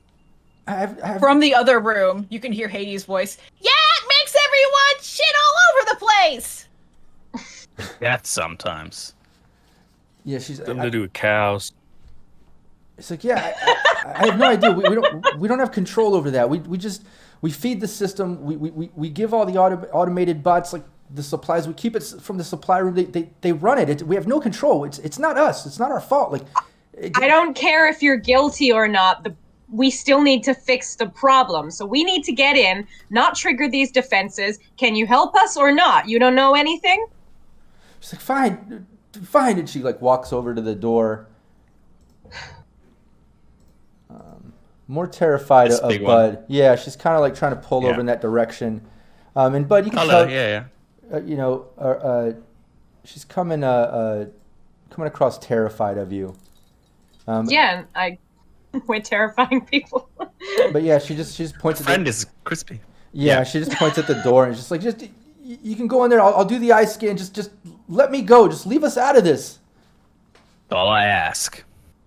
What all is in there? What are you setting us into, crazy lady? She's like, that's where all the tests run. That's where everything is. I don't know. Just you can have everything access. Like just leave us out of it. Angry robots and more spinning faces.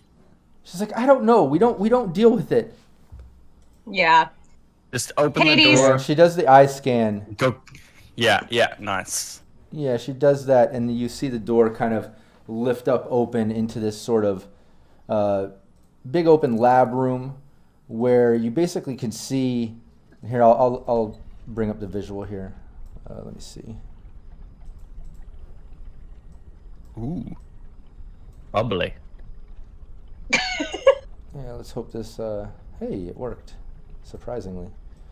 So yeah, it basically opens up, and you see like this whole back, like sort of lab facility, with a bunch of bots along the walls and these different workstations, like these robotic arms, moving chemical vials into other ones and mixing. All these tubes are feeding in from the ceiling, which looks like they're coming from over here, out of the wall and ceiling, feeding to the different stations, also pulling from a huge main tank here. And this whole center, sort of center pathway looks like it's all kind of on treads. So that big sort of vat where tubes come out also looks like it can move at one point or is mechanical, and goes back here. You can also see that back here along the back wall, there's a sign that says active samples. And other than that, yeah, it's a room of bots, and they're just all working. Employees must wash hands. That's what I thought the sign was going to say. Well, I tell her, good work. Run along, get yourself a drink. Forget we're ever here. We're sorry about your friend. You might want to cover her up. You shouldn't have to look at that for too long. She just Get out of here. Kind of starts crying and runs out the front door. Okay, I think I see where our samples are at. Yeah. I guess I'll take point. Yeah, it would be Rush. Rush, your turn right now. Yeah, I'm gonna stick next to Bud. I mean, I'm very nervous about what's coming up. Yeah. And Hades, your turn. You're in the server room. So we never got into that other system, and I think that's something. There's the other system. Yeah, I think that's something that should happen because it's just sitting there, and I don't want to regret it forever if I don't see what's in it. So, are you guys gonna be okay over there? Hades is gonna poke out and. Are you guys gonna be okay over there? Probably not, but I think it's best if you stay put. We might need you in the net. What? We might need you in the net. Okay, but you're gonna have to be real loud, so I can't hear you. So she's gonna. We don't have those. Because Nash never gave them to us. He never wants to give us anything nice. He just wants to hang up on us all the time. So she's gonna jack into the.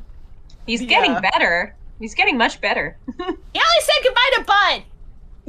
Yeah, you jack in. Give a little to get a little. So roll a oh no, sad day. Oh no. Yeah, you get in. You're facing a password 8, so you're not able to get past that password. But you still have 2 actions if you want to tell me what programs you're running. Don't forget, every time you enter a system, you got to, prior. You can also do it prior. You can use an action before you even get into a system and kind of arm your. You know what? deck. Let's do that. Yeah, let's turn on the invisibility again. Okay. Because I wanna. So that's 2. Wow, I have 2 minutes of invisibility.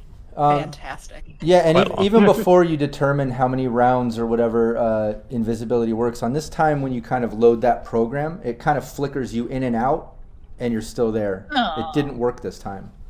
Oh. Okay. It's sad. Okay. Okay. I'm gonna try and. a... Nice. Well, I'm just going to be hanging out. Yeah, I'll let it, just for the sake of streamlining, even though it goes to Defender, and you at least get into that password. So you're open, but that's the end of your turn. Arming the programs, getting in there, giving the password a couple tries there. Yeah, and as you look into this lab, none of the bots seem to notice you or move or do anything. They just keep working at their stations. It's kind of as the med techs described. This room seems fairly automated in the way that everything is functioning. Is it background? Oh, no, it's Ali next. Yeah. Okay. Petrified, because if everything's automated, then we're probably going to get ourselves into a similar situation. Have you guys haven't gone in, have you? No, I was gonna do a perception roll for defenses in there before I stepped across the threshold. Yeah, I might kind of budge up next to you. Maybe put my hand around Rush, because I feel like he needs it. Like a little shoulder squeeze. It's like we got you. He needs a friend. Like a bard in D&D. It's like a hug of inspiration or something in Cyberpunk. You actually give a little bit of empathy in Cyberpunk, and you get like inspired or something. I don't know. Yeah. Well, you just don't get stabbed, and that's enough. With that hug, he starts to break a little bit, but he's holding it back. You got this, Rush. Thank you so much, kid. And Allie, when you give him that hug, when you give him that hug, you smell a little bit of like burnt meat or something, like some charred smoky fireplace smell coming off of Rush. Just like in the South. I'm gonna look, my perception's not gonna be as great as a solo, but I think she's just like, no one kind of wants to make that first step, so I guess we're all just gonna kind of scout it out. That's a 16. Yeah, you notice the room as I described. Bots seem to be automated. Nothing is turning towards you. All the bot arms are just working. You hear chemicals flowing, and things seem to be functioning back here as much as a lab would appear to be functioning. But does anyone have like a pebble or something you can throw out there? And we're back over to Bud, by the way. Right. Okay. Let's get in there. It's quite a large room. I'm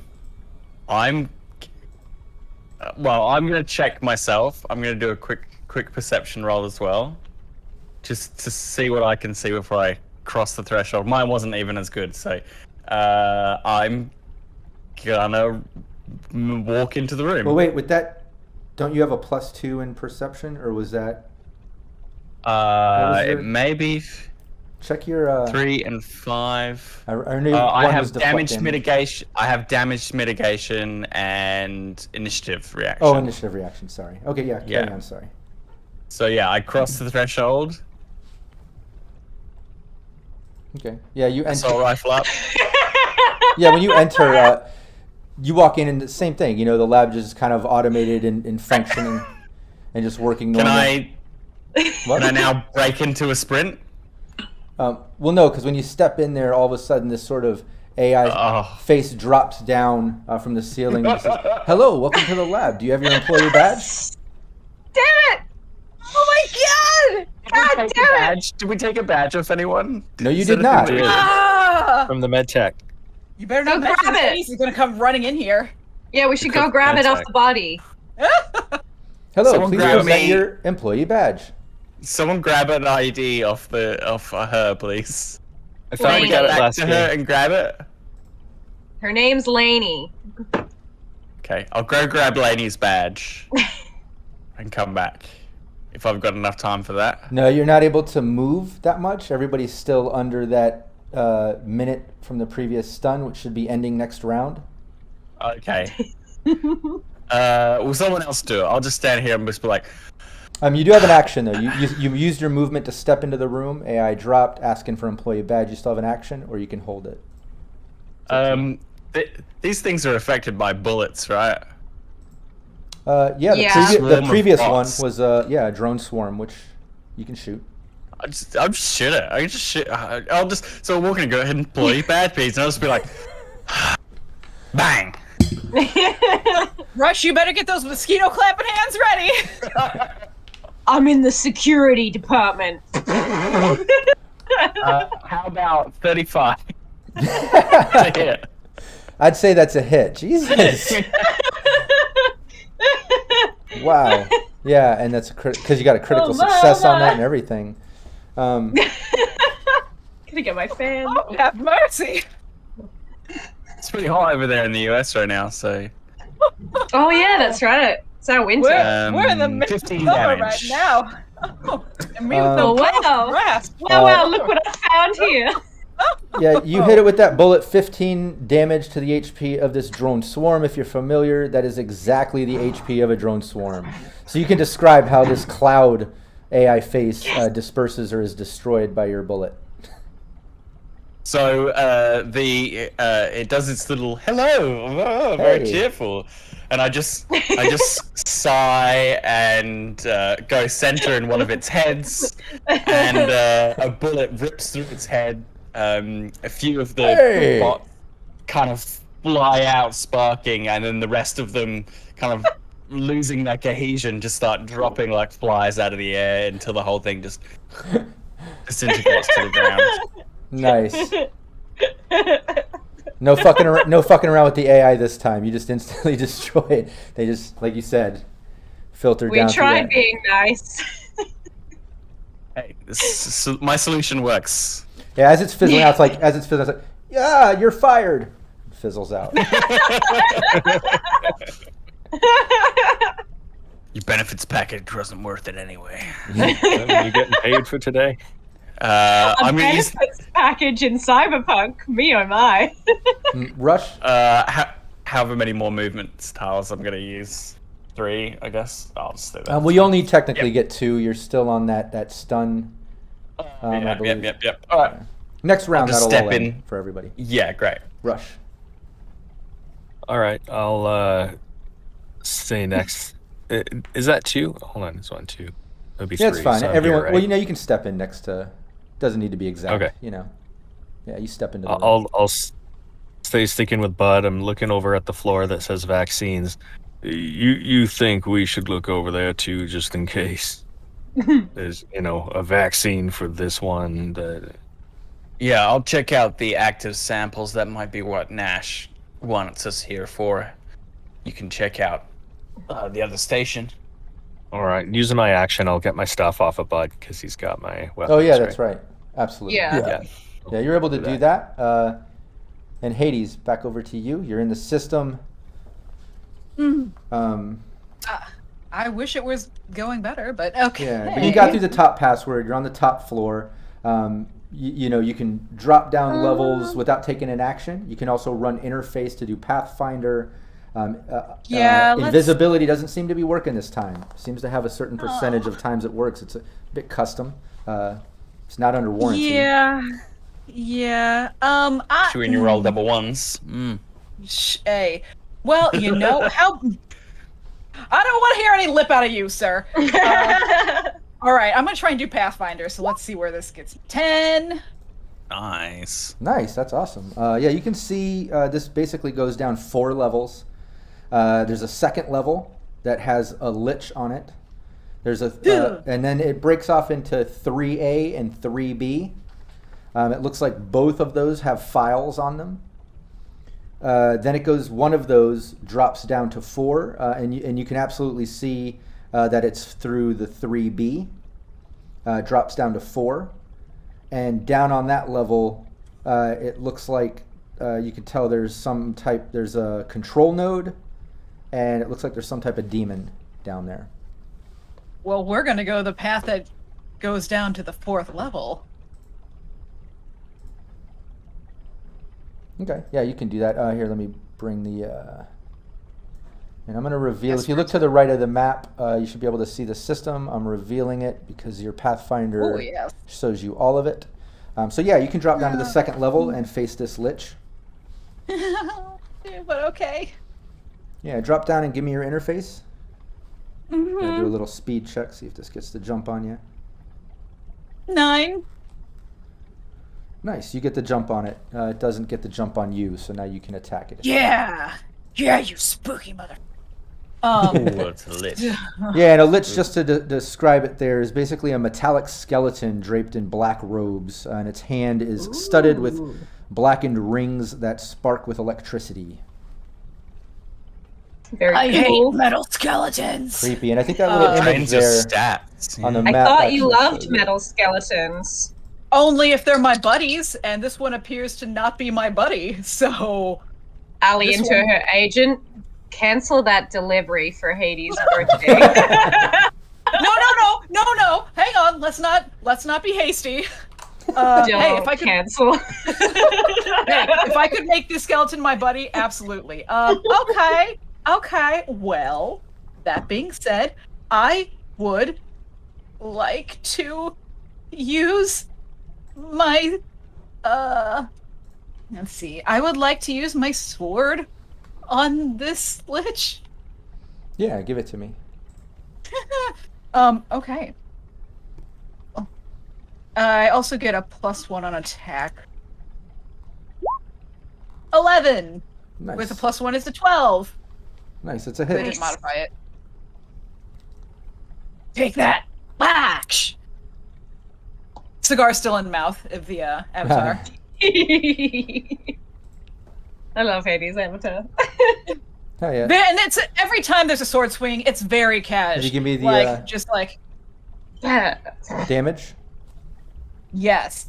Oh my god, it's been a second since I've done this. Hang on. Yes, 3d6. Okay. Yes, I will give you a damage. I need it. A 10. Nice. Yes. Yeah, you see a bunch of the robe kind of tear off and some of the metallic bones shatter off as you do quite a good amount of damage to this thing. Get naked. Is what Hades says right then, because that Hades doesn't think about things before saying them. It's come over the intercom. Naked. Yeah, Hades has not actually logged out of the intercom, so everything happening is just over the intercom, and everyone else I imagine is just like, what? I picture Hades too while she's fighting whatever demon, black ice, whatever she's fighting. She still has a hand on a control node, like flicking lights to the players in the room and shit. Like still playing with things, like still fiddling with things, you know. Yeah. But yeah, you still have. This is what's happening in my fight right now. But yeah, you do a good amount of damage to this lich. You still have 2 moves there, right? We gonna zap. Sure. Yeah, give me both of them if you want, if that's your plan to do. Yeah, let's do it. Let's do it. Let me get back over here. Zap 1. It's a 6. No. Zap that 2. one. Oh, Yeah, second one's a I hit. did it wrong. Yay! Yeah, give me the All damage. right. Damage 5. Nice, that was good. Almost as good as it can be. Yeah, that was great. Yeah, that little zap did quite a bit of damage to this thing as it kind of screeches out. Mwah. But And yeah, that's a zap out of the end of the cigar. yeah. Nice. Right out of it. Ooh. But it ends up trying to attack you. It basically shoots some electricity out of its rings at you, at its hand, kind of reaching up this sort of death claw. So yeah, give me your interface. Don't point at me. Rude. How much damage does it do? Give me your I think it interface. drains your stats, so. Yeah, if it I does hate land a hit, it drains intelligence, reflex, and dexterity for you. Oh, that's But sad. give me your interface. What do you need It's gotta that be for? contested. Yeah, Yeah, why do you need let's- that? Look, Oh, 6, yeah, it's a hit. which is a no. Zaps you. That's a big no. So now it's gonna reduce Rush your. over here, manfully taking its electricity I damage. just You're like, rolled oh no! I rolled a 5. It basically takes 5 points away from your intelligence, your reflex, and your dexterity. But the effects are just psychosemantic, so they don't leave permanent effects. They only last for 1 hour. So whatever your intelligence is, reduce it by 5. Whatever your reflex is, reduce it by 5, and your dexterity reduce by 5. Holy crap. No. But I hate that. and you know, and in the system, you can still be fine. You can, you know, role play the way you want. But now when you leave the system for the next hour, just keep in mind, you know, that you just lost 5 points of intelligence, reflex, and dexterity. So I don't know if you want to role play like you forgot the players' names or certain colors or numbers. Maybe you, I don't know. You're definitely not as smart as you used to be for the next hour. Just lose the number 5. Right. She doesn't. She no longer registers with like the color blue or like, you know, like certain things she just lost. For everything over the intercom, everyone is, my brain. No, that can't be good. Jakes. It wasn't exact. Whatever. Close enough. I forgot what blue tastes like. Like raspberry. There's a lot. There's a lot to unpack there. Oh, yeah. Back over Maybe to we- Alex. Problem is, I can't tell when it's just standard shenanigans and she's actually in trouble.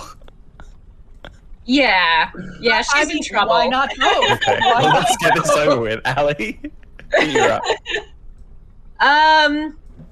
So you've gone over. Well, I'm gonna step in for sure. So we've got these strange vaccine thing area, and then. Can I see if I step in, can I see from where I am what these little bots are doing? Like over to the sides? Yeah, you know, like I described earlier, all these bots seem to be, for the most part, mixing chemicals, vials, powders. They're running machinery and tests, like, you know, without being too scientific in the description. You know, they're doing lab things, I guess we could say. Centrifuges. Yeah. I might Pipettes. Yeah. I might turn on my One of those brain little cam. chicken things that moves with the mercury shit in it or whatever, the thermos. I don't know. The drinking bed. One of those- Yeah. Spinning regulator. I'm trying to sound smart. I don't know. Stuff. Lab stuff. Nailing it. Lab Nailing things. it. Yeah, I might turn on my brain dance. And just kind of how many squares is it away? 4. I kind of want to get close to at least one of them. 1, 2, 3. Yeah. And just kind of, just like really carefully look over everything so that it's going to be recorded in the memory chip so that we have something to give Nash as well. Because the end result might not be recorded, like what chemical composition it is, if this can be kind of made again, how we avoid it. So I'm just going to kind of, really kind of carefully look over everything so that my eyes are scanning the actual information and words to use later. Oh, yeah. Yeah, and we'll say the movement has now been taken care of. Everybody can move their normal movement. So Allie's able to walk over there, start rocking the brain dance, and like you said, get as much detail as possible in like the different chemicals and processes and things happening there. Over to Bud. Anybody feel like taking a dip in the hot tub? Sorry. Oh. Just a little joke for you there, guys. I'm going to move towards the active sample area as fast as I can. So if I sprint, my standard move is... I have 7 move. I'm quite lithe. So I can make 14 squares. Yep. So yeah, I can have to go around this thing. So yeah, I can make it up here. I'll sprint around here and I'll make that quip as I like pass the hot tub. On my way to the active samples area up here. That's me. Huh? Rush. I got a move of 7. So Same as me. Yeah, so I guess that gets me about here-ish, around there. But I guess I can sprint. I can just rush on over to the vaccines. Look at you, pun. Rush. Yeah. Just rush Hey. Rush on over there. Rush on over there. Not all about Tom Sawyer, guys. The whole rush thing goes far beyond. But I'm looking here at the vaccines, and I'm sure I see like mad cow disease and stuff, but this probably isn't mad cow. And just looking for anything that might look like something that would work for this specific thing, not knowing what I'm doing for the most part. Should have brought tech or a med tech. Yeah, it's pretty Yeah. But also remember the last time we tried to bring a med tech with us? Didn't go well. Still smell. So they didn't. Still smell. They also said they didn't know what's happening in here, so they literally just load up vats of chemicals. Bloody corporations automating everything. But yeah, you Took our jobs. think of like a wall of safety lock boxes. It almost looks like that, but it's all these sort of cylinders within the wall, and each one has like a different numbered, like sort of digital label on it. Can't make much sense out names, of it. Eh? Right. Yeah. No names. Right. Seems like they're numbers and little barcodes. All right. Hey, Hades, did you find a document that happens to have names for some vaccine barcodes? And it is Hades' turn. We can go over to Hades. It's a lot of complex information you just asked, Hades. Yeah, let's remember Hades' intelligence currently. I was gonna say over in the meat space. over the intercom, Rush would hear, "Rush, I am not in a bar right now, so I have nothing for you. You're gonna have to figure that out when another time." Meanwhile, He's not okay. But yeah, back in in the system, the Lich basically attacks you. Demon always gets top draw. So give me your interface. I hope it has the voice of John Hurt. Just I bet it does. 7. nope, it's a hit. So you're gonna What have am I to gonna give him? Am I losing more intelligence? only a 1 that time. So you got reduce. Yeah, You're all ready. reduce your intelligence, dex, and reflex by another point. 1 more point. down. No! Oh my What's god! your, I'm ready, just curious. everybody. What's your intelligence at right now? I'm just curious. Well, with that, we're at a 1. Oh shit. Oh. Okay. Oh yes. Oh yes. So in meat Okay. space, Hades might need some help being reminded like how to swallow Might. and breathe. You know? Yeah. Can it go to 0? Is it minimum 1 from this effect? Yeah, minimum Surely. 1. Yeah, no Can more. we go into the Yeah, negative? that's Is my true. real question. That is Otherwise, true. you wouldn't be able to breathe on your own. It's just like she's Yeah, I imploded. was just- She is now inside out. Yeah. I was wondering if it was lethal, yeah. But it's Yeah. no, it's not. It's just it can do a reduce to a maximum of 1, a minimum of 1, I should say. But yeah, it's your turn. Well, that's the good news because it can't get any worse. Can't get any worse. You're, Always you're as an dumb as you're optimist. gonna get. This is the bottom Hey! bottom of the barrel for you. That's the best news I've had all day. All right. So my first move, I'm gonna reset my sword. Yep. So my next move, I'm going to use my sword. Yeah. Attacking One. programs reset on their own. Yeah. It won't take an Oh. action, but yeah, you can use it. Yeah. Oh well, then yeah, that's what I'm doing right now. I'm gonna swing my sword at this. Yeah, give me your You face. wouldn't know that. You've got Monster. intelligence 1. Hey, Yeah. listen, I've forgotten all of the most simple. Can I walk? Can I move through space? You'd in time? probably Where's have a the lot of- door? You'd probably can have a lot of do. trouble. Yeah, with motor coordination, I reckon.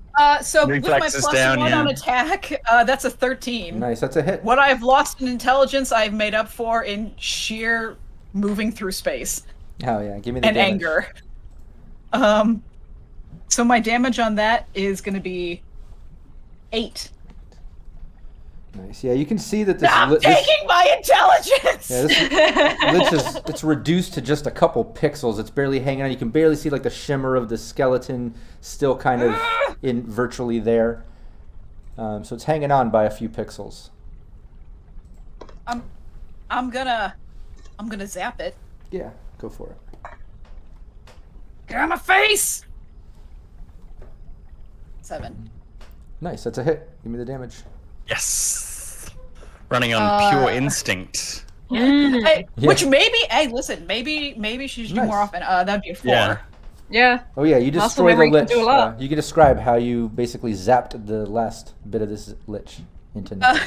Hades at this point is just like furiously just like rubbing their face in there, and then just takes the cigar out and just walks over and just like right on these pixels and just very, very upset, but kind of forgot why.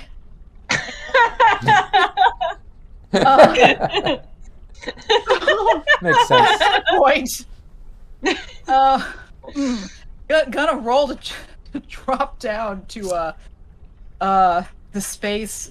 I want to take the path that's gonna go down to the next level. Okay, yeah, that's over So- here. That's the B, 3B. You can see it right over B. here I wanna in go- roll 20. I want to take the B path. Yeah, it'd be this side of it. Path of the B. Yeah, you drop down. So I want to go that way. Yeah, drop down to 3B. You're looking at a file ID 6.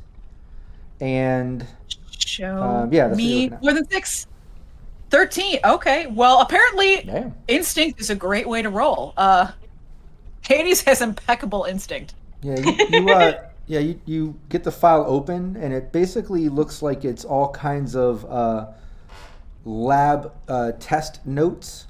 A lot of it looks like it's automated from like bots, so you're seeing lots of zeros and ones, but you do see medtech notes on it, and the ones that stand out are basically saying the gist of it. Obviously, you're not a medtech, but the gist of it is all tests are unstable currently.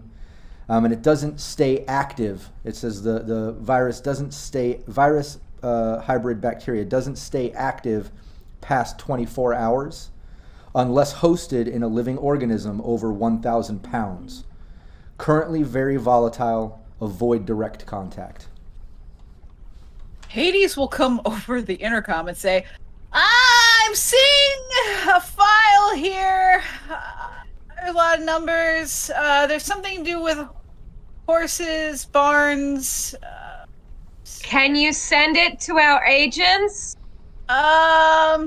They're lazy. No, when they're not lazy, that thing, they do that sort of a thing when they're in little animals. Like it to our agents. What the hell's going on with her? I don't know. I think she's got brain damage. Something must have fried her. So it's gonna be real labored. And the first thing everyone's gonna get is a GIF of like 3 cats being juggled. Okay. Did you get it? Did you get it? No. What are you seeing right now? 3 cats being juggled. It's also gonna pop up and it says "Hang in there." Aw, that's so cute. What about now? Hades, there should be and then it goes over. Yeah, Okay. All right. Yeah, everyone sees the same file. Looks like it's there's a lot of encrypted digital info there that's probably translated by bots, but you do see medtech notes. And again, no one here's a medtech, but you're getting the gist of it that it's currently unstable. It doesn't stay active past 24 hours unless hosted in a living organism over 1,000 pounds. It's also labeled as very volatile and avoid direct contact. What's a pound? I'll look it up. Never mind. Is this like next 15? to any designation numbers or anything we can tell? No, this is just looks like information about whatever viral hybrid bacteria they're working on. But nothing to identify the virus by number or anything like that?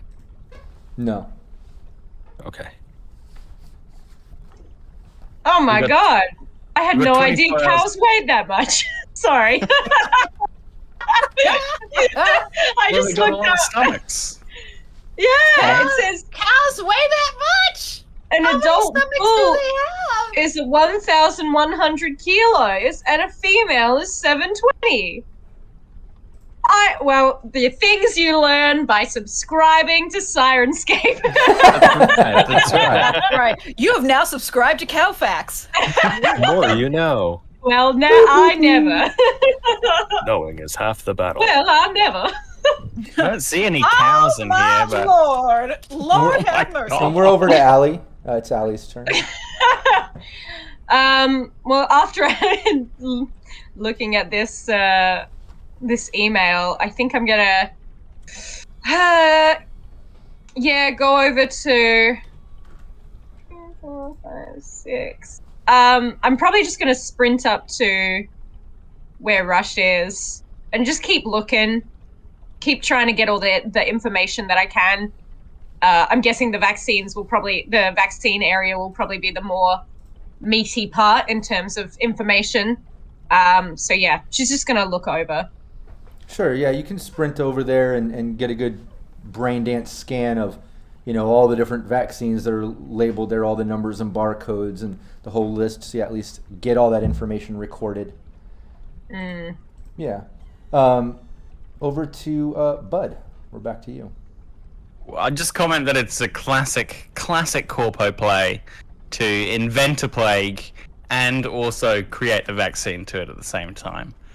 Bunch of bastards. Anyway, Yep. I'm going to go over to the active samples. What do I see here? Is there a selection of them? Is there just one? No, it's basically a big double door at the end of this sort of that center treadmill-looking pathway that you're on. Yep. It's a big door, the width of that.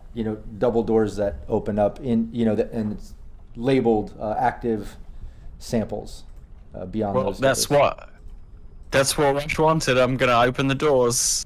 Not Rush, Nash. You both end in sh.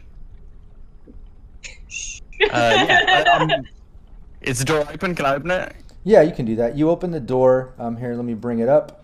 You're basically looking at a sort of paddock or corral. I don't know if you're familiar with that, but it's a sort of indoor, paddock and corral.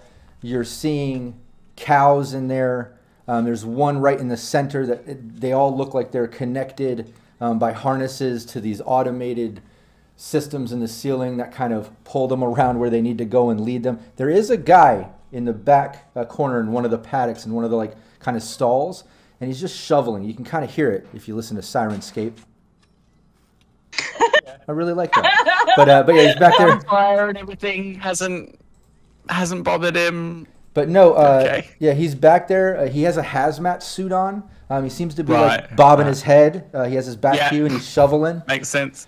Yeah, and I'm gonna let me bring up a little bit of visual here of the corral so y'all can see. Let me drag the players over to there. Yeah, you should be there now. Oh no! Poor things. And you can basically the poor diseased cows. Yeah, you can basically see these cows. I tried to line up the images for the rack, but you can see it's the center going down. There's cows lined up in the side of the racks. These stalls on the right side where the guy has his back to you shoveling down towards the back stall, one of the last ones in the row. And then there's this cow, like I said, in the center. Looks like it was being guided by the automated system. It has some arms coming down with some injecting. It has a couple IVs injected into it. But you do notice that these cows, they're leaking black, black saliva, from the nose. You can see all that kind of going on. The other thing that you notice, and this isn't like general, no perception roll. It's just right out in the open. You can hear that guy whistling now while he's shoveling. Still bobbing his head. Must be listening to music. Maybe Happy he has his tune. earbuds in. Maybe he didn't hear anything because of that. But you notice off to the side a row of hazmat suits. And right there, we'll take our 5-minute bio break. Oh, okay. Oh shit! I'm gonna leave the mics active so everyone can hear. We'll be back in 5 minutes. No. Anybody in chat, please hang out. We'll be back in 5 minutes. This is We so have to save- sad. We have to save the moose. We I must think save the Save the moose. moose. If we I bring think- the moose, they're gonna spread black goo everywhere. Well, I think No. the cows are truly effed. That's, I Yeah. say we save take the the moose. moose and we unleash them Send them to in the corpos. a corpo lobby and just watch what happens. That's what I say. Transport Leave the 50 door cows in our RV. Yes. I'm sure Rush knows a way. Rush knows everything. Chewing I on know his that. wheat. I mean, at least we can give them tiny arms like we did to that fish. And Well, just the only- and give them a fighting chance. The only other way I could think to save the cows would be that somehow in the vaccines there might be one, but there's no way of knowing if it's like cows and It's not Yeah. to make it worse for Yeah. them. They're gummy all with yeah, black stuff coming out their nose. but cows and like Mm. humans are so different biologically. I'm sure they'd Yeah. be fine. If it was rats, I'm not- however, Yeah. Just have we a could save them. conversation with them. If they start talking back, you know that they've, been mutated enough that their bodies can accept the. They've become Vaccine. sentient. They are sentient. They're They sentient have, now. It's totally they have fine. speech.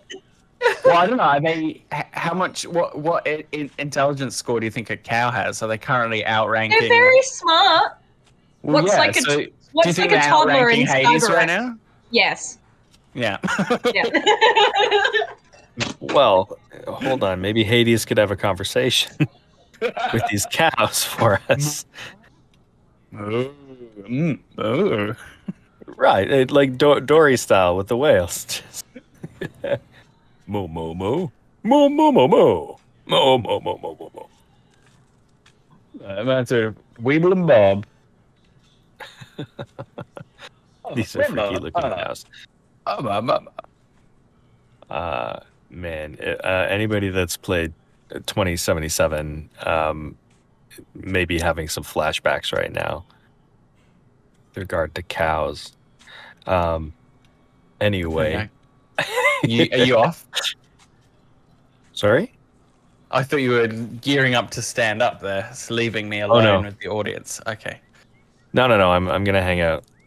Cool. Yeah. I don't think I've seen that bit in 77. No? I'm trying to computer is- avoid. Garbage, so I'm waiting till I get a better computer to play it on. Yeah. I've got a GTX 1080 in my computer, and it runs pretty well with that. And I'm a it's a few, 1070, that's a but few my years CPU old. Yeah, I got 1070, Oh. but my CPU is very old. Oh, okay. Yeah. So I yeah, think it's those are it's just it runs. It's not like I can't play it, but it's just even when I kind of lower the fidelity quite a bit, I get hitching when I'm driving around, and it's just a little bit too much immersion breaking for me. So I just my 1070 definitely needs an upgrade, but it's so hard to get a card. Oh my god. Well, I haven't even tried it, but I hear with Bitcoin mining, it's just so hard to do right now. Just trying to get anything decent. They're shutting it down again in China, so maybe there'll be a brief window where we can get our hands on some cards. Maybe. So I'm not sure NVIDIA or AMD are going to want to drop the price too quickly. No. Oh, the animals are all coming out. So there's Preston and... I'm sure everyone will see them when we come back. Bunny! Bunny time. None of you can see it. Bunnies. Phil, you monster. You tease.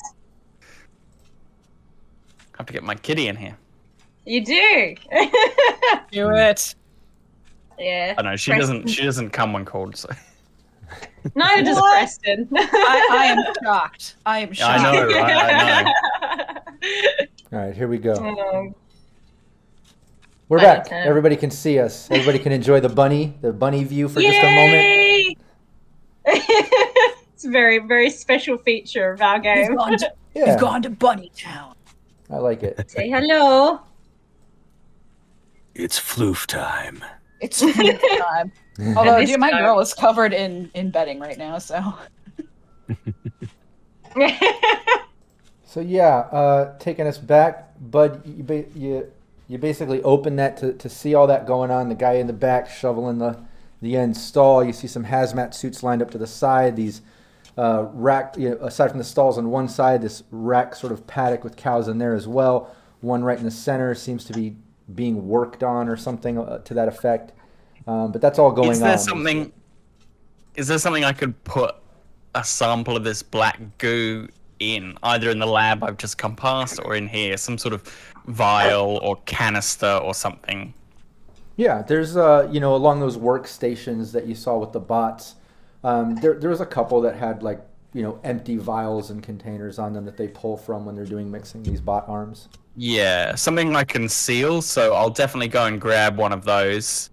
And then I guess it'll be me putting on a hazmat suit to do this. Hooray! Well, while Bud's putting on the hazmat suit, I'm going to pull back. Grumbling. I'll pull back to the lab, but I'm not going to pull the players there. Oh, wait, no. I can drag it there. Let me pull it there because we do have everybody else back in the lab. Yeah, Bud opens that up. He goes in. He's putting on a hazmat suit. And back there, Rush, it's back over to you. But right as you're about to, I guess, decide what you're doing next, you hear the voice of Tumble coming from the front room. He's just like, "Hey, y'all in here? Y'all all right?" Yeah. Well, I mean, like little frazzled, but okay. Mm-hmm. Yeah, when you look kind of towards the front room through that opening, you can see Tumble coming out like that hallway of the weapons scan that's now kind of open. And he's kind of walking in. He's got his pistol in his hand. He's like looking around, and then he kind of like looks through that open doorway into the main room, sees you and Allie over there, and he just looks over and he's like, "Yeah, I saw some drop walls coming down. We've been kind of hesitant coming in, been creeping up, but then it opened up. I figured I'd come in, check on y'all. What are y'all getting into in here? Y'all all right?" Yeah. The floor was real zappy. Just give me a minute. Y'all been barbecuing in here? I smell some barbecue. What? Oh God, what's up with that girl? There's a dead. Yeah, she's barbecued. Oh, well. Yeah, don't ask. All right, you know what? He like leans down, starts kind of going through her pockets, pulls out some keys, and he's like, "I'm gonna go see if one of those vehicles out there is hers. I'm gonna strip it down, try to do some repairs on the RV. Y'all take care of what y'all got to do." And he turns around and kind of walks out. Thanks for looking out for us, Tumble. Yeah. But glad Can't y'all buy right. that loyalty. All right, so I'm gonna go see what Bud's up to. But I wouldn't be able to make it all the way to him right now, right? We're still in initiative. Yeah, go ahead. You can move your token all the way over there. We'll put you at a, like you sprinted over there. And for the sake of streamlining, there's not a lot going on in the lab, just automated bots. So we can streamline it. You can go over there. You see Bud putting on a hazmat suit, maybe grabbing some, an empty vial from over here at this workstation. And Rush, you make your way over there. Anything you want to say or do, I'll allow it. What are you doing? Isn't it all right here in this thing here? Oh, you wanna stick your arm in there? No, I thought maybe you'd want to. Well, that's what the get-up's for, okay? All right. Nash wants a sample. Nash wants a sample. I'm putting this thing on. I'm gonna get my sample so we can get the hell out of Dixie. All right. Yeah, dude. Say amen to that. Okay. Don't let me splash any on you, huh? Should I put on a hazmat too? You need some backup. Hopefully, I can just get this thing sealed up, get a sample, and get out of here. I just look back there. This place is full of tortured animals. Wondering if we shouldn't burn this place to the ground on the way out. It might not hurt. Maybe destroy this virus, but also the vaccine at the same time. Well, I think the vaccine let's just burn the place down. Sounds pretty good. The stuff that's in the hot tub, is it a black goo like what's coming out of the cows, or is it what's in there? No, it looks like it's some type of clear liquid. Okay, I'm gonna take a sample of the black cow goo. That's what made people sick. That's what Nash wanted. Sure. Well, while you're getting the hazmat suit and getting that container and about to do that, let's go over. Hades, what are you up to? You're in that system. Okay, so gonna try and drop down to the next level. Yeah. Yeah, you drop down to the level and are, down to that bottom 4th level, and you're facing an imp that basically just zaps at you the second you drop down. Whoa!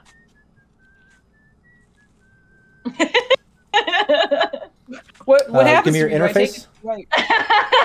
Whoa! Yeah, roll interface. I rolled an 8. Yeah, it goes to Very the nice. defender. I'm going to let it go to the defender. It zaps at you but misses. You're able to dodge it.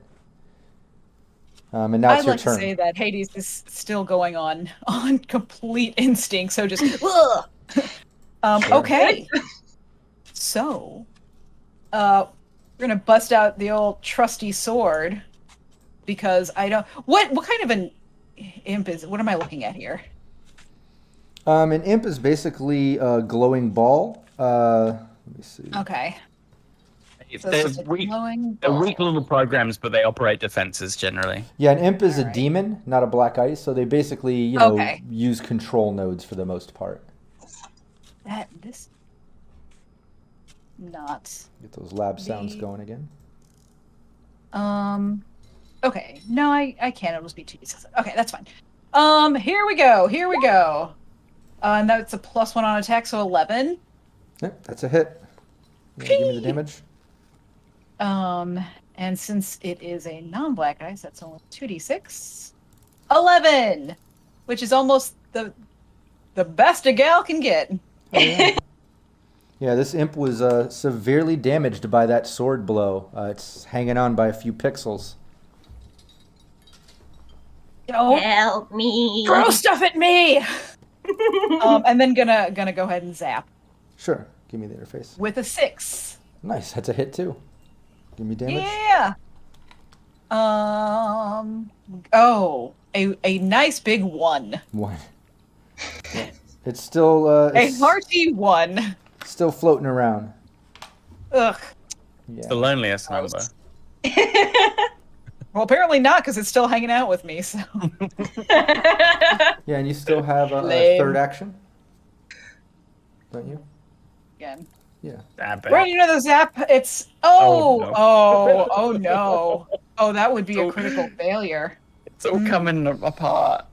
Yeah, it's Yeah, miss. the Yeah, you my, send out that next zap and it misses.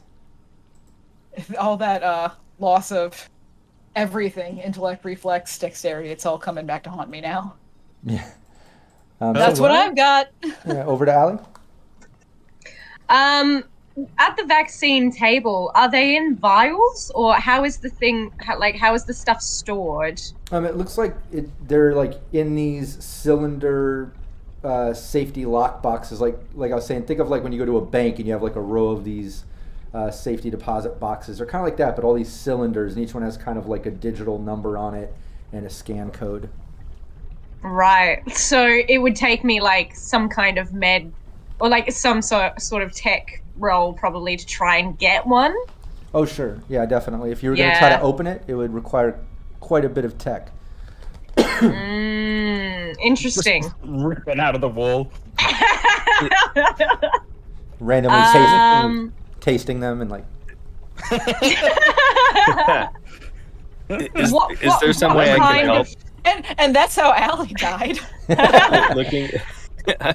Is there some way I can help looking at the vials in front of me? If I could find one that looks like the same goop, the black substance, and maybe just read the number of that off Don't to her. touch that. Rush, are you insane? Not touching. Not Yeah. touching, just looking. Yeah, just looking around. looking with the eyes. Yeah. Did you say not touch, just licking? Look it. Look. Oh! Look it. Okay. I was gonna Nothing- say because that's nothing's- not better. Nothing's tasting like black goo. I don't know what these things are, but What kind of tech would that be? well, Security? yeah, just security tech. It's like a lockbox. These things are locked in. Okay. I have none, but I'm going to put 1 point of luck in. Yeah. Might as well try in case, I don't know, Rush licks something untoward. Yeah, you're not Is that able a to get it 15? open. Bummer. Try though. Yeah, well, I might as well just kind of hang out here. I don't fancy suiting up and getting into some cows. Yeah, I might just continue kind of walking around and looking at everything. Okay. And recording it for later. Yeah, you can do that. Ooh. And we'll get do a little tourists. Do a little commentary track for Nash. Yeah, and Bud, you're able to get on the hazmat suit and grab an empty vial off one of the workstations there. Can I grab 2? Can I take a sample of what's in the hot tub and then also some cow goo? Yeah, you can do that. Cool. So I just grab 2 vials. I've got my assault rifles slung back over the top of my hazmat suit as I'm, awkwardly walking around in it. Walk over, take a sample out of the thing, put that down, walk back into the cow pen, kind of go up to the cow in the middle, kind of like, even though I'm in a hazmat suit, it's still really gross. So I'm just gonna try and catch some of the black saliva and. I think there's some on the floor. Just they're drooling everywhere. I'm not scooping that shit up. Fuck. You get it straight from the cow? Yeah, and as you do that, you hear. It's only active inside the cow. Nope. Is that coming through? Yeah, there's some sort of electronic noise. Yeah, I just wanted to trigger some cow noises as you're getting the sample. Yeah. They're gonna get angry. Like a Better be robot or careful. something. Yeah, how are the cows feeling? They're gonna start. Cows kicking look me. normal. think. The cows look normal. Acting normal. They look like they're all their saliva and body fluids have changed to this sort of black, but they're acting But normal. what's their mood? Their mood. Give me a cow perception check. It's animal handling, right? Yeah. I mean, they're pretty human. They have So, feelings too. I'm gonna put, seal that up. Hope there's nothing on the outside. And then I'm gonna make my agent start a 24-hour timer. Okay. Yeah, and as you take that sample, that guy who was kind of shoveling in the back, working in the back there, kind of turns around. And he's just like looks confused. He's looking at you. He's like, "What the?" He's like, "Hey, who are you? What are you doing back here?" We're closing early. What? Time to go home. I don't think you're I've got an authorized to assault be rifle. here. Whoa, buddy. He just kind of puts I up his said- arms. Said we're leaving early. Yeah, he's just putting up his arms. He's like, oh, okay, yeah. You just want to go? Go ahead. I'm just working back here. He turns back around, starts shoveling. I know that's. No. Stop shoveling. Leave. He Not stops. specific enough. Yeah. I'm out of here. He drops the shovel and he just kind of is walking past you with his eyes on your gun the whole time. He goes back to shoveling diseased cow poo. Jesus Christ. It's a living. Dedication, right? No, I guess there's not that many jobs in this part of the country.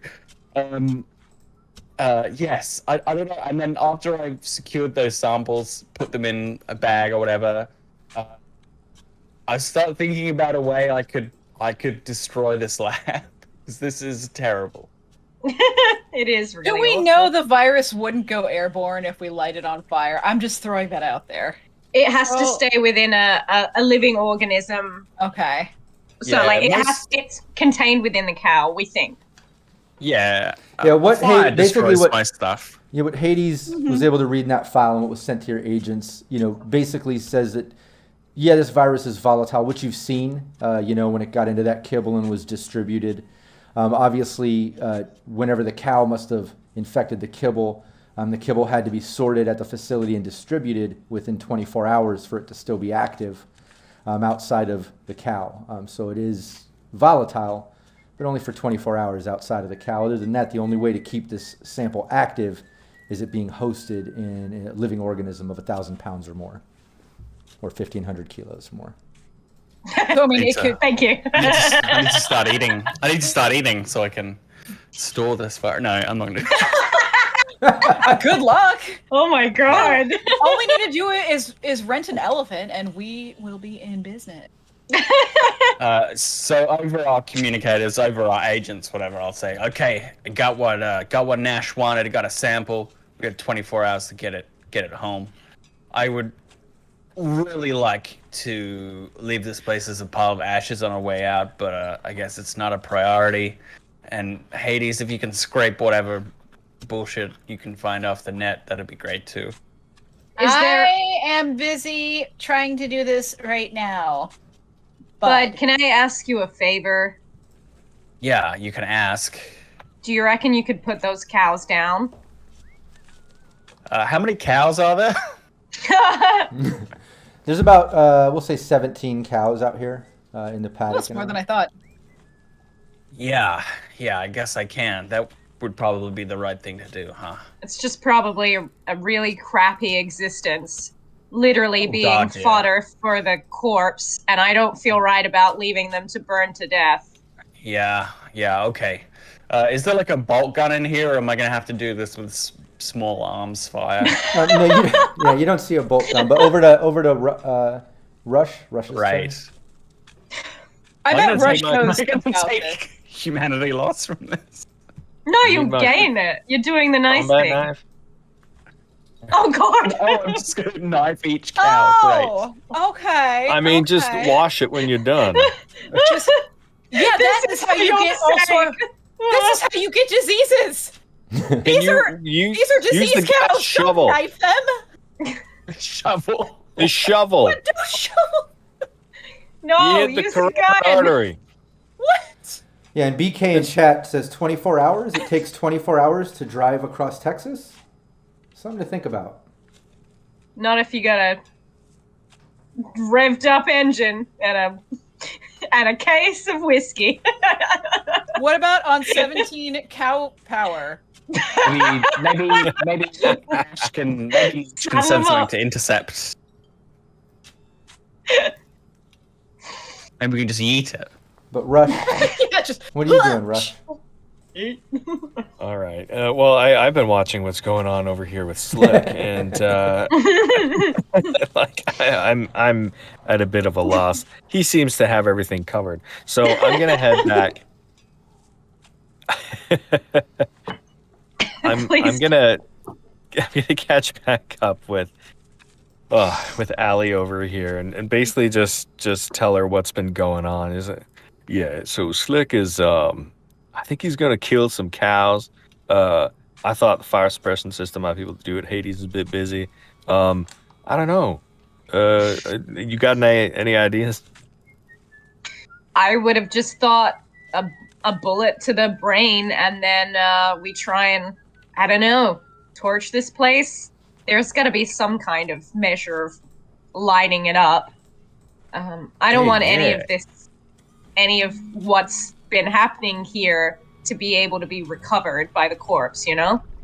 That's a good point. You know, a lot of times these places will have some sort of a meltdown protocol, you know, something to be able to just burn up, you know? Yeah, that's right. It has to be it needs to be able to quarantine itself in case something gets out.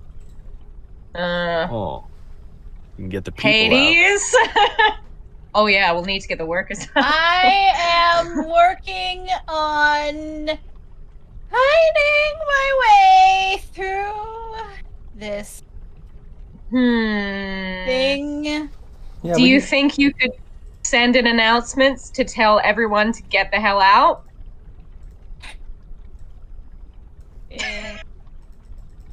Oh god. Maybe. Yeah, and back over to Hades. You're in the system. And Lord have mercy. Yeah, this demon basically takes a zap at you. Give me your interface. This imp, I should say. Yeah. This imp is testing me. 11. Nice. It's a hit. Oh!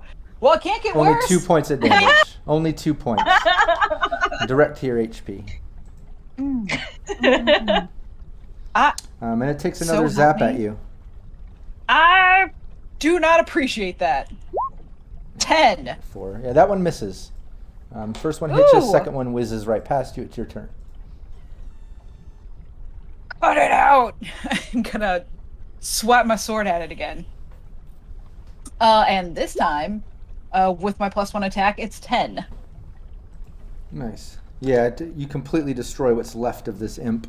You can describe it. Listen, Hades is not currently in the position to do a cool thing. Hades takes the sword out and is just like two-handed with a sword, and just like, stop doing that! And just like swinging it like a baseball bat at these pixels that are just like zipping around until smashing them from existence. Nice.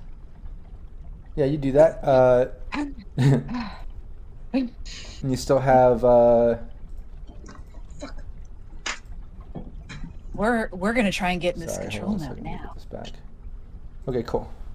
Yeah, you pretty much destroy it. You still have 2 actions. All right, gonna roll for this control node. Boo. 6. No, you're looking at a control node 8. Yeah, let's try that again. And you know what? I'm gonna put some luck in it. I'm gonna put 2 luck because I don't even know what's happening now. Sure. Oh, okay. Well, that now I Nice. have 11. I didn't actually add it to the modifier, so that's 13. Yeah, you're looking at the control of the eye scanner at that main door leading into the lab. All the corral and paddock and stall locks. All the bots in the lab, no. as well as the control bots to all the cattle that direct them out of the paddocks and kind of by their leashes and such.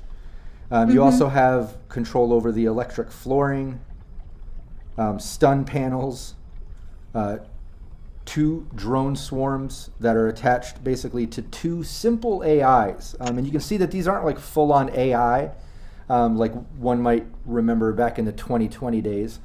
But this is kind of like a simple AI program. In fact, you can see the lines of dialogue that it just cycles through, like, please present your employee badge. I'm sorry, I didn't get that. Let's try again. Do you have a visitor ID? It like has all these like generic lines it cycles through. So if you wanted, you could change any of those lines for fun. But Absolutely. Doesn't look like anything to me. but that's what you're looking at. And the main treadmill and garage door opening. It looks like that main treadmill center. If you use the bot to control the leashes to cattle, it's how they can get them onto this tread. Everything kind of lifts above it, and it just shuffles it out straight out the front, so they can do direct load ups into trucks. Well, while everyone is back in this room, Hades, bless her, Hades takes and starts moving the cow controls to where all the the controls that have the cows on the halters starts just like zzz, and like comes into activity, and all the cow arms and the halters start leading the cows just out of their paddocks. Hey, because they're not inside of each other, I imagine no one else knows what's going on. But they just start leading them around the room. Now they're just walking around the room. Just around. They're just going around. Trying to give him a dignified end. And now she has them kind of going. She has them going around the hot tub, kind of as if they were a virus cow carousel. So that's what's going on right now. And so, are any of the, and I imagine all the other robot arms, she has control over those too? Oh yeah. Okay, so now the robot arms are just kind of swinging back and forth and doing what they do when Hades has control. So this other room that they're in, does this have an active floor panel electricity thing? Because I know we took out the one in the main area we were in. But Yeah, that's the floor one. electricity. Oh, so it's just that one. Okay. Yeah, on this system, that's the only, that's the electric flooring. In fact, it's blinking red and says inactive, repairs needed. Okay. So does the sun panel. Suck the air out like we did before, like get ourselves out and then just suffocate. Well, yeah, yeah. Yeah, she's just moving the cows around and dancing the arms. Yeah, you can do that. Did you find like a? Yeah. You didn't find a kill switch in there or anything? What? No kill. Something to make the place go boom. Yeah, and at that point, basically Tumble comes in the front door at the end of your turn there. And there's no kill switch or self-detonating device or anything in this control node, just to confirm that with everybody. But you do hear Tumble's voice again coming in the front. He's just kind of, hey, y'all coming along? What are we doing? What's going on? I got Dreads patching up. We got a couple of... You go. Start the engine. I think we'll just be a minute. Yeah, Dreads is patching up. We got everything ready to go. We're trying to patch up some more holes and shit, but what's the plan?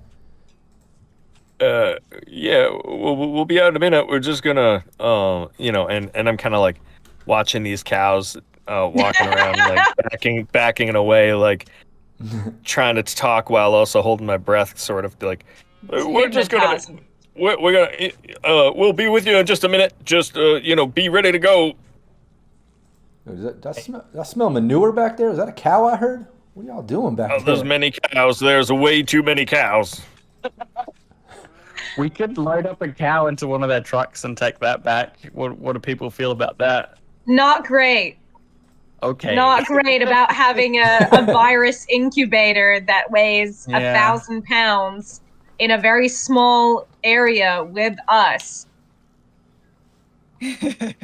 I will not give Hades' opinion on this. Okay, fair. I just thought I'd canvas some opinions. All right, let's not do that. You have a cleaning bot.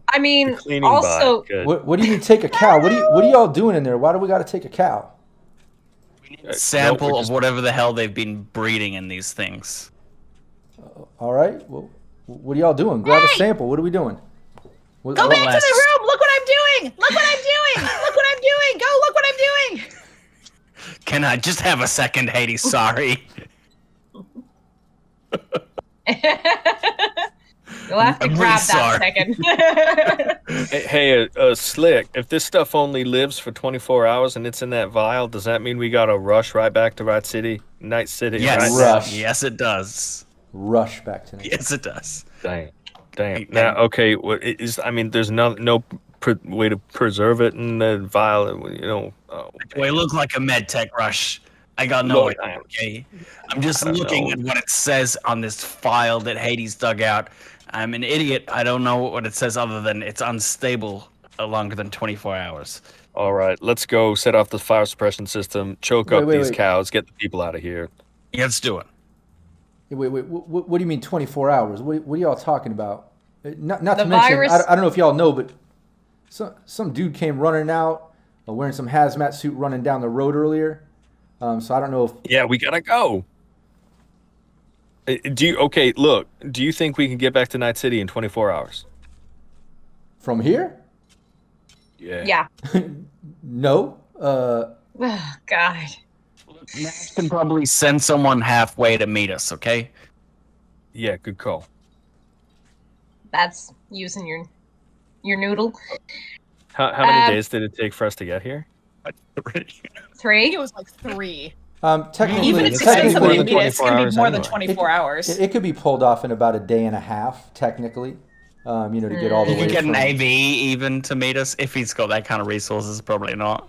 Okay, That's I'll more call. than 24 Look, hours. I'll this call sounds like it's Nash. getting complicated. Y'all need to hit up Nash. I'm gonna go check with Dreads, get this patched up. I'm telling you, we probably need to get the frack out of here. If we got you got people walking around outside and shit. I don't know what y'all doing, but figure that out. He walks out. Yeah. So I'll send a message to Nash, just a text message, just saying, get a car out to us immediately. This has to get to somebody within 24 hours, and we're not going to get back to Night City in 24 hours. Yeah. Okay, let's I pass don't- it. Yeah, you send that message. What was that? I'm gonna start getting my hazmat suit off. Oh no, I guess no. I am gonna take it off here. I don't want to take it. Are you still near the cows? No. Okay. I'm on my way out. On my way out. I thought the cows were walking around the facility right now. Well, they're in the back. In circles around the They're hot going tub. around the hot tub. Oh, they are out. Then I'm no longer at the hot tub. I'm backed away. Yes, let's all leave. Okay, yeah. As you're leaving and cows are starting to walk around, and just for fun, I got to hop in Syrinscape one more time for just a little bit more of the mooing. Can't get enough of it. Poor Sorry. cows. All right, that's the last one. All right. I just love Syrinscape. Got to trigger the sounds. But yeah, you send that text. You're kind of backing away from the cows, moving around, and I mean, within just a few seconds, you're getting a call from Nash. Hey, Nash. Yo, Did you get my message? What's this message I'm getting? I don't. What do you mean? We got to meet you out or send a ride? What are you talking about? We collected a sample from the cows. It's only going to last for 24 hours. So we need somebody that can analyze it or find a way to preserve it out here as soon as possible. Perhaps you could have somebody meet us on the way. I need the sample here. I need to present this shit to the council. I need proof of it here. I can't meet out halfway and take care of it there. I can't bring the council with me. What do you mean 24 we just need hours? some way to do any of your techs know a way to preserve a sample for longer than 24 hours. I have no It's a idea virus. what you're working with or any details about that. I have no idea. Can you flick him the file, Rush? Yeah, so I'll flick him the file so we can see the notes. This is what I'm talking about right here. I mean, otherwise we got to bring a whole cow, and I don't know how we can do that. Yeah, he's looking over the notes. He's like, I'm not making sense of this, except that this thing is only active in a cow, in a 1,000-pound beast, 150, about 1,200 to 1,500 kilo beast. That's for He's not going to survive the trip otherwise. I don't know what to tell you. I'm going to send this to our tech guy, see if I can get any type of answer. Hang tight. He hangs up. Yeah. Oh God. I'm gonna also just make sure I get footage of the cows as well. Are there any small cows? Something we could stick Any on babies? Are there any baby cows? A calf? Cowlets? Calves? Yeah, there's a couple of calves in there, but they're not big enough to sustain the virus. No, can we take them anyway? That means they won't be dangerous. Is there a cattle truck out here? If I go out into if we go out into the garage, we haven't gone there yet. Can we see what's up back here? There's got to be some way of transporting them here, right? Yeah. Hades will open the garage door because she has the garage door powers right now. Yeah, she absolutely does. And it's technically Hades' turn. So, unless there's anything else Rush wanted to say or do, you basically had that conversation with Nash. Yeah, I think I've done enough. Yeah, and walked away from the cows wandering around in the loud part. But yeah, Hades, over to you. You do have control over that node, which does say garage door.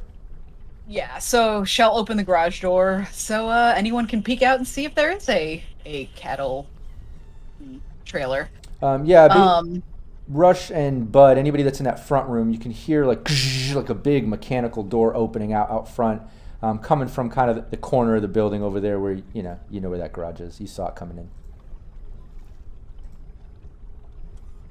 Anything else, Hades? You still got a couple more net actions. If there's anything else you want to do, otherwise I'll get over to Bud and the guys or Allie. Yeah. Gonna cloak and then leave this place. Yeah, give me your interface. Nice. 9.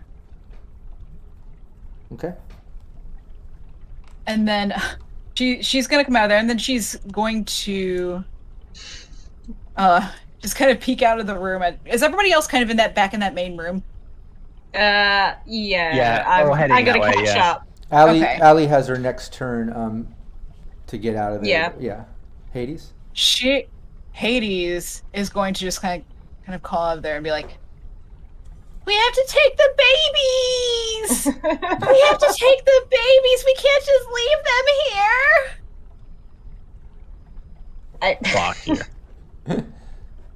I don't think I hear this. Yeah. Allie, over to you. Yeah, I'm gonna make headway to get out of that room, catch up with everyone. I've taken as much footage as I kind of can, so. Okay, yeah, you wrap up footage, and just to streamline, we'll say you sprint a couple of rounds, at least get out to the front room. Yeah, we'll just streamline. Yeah. There's nothing exciting about you walking through a room for a couple rounds, you know? Make it all cinematic. Yeah. Maybe a light goes off, showers her, and then flaming lights. I don't know. But you make your way over there, and Bud, it's over to you. Okay, let's have a quick squiz in these back rooms. Check this one first. They both go into the garage. Yeah, you open up this first room, and it basically is just a room with a bunch of like vats that are embedded in the side of the wall with like tubing all going into like the wall and ceiling leading into the lab, which makes sense in the lab. You saw them kind of coming out of the top, corner of the room over there in the wall and ceiling, leading to all the different mechanisms and workstations and such. So looks like it's where the med techs, like I said before, were feeding the system with chemicals and such. And there's nobody in here? No, that's where that med tech came out of. That's kind of what I wanted to check, and then I'm gonna go in here. All right. Yeah, and we'll streamline for the sake of this. But yeah, you pop that door, and give me a perception.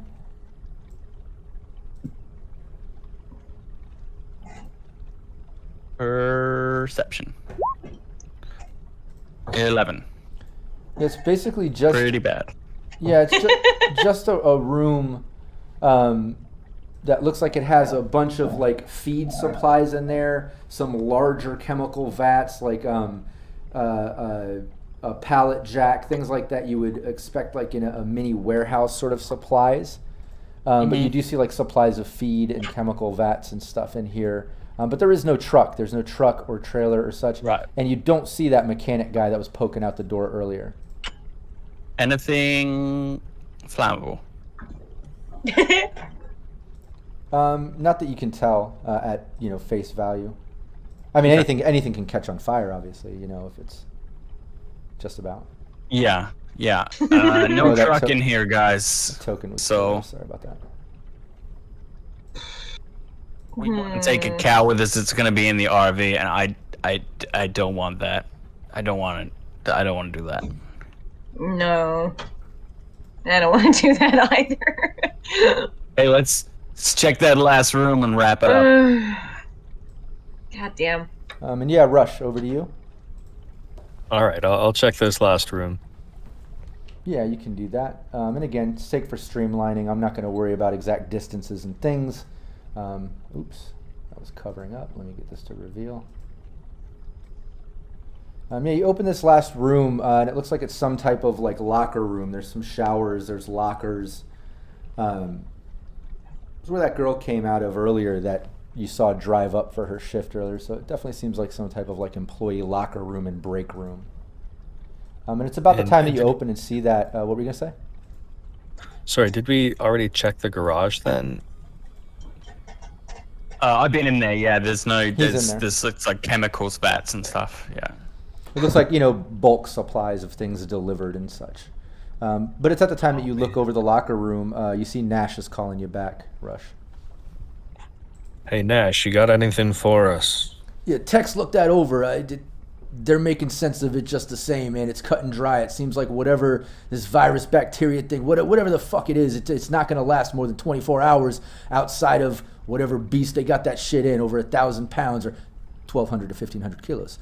And it seems like whatever you got to do, you're just going to have to work it with some type of fucking 1,000-pound organism or something. That's what these notes are saying. My texts are telling me. I don't know what to do. Are you telling me we got to travel 3 days with a diseased cow. I'm not seeing any other way. He hangs up. Oh, didn't even get a chance to ask about danger pay. Come on. Fucking damn. Okay, well, let's get one of these cows out of here. We'll all need a hazmat suit for conceivably the next 3 days. We're going to smell something awful. We also have to take some of the babies. All of the babies. We can take all of the babies. No, the babies. They're not really babies. They're diseased adults that didn't grow to full size. Hey, let's go get. Hey, we're not leaving the babies behind. The babies are still diseased Hades. They just can't bring the sample back. I don't think they're very healthy, and they're not going to last that long. Can't leave them here. They're gonna get lonely. I know, but it's not a happy ending for any of these cows. What about maybe this? What we can do? Where did you find that? I don't know. She was in the other room, and I just picked her up. Might have been one of the med tech's pets. Who knows? Oh God. Well, okay. You can any pocket-sized things that you can grab. Sure. They do animal testing here. Do you? Well, maybe we can nail them for something else. That's how we're gonna get back at these bastards, Hades. We can't save all the cows, but we're gonna, show all this to Nash, and we're gonna hit him with everything we've got. All right? I will kill them. Great. Let's get in the car and do that. All right. Yeah. Right. Hazmat let's get a cow. They're everywhere. Oh my God. Watch your step. Sorry. They're all over the place. Like somebody let them loose. Things. Oh my God. Oh my God. So we get the hazmats on, and we get a cow. We pick. We're gonna have to herd it into the RV. Yeah, we'll need to tell Tumble. Is there a trailer or something? And dread what we're doing. Y'all can easily get on some hazmat suits. Cows are walking around with the exception of a couple that are still back in the paddock. Unless somebody, a couple things I just want to point out. Somebody's going to need some animal handling if you're going to try to corral one of these cows into, outside, or at least try to direct them. Otherwise, Hades did see in that control node that she can mechanically kind of direct the cows by their leash and run that sort of center treadmill to get it out the front, because everything lifts and that just ships it right out, as long as no one's in front of it. That's why that sign, do not cross. But regardless, you can totally do one of those two things to try to control a cow. But it's at that moment that Tumble kind of steps back in right as Hades is trying to figure that out. He says, hey, Dredz has everything pretty much patched up. Y'all want to get going? I just saw a mechanic go running out the garage door a few minutes ago. So, people are running around, man. Who's going to tell us? Good news. You guys got to wear these suits. He's looking at Tumble, it. we have some good news for you. Why I got to wear this? What's going on? We're bringing a cow back. Come again? Yeah. So we need to take a live sample back to Nash, and there's no way that we'll be able to get it outside of the cow because it will perish before we get back to Night City. So the only way that we can finish this up, get paid, is to bring a freaking cow onto the RV. We've all got our reservations, all right? So it's just best if we just get this done. Suit up, shut up, and drive. And how you reckon we're getting a cow in the RV through a normal door? How we have doing you seen this? all the holes those anchors made? Yeah, they just patch those up. Hold on. All right. Let me go grab Dredz. I'm gonna back this RV up. I might have an idea. Y'all get that cow. I'll meet you out front. But let's not waste any more time. He goes running out. Yeah, all right. I agree with that.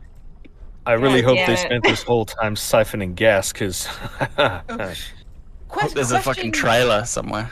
Well, we did steal one of those, the four-wheel drive kind of things and a motorcycle. I think one fell off, actually.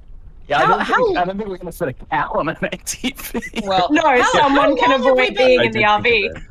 How long has it been since I got hit with my unfortunate Oh, you brain powers? you at least have another like I'd say half an hour of that. You had to at least be in here for 30 You know minutes what? or so. Let's try it anyway. Let's see what happens. This is gonna go well. Try what? I do have animal handling. Intelligence. Unfortunately, my animal handling relies on a little something that is not doing so hot right now. But let's see what happens. Let's see what happens Remember your anyway. luck. Remember your luck. Oh no! Well, I didn't. Okay, Hey. it went well Dang. anyway.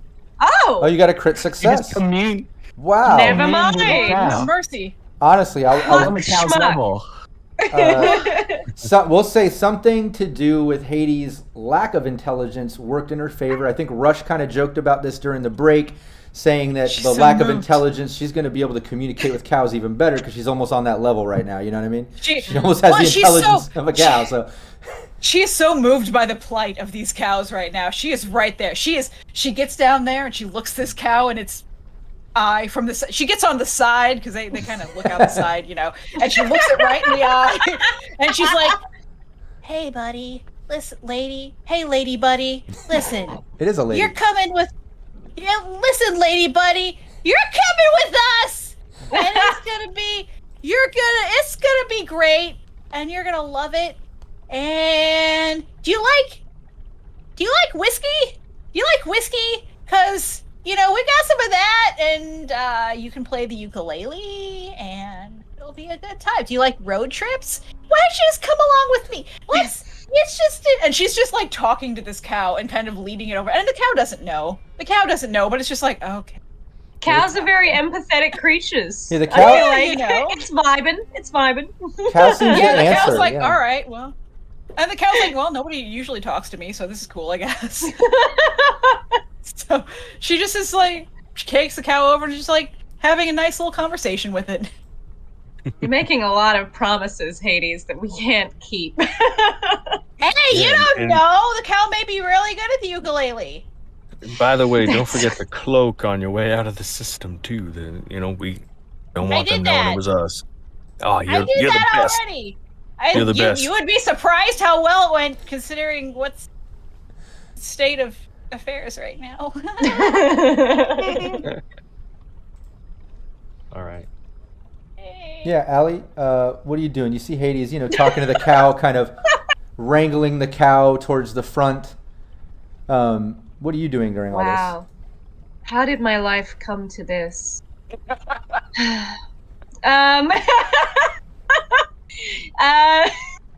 Well, I think, I kind of poke my head in the doors. There's no one still in the building, right? No, it doesn't appear We like kinda- anyone is in here. Yeah, we saw everyone. Yeah, I'm probably just going to do a cursory glance around in those other rooms just to kind of get a good landscape for the BD. Yeah, and the other way is just contemplate the state of affairs. Yeah. What No, we're being asked to do right now. sure. And to streamline this, I do want to say, Hades got the successful role, even with the lack of intelligence. She's got the cow able to kind of bring out the front. However, she needs to kind of open it up using the system. If you remember, it has that treadmill system where that big eye system door in the front, security all lifts up into the ceiling. Remember I said it looks like the ceiling opens up under these things. It needs to lift up so it can kind of shuffle out the front. Everything is through the front. So that being said, it's not going to be difficult. She's already, for the most part, been in these systems multiple times. Like I said, for the sake of streamlining the stream, I'm going to say she can easily kind of open those things up. She had control over them before. She has the animal handling. You see it kind of open up the front. You see the RV out front, and it looks like that security drop gate thing is completely broken off the hinge, like they just rammed through that security drop gate to get right up in there. But they have the RV kind of like backed up to the side, like sideways, like backed in there a bit, like catty corner. And you can see that drop platform off the back of the RV that has the four-wheeler still on it. Obviously, the cyberbike is all torn up and destroyed, and you can see that the holes are patched up with like the back has like the door panel from that girl's car. You know, the side has like the trunk attached to the side, so he's stripped that vehicle of parts, and him and Dreads have basically Jimmy rig patched up the RV to at least give it some HP on these holes. But when you get out there, Tumble just kind of looks at y'all and looks at Hades and says, "Oh, I see you're the cow whisperer. That's good news. Hey, y'all, I got an idea here. If somebody can drive this four-wheeler, we might be able to get this cow on this platform and at least get the fuck out of here. But we're going to need to get a trailer. This ain't no long-term solution, but at least to get the hell out of Dodge. Who can drive this four-wheeler?" I'll take the ATV. All right, and Bud has drive skills, right? Yeah. Okay, if not, he's very confident. If not, I was gonna say, if not, that was crazy. He's just like, I got this. He's like, I'd do anything. Yeah. But no, he backs. Cool.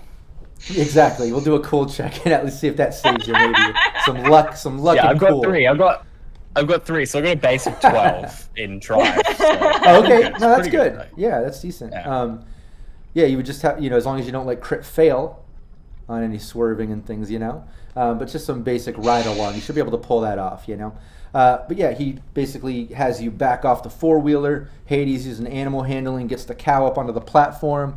Tumbles is like, Hades, you're gonna have to stand back here with this thing and try to help animal handle this thing to stay on the platform during the travel. It's a bit of a sketchy situation here. Picture just like a flatbed sort of trailer thing that you'd put the four-wheeler up on. There's no walls or things, so the cow's just kind of standing out there. So you definitely have to be there with it. Yeah, everything that Tumble says to her, she's just like smiling, and then she's just gonna be like, "I hear you speaking to me, and I don't know what you're saying." Tumble looks at the rest of y'all. She all right? Just net running things. Just net running things. It'll wear off. A few too many zaps to the brain. All right, I got you. All right, yeah, just get that strapped in. Let's load up and get the frack out of Dodge. But we are gonna have to get a trailer. Hopefully, you can find one nearby. Well, Dred's got a bit of a solution for that. He's got a little hookup with the Jodes Nomads. They got a camp just like probably about a mile out of here. We could probably roll out over there. Maybe do a little purchase, get a trailer from them, get this beast secured, and head back to Night City. That being said, easy peasy. Out of a character right here, I just want to ask, in Session 0 and in Life Path, I know that Allie had, lots of ex-lovers and, lots of past lover situations going on, one of which was a nomad. Did anybody else in Life Path happen to have a nomad mentioned in Life Path? I think it was only Allie, but just correct me if I'm wrong. I grew up in a nomad group, and my parents were exiled from the nomads for dealing with Raph and Shiv. Oh, okay. So, this guy. Yes. The consequences of my actions. My parents' actions. This will go well. Wait, so you were exiled? What was yours, Rush, again? Say that again. So I grew up as part of the nomads, basically transporting stuff from southern Canada through to Night City, establishing some of the trade routes. And my parents were they were kicked out of the nomad troop because of dealing with Raph and Shiv on the side. Okay. What we'll say is we'll say two of these things. When he mentions, he says, Dred's got to hook up. We're going to roll over to the Jodes camp just a mile out of here, and we'll try to purchase a trailer for them and get back. Instantly, you get a warning trigger in your system there, Rush, where it's like, shit, that's the Jodes that my family got exiled from. You really don't fuck with the Jodes that much anymore, But aside from that, just a weird coincidence since we're all tied together in Life Path, Allie also remembers the fact that, years ago, a long time ago, younger years when maybe she was on the sexier side of the rocker activities versus edge running, she had a little encounter with one of the lead family guys, kind of the head of the pack's son. And that was one of the tragic love affairs back in the day. So there was a little tiff there where she kind of maybe had relations with the head family leader's son, and it didn't end well. I'll get into details of how that didn't end well, or Allie can come up with that at the beginning of next session, but that's where we're going to end this session. But before we end it, little reactionary sort of thing. Tumble mentions that, Rush, you instantly remember the family exile. Allie, you instantly remember past, tragic love affair with someone from there. Oh no. Problem with the Jodes? You can't just go do this, or what? Yeah, we can. Yep. All right, we're good. We just need to maybe bring some ammo and firepower, and maybe I'll stay in the van.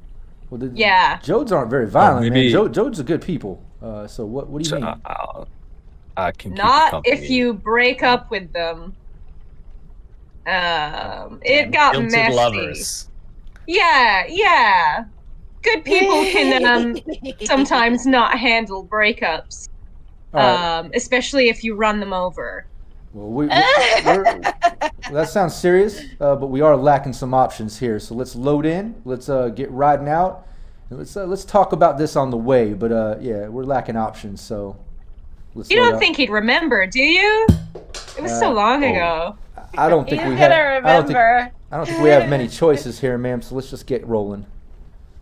Can I set something in the garage on fire before I leave, please?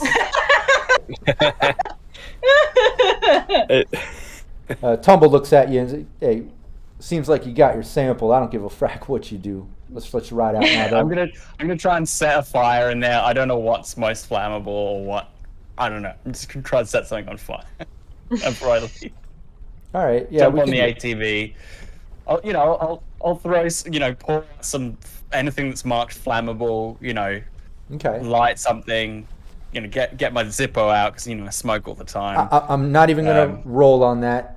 You after going through some of the chemicals, absolutely, you find a couple barrels of some shit marked flammable. Kick them over, it starts pouring into the main room and filling up the garage. And I guess as you're riding out, I take one long drag on a cigarette and then just as I ride off the ATV, flick it over the shoulder so it lands in the pool of flammable liquid. How does that sound?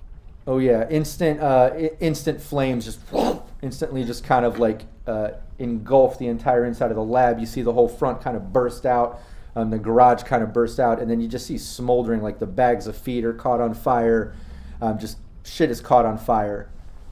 And with no active defenses functioning, stuck open from Hades and destroyed demons and such, no fire suppression, nothing's kicking on. This place is absolutely burning, and you can see smoke billowing out. Stray cows. Yeah, and then as you're doing that, you do hear in the distance, like...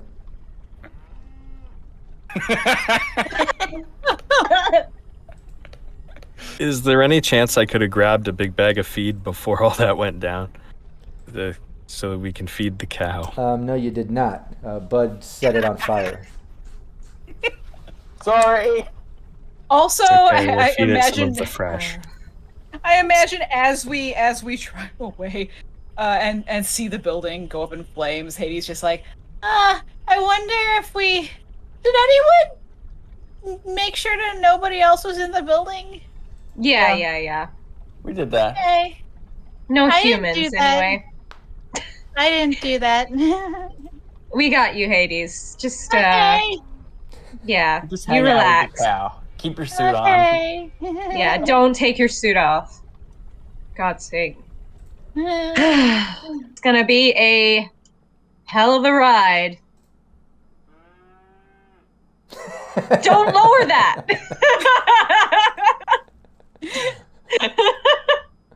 Oh my god. So yeah, we'll end the session there. Everyone's got the cow loaded up on this platform. You're making your way to the Jodes camp. When we start next session, we'll kind of start off with you guys riding off away from this lab. Tumble obviously has some questions about the Jodes and, why Rush and Allie seem a bit apprehensive at that. But yeah, lack of options, so that's where you're headed. That's what seems to be going on. Great session. I had a lot of fun. It was a little sticky at the beginning there, but you guys had some lucky rolls. I was after last week, partially I was joking, but partially not. Like, shit, are they gonna have to make a new character? Like, at least maybe Rush. Like, Rush wasn't able to move and still had another electric flooring coming at him. I was really worried about that, to be honest. I was like, shit, but we'll see where the dice fall. We'll play it real. But Bud had a great shot. Literally took that shit out. Yeah. That was just some good dice that saved you guys at the beginning there. Then after that, everything was just some great role playing. I had a lot of fun, and I was able to bust out the cow sounds from Syrinscape. New little custom cow scene you'd made as well. Yeah. Oh yeah. I saw you done the black saliva. Very good. Yeah. That was good. That's good stuff. Shine on it. That's what I always try to do with the anytime I bust out like the Colonel. Like when you met him in the Dixie or these cows or whatever, like I bust out my Surface Pro and I'm drawing EMP lines or the black goo. Like I always try to spice it up a little, Yes. But yeah, I'm glad you like that. I had fun drawing that. But yeah, it was great. So good. We'll see what happens next week. At least, you got through here. You got your active sample. Crazy that, the only way it's active is being held in a living organism that large, but you were able to figure that out and make it happen. And luckily that little platform was there with the 4-wheeler, and luckily Bud had some drive. I mean, otherwise I'm sure you maybe could have just got Dreads to do a temporary non-trade-off drive, at least till you can get a trailer, but you figured it out. You guys got it going, so that was great. Before we end this session, let's do what we always do. Let's go around the table. Everyone just remind people where they can find you. Before we do that, I'm going to go first. I'm Rob Mulligan. I'm the founder of Cyberpunk Uncensored. I would really appreciate everybody to check out cyberpunkuncensored.com. Give me a follow and a subscribe on both YouTube and Twitch. I have tons of gameplay coming up, as well as on other channels, not just Syrinscape, but I'm starting up the Fallout one on Mad Queen's YouTube channel tomorrow at noon. Brandon's going to be joining me. And then we've got lots of future games coming up with the players you see right here, Rockette, Phil, Ellen. They're going to be joining us for Fallout and for Dune, as well as I have lots of other Cyberpunk streams going on currently that you can check out. So yeah, check out Cyberpunk Uncensored. Aside from that, show Syrinscape some support. Everybody watching, make sure you subscribe on YouTube, you follow on Twitch, check out their website and this awesome program of sounds. It is so cool to add to your gameplay. So everybody show some support to Syrinscape. That being said, let's go around the table. Ellen, you want to start it off? Sure thing. I am Ellen Graham. You can find me on Twitter at EllenKGraham1, where sometimes I post drawings, sometimes I do cosplays, and most of the time I'm just a hot nerd. I'm also 1/4 of Baby Beard Media with the lovely Phil. Hey, how you doing? And and we make a TTRPG podcast, Roll to Cast. That's ROLE. We're all trained performers and actors from Australia, and we have an original story, a new game each season, and come America's Friday, our Saturday, episode 0 of Kids on Bikes will be released, a mystery down under run by yours truly. I'm very excited. It's the first game I've ever run, so please make sure that you check that out and tell me what you think. Nice. Bye. Awesome. Hell yeah. Brandon. Oh yeah, and this is Preston. Oh yeah, there's Preston. Got to give him some more camera time. Always time for cute furries, They can always come on the stream. I love that shit. Yeah, Brandon. I'm Brandon Perkins, also known as DM_Brando. I do streaming with Realmsmith on Monday nights. I also stream here, as you know, and I will be joining the Fallout game that's happening tomorrow on Mad Queen's channel. I will be running a Fallout game with you, Rob. And Ellen's going to be joining us, I believe. Yep. Yes, officially. Yes, okay. Yes, awesome. And David Morin will be with us as well. Yeah, just letting all the details out of the bag. And so this is going to be a lot of fun. I can't wait for doing that one. I'm getting ready for it. Thanks so much for joining us. Oh yeah, and that'll be on the Cyberpunk Uncensored Twitch Live, and then we'll VOD that on YouTube. Did we decide what day of the week you're going to run that Fallout? I can't remember if we. I'm planning Tuesday. Tuesdays. Okay, cool. Tuesdays, 8 p.m. Eastern, which would be 5 p.m. Pacific. All right, perfect. And that'll be And Wednesday for for Ellen. She'll be joining us from the sometime on future. Wednesday. She'll be joining us from the future. I'll have to guess at Adelaide time, but Yeah. Whatever, she'll figure it out. We don't have to worry about that shit. That's like trying to figure out kilos or some shit. I don't know. I'm with pounds and U.S. time zones. That's all I got. Freedom units. That's an MP, not a YP. Yeah. My problem, not your problem. Yeah. it's 10 a.m. Sydney time. I don't know. I'm help? lost when it comes to that. I'm good with like Pacific and Eastern. Outside of that, I'm like, ugh, shit. I know UK is 8 hours ahead of me. That's all I got. I'll figure it out. I'll be there. That's more than I have. As long as you're there, that's all that matters. Yeah, Rockette. Yes, hello, I am Rockette Fox. You can find me over on Twitter, even though I'm still figuring out how to do all that. That's for new, younger people than I. But I do know how to Instagram, so I'm over there a whole bunch, and I do know how to be on my own channel. So if you go to twitch.tv/RocketteFox, you'll find me over there doing a wide variety of strange things. And if you like strange things, check out my podcast, Fantastically Strange. It's full of a lot of strange things. The last episode, because I'm a little late on this upcoming one, I went out on the field with a friend of mine who is researching venomous copperhead snakes. So that was exciting. Nice. And also, we actually did find one too, and that was super exciting. And also, this is Vlad. There we go. More cuties. Oh, there she is. Oh, little twitchy nose. So yeah, So cute. that's me. It's good after we do all the crazy, like, dark dystopian cyberpunk shit. We do like a palette refresh, like sort of cleansing with all these cute animals. Yeah. Exactly. Phil.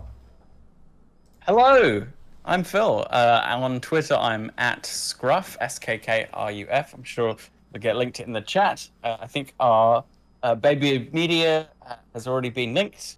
But you can also go to our YouTube page, as well as find all our podcasty stuff on Spotify, as well as our RPG podcast. We've also got Shut Up and Take My podcast, a full review of every episode of Futurama.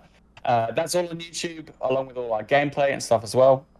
As Rob said, I'm going to be playing some Dune. We're still in the planning phase of that, but it is one of my favorite sci-fi franchises ever.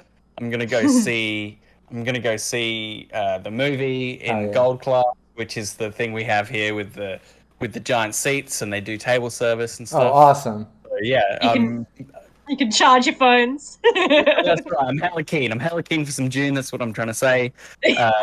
Me too. But yeah, in the meantime, check out the rest of our stuff. Baby Media, we're always making more stuff for you guys out there, and yeah, we're keen to just keep role playing some more stuff. I was going to be playing some games, some Red here in our con, but that has been postponed to August, really? So, yeah, unfortunately, yeah, we've had a bit of an outbreak here. Oh, the whole con. In Australia, so the whole con was postponed. Has been, yeah, just to be safe. We've taken the path of caution here, which is fine by me. Yeah, better safe than sorry. Wherever they push it, you can always show up then, right? You know. Yeah, that's right. And I'll come back with my battle report here eventually. Exactly. Well, awesome. I want to one little shout out just to everybody in chat that joins us here live. Really appreciate that shit. I do want to tell people that are watching the VOD on Syrinscape YouTube, make a plan to join us live sometime. Come over to Syrinscape on Twitch and be here live and contribute ideas to the chat. We have a lot of fun with it. And yeah, I just wanted to give appreciation to everybody that joins us live every week. We really love y'all. We have a lot of fun, and you make the game so much more fun. You know, we stream this, and it just wouldn't be as awesome if it wasn't for the fans joining us. You know what I mean? So just wanted to show some appreciation there. That being said, we're going to wrap this up, and we'll be here next week, Thursday, same place, same time. Take care, everybody. Bye. So yeah, we're officially live now. This is the weekly Syrinscape Cyberpunk RED gameplay. We do this every Thursday right here at the same time. We've had 8 sessions prior to this. I recommend everyone go check out all those sessions. The VODs are on the Syrinscape YouTube, and you can catch up with the story, see all the different things that the players have gone through that gets them to this point in today's session. Before I do a little recap of what happened in the previous session and bring us up to today's session and get started, let's go around the table and just everybody, introduce yourself, tell people where they can find you, and then introduce your character. Brandon, you want to start it off? Yeah, sure. I'm Brandon Perkins, DM_Brando, and I play Rush, who is your fixer with a nice, smooth down south accent. Phil? Hello. Hey. I'm here. Yes, I'm Phil. I am one quarter of Baby Bid Media, alongside Ellen and 2 lovely lads who are not here right now. But we do we are Aussie content creators who specialize in doing a TTRPG podcast called Rodcast, which has a different game every season, from 2020 to Red, to Vampire, and Pulp Cthulhu, and we're just about to start Kids on Bikes. We've literally had episode 0, episode 1's coming up. So please check that out. Some really cool gameplay with original music and editing and stuff. A little less live, a little bit more produced, but it's a different kind of kettle of fish. So if you like what we're doing here, please check it out. Otherwise, find me on Twitter at Scruff, and here today I'll be playing Bud solo. Perfect. Rockette? I'm not on mute, you are. Hi, everybody. I am Rockette Fox. You can find me every place that Rockette Foxes can be found, including over on my own Twitch channel, twitch.tv/RocketteFox, wherein I am just about to finish my new streaming rig build. And so then you'll be able to see me play things without lag. There was a couple games I was trying to play, and that was rough. But also bringing in a whole new host of games that I can actually play now. So I'm really excited. So next week, I will have that up and running. So make sure to come see me and say hello. Also, I'm kind of on Twitter, but I'm also mostly on Instagram and stuff. Come see me and say hello. I also have a podcast called Fantastically Strange. It is both fantastic and strange and for your ear holes. So check it out. And I, for the purposes of tonight, am playing your favorite Netrunner, Hades. And, I don't know. I feel like my intellect is back up at this point. And I'm going to really be wondering why I'm on a little platform with a cow. That sounds about right. We'll figure that all out. In a hazmat suit. Yeah, in a hazmat. Imagine coming back from a foggy haze and just it feels like you're waking up and you're in a hazmat suit on the back of a flatbed with a cow leaking black fluids. So you're like, wait, what? Like, Am I we said we wouldn't talk about. We said we wouldn't talk about Clown College, man. and now there's this. All right, Ellen.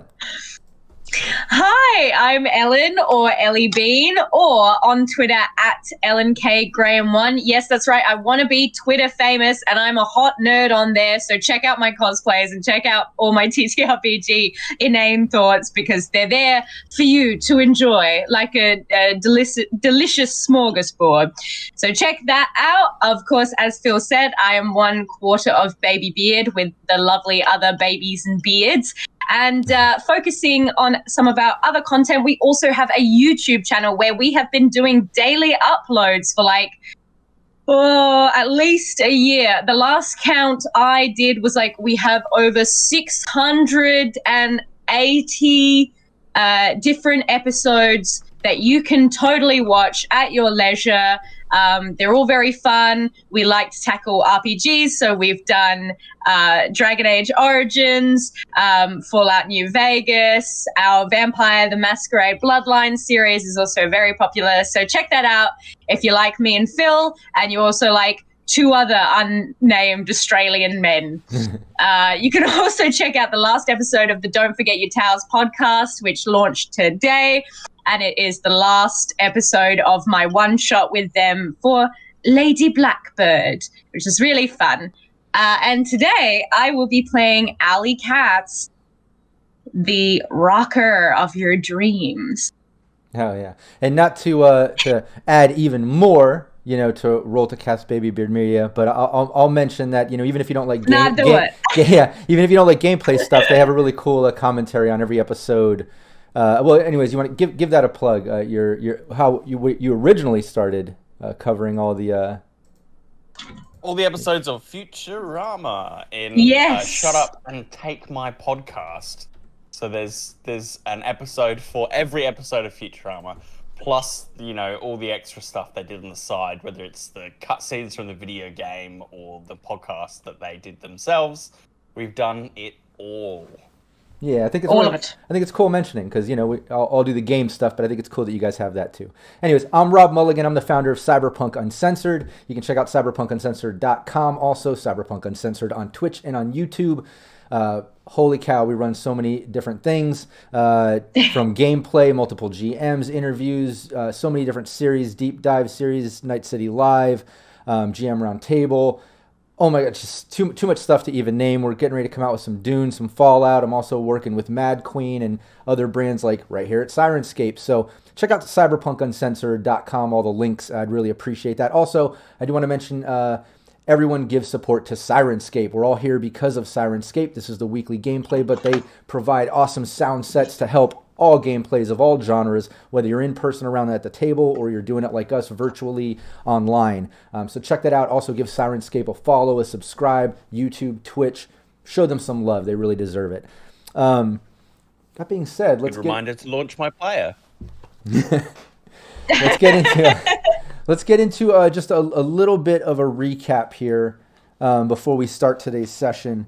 The team pretty much got through the laboratory, which was kind of autonomous in a way. It was a bit bot ran, very independent and kind of blind to the clients, very analytical in the sense that the med techs and people running it were just kind of supplying the bots with what they needed to run their variables and get the results as they explained. But the team found the virus, found out that in order to get a sample back to Night City, they've got to transport it in this cow. They had cows there, and the reason being is they found out the virus is unstable unless hosted inside of a living organism over 1,000 pounds. Otherwise, it won't last more than 24 hours, and they're about a day and a half away from Night City traveling, even if they drive through the night. And in this condition, they can't even haul ass. Over 1,000 pounds. We're looking at about 1,200, 1,500 kilograms. Thank for you. the viewers that might have been confused by my pound American references. But yeah, so the team got it. They had to basically Bud's following the RV on the little four-wheeler so they could use the little flatbed trailer with Hades, who, even though she has low intelligence from running into a lich in the system, she made an awesome animal handling role and was able to kind of get one of the cows up onto this flatbed, and she's back there in a hazmat suit holding on, riding in the back while they're driving down the road, very slow. As they got into the RV, and as they were leaving, Bud kind of did this amazing cigarette, light some chemicals ablaze in the garage, setting the whole lab on fire. And it was just after that Rush remembered, hey, shouldn't we grab some feed for the cow? But it was a bit late. But that's okay. As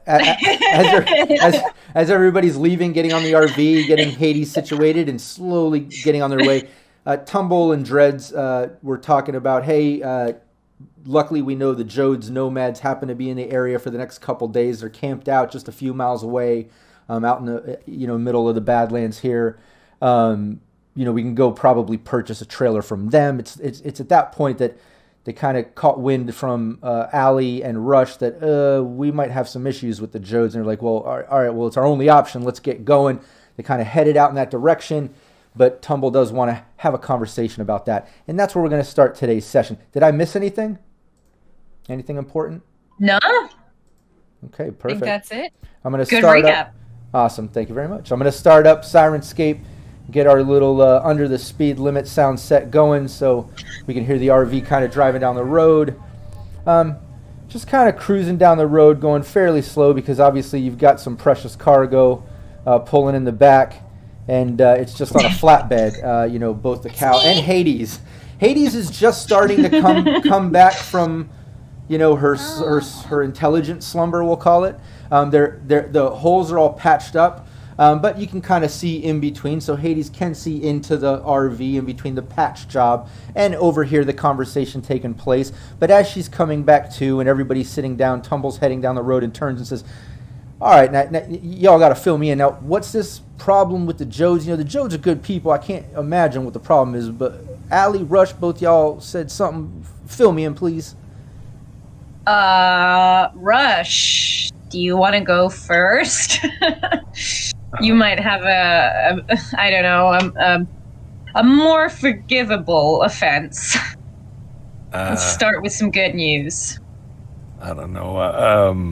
I was thinking maybe mine was pretty bad. Okay. Where do I start? Spit it out already. My parents, they used to run cargo from Canada down to Night City, and let's just say they were dealing on the side with some Raffin Shiv. Yeah. Not a good thing to do. No. In fact, they are no longer nomads as a result. So as long as they don't recognize me, then that probably won't come up in conversation. Maybe I'll take off the hat or something. I don't know. I was a kid. You dealing with the Raffin Shiv? Me? No. How long ago was this? Kid. Oh, you were a kid. Yeah, I think I was 15 when it all went down. That shouldn't matter. Well, You can get a lot done when you're 15. Did you still wear the hat and everything at 15? Well, I did. He did. Yeah. Of course he did. I picture he was born with that hat. I was. He had to grow into it. He's born. I heard through the grapevine he was born hat first. Yep. My condolences to your mother. Well, I'm an only child, in fact. I heard the cat was actually born and he grew out of it. Well, although that sounds serious, Rush, I mean, you're ripping off a nomad pack family, anything like that, especially to partner with Raffin Shiv. I mean, that's some dark shit right there, and I can understand them getting, exiled or kicked out or whatever became of it. But let's hope you were young enough they won't recognize you. I mean, how different did you look since 15 there? Yeah, well, I got a beard now, and I wear glasses, sunglasses. All right. Yeah. I've seen this. Well, I've seen this fella charm a bozo with a gun to his head, so I'm sure he can talk his way out of this, right, Rush? Oh yeah, of course. I mean, I just get a little bit nervous around them. That's all. Just because it brings back some memories. I had a bully back in the day. I always hope I never run into him, but that's about the last of it. I don't think there's anything else to say. All right. What about you, Allie? Yeah, what's up with Allie here? I'm sure yours is way less horrid. Oh God, why don't we just get out pajamas on so we can have a nice little slumber party and dish the dirt on all of our exes or prospective lovers? Fine. I'm already in my pajamas under this hazmat suit. Oh God, you sleep in leather? That's so bad for you. You know what? That's why you're so grumpy. Yeah. So, I was young. I was around 17. Most of the banshees had just got busted by different, corpos or lawmen. We had to be disbanded, and I was kind of on the run. And I found this guy, and, he was a bit of a chromer. He had crazy long hair, and just, he looked strong. He was a runner and gunner for this nomad family. And, it was good while we were all hopped up on dwarfs and chrome music and rock, and we were young and stupid and maybe thought we were in love. We weren't. And then I kind of started working, and I think he liked it better when I was nobody and poor. So he said it was either the road or my job. And as a result, he made it incredibly hard to leave. So I hit him with a car, and that's probably the cleanest breakup I've had. Except for, well, you know, Hades. But, So you hit one of the Jode's nomads with your car that you were dating. Yeah. I'm sure he had it coming. I don't think it was her car she hit him with, from what I remember. He hit a look. nomad with his own car. Okay. Well, if you knew the guy, all right, if you knew this Max, you would know he had it coming.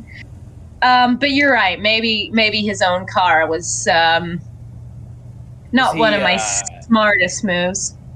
Was he anyone important? Yeah, he was kind of like the main family's golden child. He was like their runner and gunner. Oh, Jesus. Okay, well... What would you say his name was? Well, he was Max when I knew him. He liked to call himself Motor Max, but I don't know. I assume he's still going by that same moniker. All right. I always thought it was a stupid name. Well, that could be a bit of an issue. I mean, if he's was held up as Golden Boy, the family pack leaders, then chances are he's still around. He ain't just some expendable member. I mean, his mom seemed to really like me, but I mean, well, I guess did she I like guess you run after you out of after you took? goodwill. Yeah, did she like you after you took his car, ran him over, and? You know what? I wouldn't do it differently. I really wouldn't. So, yeah, I'm changing up my tech hair. I don't know. I'm not 17 anymore. Hopefully. Me too! Look, all we need He to starts do banging is... on the back of the RV. All we need to do is purchase some hardware. Yeah, some hardware to hit him over the head with. I gotcha. No, just Hey y'all, need a cattle trailer. Hades is banging on the back there. She might be kind of coming too. You might want to fill her in on things. Yeah. Boom, boom. She better not. Right on the back! Hey, you wanna? I'll pull the AV. I'll pull the AV. Yeah, out there next was to no the reason sliding why. trailer. You wanna hop on here instead? I don't want to be with this thing anymore! I don't know what it keeps staring at me! It likes you. The cow's face is like right there, just big eye, big cow eye. Yeah. I mean, they've got eyes on either side of their face. They're kind of always looking at you. I shouldn't have said that. It's fine, Hades. I don't think the cow really cares. Just get off of the back. Get out of the back, Hades. You don't want to hop over onto the RV? Not if Bug is close ATV? enough, Hades is gonna just like maneuver over onto it. Well, It's not remember, gonna be graceful. Hades Well, can't. Hang on, let's see. Hades can't leave Ah. because she's doing the animal She's stuck. handling right now. She's kind of Right. Yeah, keeping she's the cow there handled- because it's the just a cow will just flatbed. fly off. Legs Yeah. akimbo. Could panic, Yeah. yeah. Yeah, it's just on a piece of metal. Yeah. Slowly drive along. Yeah. You gotta cam. Oh my god, you gotta calm it down, Hades. Or Callum. Or I just went real New York. Calm down. Calm it down back here. Calling it down! You can't do your hair without me, though! I want to do a cute hair, too! Boom, Sure, boom, boom, you boom, can boom. adjust the settings however you Hey, like. you can't do your hair without me! Fine! I think we got old Hades back. Yeah. You know. I look at Hades and I think, yeah, I've definitely handled relationships differently since since my youth.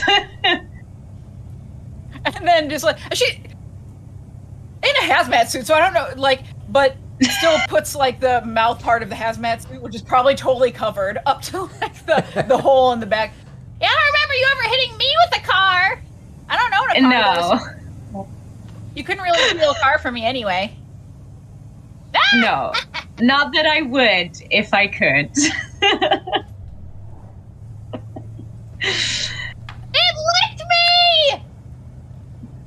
That's why you're wearing the suit. Boom, boom, boom, boom. Lady DeVille, just keep on that suit. You do not want to be pooping blood, okay? Drink. And drink. Anybody watching, apparently anytime that's something about bloody diarrhea or anything along those lines is mentioned, you got to drink. Also, thanks Leaded Coffee for all the sub gifts there. Really appreciate the support. Very cool, very cool. And yeah, this and I think someone mentioned, but this is a 2020 U.S. map. We don't have a red official U.S. map yet, so I'm just kind of using this as reference, just for fun, as a visual, just so everybody knows. But yeah, it's about that time Tumble kind of turns around. Well, it sounds like y'all need to just kind of, I don't know, lay low or be careful, and I don't know. Hopefully, this just goes smooth. We got to get this trailer. It's the only option I could think of right now to get us back. Just keep it business. We'll just keep it straight. We should be pulling up here soon. We're just about a half a mile out from their camp, so I guess get your shit together. We're pulling up soon. Yeah. Right ahead. I kind of want to be near our main solo in case stuff blows up in my face. But hey, I'm not going anywhere. I'm just gonna ride ahead and make sure they have I warn them not to come near this goddamn cow. Sour relations pretty quick if we get one of them sick. yeah, that's a good idea. I'm just nervous, I guess. It's all right. I'll just be a couple of minutes ahead. Don't worry about it. And I'll with the ATV and tear off so I get there first and just say, hey, can we have a little area just like away? We got some livestock. Don't let any of your nomad crew come near it, please. Yeah, you pull up. There's a sort of makeshift camp. Jodes travel a lot. Like Tumble said, they're supposed to be here for the next couple nights, probably moving on from then. But they don't really have like a set camp location like Aldecaldo's outside of Night City. But their setup is just a bunch of RVs, caravan style, and trucks. And then they pull all these sort of tarps together, making almost like a little mobile town that's all under a big top sort of feel. But when you get up to the edge of it, there's some kind of like security guy up there with a cyber bike kind of waves you down. And you mentioned all that like you just said. Show him I'm not coming aggressively and tell him, we just have so much to the side. Yeah, so you come with the cattle, you with Tumble, you just called ahead? That's right, yeah. All right, This cattle, we don't want any of our people coming near it. We need something to contain it, so that's why we're here. I just don't want any of your fellas getting near this thing, all right? Yeah, no sweat. Tumble mentioned that. Just pull over to the side. You go over there, and when your boys pull up, just flag them over there. I'll send them over there too. Kind of points off to the side, away. Like you see all the vehicles kind of around this makeshift tent, and then on this side there's nothing. So obviously he's putting you away from everybody else. Yeah, I'm in a hazmat, so it's pretty clear that we're escorting something slightly toxic. Yeah. So by the time those guys pull off, I'll wave them down and I'll show them where they've told us to wait. Yeah, and y'all pull up, same thing. And as Tumble pulls up, he leans out. And the guy at the gate just kind of like looks at him and says, "Oh shit, Tumble!" And he's like, "Hey, Beta, what's up? Been a while." He's like, "Yeah, man, I haven't seen you since that last gig, freaking years ago." But yeah, just kind of flags over, and y'all see Bud over there flagging over. Didn't notice Rush or anybody else. Just kind of talked to Tumble in the driver's seat and flagged him over. But y'all can pull over to the side there, pull up next to Bud. The cow's just chilling. Y'all are together. Tumbles and Dreads just look back. Tumbles like, Dreads, just stay in the car, make sure the cow's fine. I'm going to go with the group, walk up in case I need to do any introductions here. But y'all ready? Yeah, let me just, now we got this cow staked down, let me just unzip out of this goddamn thing. Yeah, and right now, how? It's like... That's the thing. Can I get out too? Leather jacket. Can I get out too? Yeah, we're stationary, so hopefully the cow shouldn't panic. It's staked down, right? So. Yeah. Tumble. I guess Rush. Were you going by that name when you last saw these nomads? They know me by Arlo Sims. My Okay. birth name. Yeah. I mean, I wasn't Allie back then, but even still, I don't want any association. So I don't know. Just make up a name. Call me that. Betty. Betty it is. Sure. Yeah. Betty! Fine. Great. Let's do this. All right. Oh, I need a different name too. I have a disguise and everything. What name do you want to be called, Hades? Persephone. No, I think No. no. It was I don't think that would. that was RX. Yeah. Right. Yeah. Veronica. But Yeah, Veronica. That's cute. Betty and Veronica. yeah, Veronica. I think that would be good. Really has a ring to it, doesn't it? Are we going to tea with my granny? It What the hell is does. this? Oh, you want You to know name what? too? I'm gonna call Yeah. you Olga. How about that? Yeah, I don't know. Does your granny shoot you in the head, bud? Maybe a nice chill time here might be what we're aiming let me for. Tell you, I'll tell you that story some other time. Oh, right. Yeah. Save that one for me. That sounds juicy. Okay. Well, let's head into- lead let's head the into way, the camp. Tumble. Yeah, Tumble continues to walk up kind of to the main little camp center area. I'm reminding you it's kind of in the middle of the night. You spent all night dealing with the lab and now driving here. Sun should be coming up in just like an hour or two. But you walk up, seems like the nomads are still all hanging out doing whatever they do. They don't really mind day or night time, kind of working 24 hours when they're traveling. But Tumble just has some words with the guy at the front. And you guys have audio suites or anything like that to help with hearing?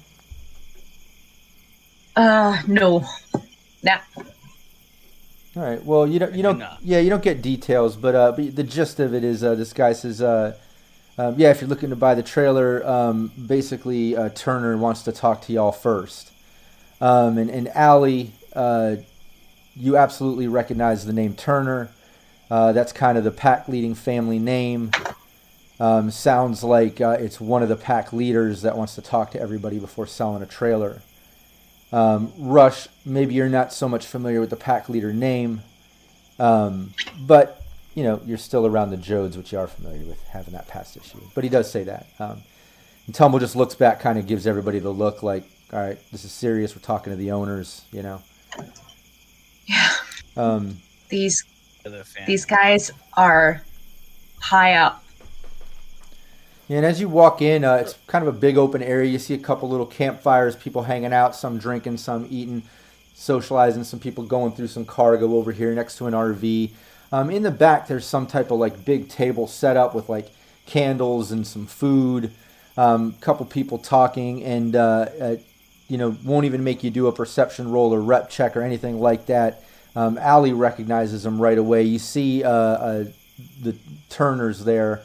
You see basically Mama Turner, who's the mom of Max from back in the day. She's also the pack leader, mother, kind of. You also see Max standing there talking to her, but he walks off into a nearby sort of caravan modded RV that's behind them as you guys are walking up. Didn't even notice you. But you all walk up, and Tumble just kind of says, "Hey, we're here." And she looks out and says, "Hey, I hope you understand coming here in the middle of the night behind a trailer, telling me you're pulling some type of toxic cow. Just raises a couple alarms, so I just wanted to kind of chat first. I got no problem with this sort of deal, but it just wanted to chat first. And wait 1 minute." And she makes eye contact with you, Allie. What was your name back then? What would she call you? I think she would know me as Laura. Yeah, this older woman Turner, and for the rest of you that aren't familiar with her, she's an older woman in kind of custom leathers that have like kind of chrome trim. Probably looking maybe in her late 50s, something like that. Not that old, but considerably older in the time of Red and amongst his pack. Yeah. But yeah, she calls you by your actual name from back then. Doesn't really recognize the whole Alley Cats aspect to your career that came after. But yeah, locks eyes. Wait a minute. And what the? You have the nerve to come back around here? Tumble, I don't know what you're with her. About. Tumble's like, wait, I don't know. Just looks towards you, Allie. I don't know who you think I am, but I've never met you before in my life. Okay, never met. Okay, that's how we're gonna play it. Yeah. I don't know what game we're playing, so I guess you're making the rules, and I'll follow. Give me a persuasion roll. Oh my god. Oh no. The consequences of my actions. Consequences of my backstory. Hello, old friend. I would say, like, what about Max's consequences? But I guess I did hit him with his car, so, Yeah, and it's his mum you're talking to, so I don't yeah. think she sees it quite as unbiased as you might want it to be. I'm gonna add a point of luck so early in the day. Feel free to add more if you want to, even. I just, I've only got 2. Playing dumb. All right. Moi? Nice. 21. Yeah, she looks a little bit confused and like, you just look a little familiar to me. She seems a little bit confused, and then she, hold on one second. She kind of like turns and knocks on the back of the RV. Just a moment later, Max steps out. And just the second he steps out, he just, what's up, Molly? And he looks at you, Allie, and says, are you fucking kidding me? So, get this bitch out of here. What the fuck are you doing around here? Recognizes you instantly. Well, what's going on here, guys? Come, there's some kind of bad blood here. I don't know what's happening. At that, gonna do like an really look to Bud. Oh, I gotta do something. Whenever Max starts bad mouthing her, Hades is going to kind of step up a little bit and hang on. Ellie, I have to hear you do your Allie voice for a second. Say something. Purple monkey dishwasher. I don't know who you are, but don't you dare talk to my sister this way. Yeah, I know. The Mama Turner just looks at Max and says, yeah, see, I knew that was her, right? And Max like, oh, that's her. Trust me, I know any bitch that's going to run me over. And you notice a couple of the nomads that are kind of hanging out nearby kind of like look over, and a couple of them laugh a little bit. And Max points over, y'all shut the fuck up. Somebody get this bitch out of here. I know it's you. Stop fucking around. Get the hell out of here. What's the matter, Max? Can't take a few blows to your ego? I think we can let bygones be bygones. Hasn't enough time passed? We've got a whole toxic cargo that could let loose on this whole little settlement. But we're being nice about it. We're being cordial, and we're trying to save the fucking day. So maybe you can just put your cock back in your pants, let your mom do the business as she always does, and shut up. Oh, so you run me over with my own car, and now you're going to come and threaten my whole family here. And a couple of the nomads kind of stand up and step up when you mention the whole toxic thing. I am not threatening your whole family. The only problem I ever had was with you, Max. Everyone else was just fine and dandy. Yeah, didn't his nickname change at one point due to you running him over from Motor Max? I kind of did like a little bit of backstory. And after Ali hit him with the car, some of the Nomad gang started calling him Road Rash. Road Rash. Yeah, well, I made myself laugh. Yeah, when you say about not threatening but trying to go, and he's like, look, I don't play like that. Motor Max don't play like that. And then you hear like some of those guys that were off to the side that laughed earlier, one of them say, maybe Road Rash Max play like that. And kind of like laugh at each other. The guy's drinking off. Yo, shut the fuck up. See, this is the type of shit I'm talking about. You make people doubt me and shit. And this is you steal my shit. You run me over. Now you're coming up here years later talking shit. The mom kind of calms him down. Now, hold on 1 second Now, you said something about trying to save the day. You want to just give me the details here, and let's see. Max starts trying to yell again, and she calms him down. Hold on, let me see what the fuck's going on. Now, what exactly is going on? Save the day if you don't shut your butt up. You better get him out of here. I'm gonna punch him in the face. Okay, Mrs. Turner, I shouldn't have lied. Punch him in the nose. You've killed a man by biting him. I'm gonna bite you in the face. You want a face bite? We're not going to hit anyone or shed any blood. Edging toward him. I think I'm gonna like put my hand out in front of Hades. Look, we're not looking for trouble. What happened was a long time ago. I was young and stupid, and I want to acknowledge that. Mrs. Turner, I shouldn't have lied to you right now, but as you can see, we've got a very delicate situation, and we just wanted to kind of get this done as quickly as possible. There is a biohazard that has been tasked to us to bring back to Night City so that it can be studied and hopefully not let loose and contaminate any more people. It's being stored in a cow at the moment because it had to be a live sample. We just need to, what do we actually need to do? We need to get some supplies. You gotta get a trailer. We need a trailer. We need a trailer for it. We need a trailer to transport it. Otherwise, we're just a biohazard on wheels. So we were hoping we've got Eddie's that we could just do business like any other person. And at this point, like, Rush has been staying real quiet because he doesn't want them to recognize his voice. Right. So, we also need some cow feed, eh? And we need to keep this cow alive until we get to Night City. All right. Well, I gotta eat. I appreciate you taking some of the blame from what happened in the past, because I can assure you that really messed my son up. And for you to do something like that towards the family, Max starts kind of getting irate. Yeah, and that ran me over, Mama. You don't even know how much. And calm down. Just calm down. Close your mouth. Close your mouth. You call her that one more time, and I'm coming right over there. Please I'm gonna get your come right over girl there. under control. Please get your girl under control. Hades. I will end you. Sounds like we might need to be putting a Hannibal Lecter mask on this one over here. But yeah. We don't need a mask. I've killed a man with my mouth before. Give me a Booze usually mellows her out.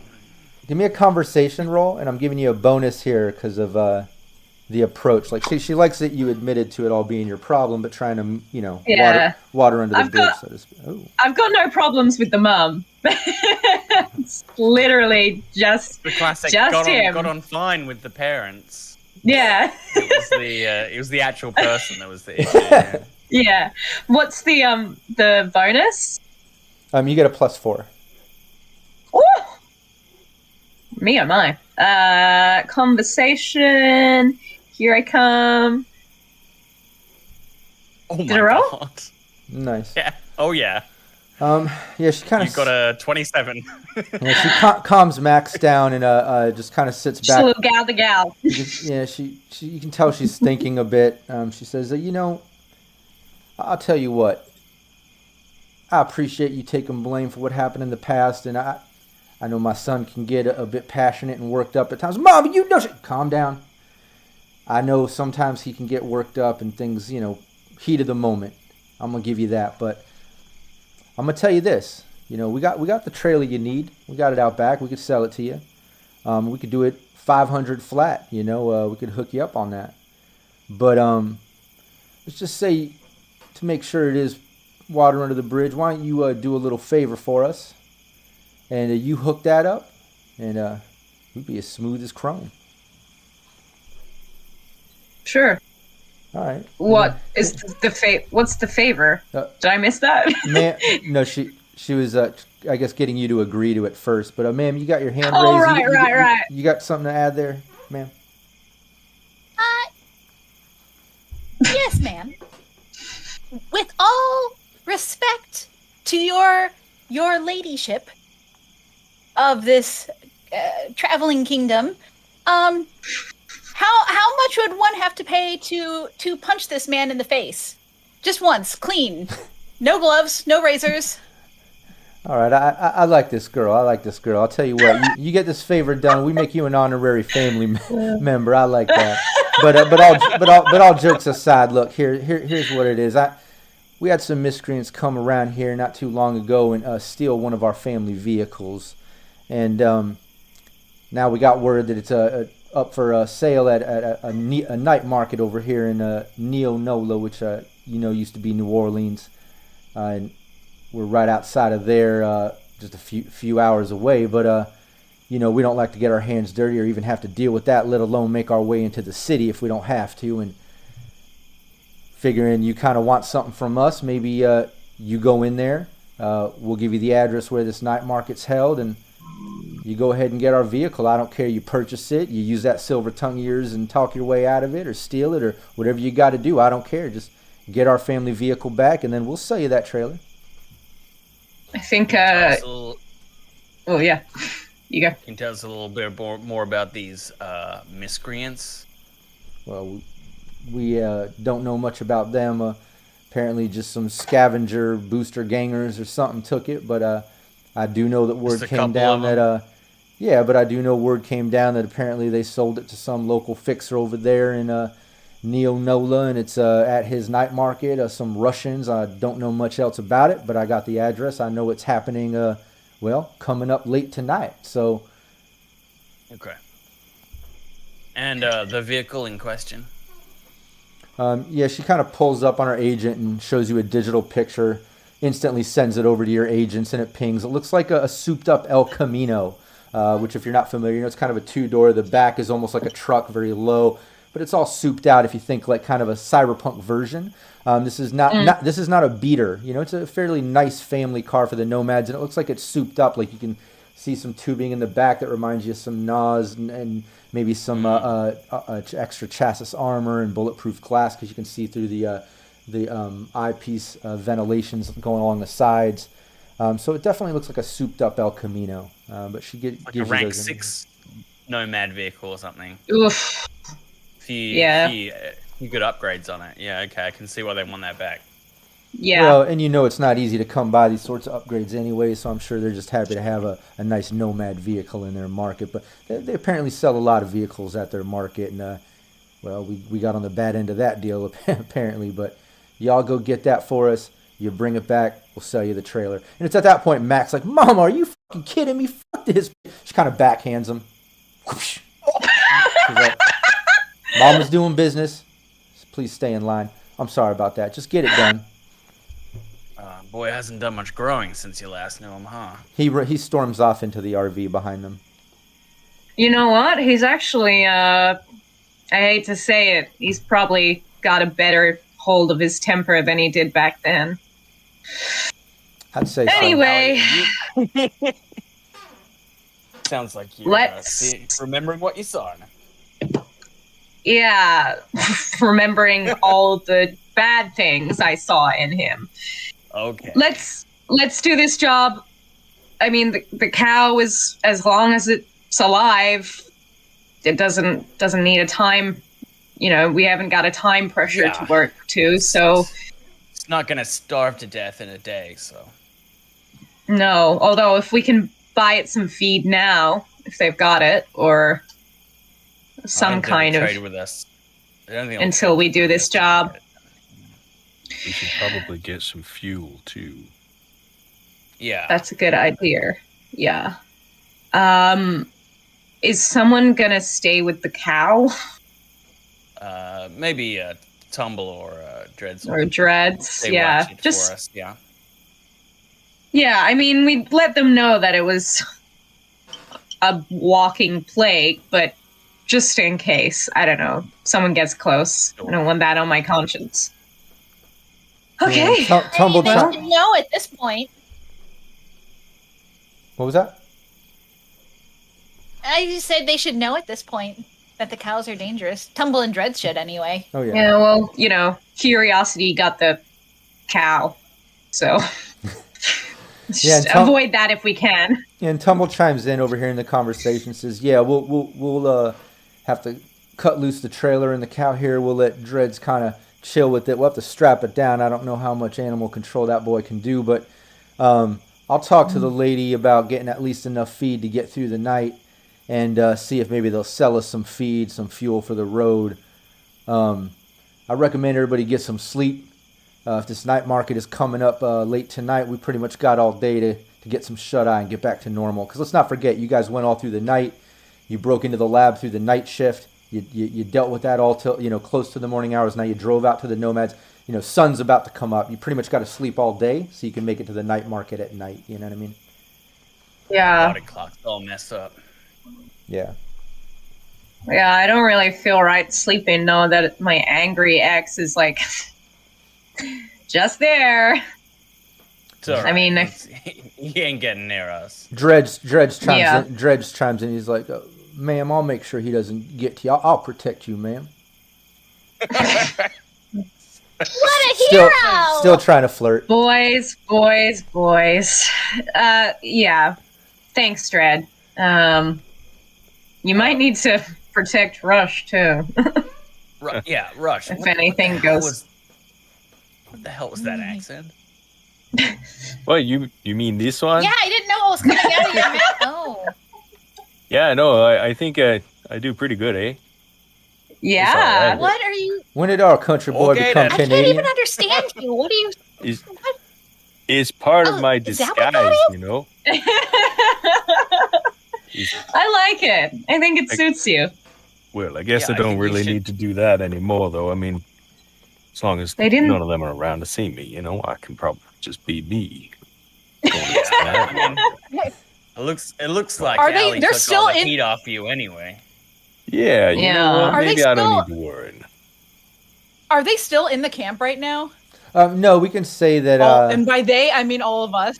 No. We'll say you guys were able to wrap it up. The lady was, agreed. Oh, here's at least enough feed to let the cow get through a day. I'll sell you more feed with the trailer if you do me the favor. We don't have enough fuel to spare, unfortunately. She tells you to do any extra. But then you guys walk out, get into the RV off the side, detach the trailer with the cow and strap it down. So when it is time to leave, y'all can ride off in the RV with Tumble. Dreads will stay with the cow is the plan, I imagine. And y'all can sleep on the RV right now if you want. Cool. Okay, because if we were still in the camp, I was about to slap that hat right off Rush's head. Don't put that on your head. I figured we could sit on the roof of the RV in like a little line as the sun goes down and have a bit of the whiskey that we stole away back as a nightcap. As the sun's coming up. That's a good. Yeah, as the sun's coming up, before we full crash out, just have that conversation about about accents and Ellie's torrid past. Well, cheers, guys. Here's to bad memories and better friends. Mm-hmm. Here's to getting the hell back to civilization. I'm gonna punch that guy. Okay. He's got a glass jaw, Hades. I mean, Good. Don't feel nice to do that, though. it would Hey, feel Rush, so good. Hey, Rush, I don't suppose you know the fixer that runs markets down this corner of the world? Oh, hey, I might. Do I have any inkling of who might be running a night market around here? No, I will give you, if one of your cultural backgrounds is Russian, I'll give you a little bit of something, but if not, nah, this is way far out from Night City.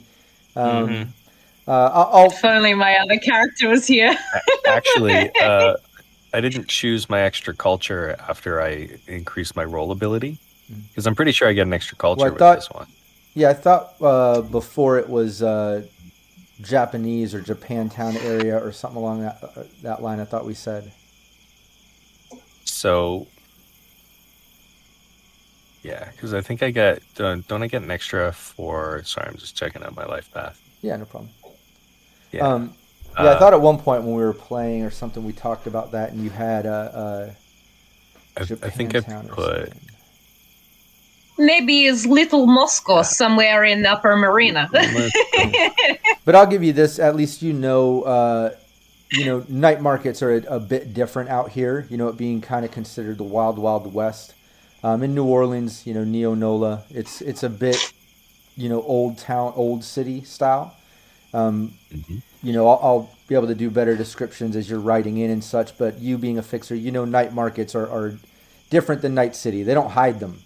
The city is kind of all a mix, and night cities are, like a pop-up flea market or something like that sometimes. So it is a bit different. It's a bit more chaotic of a city than Night City, but we'll get into that as you're driving in. But you at least know that much. Okay. Yeah, and I'm almost positive you had the Japanese background and culture, but you should get another one anyways. Yeah, that's what I was thinking. Changing rank anyways. Yeah. It's just throw Russian for no reason whatsoever. It's just Russian. My background languages were French and Creole. So. Yeah, no, I know that because of your background. But I think as far as a fixer, but the fixer as far as the culture things, I think the first one was Japanese. I'll have to review session 0 and some of the previous sessions to confirm that. But I think that's what it was. Sure. But if you've went up in another rank, you get to pick another one anyways. If you want to make it Russian, you can. You're outside of Night City, so it's not going to be direct contacts or things like that at this level. But I feel like that's a little too meta if I choose Russian at this point. But, but I don't know. I get to get party vote, I guess. But Russian's not a bad one to pick anyways. It's just as popular in Night City. Usually as a fixer, you might pick the Japanese, Chinese, or Russian cultures are very dominant when it comes to fixer stuff and crime bosses and stuff. So it's not that meta to pick Russia. And it's not going to help you that much because, like I said, you're outside of Night City. The most it'll do is give you a little bit of information of, culture side on how it works. But it's not going to give you big connections this far out, All right. It's beautiful language too, no? Yeah. Yeah. I think even so, true. his innate fixeriness will probably help us out. He's smooth He talking. knows how to swim with the sharks. So the real question, are we going to buy the car? Because I could probably haggle it down. Or are we going to steal the car? Stealing from a night market in another fixer's territory just seems to be asking for trouble. Yeah, it feels dirty to me. Yeah. I mean, do we have enough for the trailer? Yeah, we got 500 eddies for the trailer. That's no prob. Yeah, and Tumble says. I mean, Tumble has. We still got last 500 in the emergency bank from Nash. Like I said, for travel, I can take care of the trailer and some of that feed. But obviously, we got to do this favor first. But we got that covered from our bank. Yeah. So no I guess we see if on we how can much they want. Yeah, this is their baby. It's probably been modded and souped up, and my main concern is that we won't be able to afford it, so then we'll have to steal it. Yeah, we'll cross that road when we come to it, I guess. We'll see. I'll message Nash to send me back all my eddies, because I got a decent amount after what we found. Yeah. Yeah. So, for our party stash. So, we might have something we can work with. Cool. All right. Let's I can't remember if we've gone to sleep yet. Have we gone to sleep yet? Now you can go to sleep. Yeah, you guys. Yeah, you guys are doing a little bit of drinking, a little bit of chatting. If there's no other planning or chatting to be made, everyone can get some sleep. Get any negative modifiers back to normal. You can. I'll even allow replenishing luck, even though it's just Alley Cat spending 1 point. You can have that one back. And thank you. I only have 2. and also HP. I'll allow rocking the body stat up, even though it's not really a full day. I know Rush might need a little bit of that, but I'll allow you to get back. At least so back to full bit too, yeah. because you're you can get full night's sleep or full morning sleep. We should say you're kind of on the night shift now. But then when you wake up, you pretty much have all day until the night market starts, where you can rest. Tumble's driving you into Neonola, and you can get those HP back. Anything that anybody needs to talk about on the way to the city? Because once you get there, I'll be able to describe it and things like that, and we'll get into it. But during the drive, is there anything anybody needed to chat about?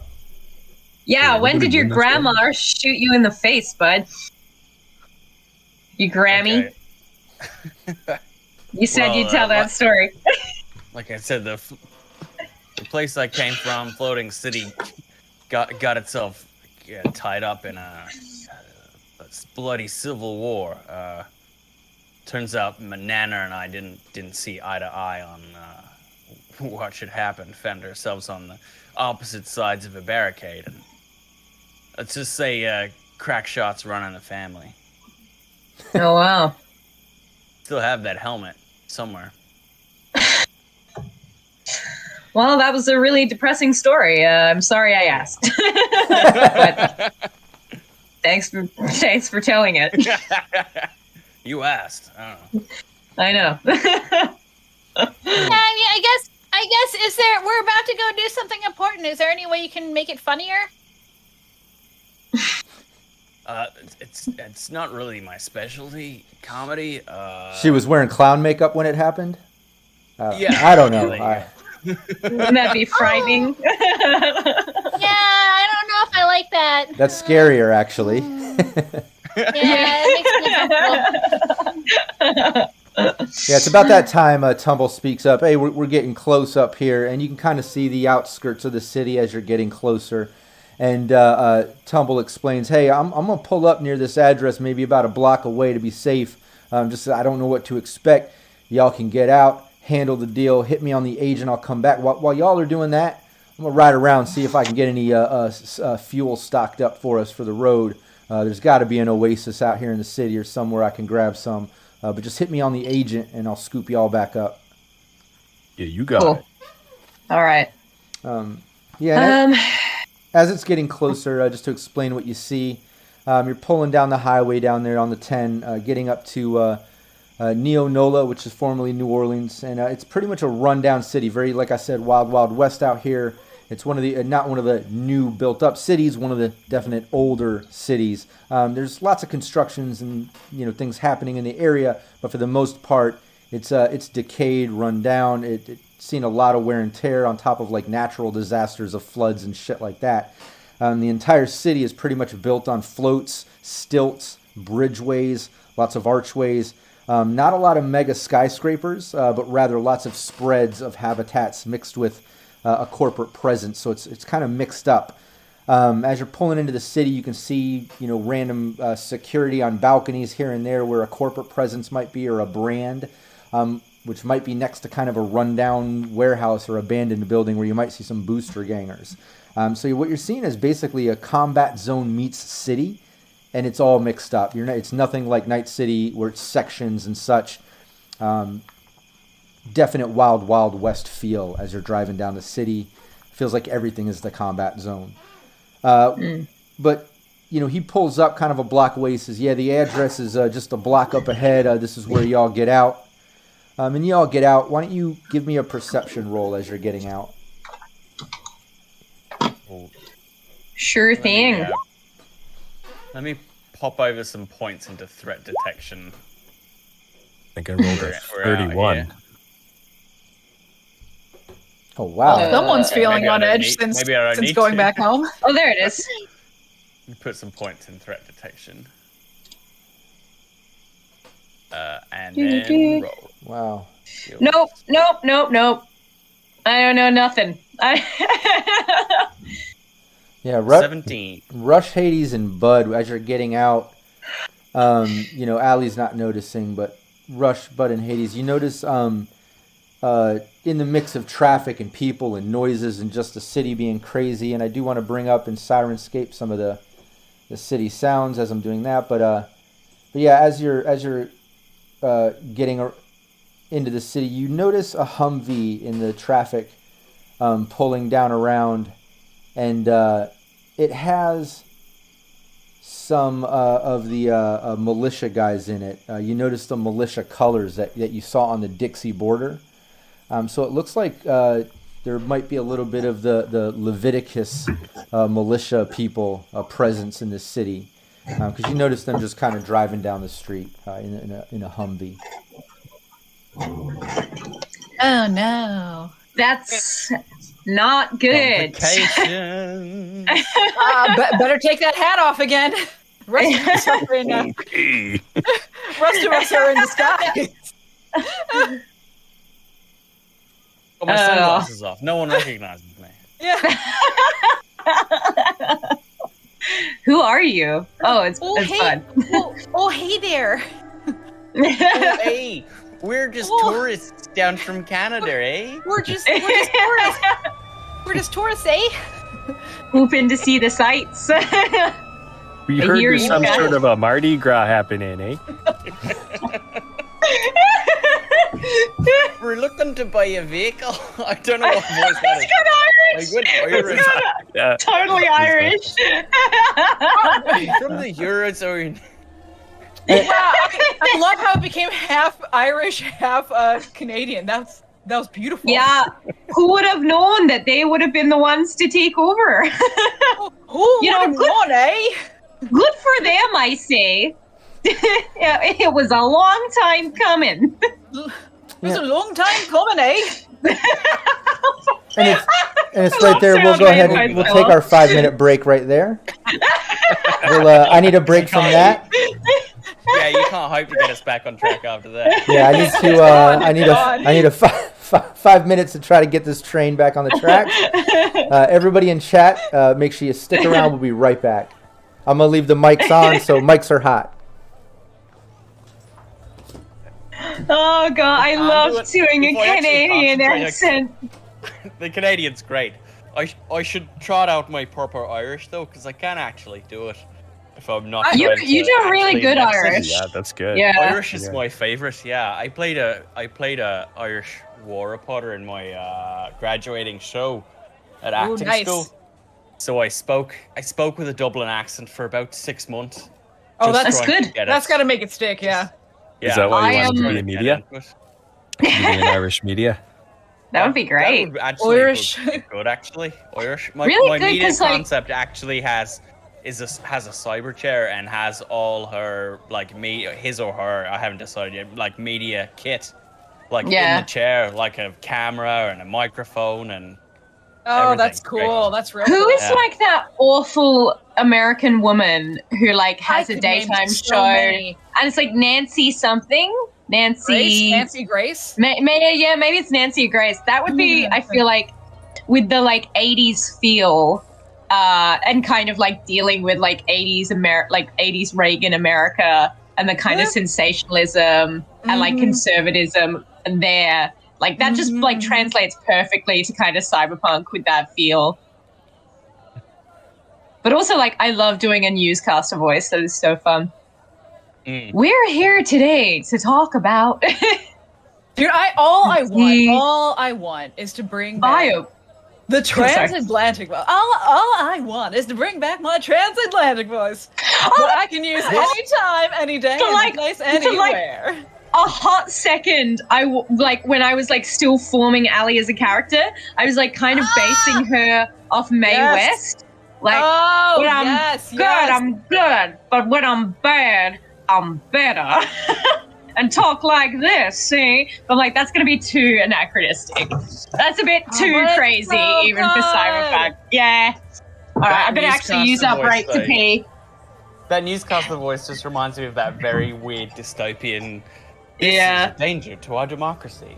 Are cows trying to kill you? Find out next time. Have you seen that this is a danger to our trying democracy? to give you bloody diarrhea. Tune in next time to find out. I'm sorry, what Sounds vaguely familiar, but this is a danger to our democracy. So like all the local news stations in the US, like a lot of them are owned by like one parent company. Yes. Yes. Absolutely. And they released this kind of script at some point around some sort of event that was happening. I can't remember exactly what it was responding to, but it was this. Someone made a cut of all these different local stations reading the same script about X and Y being a danger to our democracy, and it's the most dystopian shit you've ever seen in your life. We are living. This is Yes. Yes, we live in the dystopia. We live in yes. Yes. Cyberpunk was a warning, all that good stuff. Mike must be so disappointed in us all. It's fine. We're living in the entry to the apocalypse. I for one am ready to welcome our apocalyptic times. Oh, you're talking about how Cyberpunk was a warning, and now it's just a reality. Yeah, now it's just here. It's just here. Yeah. Soon to be. Are video games ruining your child's mind? Yes, they we'll are. Find out. Yes, but so is everything else. The answer may surprise you. Come with 5 ways to find out if you're actually dead. Tonight at 9. Rob, we'll talk a little bit about Operator Rank 5 because there's some more things that'll come along, but I think those will come through in story. I'm guessing, right? Like in game, I would. You get pick, to know who every major time, city players, whatnot. Well, yeah, all those like little who you know things can happen within game. We can also work them in because not everything is going to happen in our sessions that needs to happen when you rise rank. So we can kind of make up some things too to fill what needs to be filled. And then we can make sense of it. We can work it into a session or just make up some backstory and have it make sense, Sure. But here, let's get back. All right, everyone can see us now. We're back from our break. Thanks so much, everyone, for hanging out and listening to all the crazy chatter from these players. There was a lot of crazy chatter. So y'all just pulled up to Neonola, which is formerly New Orleans, and rundown city living on stilts, floats, and bridges and archways and such, and it's kind of a mix of combat zone and civilization, all just mixed up. It's just kind of trying to find its place, and the entire city just has a sort of Wild Wild West sort of vibe to it, which the Dixie in general kind of has, but this city definitely doesn't seem to have, set rules or boundaries and things. It's kind of a mix of everything. You also, as you were getting out of the RV and Tumble was pulling off on his search for fuel, you also noticed a Humvee drive by with some of the Dixie border militia guys in it, some of Leviticus, Jebediah Davenport, some of his militia in the vehicle ride by. But y'all got out, city's happening, people walking around doing things just as busy as Night City, maybe even, a little more dirty and fucked up and corroded and run down at times. A block up ahead, you can see what looks like a strip club and a regular sort of nightclub and a sign that says for a Ripper Dock. And then kind of like on either side of the block, like the one that you're walking up to, and on the side of the block, if you were to pass it a bit, you can see 2 kind of entrance ways inside of the block. So it looks like that's where the night market is. It's in that block. If you can imagine all these shops and things around it in the inner sort of a terrace area in the center of the block. But you're walking up on it. All right. Idea was it to build a city below the tide line? I don't know. I learned in school that people used to do that all the time back in the day. I know, it seems crazy. I guess people are only living for right now and not what could be. Who cares about the future, right? That's right. I mean, I exactly. know. Testament to the human spirit. They're just jacked it up on stilts is still living here, though. Yeah. All right. Where do you reckon they got the vehicles for sale parked? I don't know. I guess we listen for Russians. What? Yeah, as you're walking up to the block, the first entrance that you come to, kind of entering into the block, you can see, gorilla in a black suit, so to speak, standing there. And as you kind of walk up, he just kind of like raises his hand. He's like, "It's a private party tonight." Whoa. Hold on a second. Have you heard the name Rush by chance? Fixer extraordinaire, Night City, Esquire, all of the letters behind the name. Come on. It's me, Rush. I know no Rush. Who's this Rush? It's me. Come on. Sir, making contacts. Yeah, look at her over there. She's wearing my shirt. It's got my face on it. See? Look. Only famous people have their faces on shirts. Give me a persuasion roll, Rush. Do we get bonus for the shirt? You can get a plus 2. I'll give you a +2 for the shirt for Allie's support there. All right, so with the +2, it's gonna be 17. That's what you needed. That's fucking funny. Yeah, that +2 put you at it, and I wasn't gonna give it to Defender. I was just gonna make that the hard line to cross, and you did. You basically good merchandise will get you far. I don't know no Rush, but you want a shirt, the fixer, maybe this the spot for you. Go buy some things, eh? And he kind of like opens up and gestures into the inside the block. 100%. Now, my friend, if I could bother you with one question, would you happen to know where I could find some cars? In the private party. Yeah, what? No, I'm just saying exactly where. And never mind. I'm just gonna head in. Thank you so much. Won't take any more of your time. Wow. Well, I'm glad that I raided your stash for this shirt. So am I. I don't think my card would have pulled it off. I'm good on you for making those. I mean, we probably could have just bribed him, but this is a lot cheaper. Come on, you gotta have a flair for the business acumen that it took to get here. It's all right, well, let's try and buy a car and not get shot at or held hostage or any number of terrible things that could happen to us. That'll be nice for a day. Yeah, well, I'm not holding my breath. And I apologize here. I know we're frozen. I'm in the process of fixing it right now. If y'all just keep talking amongst yourselves like you were. Oh no!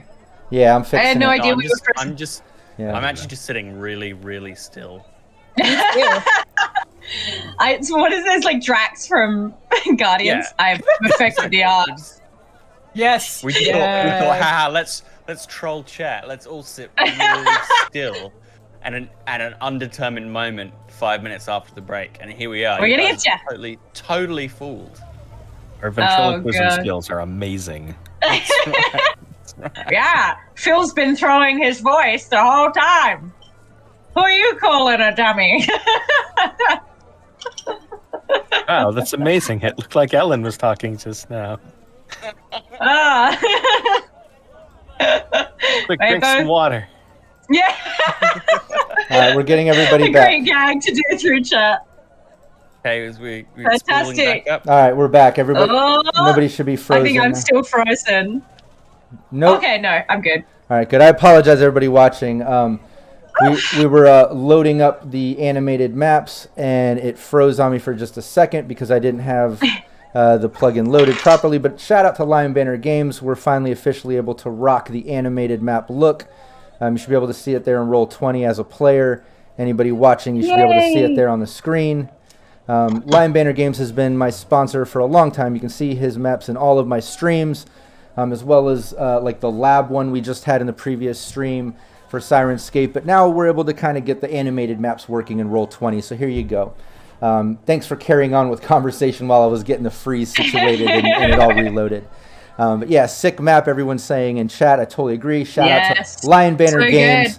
We got a lot more animated maps coming in the future streams. I assure you, just wait till you see these things. They're absolutely gorgeous. He actually threw this one together last night for me just for today's session. So if you can imagine, he just threw this together and how great it looks. Just imagine how good the ones are that he spends time on. Has anyone else been chucked over to it? I didn't see it yet. Yeah. I'm still Have you on. moved us over, Rob? Let me just double check. Oh, nope, the animation did, but the players didn't. You should be able to see it now. Sorry about that. Good call. Yeah, Thank you're you, Phil. hyping it up. Yeah. Ooh. I'm hyping it, but none of you get to see it. None of you. Oh my god! Yeah, this is that's rad. I'm glad I installed that plugin last time. That's great. Yeah, exactly. Now we are in real party. Cool. Very cool. Makes me want to build one of those like flat screen gaming tables people have, where they put them out. Yeah. Oh yeah, exactly. I'm in the process of Yeah. making one with my TV inset into a table to be able to do exactly that. Yeah. Yeah. I'm just thinking of like the tracing tables that you use as a seamstress. Mm-hmm. Oh, yeah. So it's like you got to draw it all live. There's some squiggly lines over here. But yeah, y'all enter the night market, and you can kind of see over there towards the left an entrance where you come in. There's also an entrance back here, the other one that you could see when you're walking up, where there's a sign kind of poking on the outside of the block. But as you enter in on this side, you can pretty much see that this block opens up, with all the external shops kind of forming this courtyard in the center of the block. Starting in the top right. Well, everybody first off, give me a perception roll just for a general, taking in the atmosphere as you enter. Okay. Vibe check. Oh no. Not too bad. 19 for me. Oh girl. Oh girl. 14 for me. Oh no, Hades. 17. Hades straight up failed, and I will tell you if you want story for that, I'll tell you exactly why. Yeah, I want to know why Hades isn't noticing as much as everyone else. So so we walk in, right? We walk in immediately, and everyone's looking around. Everybody is looking for the cars and everything, and then all of a sudden, people look around and they don't see Hades for a second. Hades has disappeared momentarily, and then Hades reappears moments later, and she's like, "Hey, look what I found!" That is a snake. Yeah. Does it have an owner? Yeah. Yeah, it's at that You're the time owner. a guy comes running over from that truck you see right there in the center of the map, right here, with all these gray boxes and crates. He comes running over to you all over here and runs over to Hades and grabs the snake. And he's just like, "Hey, you got to pay for that." He's like, "Lady, y'all with her? She got to pay for this." Oh! How much is it? Yeah. How much? Just 10 eddies. Cheap. I don't know why she would You take it. guy! I'll flick those over to you now. Hey! Go. I There- don't there like you your go. face! All right, he's Ugh. constantly walking. Hey, All right. okay now. Here's 10 Startled more. me! He startled me with his yelling! He yelled so suddenly behind me! I yell in front of people! You don't never just yell grab behind people's people. merchandise. It's like taking a child to the hypermart here. Which is bad. He was going to put her on a stick and cook her. Look at her face. She's so sweet. You can't cook her. Yeah, and the rest of you mean, notice when she holds it up that the snake is actually synthetic, probably set on a few basic loops to kind of appear lifelike, for like a child or somebody. Hades thinks it's real. It seems. Yeah, I'm not going to say anything. Let it. Just keep it away from the cow. It'll spook Yeah. the cow. Oh, yeah. Yeah, no, you're Good right. point. So Hades doesn't You know. can hide it in somebody's boot. Oh, that's a good idea. Hey, I bet Max would love to find this in his boot. I'm sorry, road rash. Yeah, actually, that's not a bad idea. And this is why Hades does not notice anything. Yeah, but the rest of you kind of take up the environment and not even noticing that Hades disappeared for a few seconds grabbing this snake. But starting at the top left, if you look at this map, you'll basically see that it's a big open public market like I described, vendors all around the center. Top left, you're seeing a ripper dock of some type. Then you're seeing a back entrance to a shop next to that in the top center, some type of shop. Then the back entrance to an apartment complex over there in the top right. Then a strip club to the right of that, where you see a hologram of a kind of naked synth dancing there. Then across from that little alleyway leading out of the block, you can see a diner. You can even see the diner sign there glowing. Next to that, to the left, where you see kind of the Christmas lights hanging in the alleyway, and right to the left of that, That's all a nightclub, and that's kind of the back patio to the nightclub. You see people dancing, some music playing, people drinking over there. Aside from that, you can see there's 2 food vendors, those 2 food trucks. I'll click on them right here. This one and this one. So there's 2 different types of food vendors there. You can see right here on this truck, there's a bunch of furs that are brand new in boxes, like fur jackets, fur trench coats, fur coats, fur vests. This is all like luxury. Real fur? That's what it says. And then next to that, in the same crates lined up next to it, you can see live animals with a bunch of signs like rodents, possums, reptiles. Apparently that's where Hades went and jacked the snake. And I swear to God, I had these in my notes before Hades decided to do that. So that's crazy. But she know us too well. Yeah, she went and grabbed that snake. And then next to that, in those 2 kind of makeshift tents, you can see one has a bunch of cybernetics, the other one has a bunch of weapons. And then there's a shipping container over here on a flatbed. And in the shipping container on the back of the truck, you can basically see like some people in there. You can't see what's going on, but you can see some people in there doing something.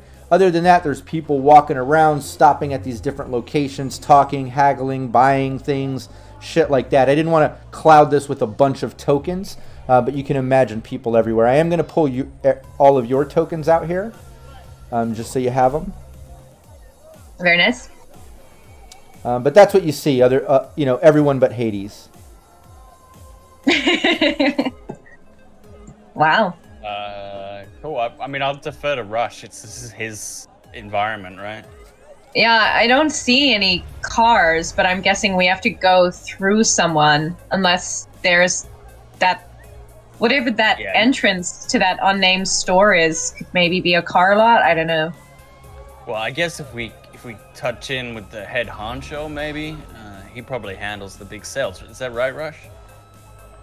Yeah, if we can find the fixer that set this market up, he should know what kind of merch is here. They usually like basking in the attention, right?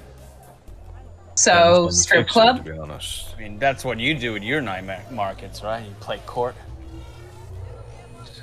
Me? I've seen had you, a night man, market smoking cigars and... Oh, What yeah, can I no say? problem. Of course I set this up for you guys. Yeah, no.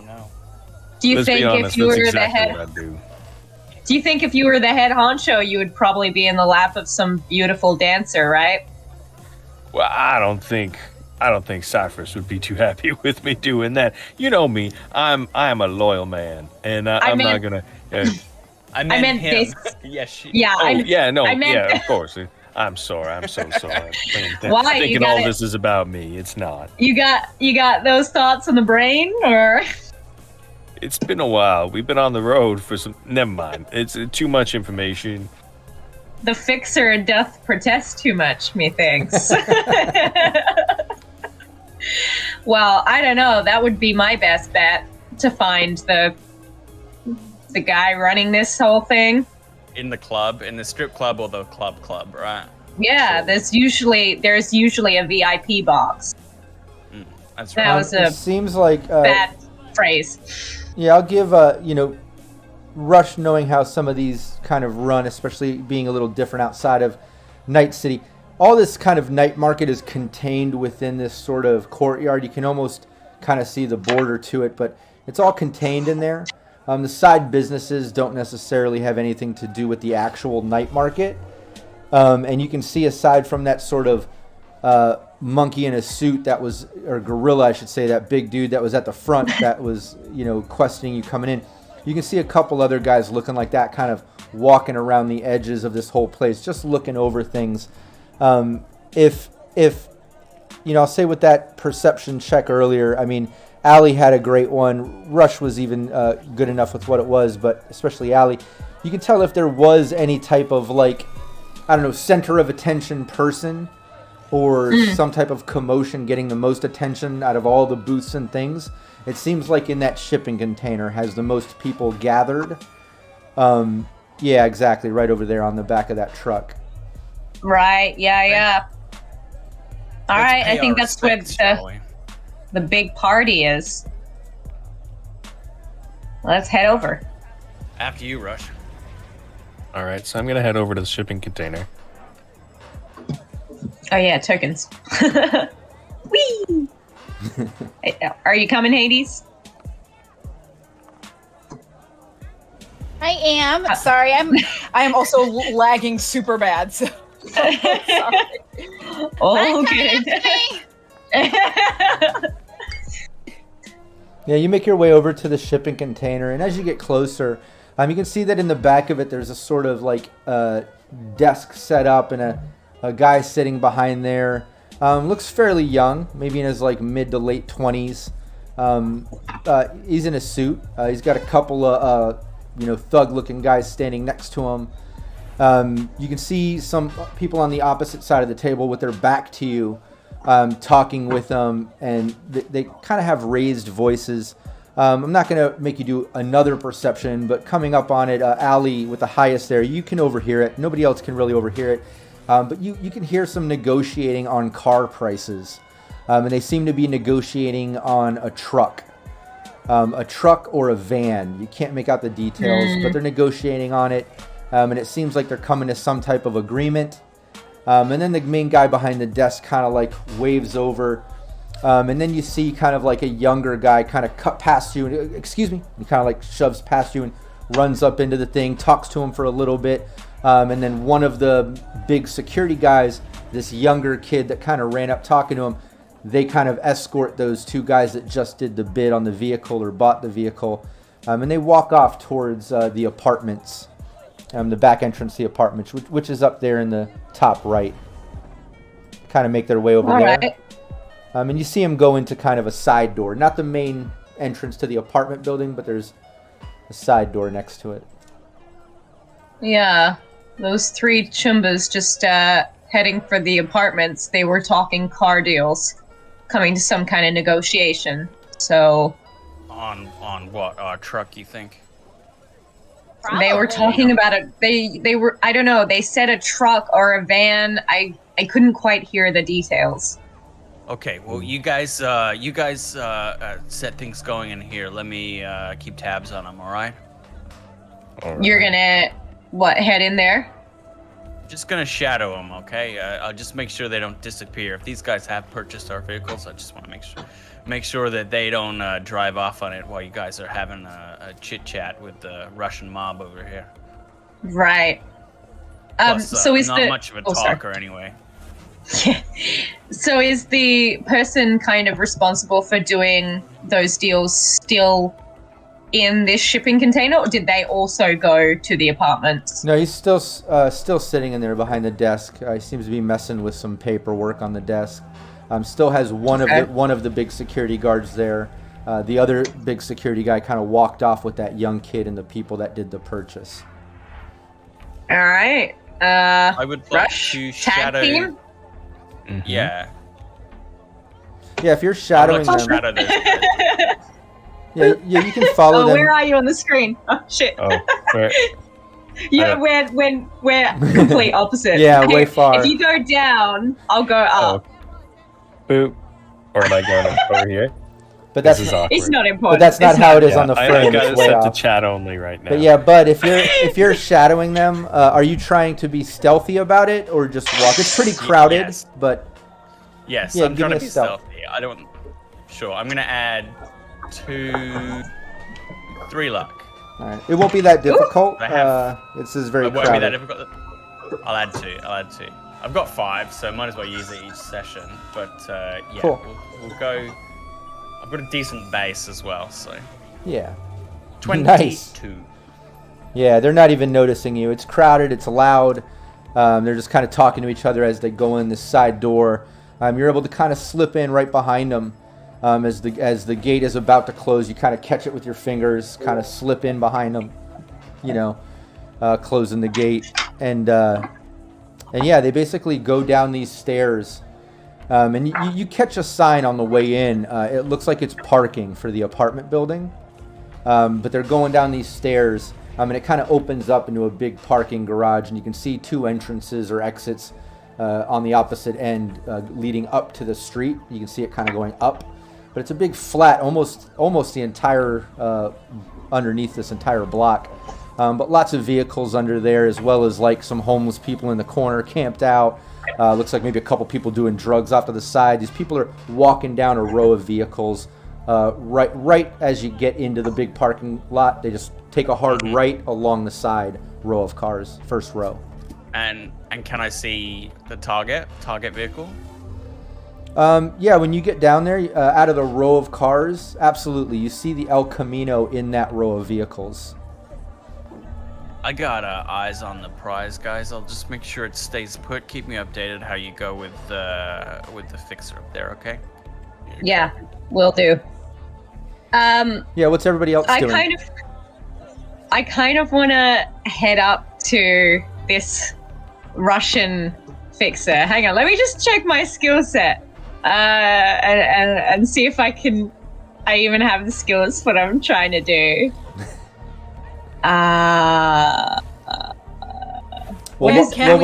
Can you share what you're trying to do? Yeah, sorry. I was gonna say, at least fill in Hades and Rush.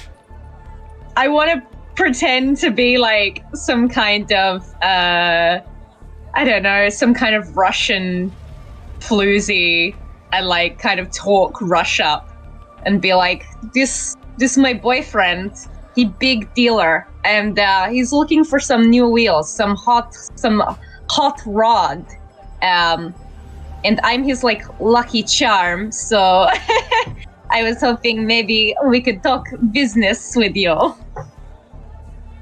All right. I believe that might be an acting role. Yeah, that would definitely be acting. But as you're looking up your acting and the team is thinking about what Allie just told you, I just want to give you a cap on what Bud's doing while he's kind of keeping the eyes on the Camino. That group, the big security guy, the younger kind of kid, I hate saying kid, he's not a kid, but the younger guy, not another huge security guy, they escort these 2 guys over to what looks like a van, a modded out van, not the El Camino, but it's some type of van. When they pointed out, the kid kind of like goes through a case, hands them a key, and then they kind of like exchange some paperwork or something along those lines or something. Can't really make it out. And then those guys get in the van and drive off. The big security guy just kind of like looks out. You see another security guy kind of walk from the front. They seem to just have a little casual conversation, like, hey, what's up sort of thing. Very friendly, it looks like, smiles and shit, joking around. While the younger guy kind of seeing that the deal is done, turns and kind of runs back, kind of heading back to where he came from. They didn't buy our car, so it's still on the table. Can I ask what color it is? You can. What color is? We have a picture of it. We'll say it's black with some chromed out, stripes and pin lines going down the side, pin stripes. Okay. Rush, what do you reckon? Ready for some role play? I'm ready, of course. Now, if they want to speak Russian to you, you're gonna be okay. I know one phrase, which is it a good one? It's that I don't speak Russian. Oh, okay. I don't know. Not everyone who has an accent speaks that language. That's true. Let's give this a shot. Long way from the motherland, right? What could go wrong? Let's try it'll go well. So yeah, she like fluffs up her hair and kind of like flounces over to this guy and kind of like leans on the desk and basically does the spiel that I did before of like, hey, this good looking man, this boyfriend, and he's looking for some hot new wheels, maybe something with chrome, I'm thinking. Black matches my dress, so it needs to be black. Yes, he was wondering if maybe we do business with you. Make him happy, make me happy. Well, that's why I'm here. So, fantastic. I could tell by the accent, where are you from? Oh, I used to run with a different nomad group all around. But you fellow Russian, yes? No, I grew up here, but family is. Okay. He looks to the big guy and Yes. speaks a little bit of Russian, and the big security guy that's behind him kind of laughs a little bit, and they kind of like nod. But I here to do business. Money is money, so you big-time fixer here, huh? He looks to you, Yes, Rush. he is such big guy in the fixer world. Yes, from Night City, in fact. So, do you happen to have a vehicle of the description that a suite here has spoken of? I have many vehicles, all souped up, very good vehicles. What exactly do you look for? Well, why don't you show me your catalog? Have you got something digital? He takes this sort of clipboard. He says, "Never digital, no tracking like that. Fuck the Netrunners." He kind of spins the paper around, and you can see a list of all the vehicles. And within that list, you see some sold, some still up for sale. Out of the ones still up for sale, you absolutely see an El Camino with the mods listed that Turner told you about. Okay, so I pretend to admire a few of the others. No, This one please. looks interesting. Please, it must be this one. It matches my purse perfectly. Please, you wouldn't leave me. You wouldn't pick me up in anything other than this car, would you? Well, here's the thing, sweet. It's the price. Look at this. It's way too high. Mister, please, it has to be this car. We have very, very special night coming up. It's big night for us. Kind of a anniversary, if you will. And I need it to happen in this car. Please, it needs to be like fireworks. Everything perfect. Then you buy a car, it's 20K. It's already a 50K car, I bring down to 20K. There is no lower than that. You just best deal. 20K. You absolutely can haggle. Oh. Oh. Oh no. Oh no. I can't believe your base is 20 before you take the 8 off. That is nuts. Yeah, so. Oh, that was a God. bad roll. Yeah, Oh, even no. if even if I subtract 8 from that, you still beat it. So the guy says, okay, maybe. Okay, fine. I reduce another 2K. You get the 2K off. You're at the 10%, right? With your current rank, Rush. 10% more or less. Yeah, is that what it is? I'm pretty sure. I skimmed it real fast on the break, but Because I'm not sure where you I spent may have IP or messed what. up But yeah, I'm pretty sure 10% is where you're at with it. Till you get up to like rank 7, then you get like 20%, if I'm not mistaken. But we'll have to double check that out of session. But either way, he tells you, yes, I can knock 2K off. You can have for 18. Look at all the extras this come with, and he starts pointing out like the bulletproof glass, the armored chassis, and all the cool shit. Look at rocket launchers, fucking rocket launchers. You see this? Rocket launchers? I don't know. I hear adding all of that stuff to the car really depreciates it. It's a American classic car, no? You add all of this sparkle and guns and machinery, it's not going to drive as well. I think you can knock off 5K. Look, this Nomad done. This Nomad. It drives just fine. I mean, you talk very pretty words, but we do business. I mean, surely you talk about all these cars like this, no? All my cars are good. Well, maybe we can offer something else. What's Hades doing during this? Hades is kind of looking at the other cars. What can all of the things that the other cars are on? Does it say all the prices of the other cars? Oh yeah. All of them are pretty much anywhere from. I think the cheapest one you're seeing on there is for like 5K, but most of them are like 10, 20K. There's a couple that are for 30K. You saw one sold for 50K. Yeah, anywhere from 5 all the way up. Conceivably, what would be the price that we could afford this car?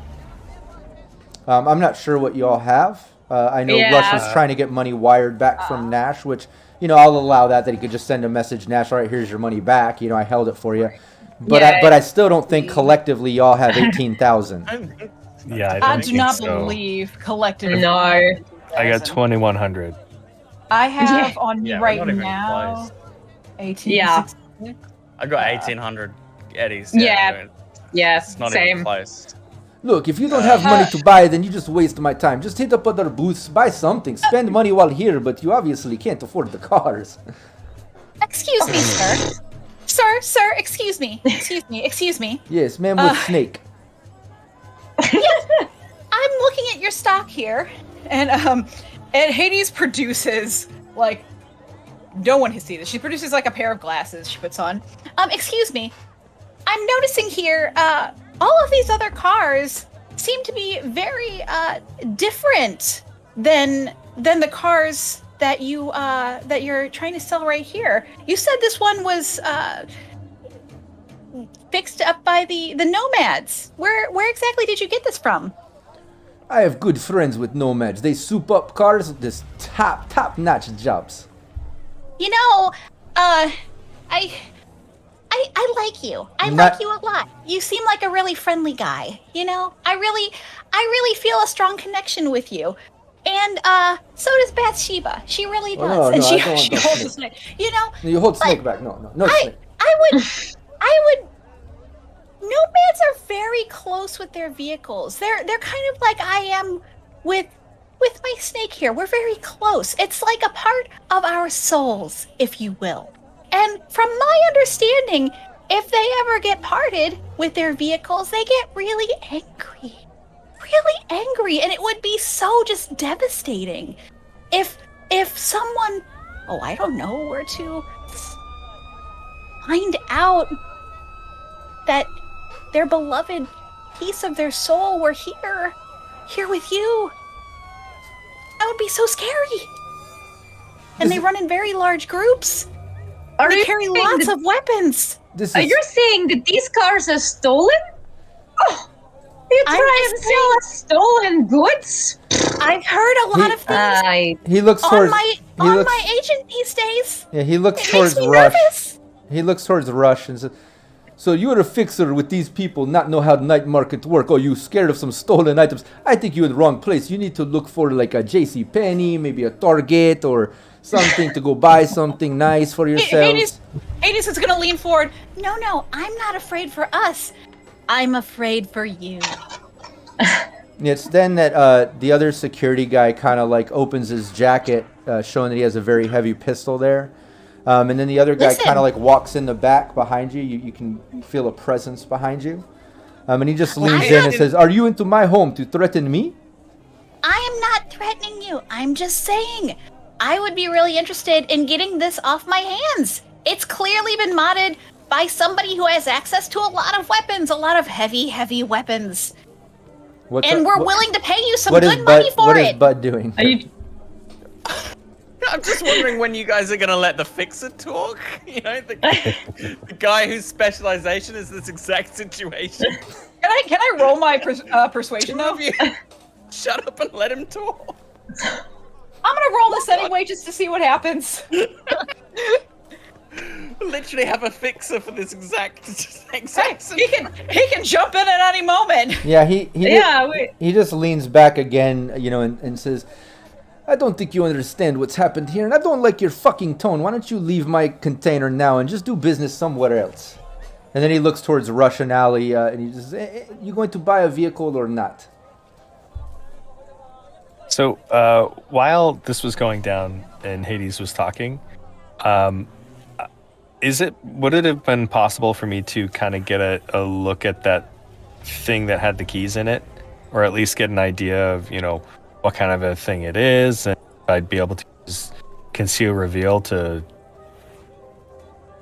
get something from it while the guy's distracted by Hades? Yeah, it would have to be some type of you're trying to pickpocket? Yeah, I guess I'd have to kind of take the whole case because I don't know which is the right key, but well, yeah, the case was with the younger guy. Mm-hmm. That was and he back. Left, right? Yeah, he was on his way back.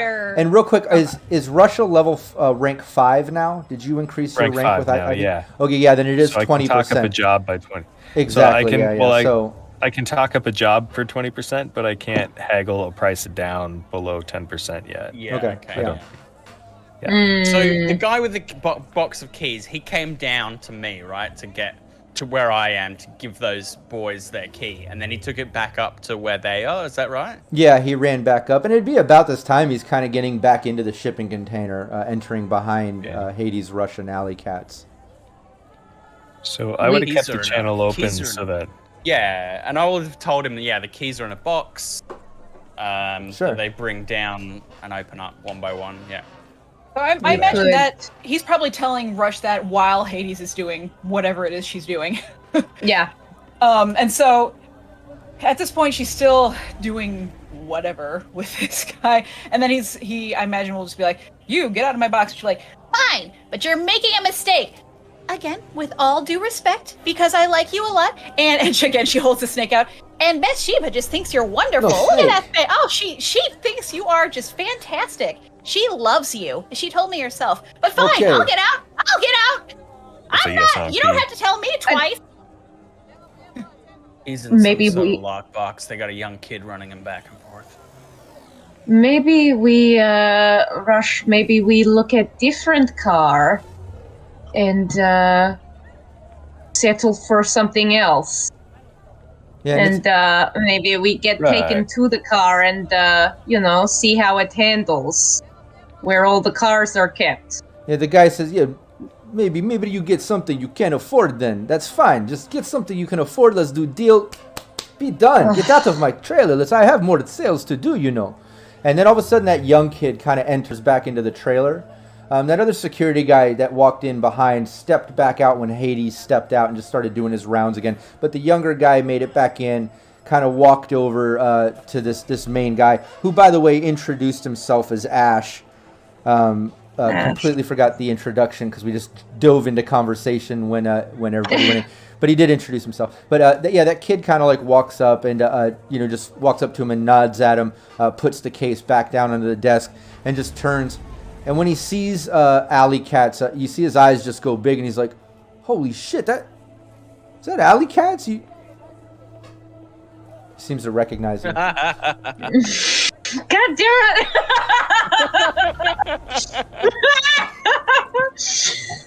Damn me and my recognizable face. He's like, yeah, You're Alley Cats all the way. everything. Yeah, I know. Ash, is it? Yes, I am Ash. So who is this Alley? What happened to your accent? What is going on here? I don't like any of this. And the young kid kind of leans out and he's like, "That's Alley Cats." Yes, I'm a rocker, and I used to grow up. I never used to be Alley Cats before. Before all of this, I was Julia, and so when I hear familiar accent, I just kind of slip into it. But in my day job, I'm a rocker. I have a little stream, and I sell my brain dances. She probably has a kind of chip hollow thing that you can kind of yeah, it's almost like one of those it's like one of those holographics, but it's kind of a literal hologram of just her kind of it's almost like a not a TikTok, one of the boomerangs of her kind of going to do something. I don't know, maybe you've heard of me. I do not know anything about this. I don't understand what is fucking going on, but you want to buy a car, you buy a car. I don't know. And that's the kid chimes in, "No, that's Alley Cats." I mean, she was famous and shit. I haven't seen any of her shit in a while, but I've seen all your brain dances, man. I love them. Yeah, come on around. Famous. Come on over here. Get a photo with her. Come on. Yeah. Maybe he knows because he's local. I don't know. The kid definitely walks over to get a picture with you, though. Yeah, I'll do that. The lighting is terrible in here. Why don't you just stand at the front? You're right. Yeah. Maybe we get a less crowded room. Excuse me. Sorry, I'm just gonna deal with a fan. kind of walk away from this guy out to the front. Rush, is that right? I was just thinking the lighting Yeah. would be a bit better out there, you know? Yeah. So I'm gonna kind of like not grab him, but like put my hand in kind of like the small of his back and like, yeah, let's get a much better picture. Tell me your kind of story. What's there to know about you? And kind of like talk him up a little bit. To the kid or to Ash? The kid who likes guy. me. Yeah. Yeah. When you ask What's him, your name? What's your story? Yeah, when you start talking, he's just like, no, I'm Pox. I'm kind of a local. Got down with these guys with Ash. Gave me a job and helping out. Like he's just talking a mile a minute. You can tell he's a fan and he's excited. And he's like kind of telling you his whole life story. He's obviously not Russian, local, but he's kind of an assistant to this guy Ash.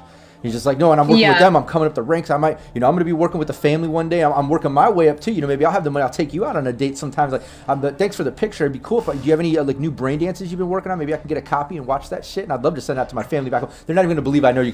In fact, if I could get another video with you, maybe to put on the garden, I can really show all my friends and everything that have actually met you. I'd totally hashtag Alley Cats. I'll tag you. Any promos that you might need, I'll just. Pox. What? She's just gonna like kind of put her finger to his lips. Yeah. There's no rush. He kisses. Okay. He kisses your finger a little. That's very sweet. Well, I was wondering if maybe we could deal. You say that you want to work your way up. People really appreciate a guy who kind of takes over the business. Someone who takes his own future in his hands. I need a car. You mean me take the business from Ash and I think you might be thinking I'm a little bit bigger than I am, but those guys are serious. No, but you have access to your boss's merchandise, and you and I want a deal. I've got 5 all-exclusive brain dances right here that could be exclusive to you. Give me You know what? You could even start selling them, make a few eddies off of it. Yeah. Just a one-time little deal. And you know how much some of my brain dances go for. Yeah, there's ruining young men's lives. He's absolutely blushing. Hey, that's commerce. Little bead of sweat on his lip and forehead. You can tell that this is some serious shit to him. He's really thinking about it. Give me your charismatic impact. You got to be a DV of an 8 with a single person here, which isn't that difficult. But let's see if you can pull it off.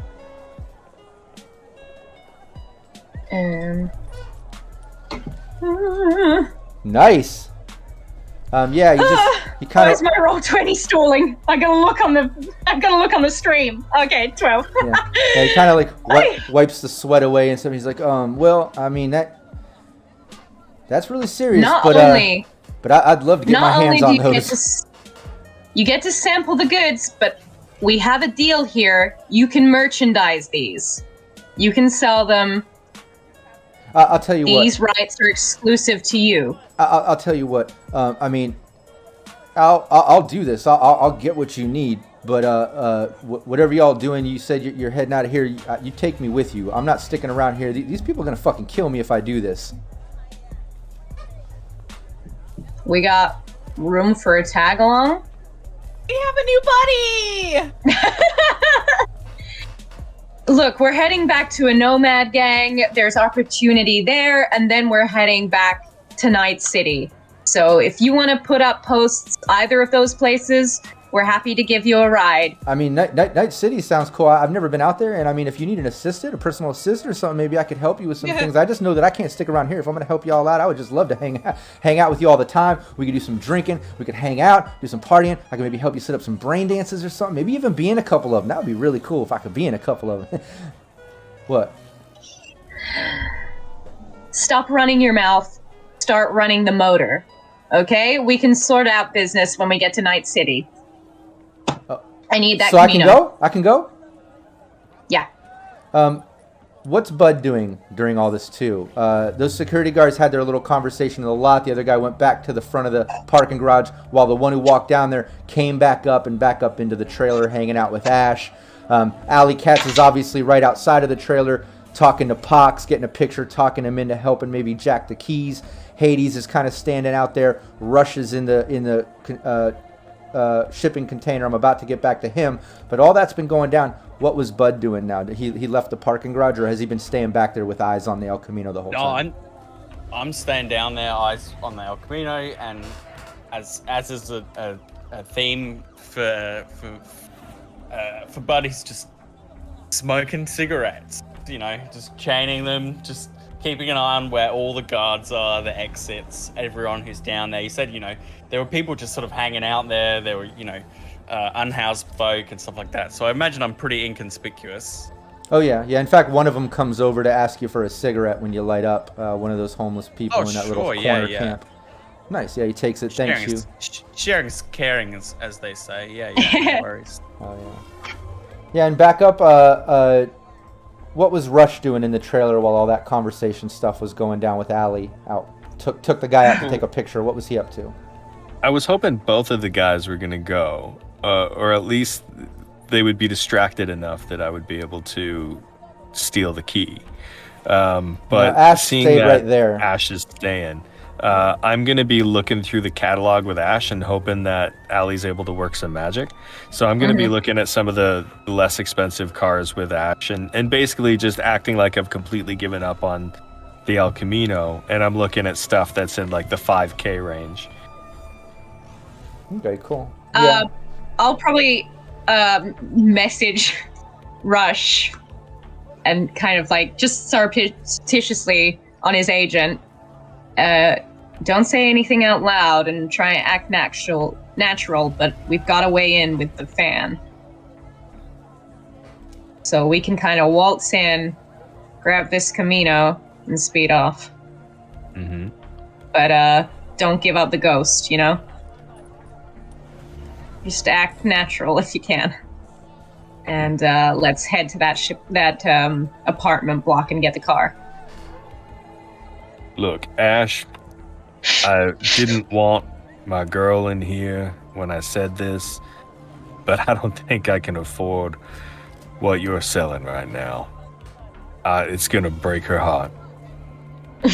Well, I apologize, but I'm here to make my money. I can't help you with that. If you can't afford, then you just can't buy. Yes, I'll be on my way. Listen, I'm sorry for wasting your time. I can see this gentleman behind me wants to speak with you. Have a great night market. All right? I hope it is profitable for you. Well, I at least appreciate that. Maybe one day I'm in your big night city. I look you up, fellow fixer to fixer. We do business. I don't know. Maybe. Absolutely. Absolutely. Did I say Night City? I meant Baton Rouge. See ya. Yeah, earlier you did say Night City. That's what Allie said. I did. But it's right then when the conversation was ending. You can hear some arguing coming from out in the night market, kind of near the entrance where you all entered from originally.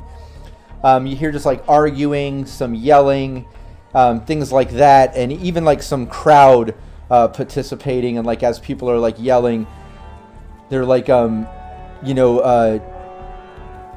don't know why these sounds are triggering, but let me stop them. Hades goes to the edge of wherever the chaos is. Sorry. And yeah, you can basically see that there's like a group of people gathering over by the entrance where you came in. And it looks like, the security guy that was at the front there, one of the guys that was walking around, they're over towards the front there kind of like holding a group of guys back, maybe like, 5 or 6 guys of Asian descent. And they're just arguing, and a couple of them are like pointing over. And when that's happening, Ash just kind of like looks into the other security guard and says, fuck. He's like, go take care. Make sure they don't get in. Just fuck those guys out. Get them out. And the other security guy starts like walking over to the group over there. And Rush, if you'd give me a perception roll.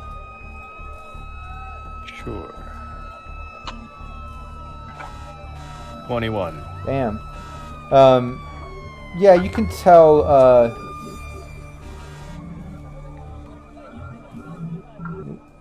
I don't know why, but the animated map is no longer animated on it. I think Roll20 just froze on me too. But yeah, when you look over, you can see in the group of the guys some definite tattoos and light tattoos holding the Yakuza symbol. It seems like these guys are part of the Yakuza. showing up, arguing with some of these Russian security guard guys that Ash has sent over there. I mean, they just seem to be arguing, some type of tiff going on.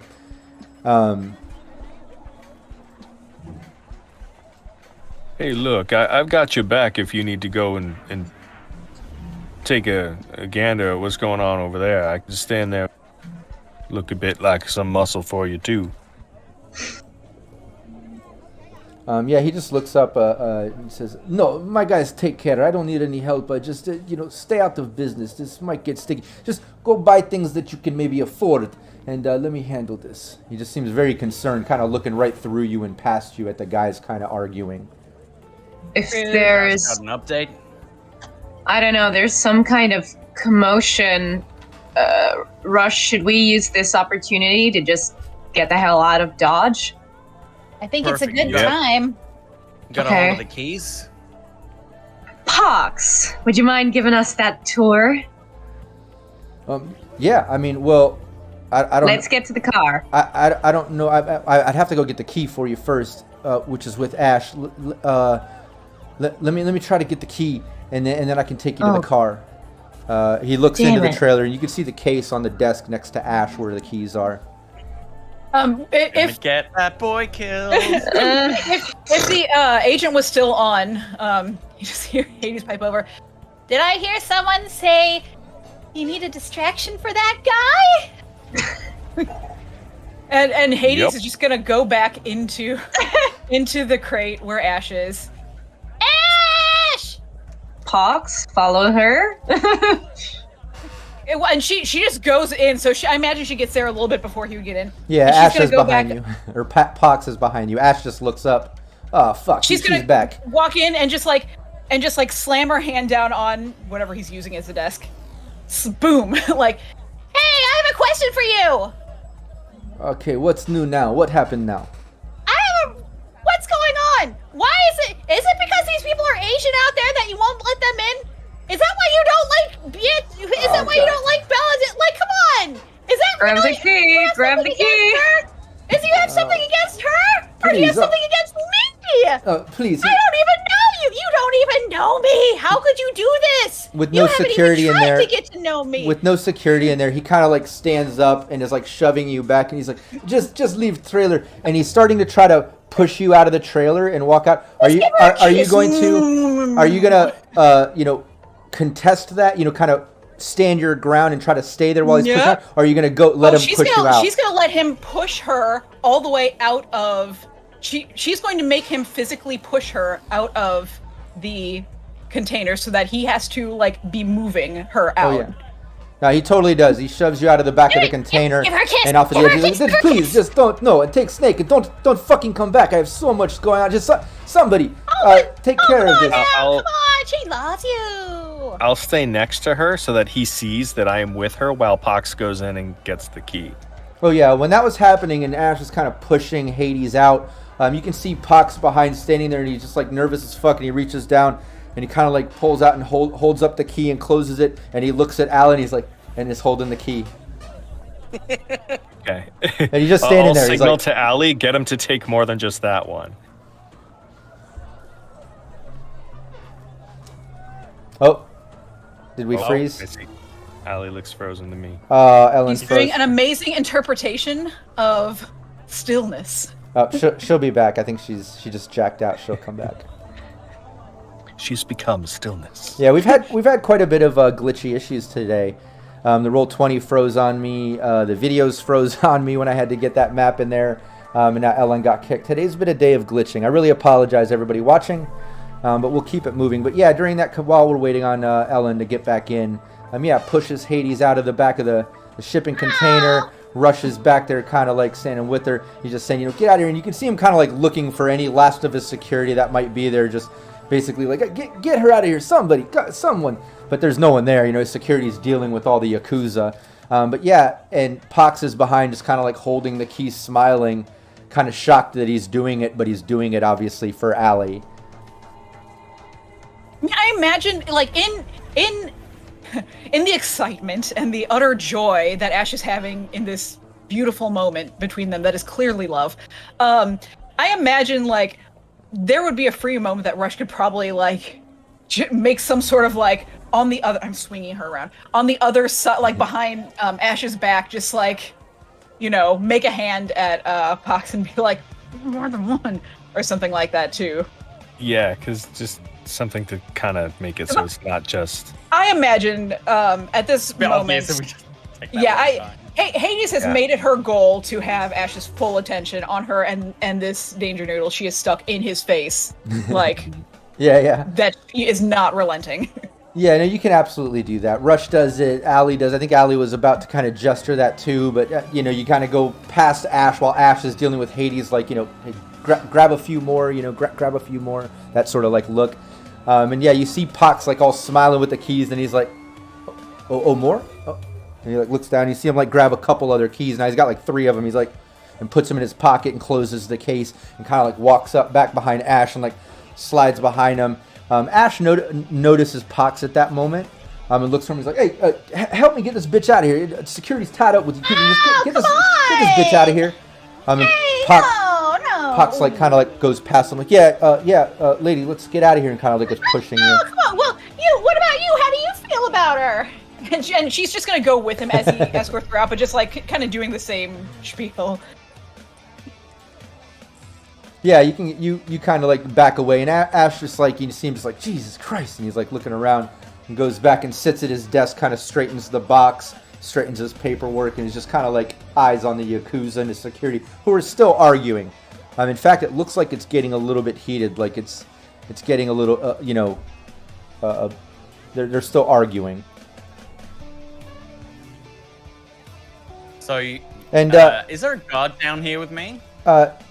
Yeah, there's one down in the parking garage. You notice up in the 2 entrance and exits, a security guard at each one. One of them walked over and was talking with the guy at one moment you saw. But yeah, in the 2 exit entrances, 1 guard in each one, just standing there out by the main street with vehicles, traveling past every once in a while with traffic, people walking around. Still a very busy city. But I do want to stop the session right here because we are having issues. Ellen hasn't been able to jump back in. We're kind of at a good climax moment. We just passed the 2-hour mark, so I'm good with that if everyone else is. We'll get back into this next week. We are starting to wrap up these shows fairly quick, so I do want to do a little summarization and telling everyone watching, please. And here comes Ellen. Everybody, please give some support to Syrinscape. Follow, subscribe on Twitch and YouTube, as well as all of the players here. Dan, if you could drop all the links in the chat there for everybody. We'd all appreciate a follow, a subscribe, just showing us some support. That would be awesome. Ellen, we just kind of recapped the ending right there. I'll be able to fill you in chat, but we're going to end this session right there as the Yakuza's arguing with security. Hades got pushed out of the shipping container as Pox jacked some keys out of the box. And you guys kind of convinced him to grab a few sets of keys. Ash sat back down as you guys are kind of gathering up. But yeah, if everyone could just show some support to Syrinscape and all the players, we do this every week, so make sure you tune back in next Thursday, same place, same time. All right, thanks so much, everybody. Thanks, James. See you next time. Again. Bye. My game face on. Hey, we're live. Everybody can see us. Hopefully, everybody can hear us as well. Let us know in chat that you can hear everybody, see everybody, and we'll get into it. I see a lot of people joining us nice and early in chat too. That's awesome. Thanks so much. Really appreciate that. Yeah, so we did a little recap session last week. Rockette wasn't feeling well and couldn't join us, but we didn't want to just kind of leave the stream empty. We wanted to jump in there, and we did at least a recap of all the previous sessions. I just want to remind people, you can check out that archived video on the Syrinscape YouTube. You can also check out all the previous sessions on their YouTube and get up to date with all the details. I will do a little mini recap before we jump into today's session, but real small recap. But before we get into that, let's go around the table and everybody introduce yourselves, tell people where they can find you, and your character that you're playing. Brandon, you want to start it off? Sure, I am Brandon Perkins. You can find me at DM_Brando on the socials. And I play Rush, your local fixer. Not just local, now I'm national. That's right. Because I've been to the Dixie. That's right. Ellen. Back to the Dixie. Hi everyone. I'm Ellen. That's Ellen K Graham 1 on Twitter.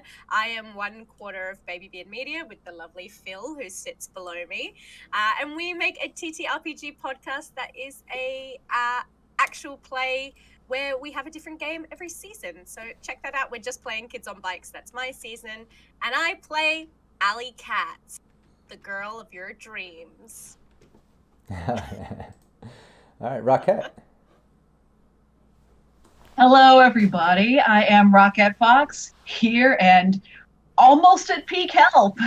It is great to be back. You can find me anywhere pretty much in the world where you can find Rockette Foxes, over my own channel on Twitter-ish, sometimes Instagram, here, there, everywhere, streaming and all the other stuff. And tonight, I'm going to be playing Hey, who is your Netrunner. Yes, I've always been national because, you know, the online world exceeds all of us in time and space. True. Nice. Phil. Hello, I am Phil. On Twitter, I'm at Scruff with 2 Ks and 1 F, weirdly enough. And I'm also part of Baby Beard Media with Ellen, who sits above me, but not physically, just on your screen. Baby Beard Media also has an awesome YouTube channel where we play all sorts of RPGs and retro games. Ellen is well into Dragon Age at the moment. Probably as equally far from the beginning as the end, because that game is very long. But yes, go check out, go support our YouTube channel, and then you can direct us to what you want us to play next. Tonight, I'm playing Bud, who is a solo. And I'm Rob Mulligan. I'm the game master here. I'm also the founder of Cyberpunk Uncensored. You can check out cyberpunkuncensored.com to get a bunch of free assets to help your gameplay, as well as links to everything we have going on. I'd appreciate everybody to subscribe and follow Cyberpunk Uncensored on both Twitch and on YouTube. We showcase a bunch of different series and shows and GMs and live gameplay. We've even been expanding. We've got some Fallout starting up with Brandon GMing on Tuesdays. Tomorrow at noon, I'm GMing some Fallout over on the Mad Queen channel. And then we do this every Thursday right here with Syrinscape for Cyberpunk RED. And speaking of Syrinscape, make sure everybody follows and subscribes to Syrinscape on both Twitch and YouTube. Show them some love. They're an awesome website and app and program that you can use to bring sounds and atmosphere into your gameplay, whether in person around a table or digitally, virtually on the internet like we're doing right here. So yeah, it's the reason we're here, so always like to give them a shout out. Let's get into today's gameplay. We're on session 10. We've come a long way. You guys are still out there in the Dixie. You guys are in Neo-Nola, which is the New Orleans. Like I said, I'm not going to get into a real extensive recap. Everyone can check out last week's recap session, or they can check out all the previous sessions we've had to get up to date. I'm just going to say you guys are at that night market. Let me bring up the map over here. But yeah, you guys are at the night market here in Neo-Nola, and it's run by that guy Ash, this Russian guy. I'm also going to get Syrinscape sounds going, a little bit of Night City vibes. But yeah, you basically have this guy Pox, who seems to be Ash's assistant, that is also a fan of alley cats, and you seem to have been able to convince him to jack some keys. He jacked the keys to the Nomad vehicle you guys were trying to recover, as well as I don't know who thought of it, but said, grab a few other keys to kind of throw the scent off, maybe. In which case he did. He was excited to get away with it, because at the time there was a handful of Yakuza that showed up over by the main entrance there on the left side of the map, that were just arguing with security, and Ash, the guy running it in the cargo container, got up and was kind of like, shit, just got Hades out of there, fuck this bitch, get her out of here, like she was annoying him, putting a snake in his face and everything. But yeah, he ended up yelling over to security. More security came out on a couple balconies you can see in the apartments that are armed with rifles. A couple other kind of stepped out and walked over there, causing the Yakuza to finally settle down a little.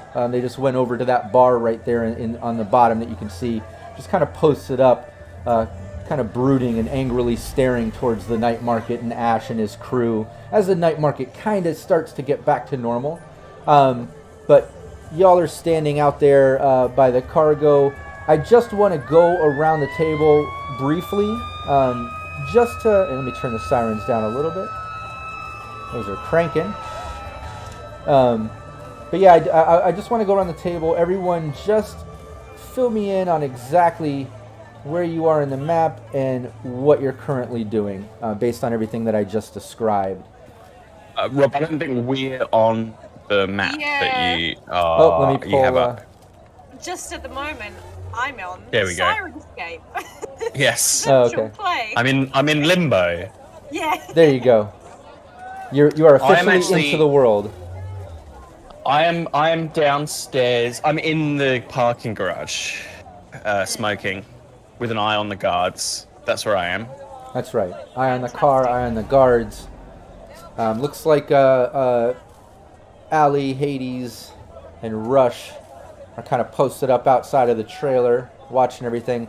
Pox just grabbed the keys, and he was excited about pulling it off as all the commotion happened. He was like smiling, putting it up, and I know you were kind of telling him hold it down. He put him down.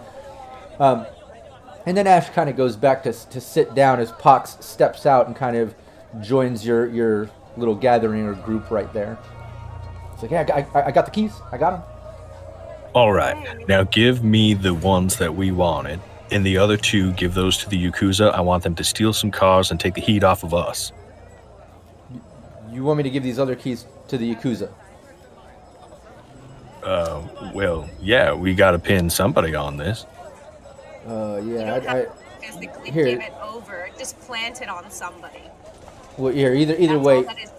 he hands all the keys over to you, Rush, all of them. He's like, yeah, I feel much more comfortable. Y'all handle it. I kind of did my part. I get a trip to Night City and hang in with the infamous Alley Cats. I also want those 5 brain dances, too. I'm really interested in checking out those exclusives, Yeah, and I will give them to you. But if you said you wanted a job in Night City, you have to know that it is hard as.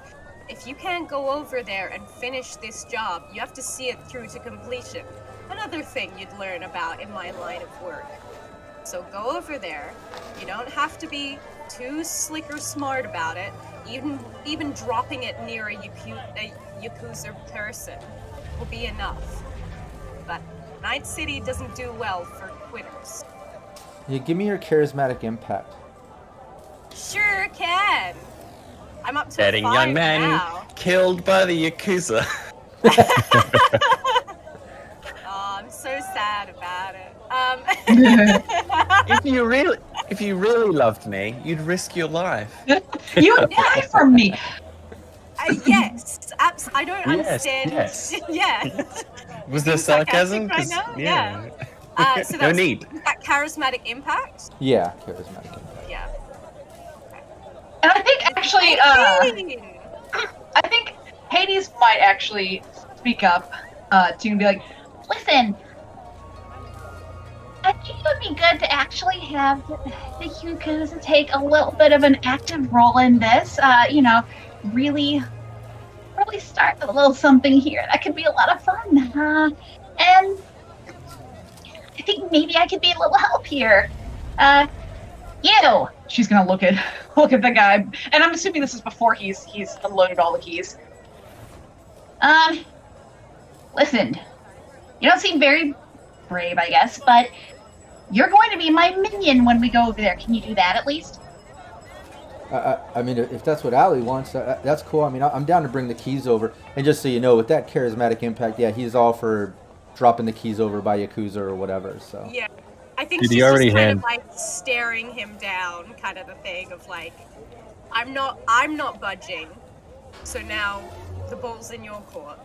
yeah, no, Did I'm on he it. already hand the main keys over to us, though? Yeah, you have the main keys Yeah, right yeah. now, Okay, and then I'll say you handed the other keys back to him as Allie kind of convinced him to bring him to the Yakuza. But then Hades just interjected that. So yeah, if Allie wants me what to be her minion too, like what are we doing? Well, you're just gonna follow me and just keep your mouth shut. Okay, yeah, I can do that. I can keep it shut, quiet. I won't say a word. I won't interject.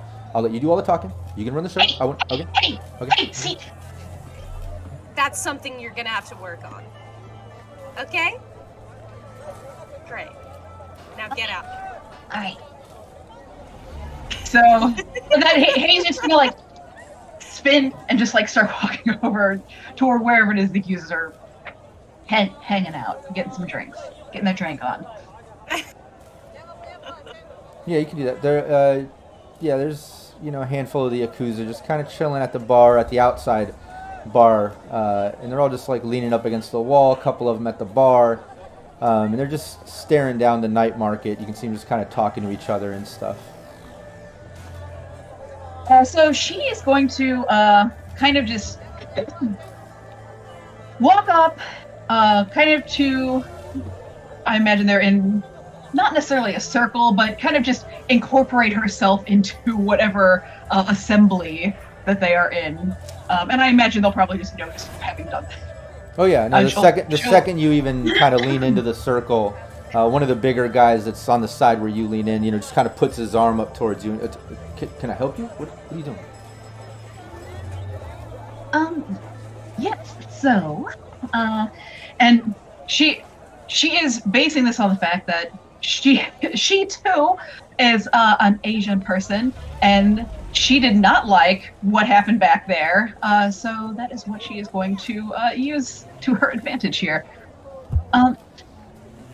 So I saw what happened back there. Tell me, I'm new to this area. What was that bullshit? Give me a conversation roll. Hang on. Yeah, and this is gonna finding it. You're gonna have a -2 on this. In the kindest way possible. What the hell are you guys up to? What's going on? The keys, just come down here. What you doing? What's going on, buddy?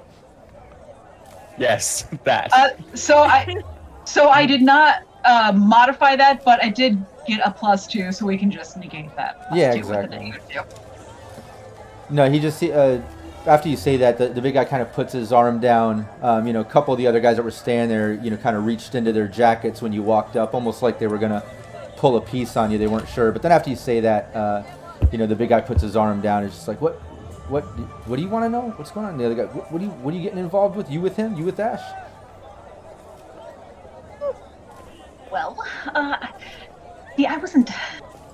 noticed there seemed to be something going on based on a little racial tension. I didn't really appreciate that.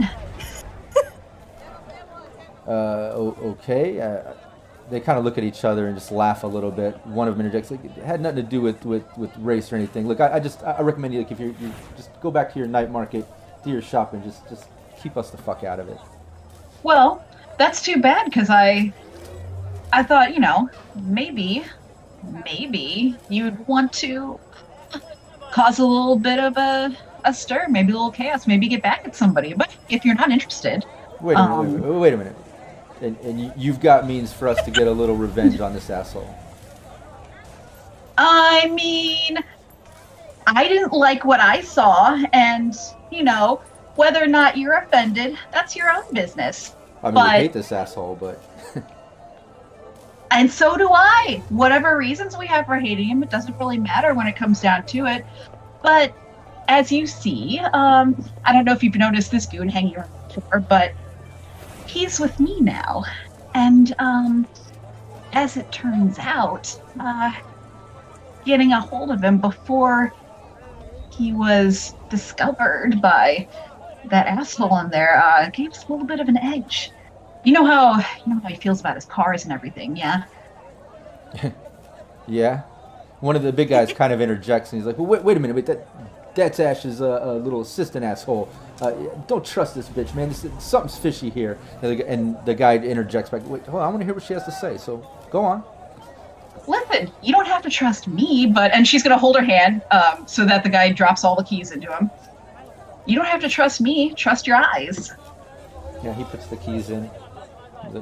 And she's just going to dangle all of them. Right. I can take these elsewhere. And these are keys to some asshole's inventory down there tonight. so many of them. I can't hear. I don't know how many he grabbed, but he's just going to start counting them and just jingling them in the air. All right. Boys, I think we might have a little bit of fun tonight, getting a little revenge on this asshole. Yeah, I'll take those keys off your hands if that's what you're offering. Consider it a bit of goodwill. I mean, I'm just here, a do-gooder in the world, and she's gonna hand them over. Yeah, he takes the keys. He just starts looking them over and looking at the guys, and they just kind of like grin.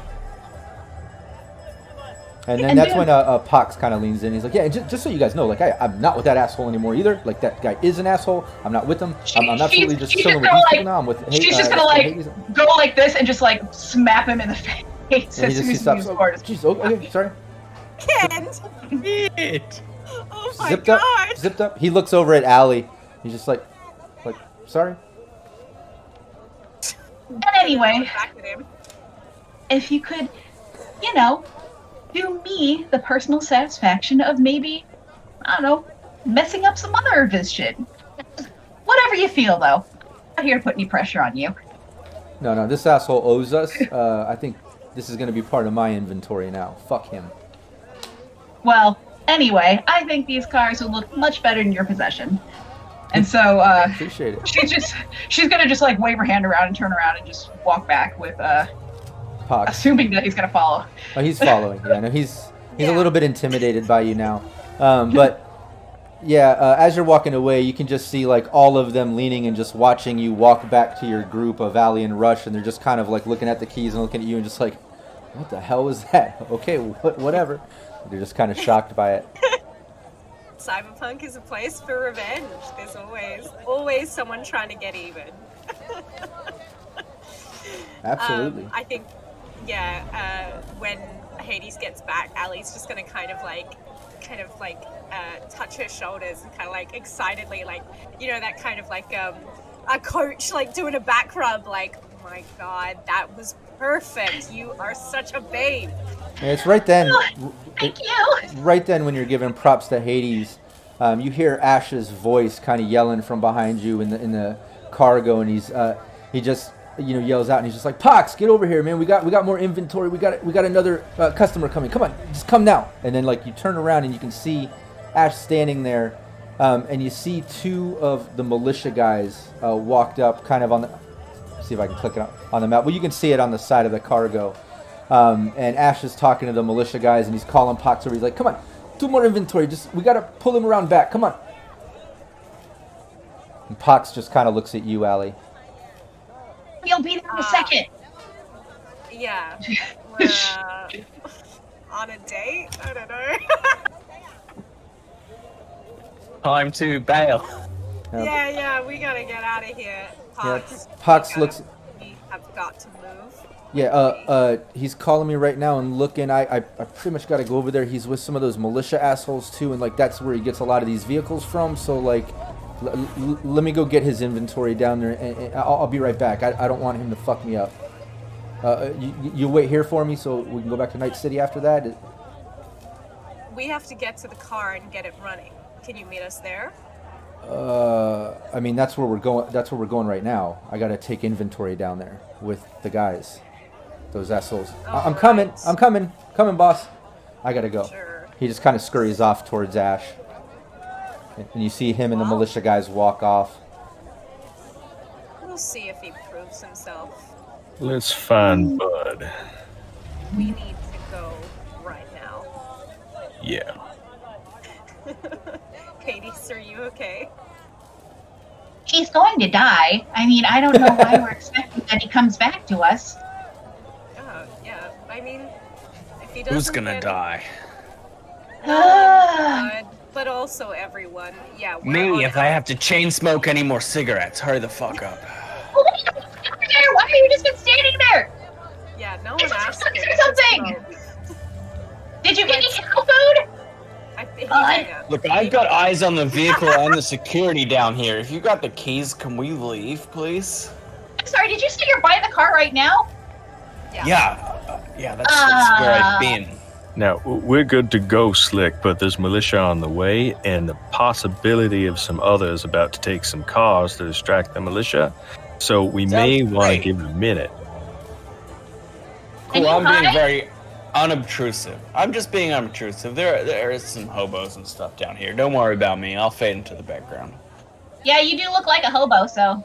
And we could say at that moment Thanks. during this conversation, Bud, you see in those two entrances, the kind of in and out with the security guys, you can see in one of them that militia Humvee and the militia guys get out, and then like two other kind of road vehicles, just some four-door beaters, nothing too special, but just in decent shape, pull up behind them, and guys kind of get out, and then you see Ash walking up, you see Pox walking up, and they're just kind of like looking over the vehicles. You see kind of exchange something with the militia guys, and the militia guys drive off.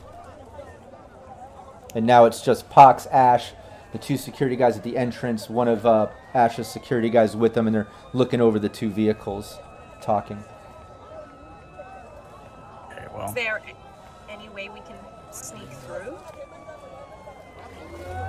Aren't you waiting for the Yakuza guys to make their move before we do? I mean, I don't think we have to wait for them to go first. I mean, wouldn't it be better Cool. to be already in place, ready to go when that move does happen?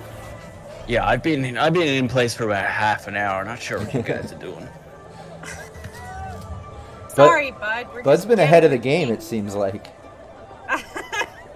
It's just all this drama and conniving happening. I'm just waiting by the car. looking forward. I mean, we've got the key. I think we should just go. I think we should go now. Yeah, all right. Let's get moving. Okay. So they are kind of like, are they still at the entrance, these guys? Ash and his customers? No, Looking yeah, over a couple of the vehicles down here. exactly. Yeah. But do you have sights on them? Do you have visual? Oh yeah, I got sights on. It looks like they'll look over these cars and then I don't know, probably head back to finish up the transactions in a minute or two. So if you guys want to come down, don't all make a big entrance or anything, but just be ready. Yeah. Okay. So we wait until they come back out to talk prices, and then we get in. Okay. You got the keys? I can drive. Yeah, and you get How do we get here? you get a message on your agent, Rush, from Tumble, just saying, "What's the plan, y'all? I got some fuel." Oh, he got fuel. Great. Yeah, he was able to oh find yes, some he is at after the all. market too. Well, he still needs to drive our car, so I would just suggest that he head back to the van and kind of start heading back to the Nomads. All right, so I'll message him back with that, just saying like, "Hey, you can start without us. We're coming with the car." Yeah, you get a message back. Y'all be safe. I'll meet you there. Cool. Oh. Yeah, and Bud, you're standing there. You can see Ash kind of looking over the vehicles, and then he kind of goes walking back, like out of your sight, from kind of where he came from with Pox, and the other security guys. They drive in those vehicles and park them, and then kind of go back towards the front. And it's around that time that also out where you all are, Rush, Hades, and Allie, that you see the Yakuza kind of pound their drinks, put them down, gather up, and they kind of head out the front, and like they're going around the block. So whether they're heading to make use of those keys that you gave them or just leaving, they're making their move, it looks like. Head honcho's leaving the parking lot. I think now is a good time. Let's go. Yakuza are moving too.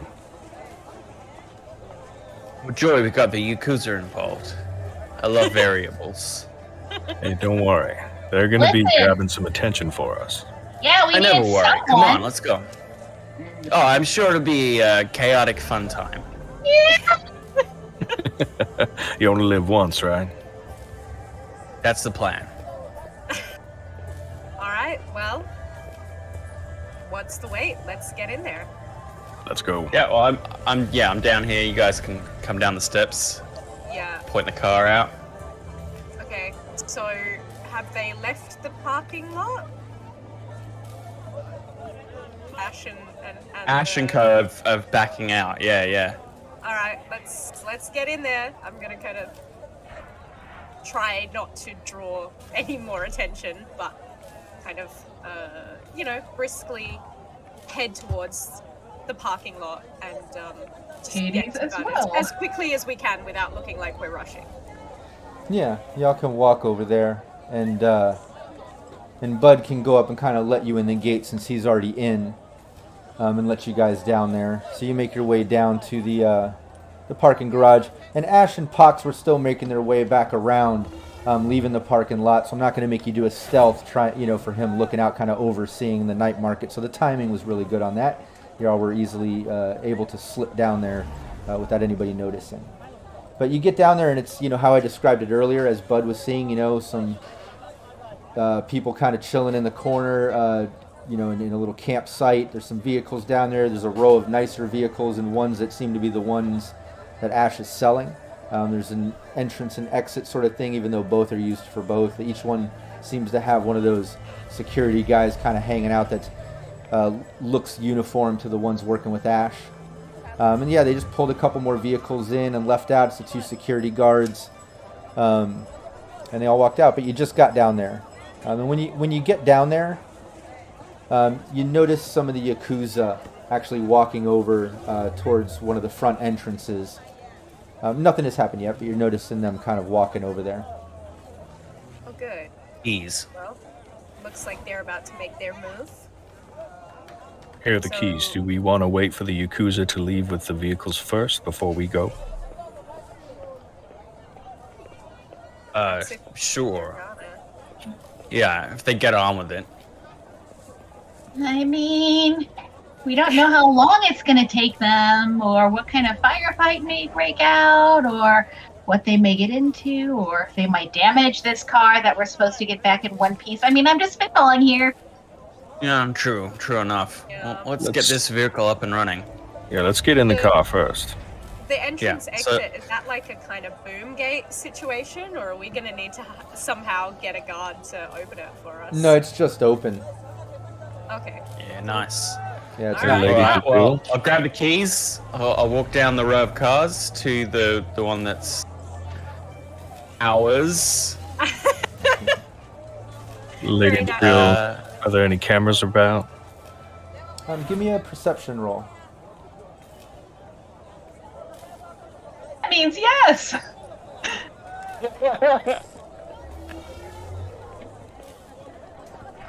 guess the real question is, do we care at this point? They know we stole it. Oh, well done. No, it's stolen. Yeah. I mean, it could have been anybody could have stolen. Are you doing a perception roll, Rush? That's perception. That's 13. Oh, I'm sorry. I thought it was just for... Well, we all have eyes, right? Everybody has eyes. Everybody. Everyone has eyes. Rush says, nope, I'm closing my eyes. It's up to you now. No. I will not look. No better for me either. Yeah, We all have glasses on, Hades. Sorry. that was good for Rush, though. Rush, We are indoors. Take those off. yeah, you noticed a couple hidden security cams in this parking garage, maybe to the apartment building. But you noticed it. We got some hidden cameras in here. Any way to take care of those? Well, let me see. I'm gonna see if there's anything nearby that I can just reach with my reachy net fingers. Yeah. Oh, Nice. Yeah, you're seeing that it. was You're a seeing critical system down there. success. Yeah, that was Very great. nice. Yeah, you're seeing Is a it system in- down there. Is it? Where it be? It's Is it coming from nearby? coming from the stairwell. You're nearby. You would have to walk back towards the stairwell that you came down to get into it. And Get the engine running, you wipe us, and then let's make a break for it. Also, as a heads up, I'm on a new streaming rig that I built, so I haven't downloaded the thing on my Chrome. Can you ping on the map where it is? Oh. Oh well, we're not in the Sort of park. off the map, yeah. Yeah, we're not really. The parking garage is kind of in the mind's eye right now. So just imagine that you go down the stairwell and it's kind of in the bottom left corner of the big open parking lot, and this row of cars is the one you went down. You kind of have to go back to that corner where the stairwell is. Let's see, because right now all I'm seeing is just like black red. Oh yeah, don't even worry about the map. Don't even worry about it. Yeah. Oh, okay. Yeah, don't even worry about it. Well, I'm gonna go over. Story. In the story, it's been pinged, and I'm gonna go over there and I'm gonna jack on into it. That's what I'm gonna do. Nice. I Yeah, might go for it. go Yeah. with Hades, just in case. Just in case. While Nothing will go wrong. Bud and Rush chill in the car. What we'll do is everybody still has their token on the map. Let's do everybody click on your token and do initiative just so we can put some order to everybody's things since we're kind of splitting up and stuff. Yeah. Yeah. And while you guys are all clicking your token and rolling initiative, Hades and Allie are walking over to that corner to jack in. Bud and Rush are kind of getting over to the car, getting ready to open that up and get that ready. And as you're doing that, as they're walking over and you're getting to the car, you hear the Yakuza kind of getting into an argument with security as that guy is kind of like pushing them back, and they're kind of arguing. You can't hear exactly what they're saying unless somebody has cyber audio, in which case you could give me a perception roll. Otherwise, it's all the way on the other end of the parking lot. You just can kind of hear that they're arguing. Yeah. Sounds like they're not being allowed into the parking lot or something by this guy, but yeah, they're arguing about it. Looks like the Yakuza is starting to get head up, let's say. Less attention on us, that's what I say. Yeah. Well, let's just hope they can cause a big wave and we can just get something done simply for once. I'm also hoping to get Pox down here because he's a loose end. You want to get him down? I want to get him out of here so that he doesn't spill all of the beans. Right now, the hope is that the Yakuza will get away. This time next week, so I don't know what the big issue is. All right, well, Well, I guess I'm just a worrier. yeah. He knows that we're in Night City, but everyone's in Night City. We can come find me there, see how he does. If Allie follows Hades over, what's Bud doing? So I'm gonna go down to the car. I'm gonna open the car. I'm gonna adjust the seat, the mirror, everything nice. Pull it back up. Yeah, get comfortable. Seatbelt. Seatbelt, of course. Yep. Just get situated, and be ready as soon as Hades says she's wiped the cameras of us ever being here. I can, peel out, get her to dive in the back, and then get out of here as the Yakuza cause a fuss. That's me.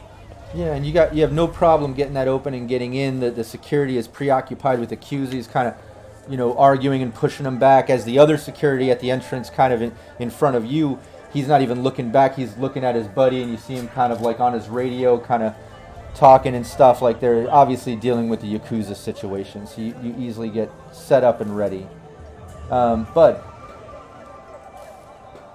That was me. And, sorry. Was it Rush next? Rush. Or no, it's Rush. Hades. Hades was next. No, it's 13. Hades. 13. Yeah, so I'm gonna roll for my invisibility. We'll see how that goes. Yeah, invisibility. 10. Nice.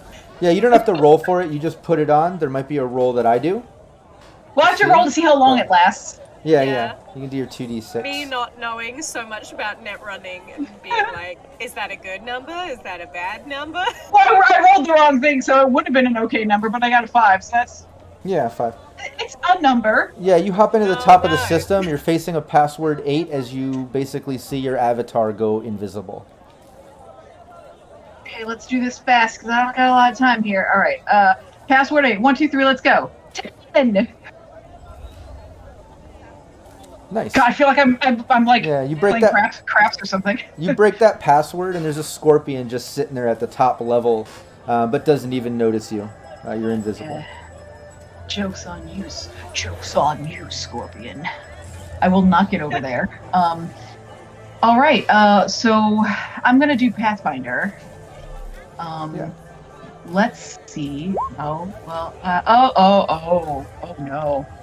Oh no, that did not go well. Yeah, you're not able to see anything past this level.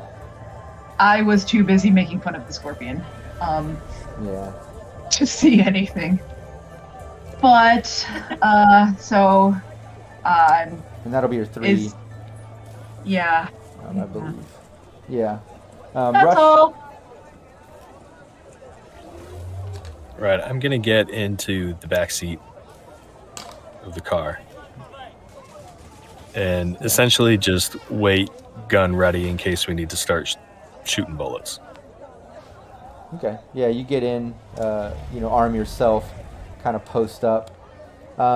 As you get in, you can kind of see the Yakuzan security thing kind of escalating. That security guard that was at the other entrance kind of walks over to help him. And another security walks up to kind of take his position at that exit. So now there's that one at the exit and 2 over at the entrance dealing with a handful of Yakuza. But they're starting to shout and shove each other. You're even seeing a couple weapons being drawn, like a bit of a pissing match there. But it is escalating. Right. Would it be Are they helpful? blocking the way out? They're at the entrance. In the exit's just a security guy. But, like, would the car be able to get around them, or would we have to go through them? If you went out the entrance, you'd have to go through the Yakuza and 2 security guys because they're all kind of gathered up at the entrance. And if you were to go out the exit, the other option, you'd have to get through the security guy. There's a security guy standing there. Okay. Get a car around him, probably. Depending on Bud's rolls. Yeah, Ali. It's my best skill, but we'll see. Is anyone? Are there 2 kind of workers carrying a big plate of, like a big plane of glass? Just out of curiosity. Just really carefully, like, oh, come on now. No, but This is more cabbage glass piece. Yeah, a fruit and veg store. My cabbages! Sorry, I'm gonna, kind of, based on Rush playing on my goddamn emotions, I'm gonna kind of send a message, just text to Pox, his kind of agent, and be like, your window for a second chance is closing. Yakuza are heating stuff up. Tensions are high. I don't care how you do it. Get to the car or we're leaving. You get a message back within seconds saying, I know Ash knows the Yakuza are fucking shit up. We're on our way down to the parking lot now. Why we? Man. Sounds like, he's still with Ash. Dude. Yeah, but... Take some initiative. Ash is also just one guy. Yeah, I'm gonna say ditch him, or... No, don't need to be so invested in some random kid we manipulated, okay? Like... Yeah. That's just gonna get out of the bag one way or the other, I guess. Yeah. Don't need to be, but also a fan is a loyal tool for later. Mm. Is this engine... The engine on this car, is it loud? Can I start it without, like... Oh no, it's pretty loud. Bothering. It's making noise, but like I said, no one's noticing between they're happy. Yeah, okay. Yeah, between the noise of the engine. people in the corner, the people arguing, Get the engine running. But tinted also, windows. I was gonna say, but also, like, I mean, if everyone's waving their guns over there, tensions are high. Yeah. If a gunshot were to happen to go off somewhere in the parking garage, I don't know. I mean, maybe people would start shooting.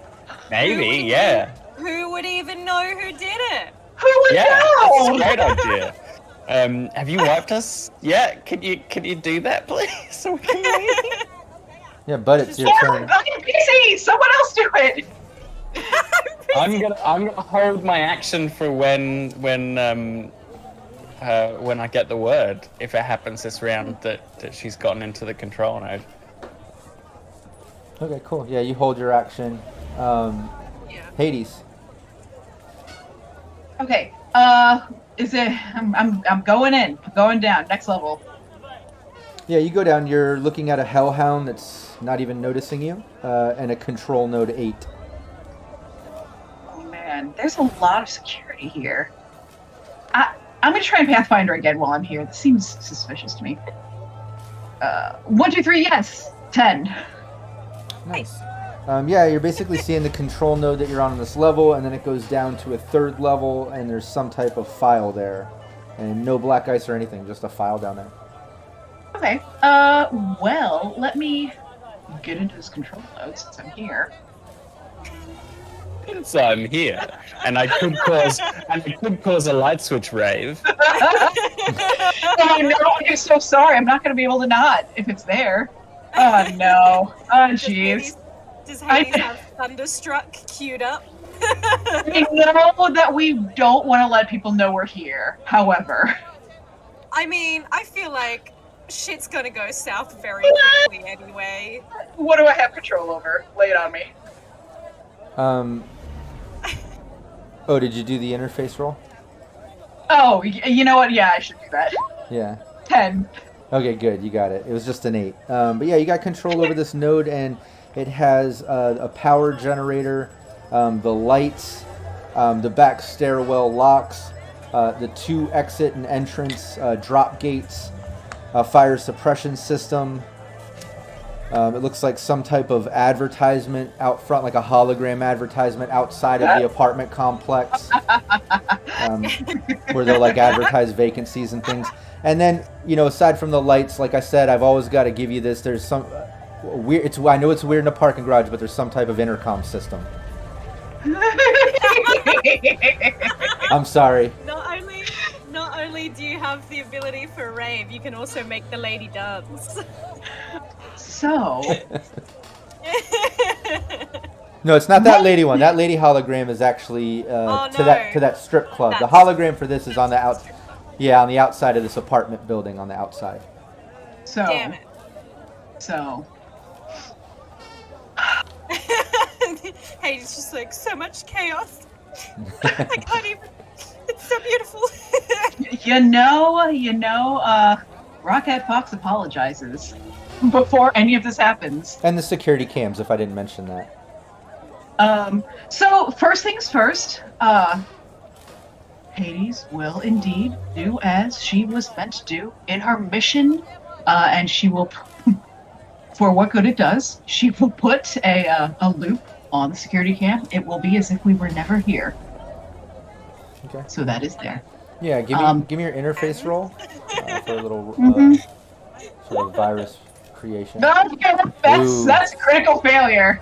Yeah, that did not go well. It is not working for you, and that's going to be the end of your turn. I think you did Pathfinder, control node. Yeah. Real quick, anything else I do in the control node? Does it have to be an action turn, or can she just start doing that now? No, you can. Yeah, you can still control the control node, but you can't take like another action to like create a virus or use a program. But you do. You already have control over the control node, so whatever you want to do with those things is fine. So, what's up happening at this point as we go into everyone else's turns?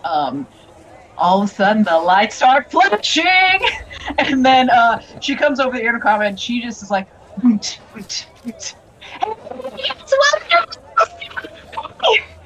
Guess who has control over this thing? And then she starts just like locking and unlocking things, and she just cannot not. Speak for everyone, but I feel like Allie is so used to this that she's just kind of like still on her agent, like. You just like scrolling your feed from Night City, like seeing how many people miss you. Okay, well that's my cue, I guess. Yeah, and I'm gonna drop the handbrake and pull the car around to the control node in the stairwell. Just drive around as close to the stairwell as I can get. Yeah, what's Rush doing? It's technically Rush's turn, And I do want to say... I held my action, so... Oh, okay, that's right. Yeah, so you can drive over there. But, Rush, what are you doing during that? Are these windows tinted? Yeah. Yeah? Okay. Well, I've got a bead on one of the guards, and I'm just holding that the best I can while the car is moving around. Just so that if things go down, I want the Yakuza to get away with cars. That's because my plan is still, you know, the Yakuza are probably going to be the ones taking the fall if cars go missing, right? That's beautiful. Especially with all of this at the front. So I'm just trying to cover our tracks is the best of my ability. Rush is playing this like chess. That's nice. Can someone please make a meme of the trolley problem of this episode where it's like like the Yakuza and then the security guards on one end and Rush is some like, guy trying to get a paycheck, yeah. It's like, you know, if you flip the switch, then yeah, you might kill a whole bunch of gang members, but dare you do your job. It's not the then first you can time. pin stuff on the Yakuza later. We've killed guards just doing their job before, so No, I know. It's a game, guys. It's okay. Kill is a strong word. Relieved of their lives. yes. I just love the implications of like Liberated unto death. Yeah, and as Bud pulls over to the corner of the system and Hades is flickering lights and talking shit and unlocking and locking doors and things, and Rush is kind of taking aim at one of the security guards. As that's going on, the security Yakuza, everyone just kind of like looks at the lights and the sounds and is kind of confused, and quickly like the Yakuza take that moment to kind of attack the two security guards. Yay. Yeah, it's in that moment of chaos that all of a sudden like you hear a bunch of gunfire, like automatic fire, and just shots and stuff as the Yakuza start getting into it, and the security is kind of taken off guard a bit by that Hades' distraction. So we'll say one of them is instantly just kind of fucked up and taken out, while the other one you see him kind of pull out some type of pop-up blade or something and is fighting with the Yakuza. The other guy is still at the other exit. You see him kind of arming himself and like talking into the radio and freaking out. But all that kind of happens within seconds. You know, it all happens so fast. But we're over to Allie now. fantastic. Also, I just want people to appreciate this isn't a setting. I'm having to manually switch through the lights on this little remote right now to rave. Yeah. So Hades is gonna say to Allie too, just in case this impacts her turn. And these locks and stuff, if we can get separated from that guy that I don't like. What? What was that? And what? See, I'm not on mute. Can you hear me? Yeah, it broke up a little. I'm going to assume she heard that in game, so she's going to be on the intercom and really loudly just. Control over the locks if we get separated from English. I did not hear any of that. Yeah, it broke up. It broke up again. I have control over the locks. If we can get Pox separated from Ash, I can lock the door between them. Oh, thanks. We don't have time. That's great. We're hoping we have time for that kind of finesse. Don't shout into the intercom! Oh my god. I'm right here. I'm right here. Have you wiped the footage? Okay. So I am going to is Bud nearby, or are you still kind of circling? Oh no, they're right there. Next to the stairwell, yeah. We're all right there. Yeah. Okay, well I'm revving open the engine. Yeah, I'm gonna fling open the door and kind of get in, like furthest seat away, so that the door is open. Yeah, the door is open, ready for Hades to jump in. And I'm gonna give like Pox another message of we are at the stairwell, and we are about to jet, we can unlock the... We have access to the nodes. We can unlock doors if need be. Just either dump Ash or put a bullet in him. I don't care. But if you want to join us, crap or get off the pot, essentially. Yeah, after you send that message, the stairwell opens up as Pox and Ash step out with one of his security guys with Ash. So it's Ash and his security and Pox, and they kind of step out, and you can see the look on Pox's face when he steps out and sees all of you right there. Hades in the system, the car revved up, you know, the Nomad vehicle, Bud there, Rush, Allie. He looks over and instantly makes eye contact with you and is just like, oh shit. And that's where we'll take our 5-minute bio break. And when we get back, it's Bud's turn on the initiative here. So everyone stick around. We're just going to take a 5-minute bio break. I am going to leave the mics hot so everyone can hear any team chatter. All right. Nobody go anywhere. We'll be right back. I just feel like that was like a crash zoom into Ali's face. Beep. Fuck. End. and then you hear the record. Yeah. I bet you're wondering how I got into this situation. Captain Pox. Oh man. To be continued.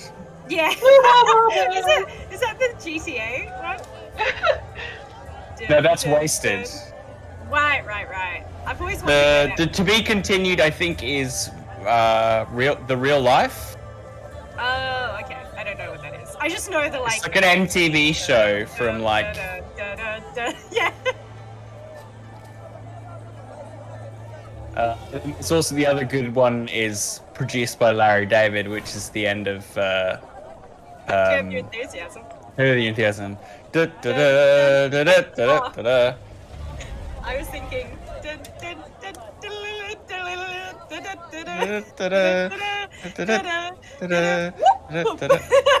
Yeah, that's the one. So good. I mean, what can we say? The Trump presidency was terrible. Fascism, just out wide. Yay! But playing that over Mask off. Did really. It helps. It does help. Mental Yeah. health a little bit. I know it doesn't change anything in the grand scheme. But... You mentioned the trolley problem. Have you seen the version of that where it's just the trolley just mowing down countless people, and it says you can stop the trolley anytime, but doing so would disrupt profit for shareholders. Oh god, yeah. I have seen that one, but it never fails to be depressing. Darkly amusing. Yeah. All right, I gotta actually pee. It's just me, so it's an AMA Q&A. Go.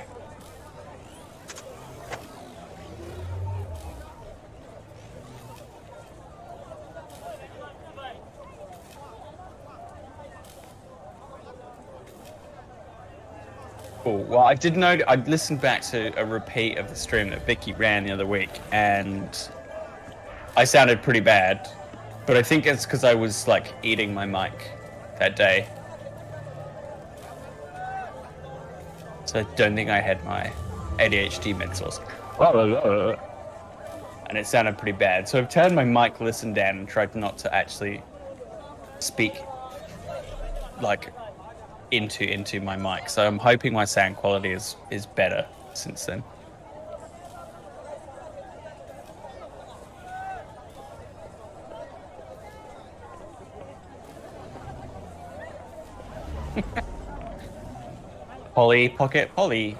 Amorous people. Oh, good. Thanks, Cyber Smiley.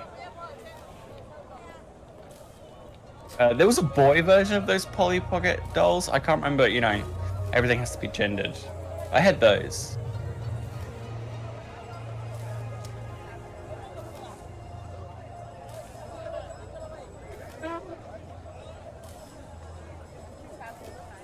Anything about Polly Pockets I'm hearing? Someone was making a joke about, instead of pocket pollies, Polly Pockets, pocket pollies. who are tiny, tiny polyamorous folk. Aww. Yeah, those free-loving, well-communicating folks. Oh, free-loving tiny people. Yeah. I used to be poly. Kind of. I guess I kind of am. Just don't have any. Just me and the missus right now. Let's see.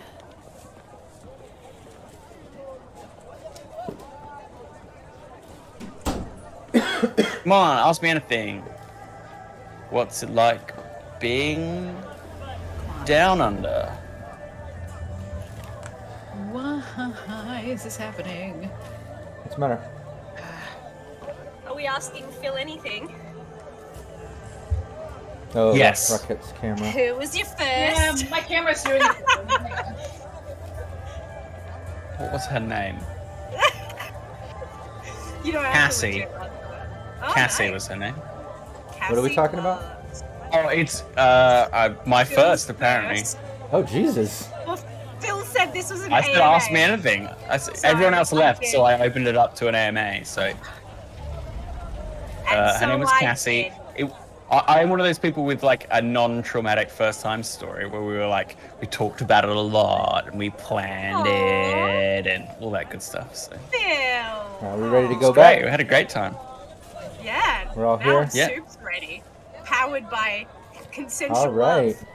We're back. I'm going to, let me get my tie going. I'm going to get it on the fast flash because things are getting a little intense now. So we're going to take it up a notch. But let's get into this stairwell basically opening up, being face to face with Ash, his security guy, Pox, who makes eye contact with Al, and it's just like, oh shit, we're right here. Yakuza and security are getting into it, obviously. Starting a fight. One of them was taken out already. They're fighting with another. So those guys are up there. Whose turn in initiative? Bud. Yeah, you see that door open, and they're right there. You've got initiative on them.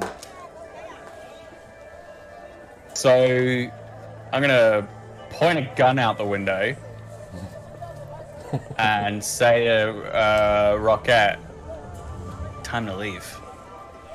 Because if that doesn't count as my action, I would like to hold my action for when people are in the car and I'm ready to go.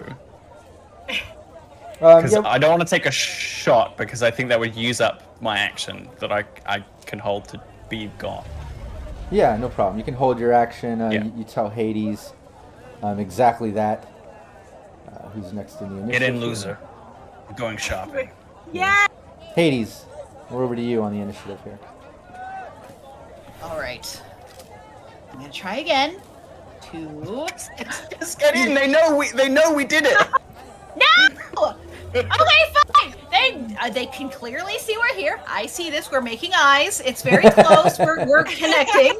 It's beautiful. However, there are files in here I want to see. Kill Ash Oh, with security. She wants the dirt on other stuff. The dirt is so tasty. Come on, just shoot your gun a couple times. Get in the goddamn car. Fine, I'll get in the car. Before she gets in the car, she is going to the sign out front, the hologram sign out front. She's going to change it into something, but everyone will see it when we leave this place. Okay. And, What is? Oh, okay. and I will describe it then. And she's going to go ahead and jack out, I guess. Alright.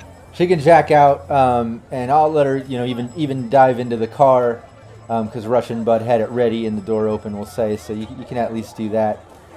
For Pox, or should I just drive?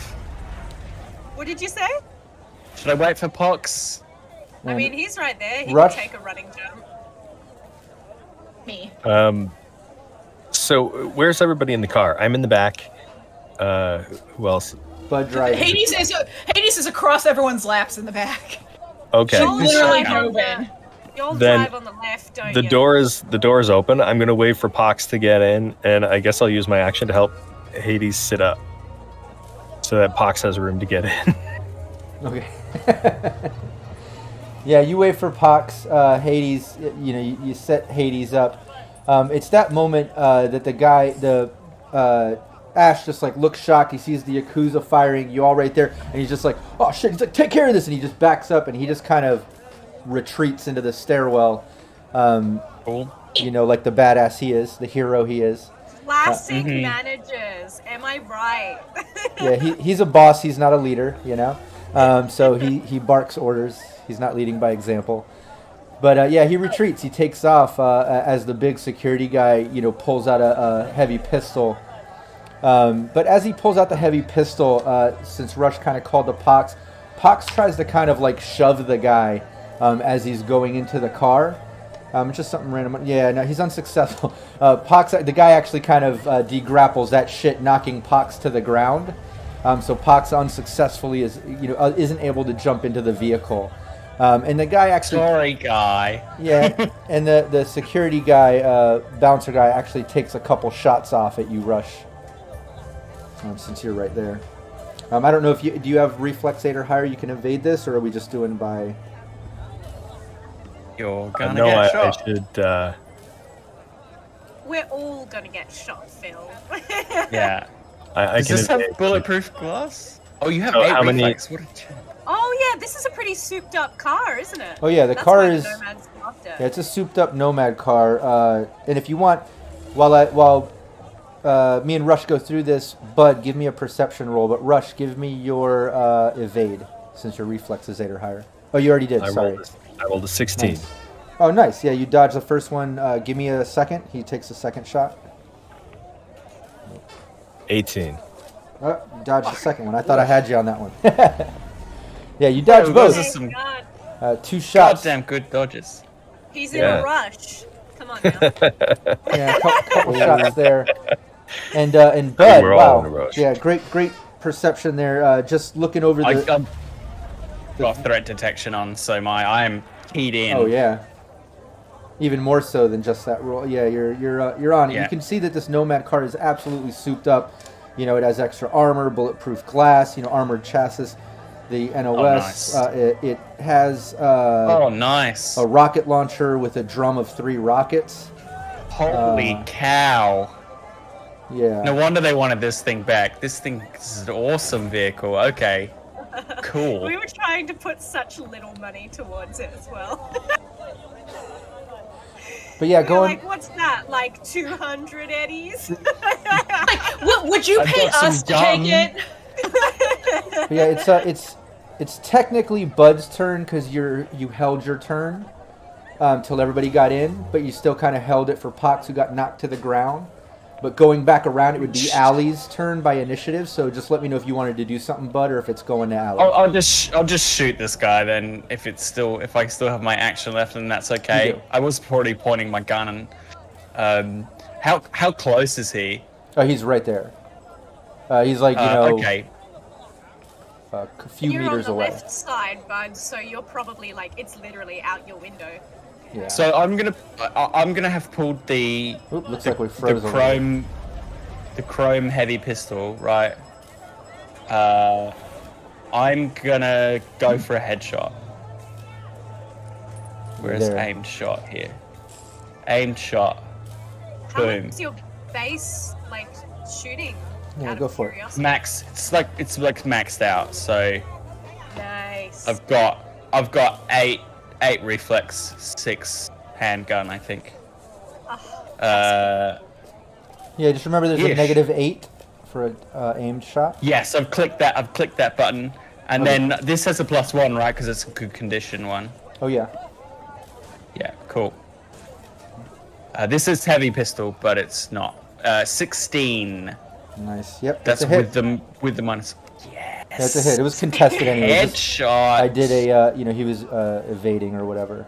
Okay, I rolled cool. horribly. He's distracted as hell. You know, he's just popped out this stairwell. Pox is shoving him, shooting at Rush, and then you're shooting at him. Shit's chaotic right now. But yeah, give me the damage. And heavy pistols. It's a very heavy, right? So it's 4d6. Sorry, I don't have want it to in say my weapons yet. 5d6, but That's assault rifle, but oh, then it would be know. 4. I think it's 4. Heavy pistol is 3. But this is very So I'm heavy. gonna- I thought. Yeah, so I'm gonna go with 4. Yeah. Someone correct me. Yeah, somebody wrong. in chat, if you have the rules right in front of you of the weapons, look that up so I don't have to dig through the PDF, please. So that's 19 to the head. Yeah. Yeah. Is that double? Is that doubles? Am I getting my 2020 rules wrong? Because that double what gets through. Oh no, it absolutely doubles. Yeah, you can describe how you ended this guy. He didn't have a helmet on either. So he takes those 2 shots at Rush, dodge, you know, as he shoves Pox to the ground, and it's just very simple. Draw from the jacket, bang, and back in the jacket, hands on the steering wheel. Yeah, when you do that, Pox jumps up, by the way. He's just like, oh shit, that was crazy. Oh my god, holy shit. He starts like wiping the blood off of him. Get in the car. He just like panics and climbs in the back. Yeah, and Yakuza and security are all still fighting, by the way. Still some fighting with that guy. He's holding his own over there. Let's just find some calm. Whose turn is it lost there my on the cool. Allie?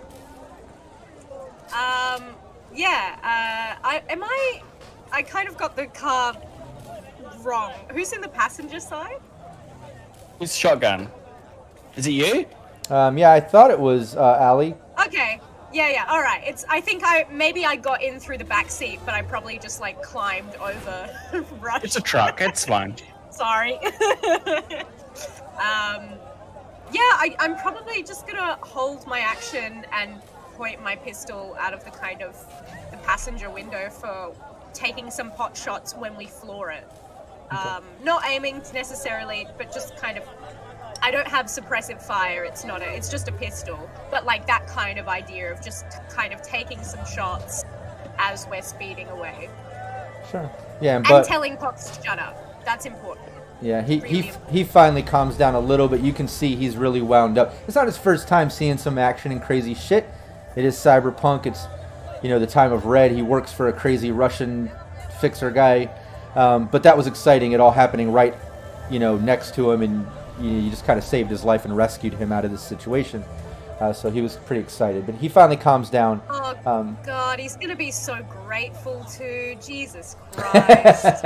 Yeah. He's going to be like, oh my God, you saved my life. Uh-huh. It's going to be handy contact to have if he survives more than 5 minutes in Night City. Taking sweepstakes, by the way. Look who's talking now. You're like the dad who didn't want the dog. And now you're like, That's right. oh, come on. Pops, he's just a Cute little Pops. buddy. Can we keep him? I'm running a Deadpool on this kid in Night City. He is going to be on the body lotto in no time. But yeah, but it's over to you. It's your turn because you held yours to do the shot, but now technically in initiative, it's you. If he's in the car, I drive. Yeah, he jumped into the car after you shot that guy. Going straight for the less populated entrance. I'm kind of streamlining hopefully that guy. Cool. Hopefully, if the one that's got less people in it, the one that's not got people fighting Yakuza, if that guy is still there, I'm not going to try and hit him because that gives everybody whiplash. I'm going to try and go around him. But yeah, that's my turn. Yeah, it's armored chassis. It should be fine. Yeah, there's no going around him. You know, it's just kind of a single exit, and he's just standing right there, and he's actually like taking shots off at the Yakuza. Sorry, guy. I'm gonna go through him then. All right, yeah, do that. Yeah, just give me your driving. Can I know what the target is before? No, because he's evading. As you go, he sees you about to hit him.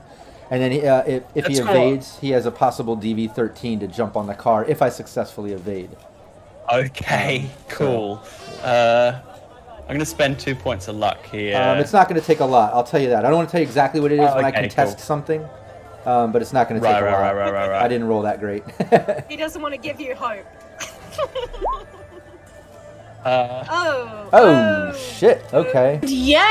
And sorry, that's still got headshot. Sorry, that's still got aimed shot. That's still got aimed shot on it. So you can actually, okay. so you can add 8 to it, but still take 10. So it's 2. Yeah, he jumps onto the car. Fucking hell. I like how you said that as if it was like Now we have a friend. gonna change the outcome hugely. I still did a max fumble, so yeah, that's great. As you go to tear through and just kind of ram with the car, he just kind of like looks at you immediately and just kind of drops his rifle and jumps onto the car. He's like, "Oh fuck!" He's holding onto the front of it and he's just yelling at you in Russian. I don't know if you can understand. Anybody can understand Russian, but he's just yelling in Russian directly into the windshield, looking right at you, bud. Looks pretty pissed off.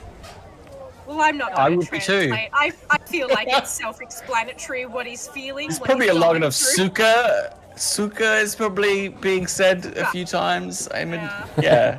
Niet. Suka, suka. Bloka. I believe that's bad. I don't like it. It's a bloka. That's how you say that. Well, I don't like it. That's my go. Well done. But yeah, you at least not really. But yeah, he jumped onto the car. He's got that. I just wanted to switch over some Syrinscape. I love these sounds, getting some car chase stuff going. But yeah, over to Rob finds the angry Russian button on Syrinscape. Yeah. Hades. Hey, Dan, see all Dan, this if shit it's going not down. there, it needs. Brandon will get it there by next session. Yeah. You know, I think the first thing that Hades is gonna do is just like point at the windshield and start screaming, "There's a window!" And she's going to jump up between the seats and she's gonna flip on the windshield wipers. And does that help at all? I mean, it doesn't help anything, but I guess little comical relief, I guess we could say. Okay. The guy's yelling at Bud in Russian as the windshield wipers are kind of smacking him in the face as they go back. Ah! I don't like it. So she's gonna just like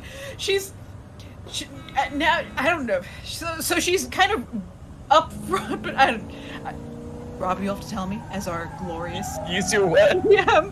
If this kind of movement is okay in the scope of what's happening, because she's not moving. She's not moving like boxes, but she's kind of worming through the car.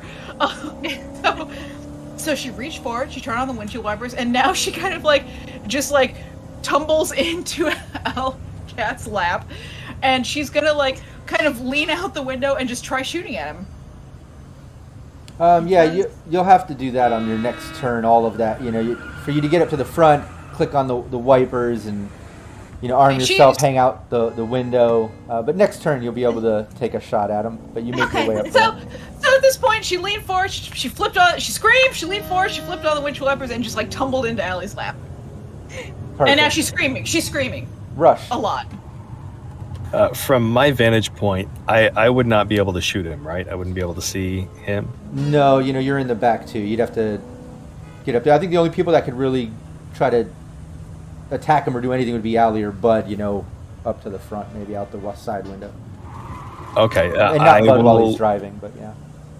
I guess I'll just hold an action that if I need to defend us, then I'm ready to shoot at something. I mean, I don't know how specific I have to get with that. But, yeah, no, I get it. Yeah, you can you can hold your action until something comes into aim or whatever, and you can let me know. If it moves, shoot it. Yeah, there you go. Yeah, look, I hope you're all holding on to something because we're about to do an emergency break. Just saying. Well, my window's still rolled up as far as I'm concerned. I wanted the tinting to help, but it didn't help, but still. Allie? I looked up how to say stop driving in Russian. It's prikretit vodit. So that's what the guy's probably screaming at us. With some other cuss words, maybe? Yeah. With some yeah. expletives Okay, there. we don't want to be too filthy on this stream. Come on, guys. I don't know. I think I'm just going to let inertia and gravity take its course. I'm not going to, try and shoot him off the windshield. That seems crazy, and I'm not a Blues Brothers. I'm not a Blues Brothers. I'm not. Maybe just hang on to the loose passenger in your lap, right? Yeah. So I'm gonna hold on to Hades, and I'm just gonna basically, after Bud said, I'm gonna brake hard. She's just gonna kind of secure herself in Hades as best as she can. Okay. Yeah, Bud, over to you. Emergency brake. I'm gonna try and throw this guy off by hitting the brakes very hard.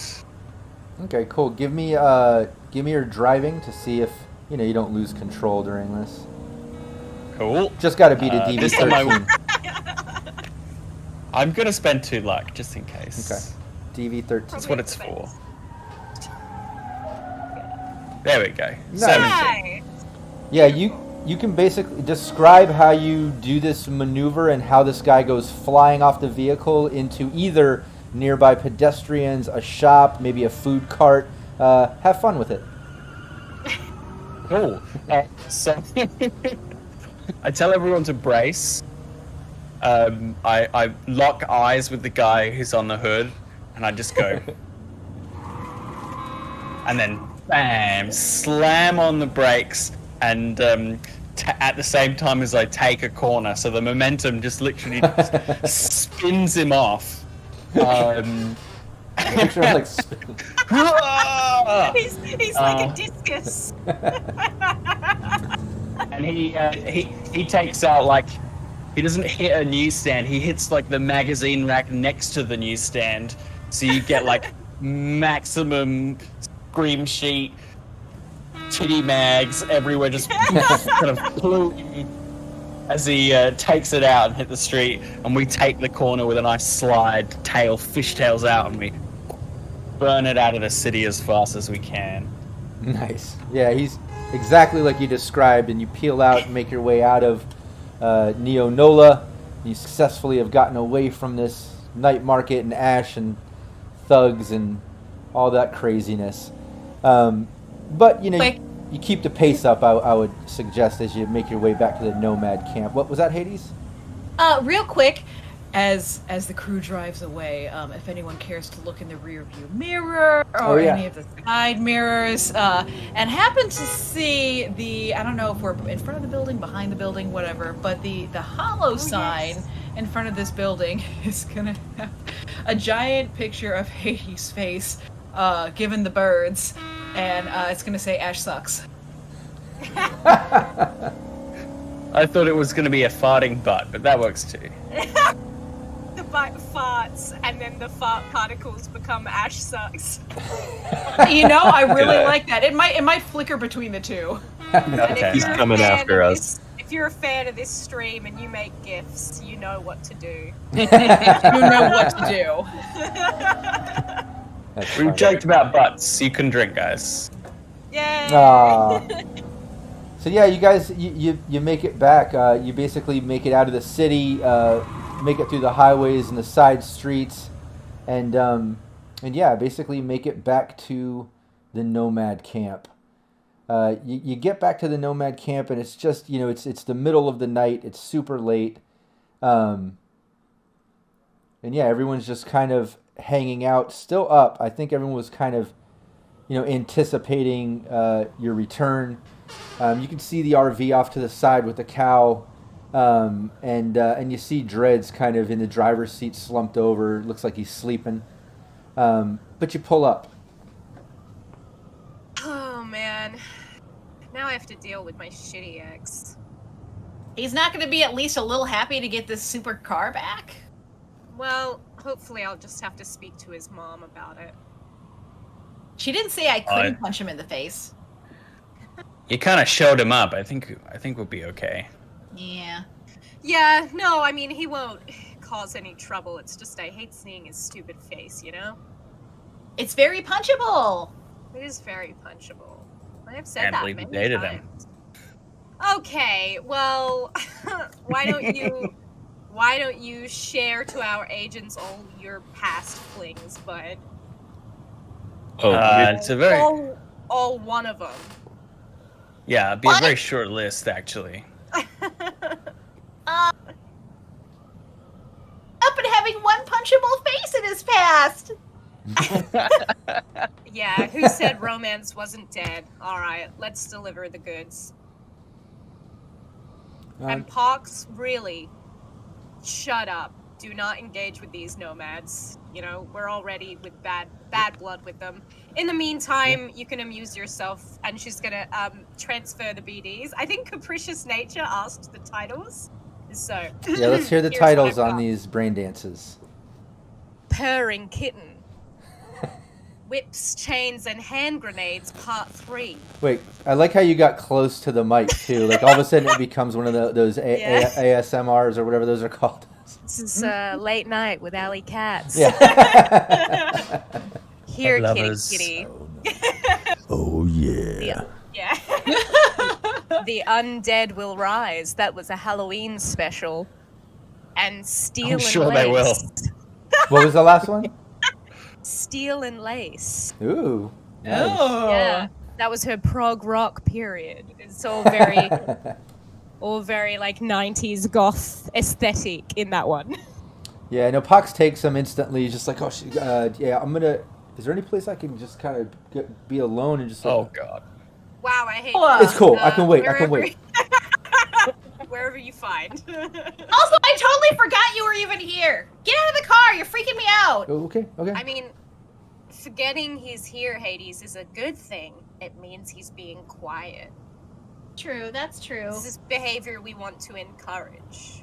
I wonder if he has any skills. Like, I wonder if he's like a level... He's like a rank 1 media or something. I love if he's still here and we're just talking like, wonder if this guy has any, like, assets. Oh, he's there, but he's just looking over the brain dances. He's just looking... God damn it, fuck.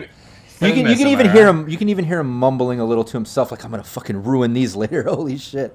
Was he a level 10 gross guy? Oh.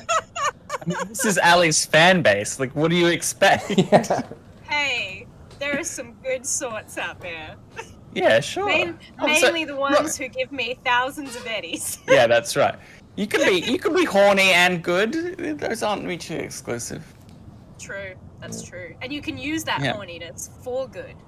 That's there you go. And That's this is an Alley Katz PSA. So have they got a master of the carpool? Have they got a guy who handles vehicles? I mean, yeah. Master of the carpool. When you pull up, I mean, everybody notices. Y'all pull up and being in the family vehicle, and a bunch of the nomads kind of come out of that main cover caravan sort of circle thing, and you see Turner come out, and Max is behind her too, obviously, just kind of like peering over, and he's just looking unimpressed. And she's looks impressed. You don't even need to do a human perception to see that, but she walks. Let's do out. the keys with the old. Nice. The keys. Yeah, she catches Right in the eye. she catches them. She's like, "So y'all came through. I had my doubts, but you did it, Nally. We'll say things are smooth as chrome now. We're all good." And you see Tumble. I forgot Tumble was already back. I forgot he was back. But they're hooking up the trailer already. Just instantly when they saw the vehicle. And she says, "Yep, I'll get the pay from your boy there, Tumble, and we'll consider things back to normal." Max just says, "Really, all for that? Back to just stay out of it. It's all good. She got the family vehicle back more than you did." And he just kind of storms off, starts walking away. What? Yeah, you got something to say, young lady? Yes, your Majesty. You didn't say that I couldn't hit him before. He's still nearby. I could catch him. I'm real fast.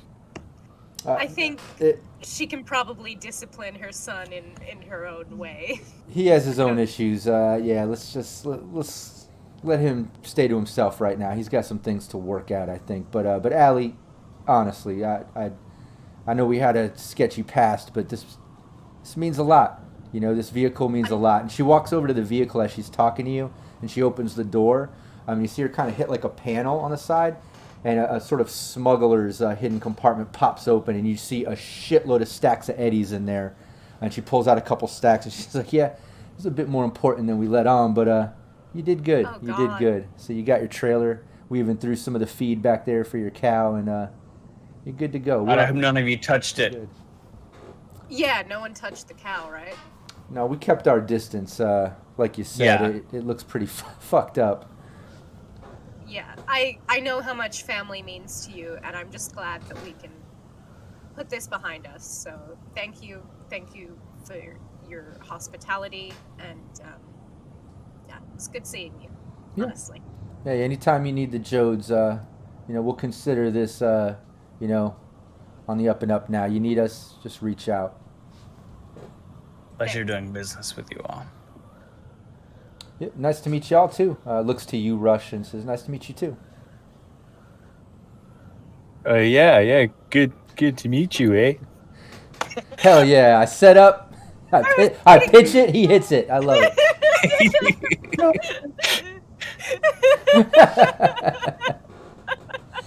Yeah, so she turns around, she goes back, and all the nomads, they just look really happy. A couple of them kind of hop in the car, pull it over to the rest of the stock ones there.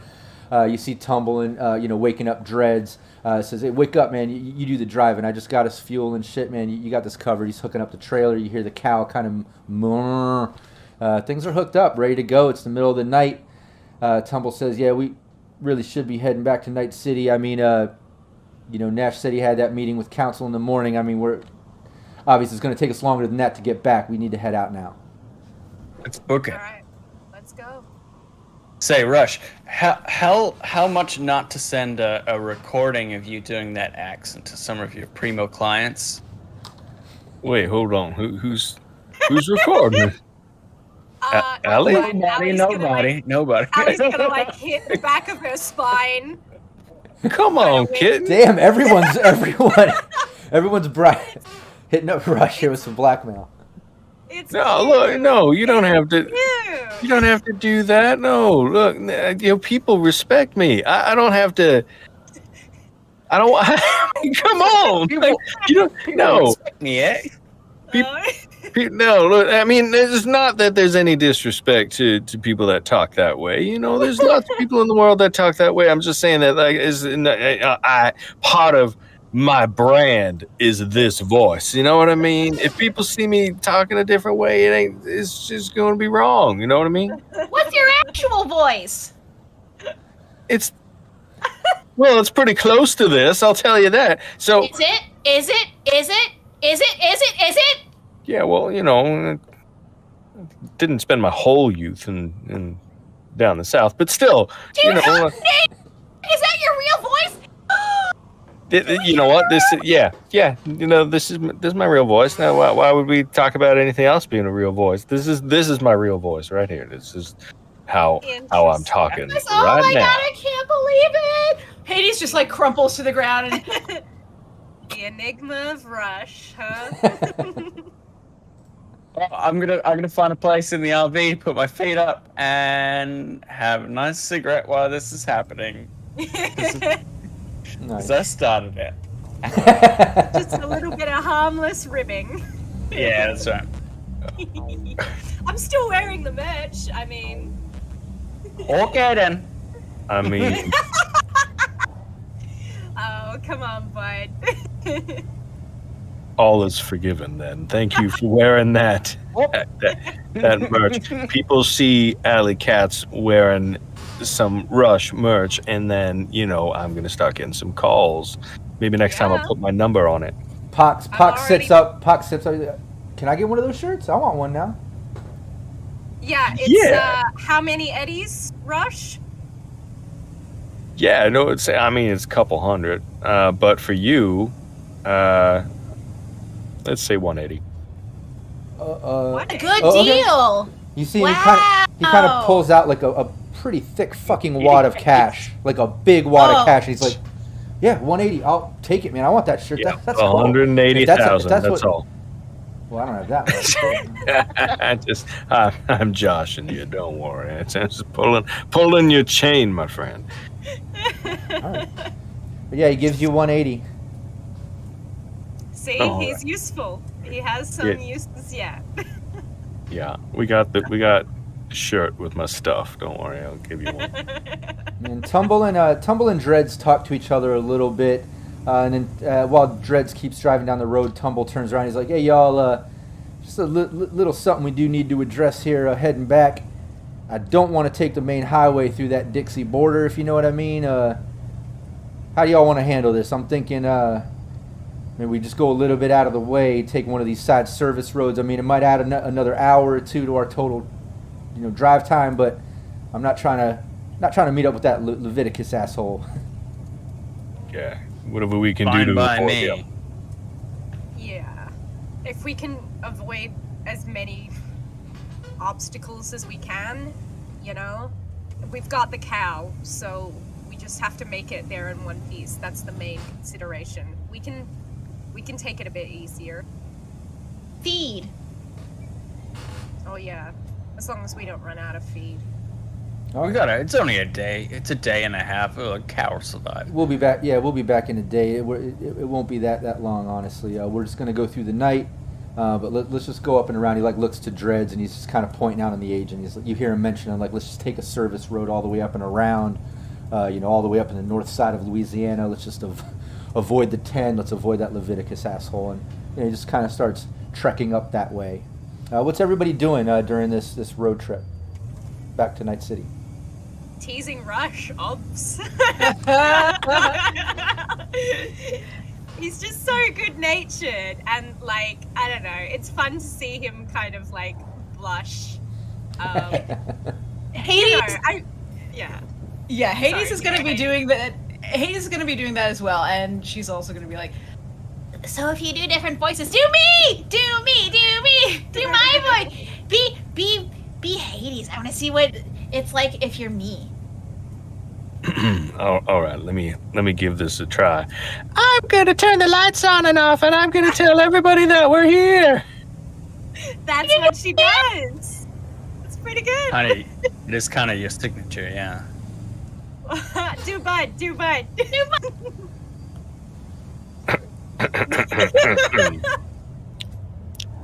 Let me get into character here. I'm really cool. All right. I am pretty cool. Let's just get to the car. I mean, Oh, I'm looking at right now.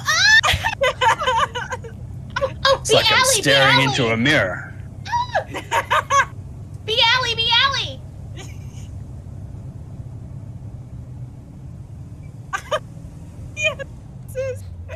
yeah. Come Hi, everyone.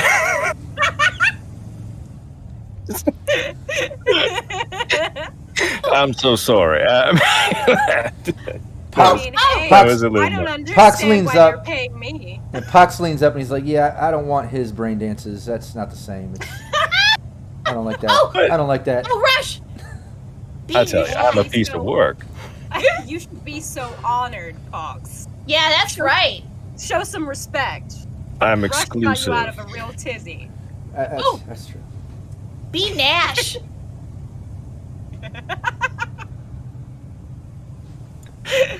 Click.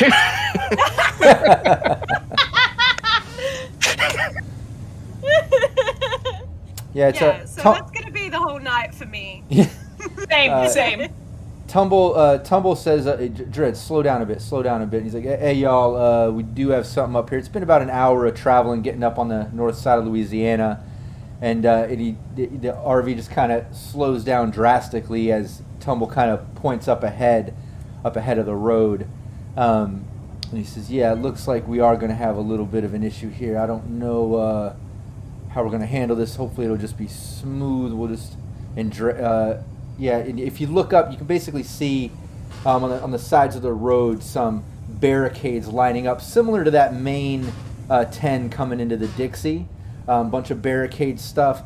But in this case, there's no drop gate or anything like that. But on the road, Tumble does point out some road strips, like strip spikes in the road, used to kind of slash tires, so you can't just tear through. And then you see a Humvee off to the side. And you see like what looks like two young militia guys kind of leaning up against the Humvee. Looks like one of them smoking a cigarette, but he's just creeping up on it. Doesn't even look like they've paying attention to the vehicle yet as you're getting up. But Tumble just says, "Yeah, just a couple of them. But how y'all want to handle this? Just some smooth talking, or I can't ram them with those strips. I don't know what y'all want to do." Dreads turns back, looks at you, Allie, and says, "Don't worry, ma'am. I'll protect you if anything goes wrong." Thanks. That would be much appreciated. Hades is gonna lean. Hang on. Once he turns away, she's just gonna. Hades is gonna lean over to Allie and be like, "Careful, Dreads and Pox are gonna fight over who gets to protect you." I mean, it doesn't bother me what they want to do with their time. But is there any other way we can go around, or just? I'm just thinking maybe Rush knows how to grease a few palms, right? You could. Oh yeah. Make sure they look the other way, right? I think I could handle this. Okay. Let's stop. We don't want to ruin our tires. Yeah. All right, y'all. Dreads, yeah, just pull up slow, stop, let Rush do the talking. And yeah, he kind of pulls up, and as you all pull up to this sort of road stop, yeah, you see the strip spikes there across the center of the road. You can see the barricades on the side, the Humvee, and the two militia guys kind of stop. One of them like tosses down and puts out a cigarette. He has a rifle. The other one has a rifle just kind of slung down by his side, and he has some type of like digital iPad looking thing. But they just kind of like wave as Dreads pulls up and just stops, and he just like looks at him and nods. And the first guy just kind of like leans in, kind of looks, "Oh yeah, what are y'all doing? Where are you going?" And the guy in the back's just fucking around with the iPad. Yeah, we're just crossing over. We're going to, I guess, just pick up some gas. And, make a bit of a road trip, be back in about a day. Oh, okay. Yeah, the guy in the back kind of fucking with the iPad. He's just kind of messing with it. And then he just like looks up, looks kind of shocked. And he's like, "Hey, yo, Bubba, they're KOS. Bubba, they're KOS. And the guy goes, "What?" And he just kind of like instantly lays full automatic right into Dreads' face. And you see Dreads just, and his whole head just sprays and tumble, just yells like, "Oh, Dreads, oh fuck!" And just kind of like leaps over and grabs Dreads as he slumps down, and the horn is just on the RV. And the guy just went full auto. Everybody roll initiative. I'm going to have to pull the tokens out. So give me 1 second. That did not go well. Oh, that's Man, I was gonna slip them some eddies. Yeah, we didn't get a chance to grease any palms. He just opened up. Palms. Maybe I shouldn't have shown Sorry, my guy. Here, let me. Oh man. Dread! I mean, the RV is super obvious. The RV, they know the RV. You were so alive a moment ago. Well, and just a little, anybody familiar with kill on sight, a KOS order when it comes to that? Yeah. Obviously, there was some type of something on that iPad, but yeah, the Still, interior is just sprayed with blood from Dreads' head and face. God. Dread's dead. No, he's. But yeah, click your token and get that initiative in there. Dead to death. Oh, I have put 4 points in spot weakness, so I get 4 extra damage. I'm gonna mess these guys up. Good. Okay, there's my initiative. Plan? Damn it. Damn it. Wow, everybody's getting 16 on it. All right, yeah, Rush or Hades can go first. I would say Rush would probably go first. He was right there, got sprayed with some blood. Shit just went down before you could even get a fucking word out. The guy yelled at KOS, and that shit just went down. It's your turn. Okay, the dude that shot Dreads, I'm gonna start shooting at him. Yeah, because what a douche, man.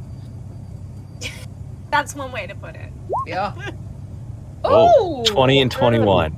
Oh, hello. Nice. Oh, hello.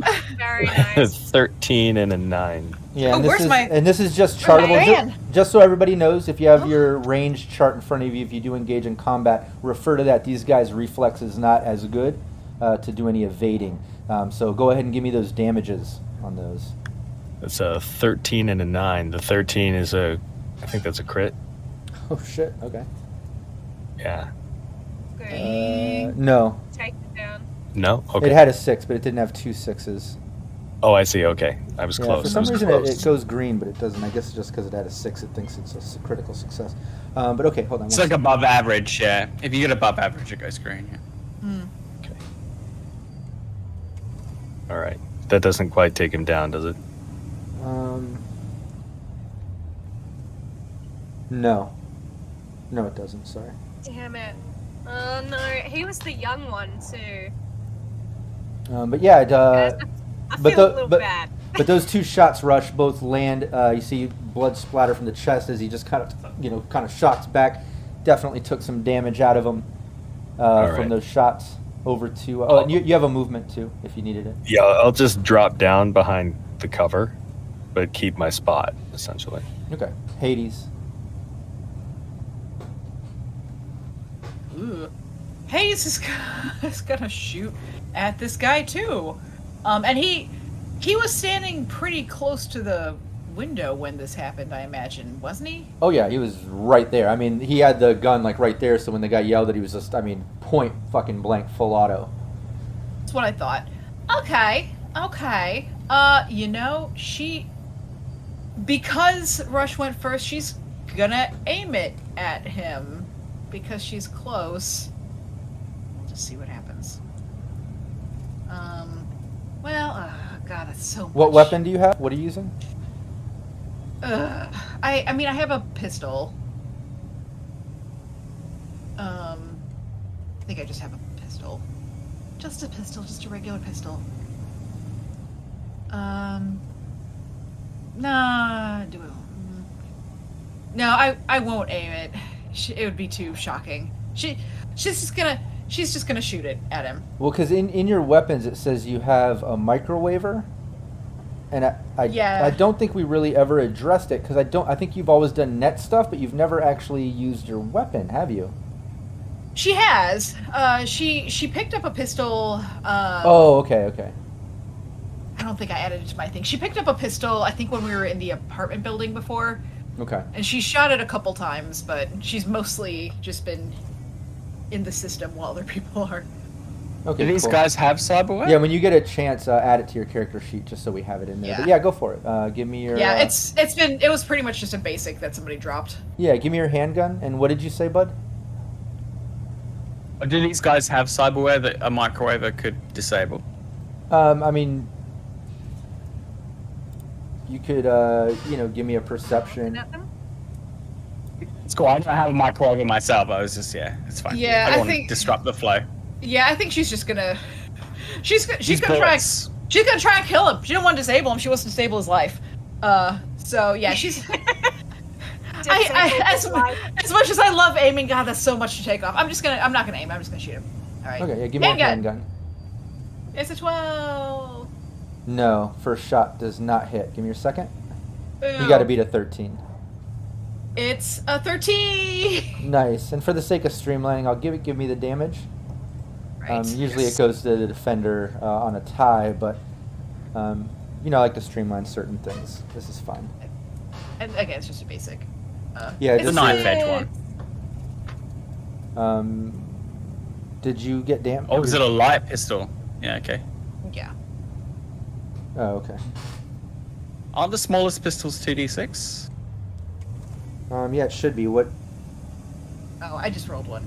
I'll roll another. Yeah, the small. Oh, yeah. It's a 6 and a 2d6 is a regular pistol. Yeah, I need to get that in there. It's a 6 and a 2. Yeah, he pretty much, that hit lands. He coughs up a bunch of blood as he collapses to the ground, dying. He's in the process of dying. You can tell. Good. Yeah, and she, when Hades does this, because again, she's usually, other people are normally doing shooting stuff, and she's usually net stuff. So she pretty much, this is all right there, so she pretty much just pulls out the gun and it starts just screaming and shooting. Oh, yeah. No, and that guy collapses.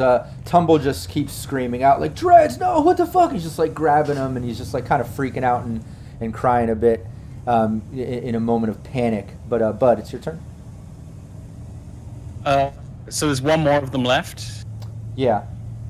I'm going to open the side door in the RV and lift my assault rifle. How far away is he? Again, right there. It would be that short range. All within 5 meters.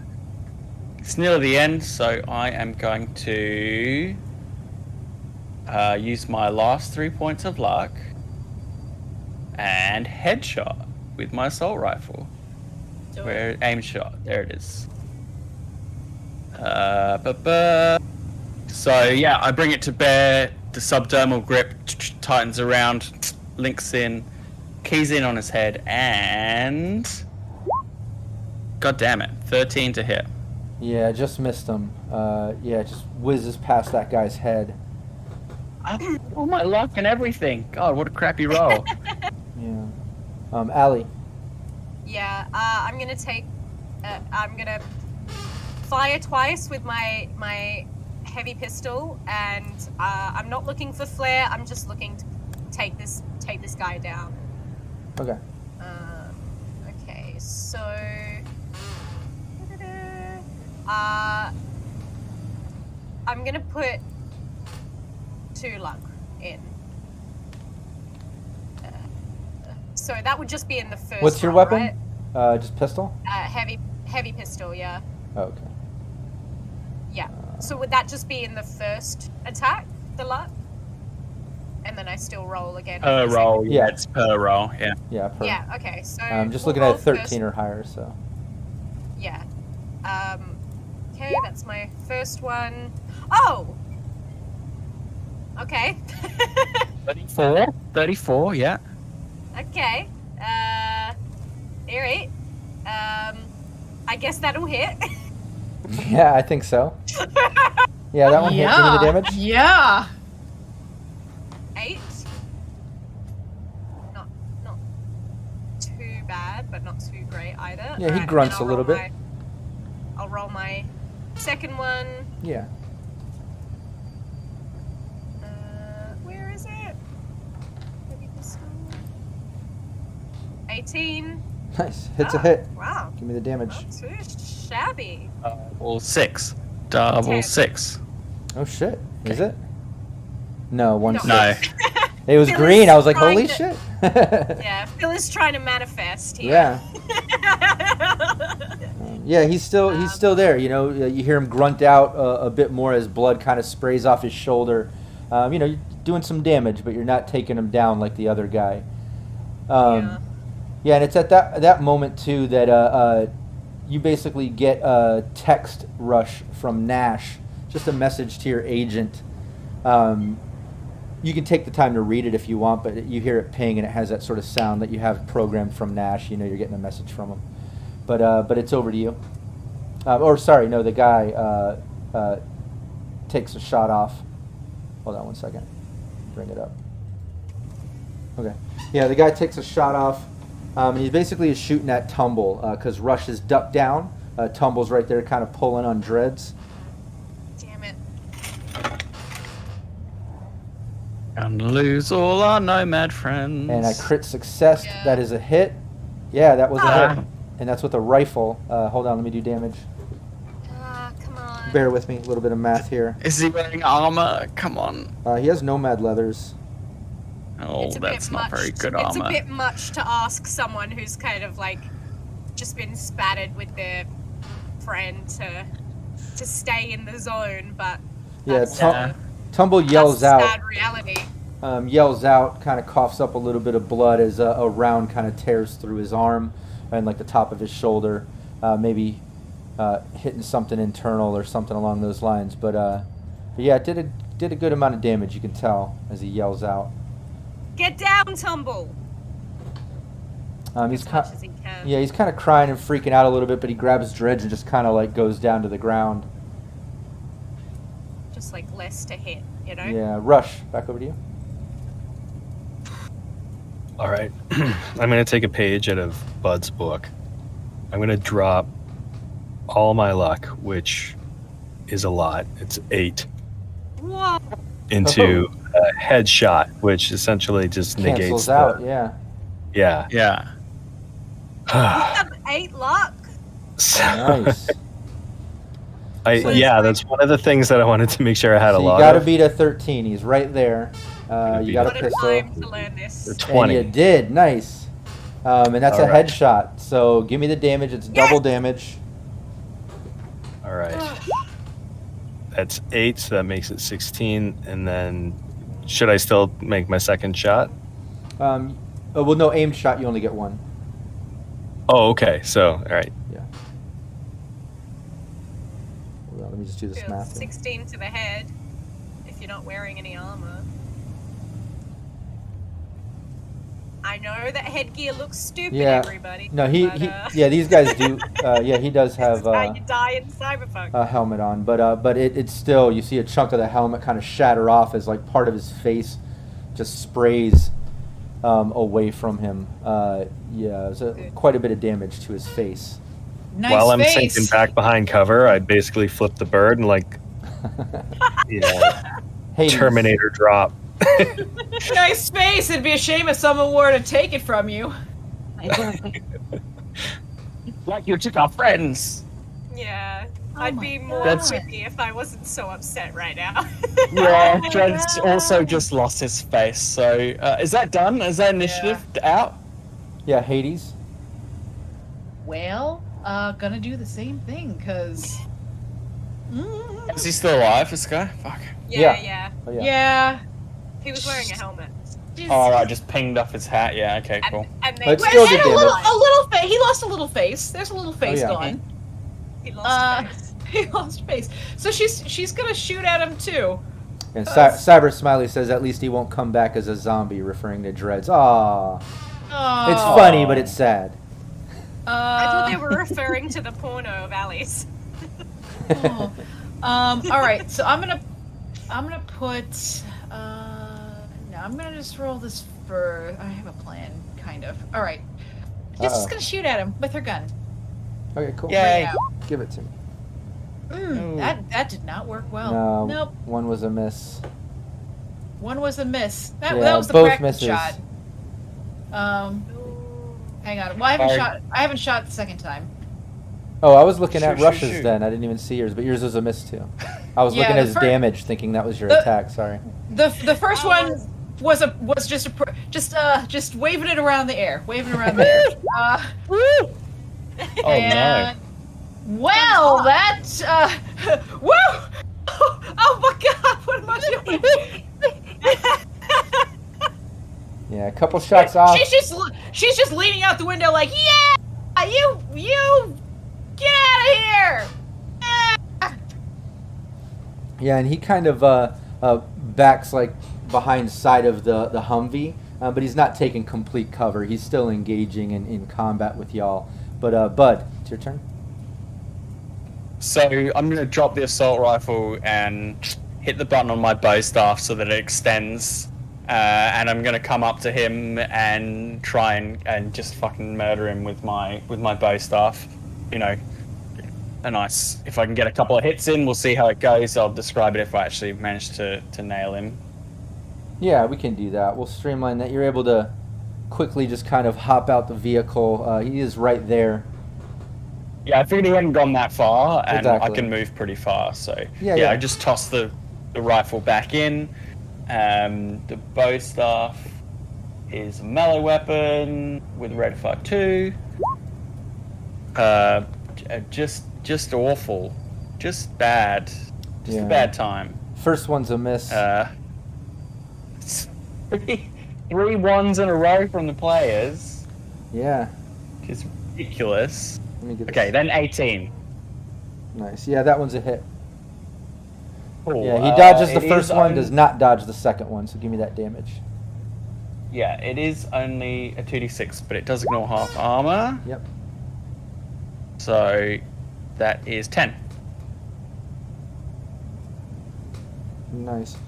Yeah, he's hanging on by a handful of HP here. You can tell he's barely keeping himself up and in this battle.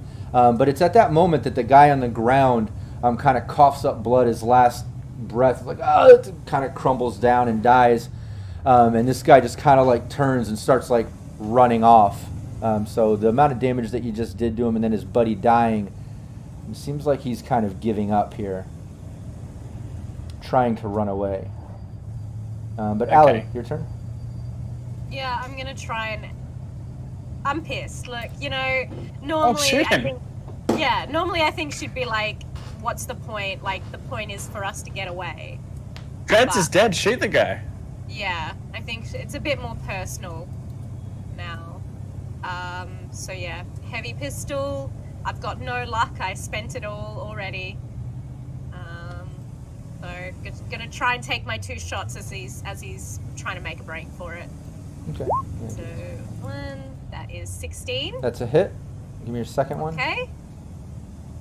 Do you want me to roll damage first? Yeah. Give me the damage on that. Let's see, because might be. Might be fatal. Ooh, is that 11. I want to crit so bad. I keep seeing these right? greens. I keep seeing these greens, and I'm like, ooh, do we get to see a crit? Nope. Come on.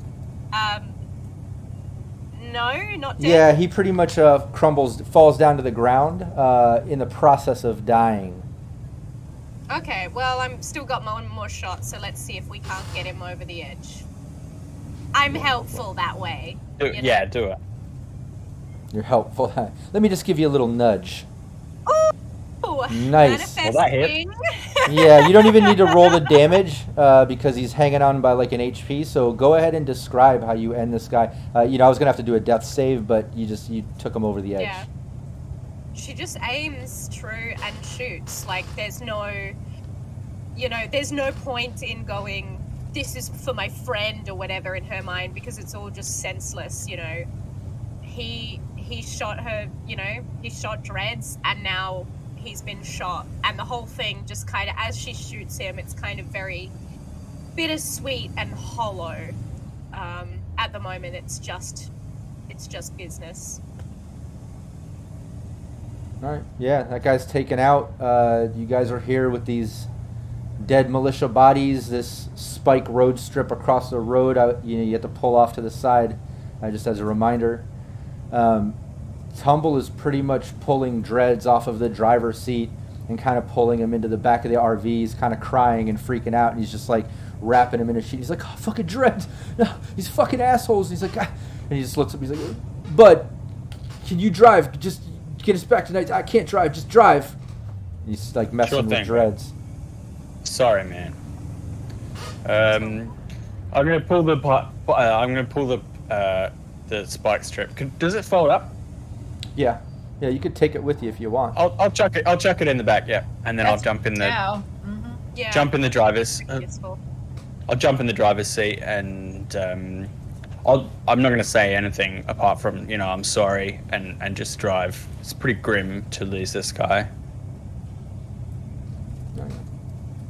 Yeah, Tumble's in the back, just silent drive.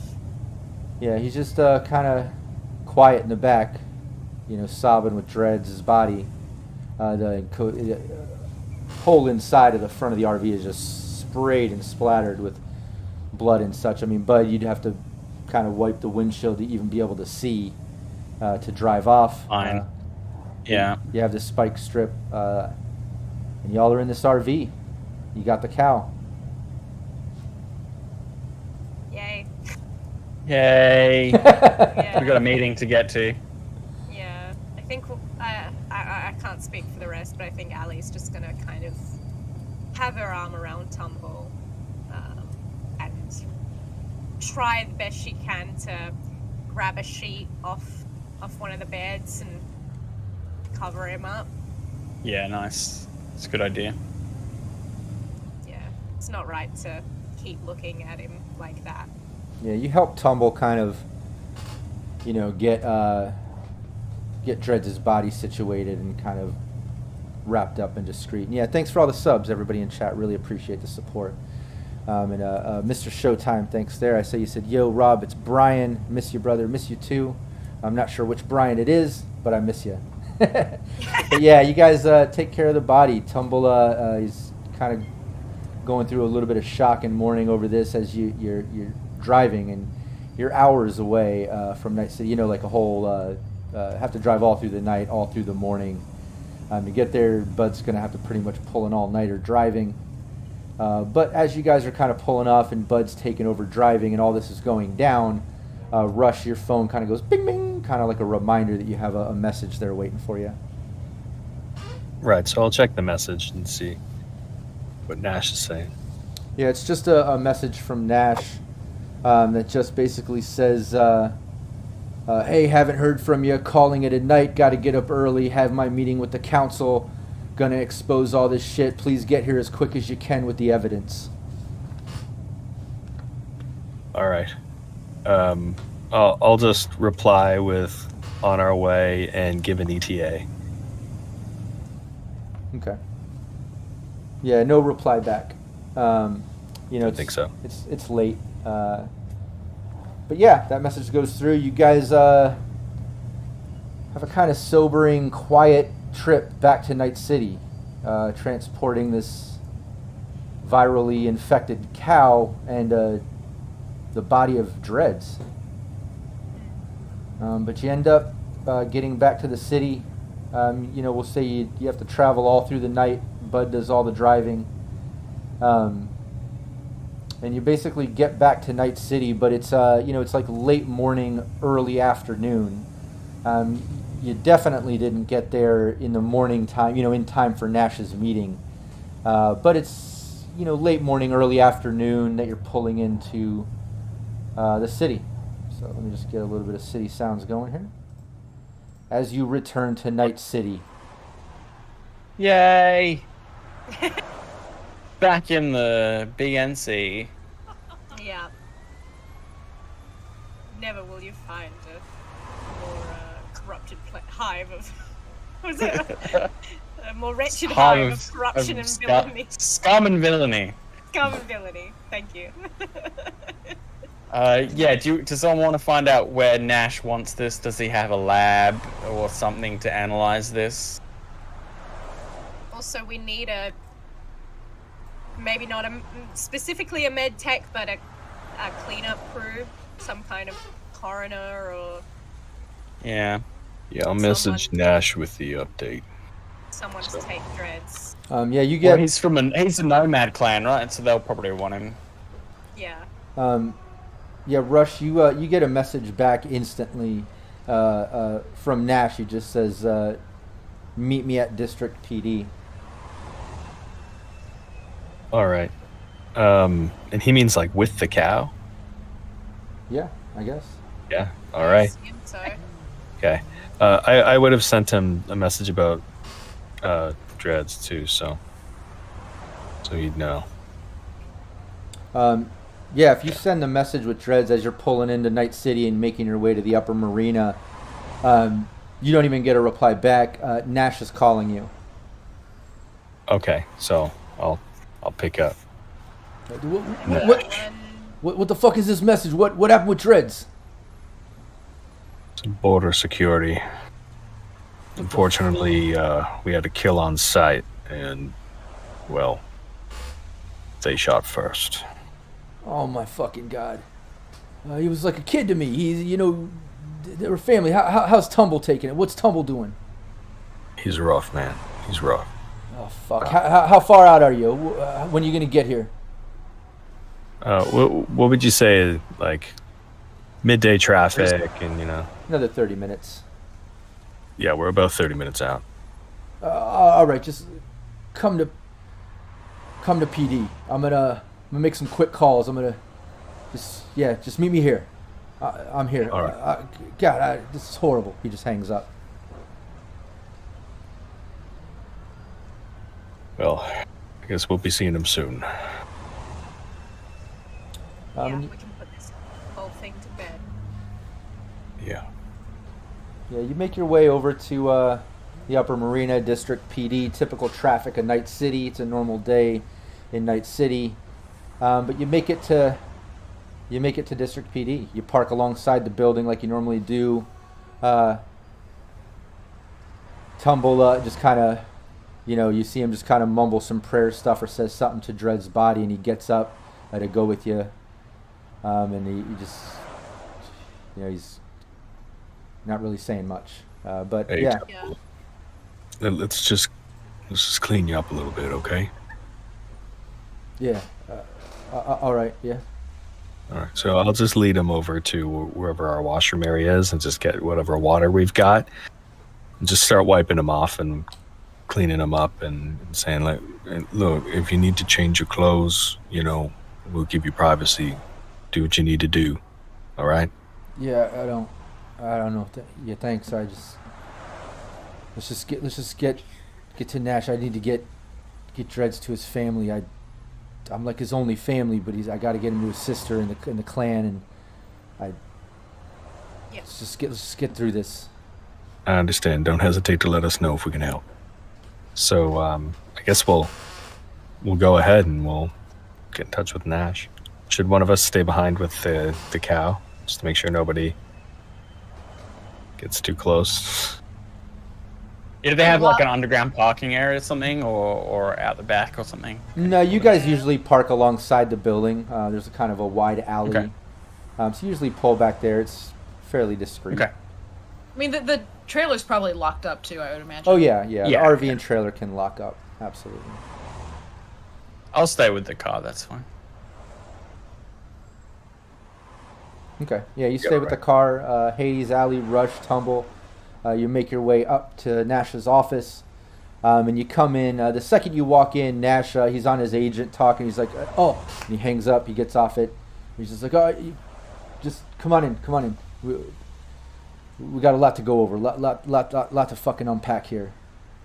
Yeah. What happened in the meeting? Well, I mean, first off, I'm so fucking sorry about Dreads. Tumble, seriously, it's like a kid to me, I know. And Tumble just like looks up. He's just, Nash, you know how far we go back, man. This ain't sitting right with me, man. I don't know. And Nash says, well, look, I talked to council. You know, they understand what's going on, and that's its own, you know, sort of thing we gotta talk about here. But I explained what happened during all this, and they're doing a little condolence package for the family, and I at least got that. And a Tumble interjects, and he's like, hey, Nash, you know, I'm pretty much his only family. It's me and his sister in the clan. And Nash says, yeah, no, I know. That's why this is for you. And he hands him this sort of chip in a case, and he says, I've already transferred the funds. And Tumble looks at it and he's like, are you serious? This is for me and the family. Oh my God. And he kind of like just like stumbles back, and he's just like leaning up against the wall, you know, staring at it, just silent. And Nash says, yeah, man, it's for the family. It's for Dreads, man. It's for his memory. Just get it to the clan. Get it to his sister. And, Tumbles is just silent. But yeah, Nash looks up. He says, yeah, but I had my meeting. You know, I got with council. Pretty much, I told them everything this morning. I told them everything that we were uncovering. I explained how you were going to be here this morning. You had, you know, all the evidence, the files that you've uncovered that we could go through. You brought back an active sample of the virus. We had hard evidence and a sample of this shit, and we were ready to break it wide open. And that's when Mr. Biotechnica stood up. Mr. Nicola Lagagia, or whatever the fuck his name is, stands up and basically explains that some lab over there in the Dixie, some third-party lab that apparently burnt down the other day. I'm imagining might have had something to do with y'all, but apparently they were the hire of that third party, and Biotechnica was basically working on some hybrid viral bacteria that was basically going to eat away at all sort of toxic waste. It was going to clean up the city and the environment, you know, but it's currently unstable. And, well, you know how it's been, fucking people up in the current state, so it's a work in progress. But the funding cut corners on transport and didn't do a private transport, and apparently infected some kibble, and that's how shit got kind of out of hand. But council's happy that, you know, it didn't, you know, survive past 24 hours and didn't become a full-on designer plague, so they just kind of want to brush it under the rug. So that's where council stands. You know, first and foremost, he kind of does his agent, and you hear your agents ding, ding, ding, ding, ding. Everybody gets the rest of their payment. And he says, yeah, council's pretty clear about it. Be discreet and just get rid of the fucking cow. I'll hit you up as soon as the next case comes across my desk. So we'll just pretend like this never happened. Biotechnica, you know, gets to wipe the slate clean, and They're doing? what? We'll just take the car through a car wash and and get all of Dread's brains out of it, and we'll just all start again. I don't think I'm cool with that. This pisses me off just as much as you. Dreads was family to me. We know how much fucking time and effort we put into this. You know, other lives were lost too. You know, and out of this whole fucking meeting, you know, that little, what is her, that Olivia Forsythe, that fucking kibble brand bitch didn't even show up to the meeting. It's like she fucking knows that this got into her kibble, and that's how it started spreading to begin with. But you know how the fucking council is. You know, a few deaths, a few of these things, they'll just chalk it up as like shit happens, and you know, maybe it adds to the body lotto and someone out there can make money off this shit by betting or something. I don't know. It's fucked up, and believe me, I'm pissed, but what can we do? It's council. So that's it. It is what it is. So dispose of the cow. Funding remains, and at least we have our jobs. I'll hit you up when the next case comes across my desk, and that's the best I can do. Sure. Business as usual. Rush, Hades, should we get back to Bud and talk business? We should. Yeah, I'd like that. Thanks, Nash. It's I'm real sorry about Dread. Yeah, well, if I can hold someone accountable, I would.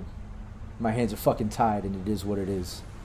Tumble, I'm absolutely fucking floored. I'm sorry.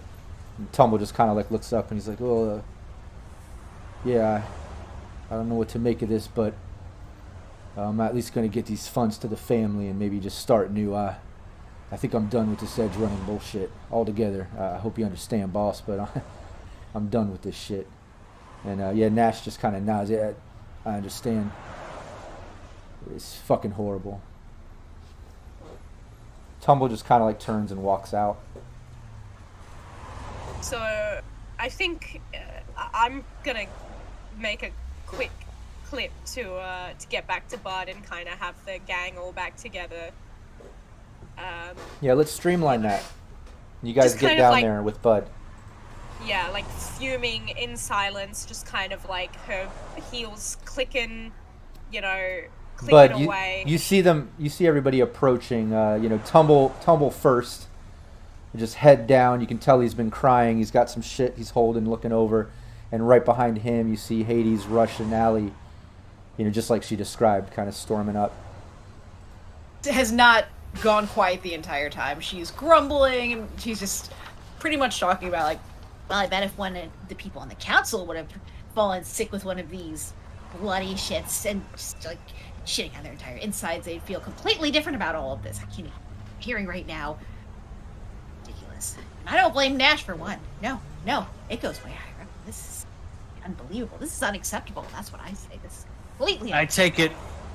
I take it our one little scandal didn't take down the whole of Biotechnica. What do you think? Yeah, color me surprised. Ugh. At least we put a stop to this for now.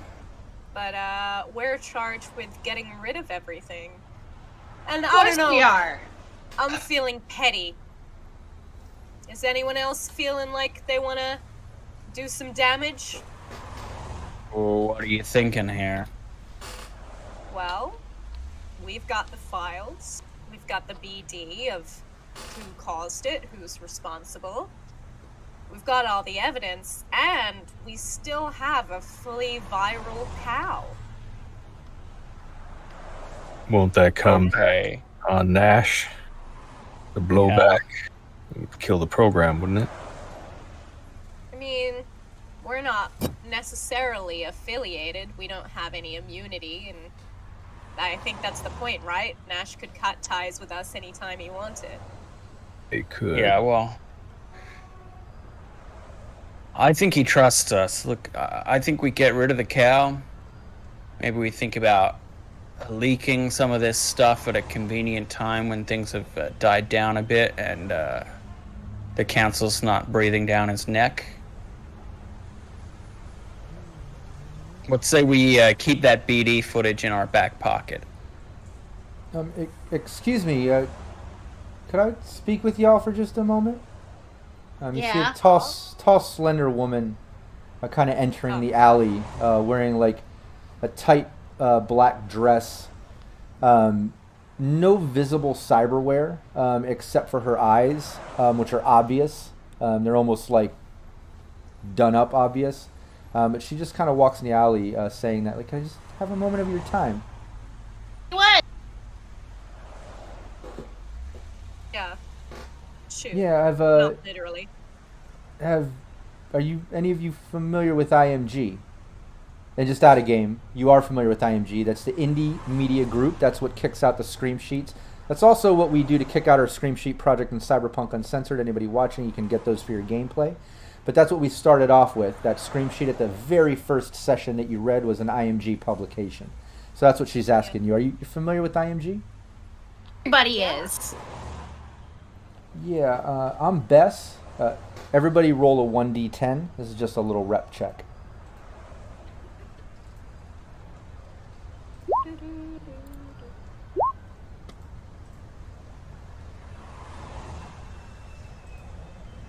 Nine.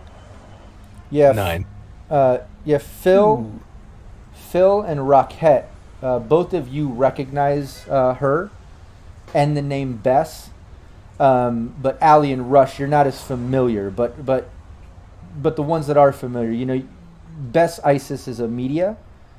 She's well known, freelance media who has a reputation for being slightly off balance when it comes to scoping other medias.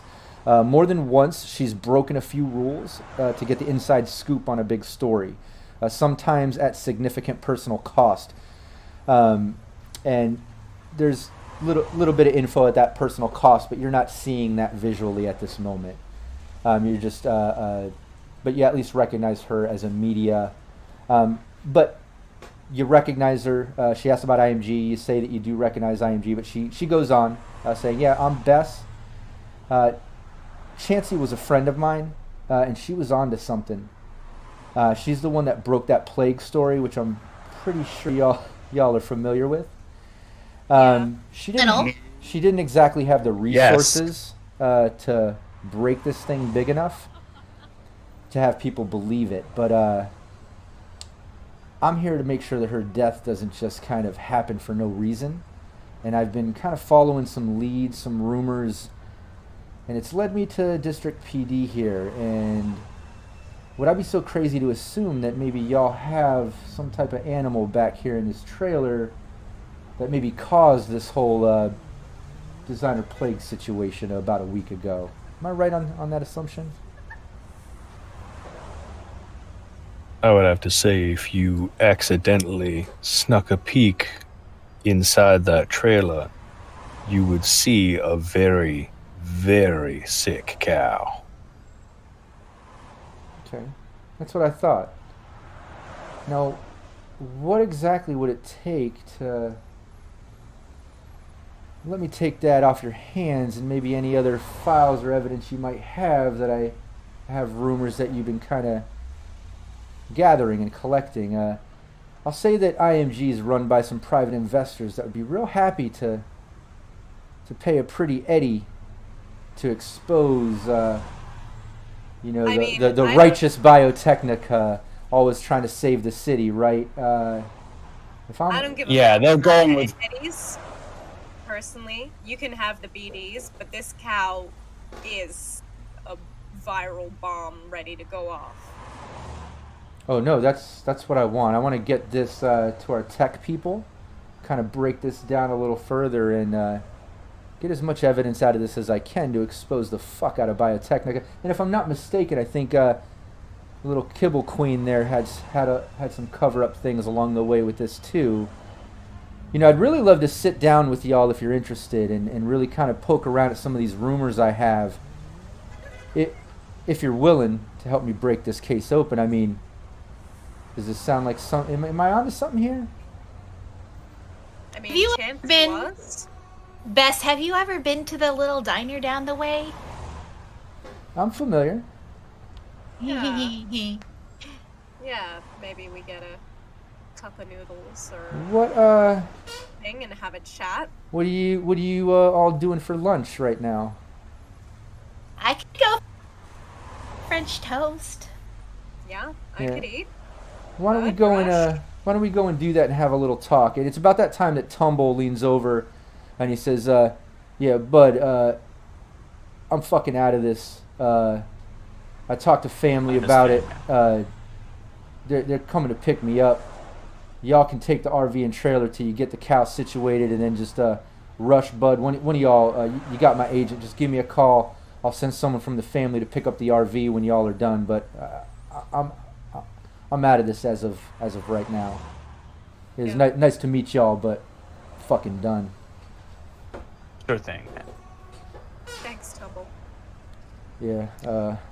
I'd say I'll see you again, but honestly, other than grabbing the RV, I don't want to see y'all again. I'm done.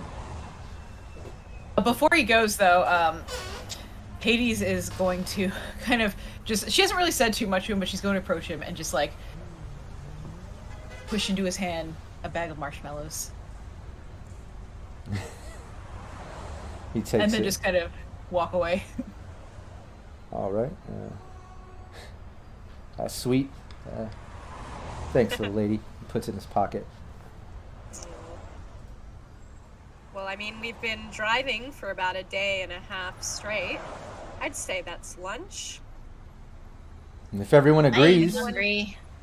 yeah, we'll end the session right here. That's our official wrap on Don't Have a Cow campaign, with the exception of the fact that the next 2 sessions we run, the next 2 weeks, we're going to do that diner episode. And once again, I got to give props to this team, everybody watching, and to the team watching. I love GMing you guys so fucking much, because literally, just like Rush, Brandon did earlier, Rockette, I pitch it, you hit it. Like, you saw it coming for the setup for meeting with her at the diner. I didn't even have to say it. I feel like the role-playing here, the gameplay, it's just fucking amazing. I am having such a great time here. But that's the end of Don't Have a Cow. The next 2 sessions, we're gonna do the cafe. You're gonna meet up with this media girl Bess, have some lunch, have a conversation about this whole situation, maybe figure out what y'all want to do, debate options, rewards, repercussions, see what else she has to say, what else happens at the diner, and then the following week we'll do another diner session where it's just y'all, recapping everything that happened with Don't Have a Cow, talking about the decision that you did make, in this next cafe, and then we'll get into the next ongoing campaign, because this is an ongoing, team. So everybody watching, keep in mind, the Don't Have a Cow thing is ending. We're going to get into the next, mission, gig, and plan, and everything that happens carries over. This is ongoing, so there are, all the lore carries over. So keep that in mind too. That being said, I typically wrap this up quick, but the fact that we did end Don't Have a Cow, I want to go around the table and let everybody, have your final words about the campaign, let everyone know where they can find you, and that's how we'll wrap it up. Let's start it off with Phil this time. Hello, I'm Phil. I'm from Baby Media, along with Ellen and a couple of colleagues. We're an Australian group of actors, storytellers, and TTRPG players. You should check out Roll2Cast, ROLE, where we play a different game every season with a rotating storyteller. There's original music and slick editing to give you like the audio drama experience. We got a 2020 campaign, we got a Red campaign, we got a Vampire campaign. We've got a Pulp Cthulhu campaign and Kids on Bikes right now, and we just keep it on going with that. I would really appreciate it if you check that out. If you like what we do, what Ellen and I do here, there's much more of the same on there. You can also just hit us up on the social medias at Babybeard Media. We're always happy to have a chat to people as well. We're doing a giveaway right now as well. If you follow our Twitter, retweet us and leave a comment, we're giving away 3 copies of Cyberpunk RED digital. So if you want to play and you don't have the book yet, you could get a chance to win. We got 3 copies from Artosorian Games. Thank you very much to them. So yeah, come hit up our Twitter. It's never been a better time. Oh yeah, awesome. Rockette. Yes, I am Rockette Fox. I am super thrilled. This has been such an honor and such a joy to be a part of. Everybody here is Top shelf. So it has been absolutely amazing. I'm so looking forward to continuing on with this brilliant and beautiful group of what I'm assuming are mostly humans, and everything in between. That's debatable. That's debatable. I pass as well as I can. But yeah, you can find me anywhere Rockette Foxes can be found. I'm over on my own Twitch channel, /Rockette Fox on Monday, Wednesday, and Friday afternoons during July, because July has been crazy for me. But I also, in, I believe, August, we are going to be going on to season 2 of Court of the Shadow Fae on Kobold Press. There is going to be a couple other shows coming up that I will send out information on my other medias as they come. I have a podcast called Fantastically Strange that is both fantastic and strange and for your ear holes. So get in on that. And I think that is most of what I have. So excited to be a part of all of this. Hell yeah. Excited to have you here. Brandon. Hi, I'm Brandon Perkins, DM_Brando. On Monday nights at 7 p.m. Eastern, I stream with Rob Smith. On Tuesday nights, 8 p.m. Eastern, I stream Fallout with Rob here and also Ellen. On Thursday nights, this is what I do right here. And on Fridays at 3 p.m. Eastern, I'm doing Fallout with Rob on Mad Queen's channel. And it is official as of last week. I will be attending D3 at Sea in March. So if any of you are going to be there, keep an eye out for a bald guy that looks a lot like me. And it's probably going to be me. Nice. Probably. Ellen. Hi, I'm Ellen. Not to bag on about it too much, but of course I, with Phil, am Baby Beard Media representatives. And the two things that he didn't mention, I will say we've got our YouTube page, which has been doing daily uploads for almost over a year now, and we're playing Dragon Age Origins at the moment, which is just one of my favorite games. So hop onto that and check that out, because we put a lot of effort into it. And also don't be hesitant to check out our Patreon too, because we put a lot of effort into making our TTRPG podcast as slick as possible, edit it down to a tight, 30-40 minutes. It feels like a dramatic kind of TV show almost. So if you want to give us some moolah that way, we would very much be favorites. You would be our favorites. We would take you to court and hoist you over our shoulders. That's how much we love you. You can also find me, obviously, in the Discord, you're both to my side, but I don't know where you are in the chat. But obviously, I am playing in Brandon's Fallout game with Rob, and it's going to be super awesome. I'm so excited. And also, you can check me out on Twitter at LNKGraham1, where I do hot nerd shit. I do cosplays. I tweet out pithy comments. At the moment, I'm probably just going to release some of my Twitter chats where dudes try and talk Star Wars with me and get dunked on. So stay tuned for that. It's going to be fun. And this campaign has just honestly been a joy and a pleasure. And Rob, you've done such a great job of herding the kittens that we are to some coherent story. And also my fellow players, y'all are just so brilliant. Yes, and every single time. And I love yous. Yeah. It's Awesome. that time of the season. Awesome. Great job. Yeah, I'm Rob Mulligan. I'm the Game Master here. I'm also the founder of Cyberpunk Uncensored. You can check us out on Twitch, on YouTube, also cyberpunkuncensored.com. All kinds of gameplay, tutorials, interviews, way too much shit to mention, as well as free assets and stuff. Like Brandon mentioned, we have a Fallout game that we're starting up on Tuesdays on our channel, and then one on Fridays on the Mad Queen YouTube. And then I'm going to be starting a Dune one in about a month that Phil's going to be joining me with, as well as Rockette. And I did want to mention Modifius hooked me up with free codes to get the rule books, the PDFs, for both Fallout and Dune. And every time we stream Fallout or Dune over the next 3 months, every time we stream it, we're going to give away 2 copies of the rule book for the next 3 months. So that's a lot of giveaways. So I just want to let everyone know, if you want to get into Fallout and Dune, stick with us. Tune in, join us every single stream, and chances are you'll get to win a free copy, and you'll be playing soon too. Aside from that, make sure everybody supports Syrinscape. We're all here because of Syrinscape. They're an awesome sound set tool that you can use for your gameplay. I recommend everybody go check that shit out. Make sure you subscribe and you follow Syrinscape on both Twitch and YouTube. Support them so we can keep this train rolling forward. We want to keep this gameplay going every week, and the more support we get for them, the more that this can continue, and we'll just do more and more with it.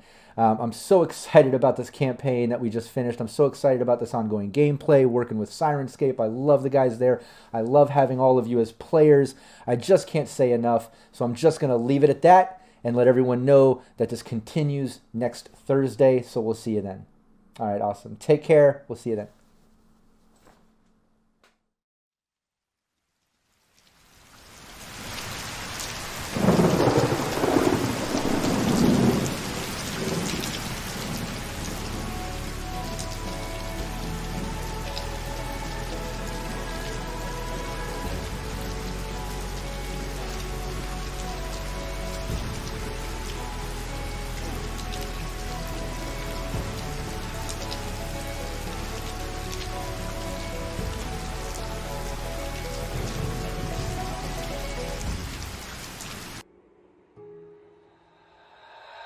Email.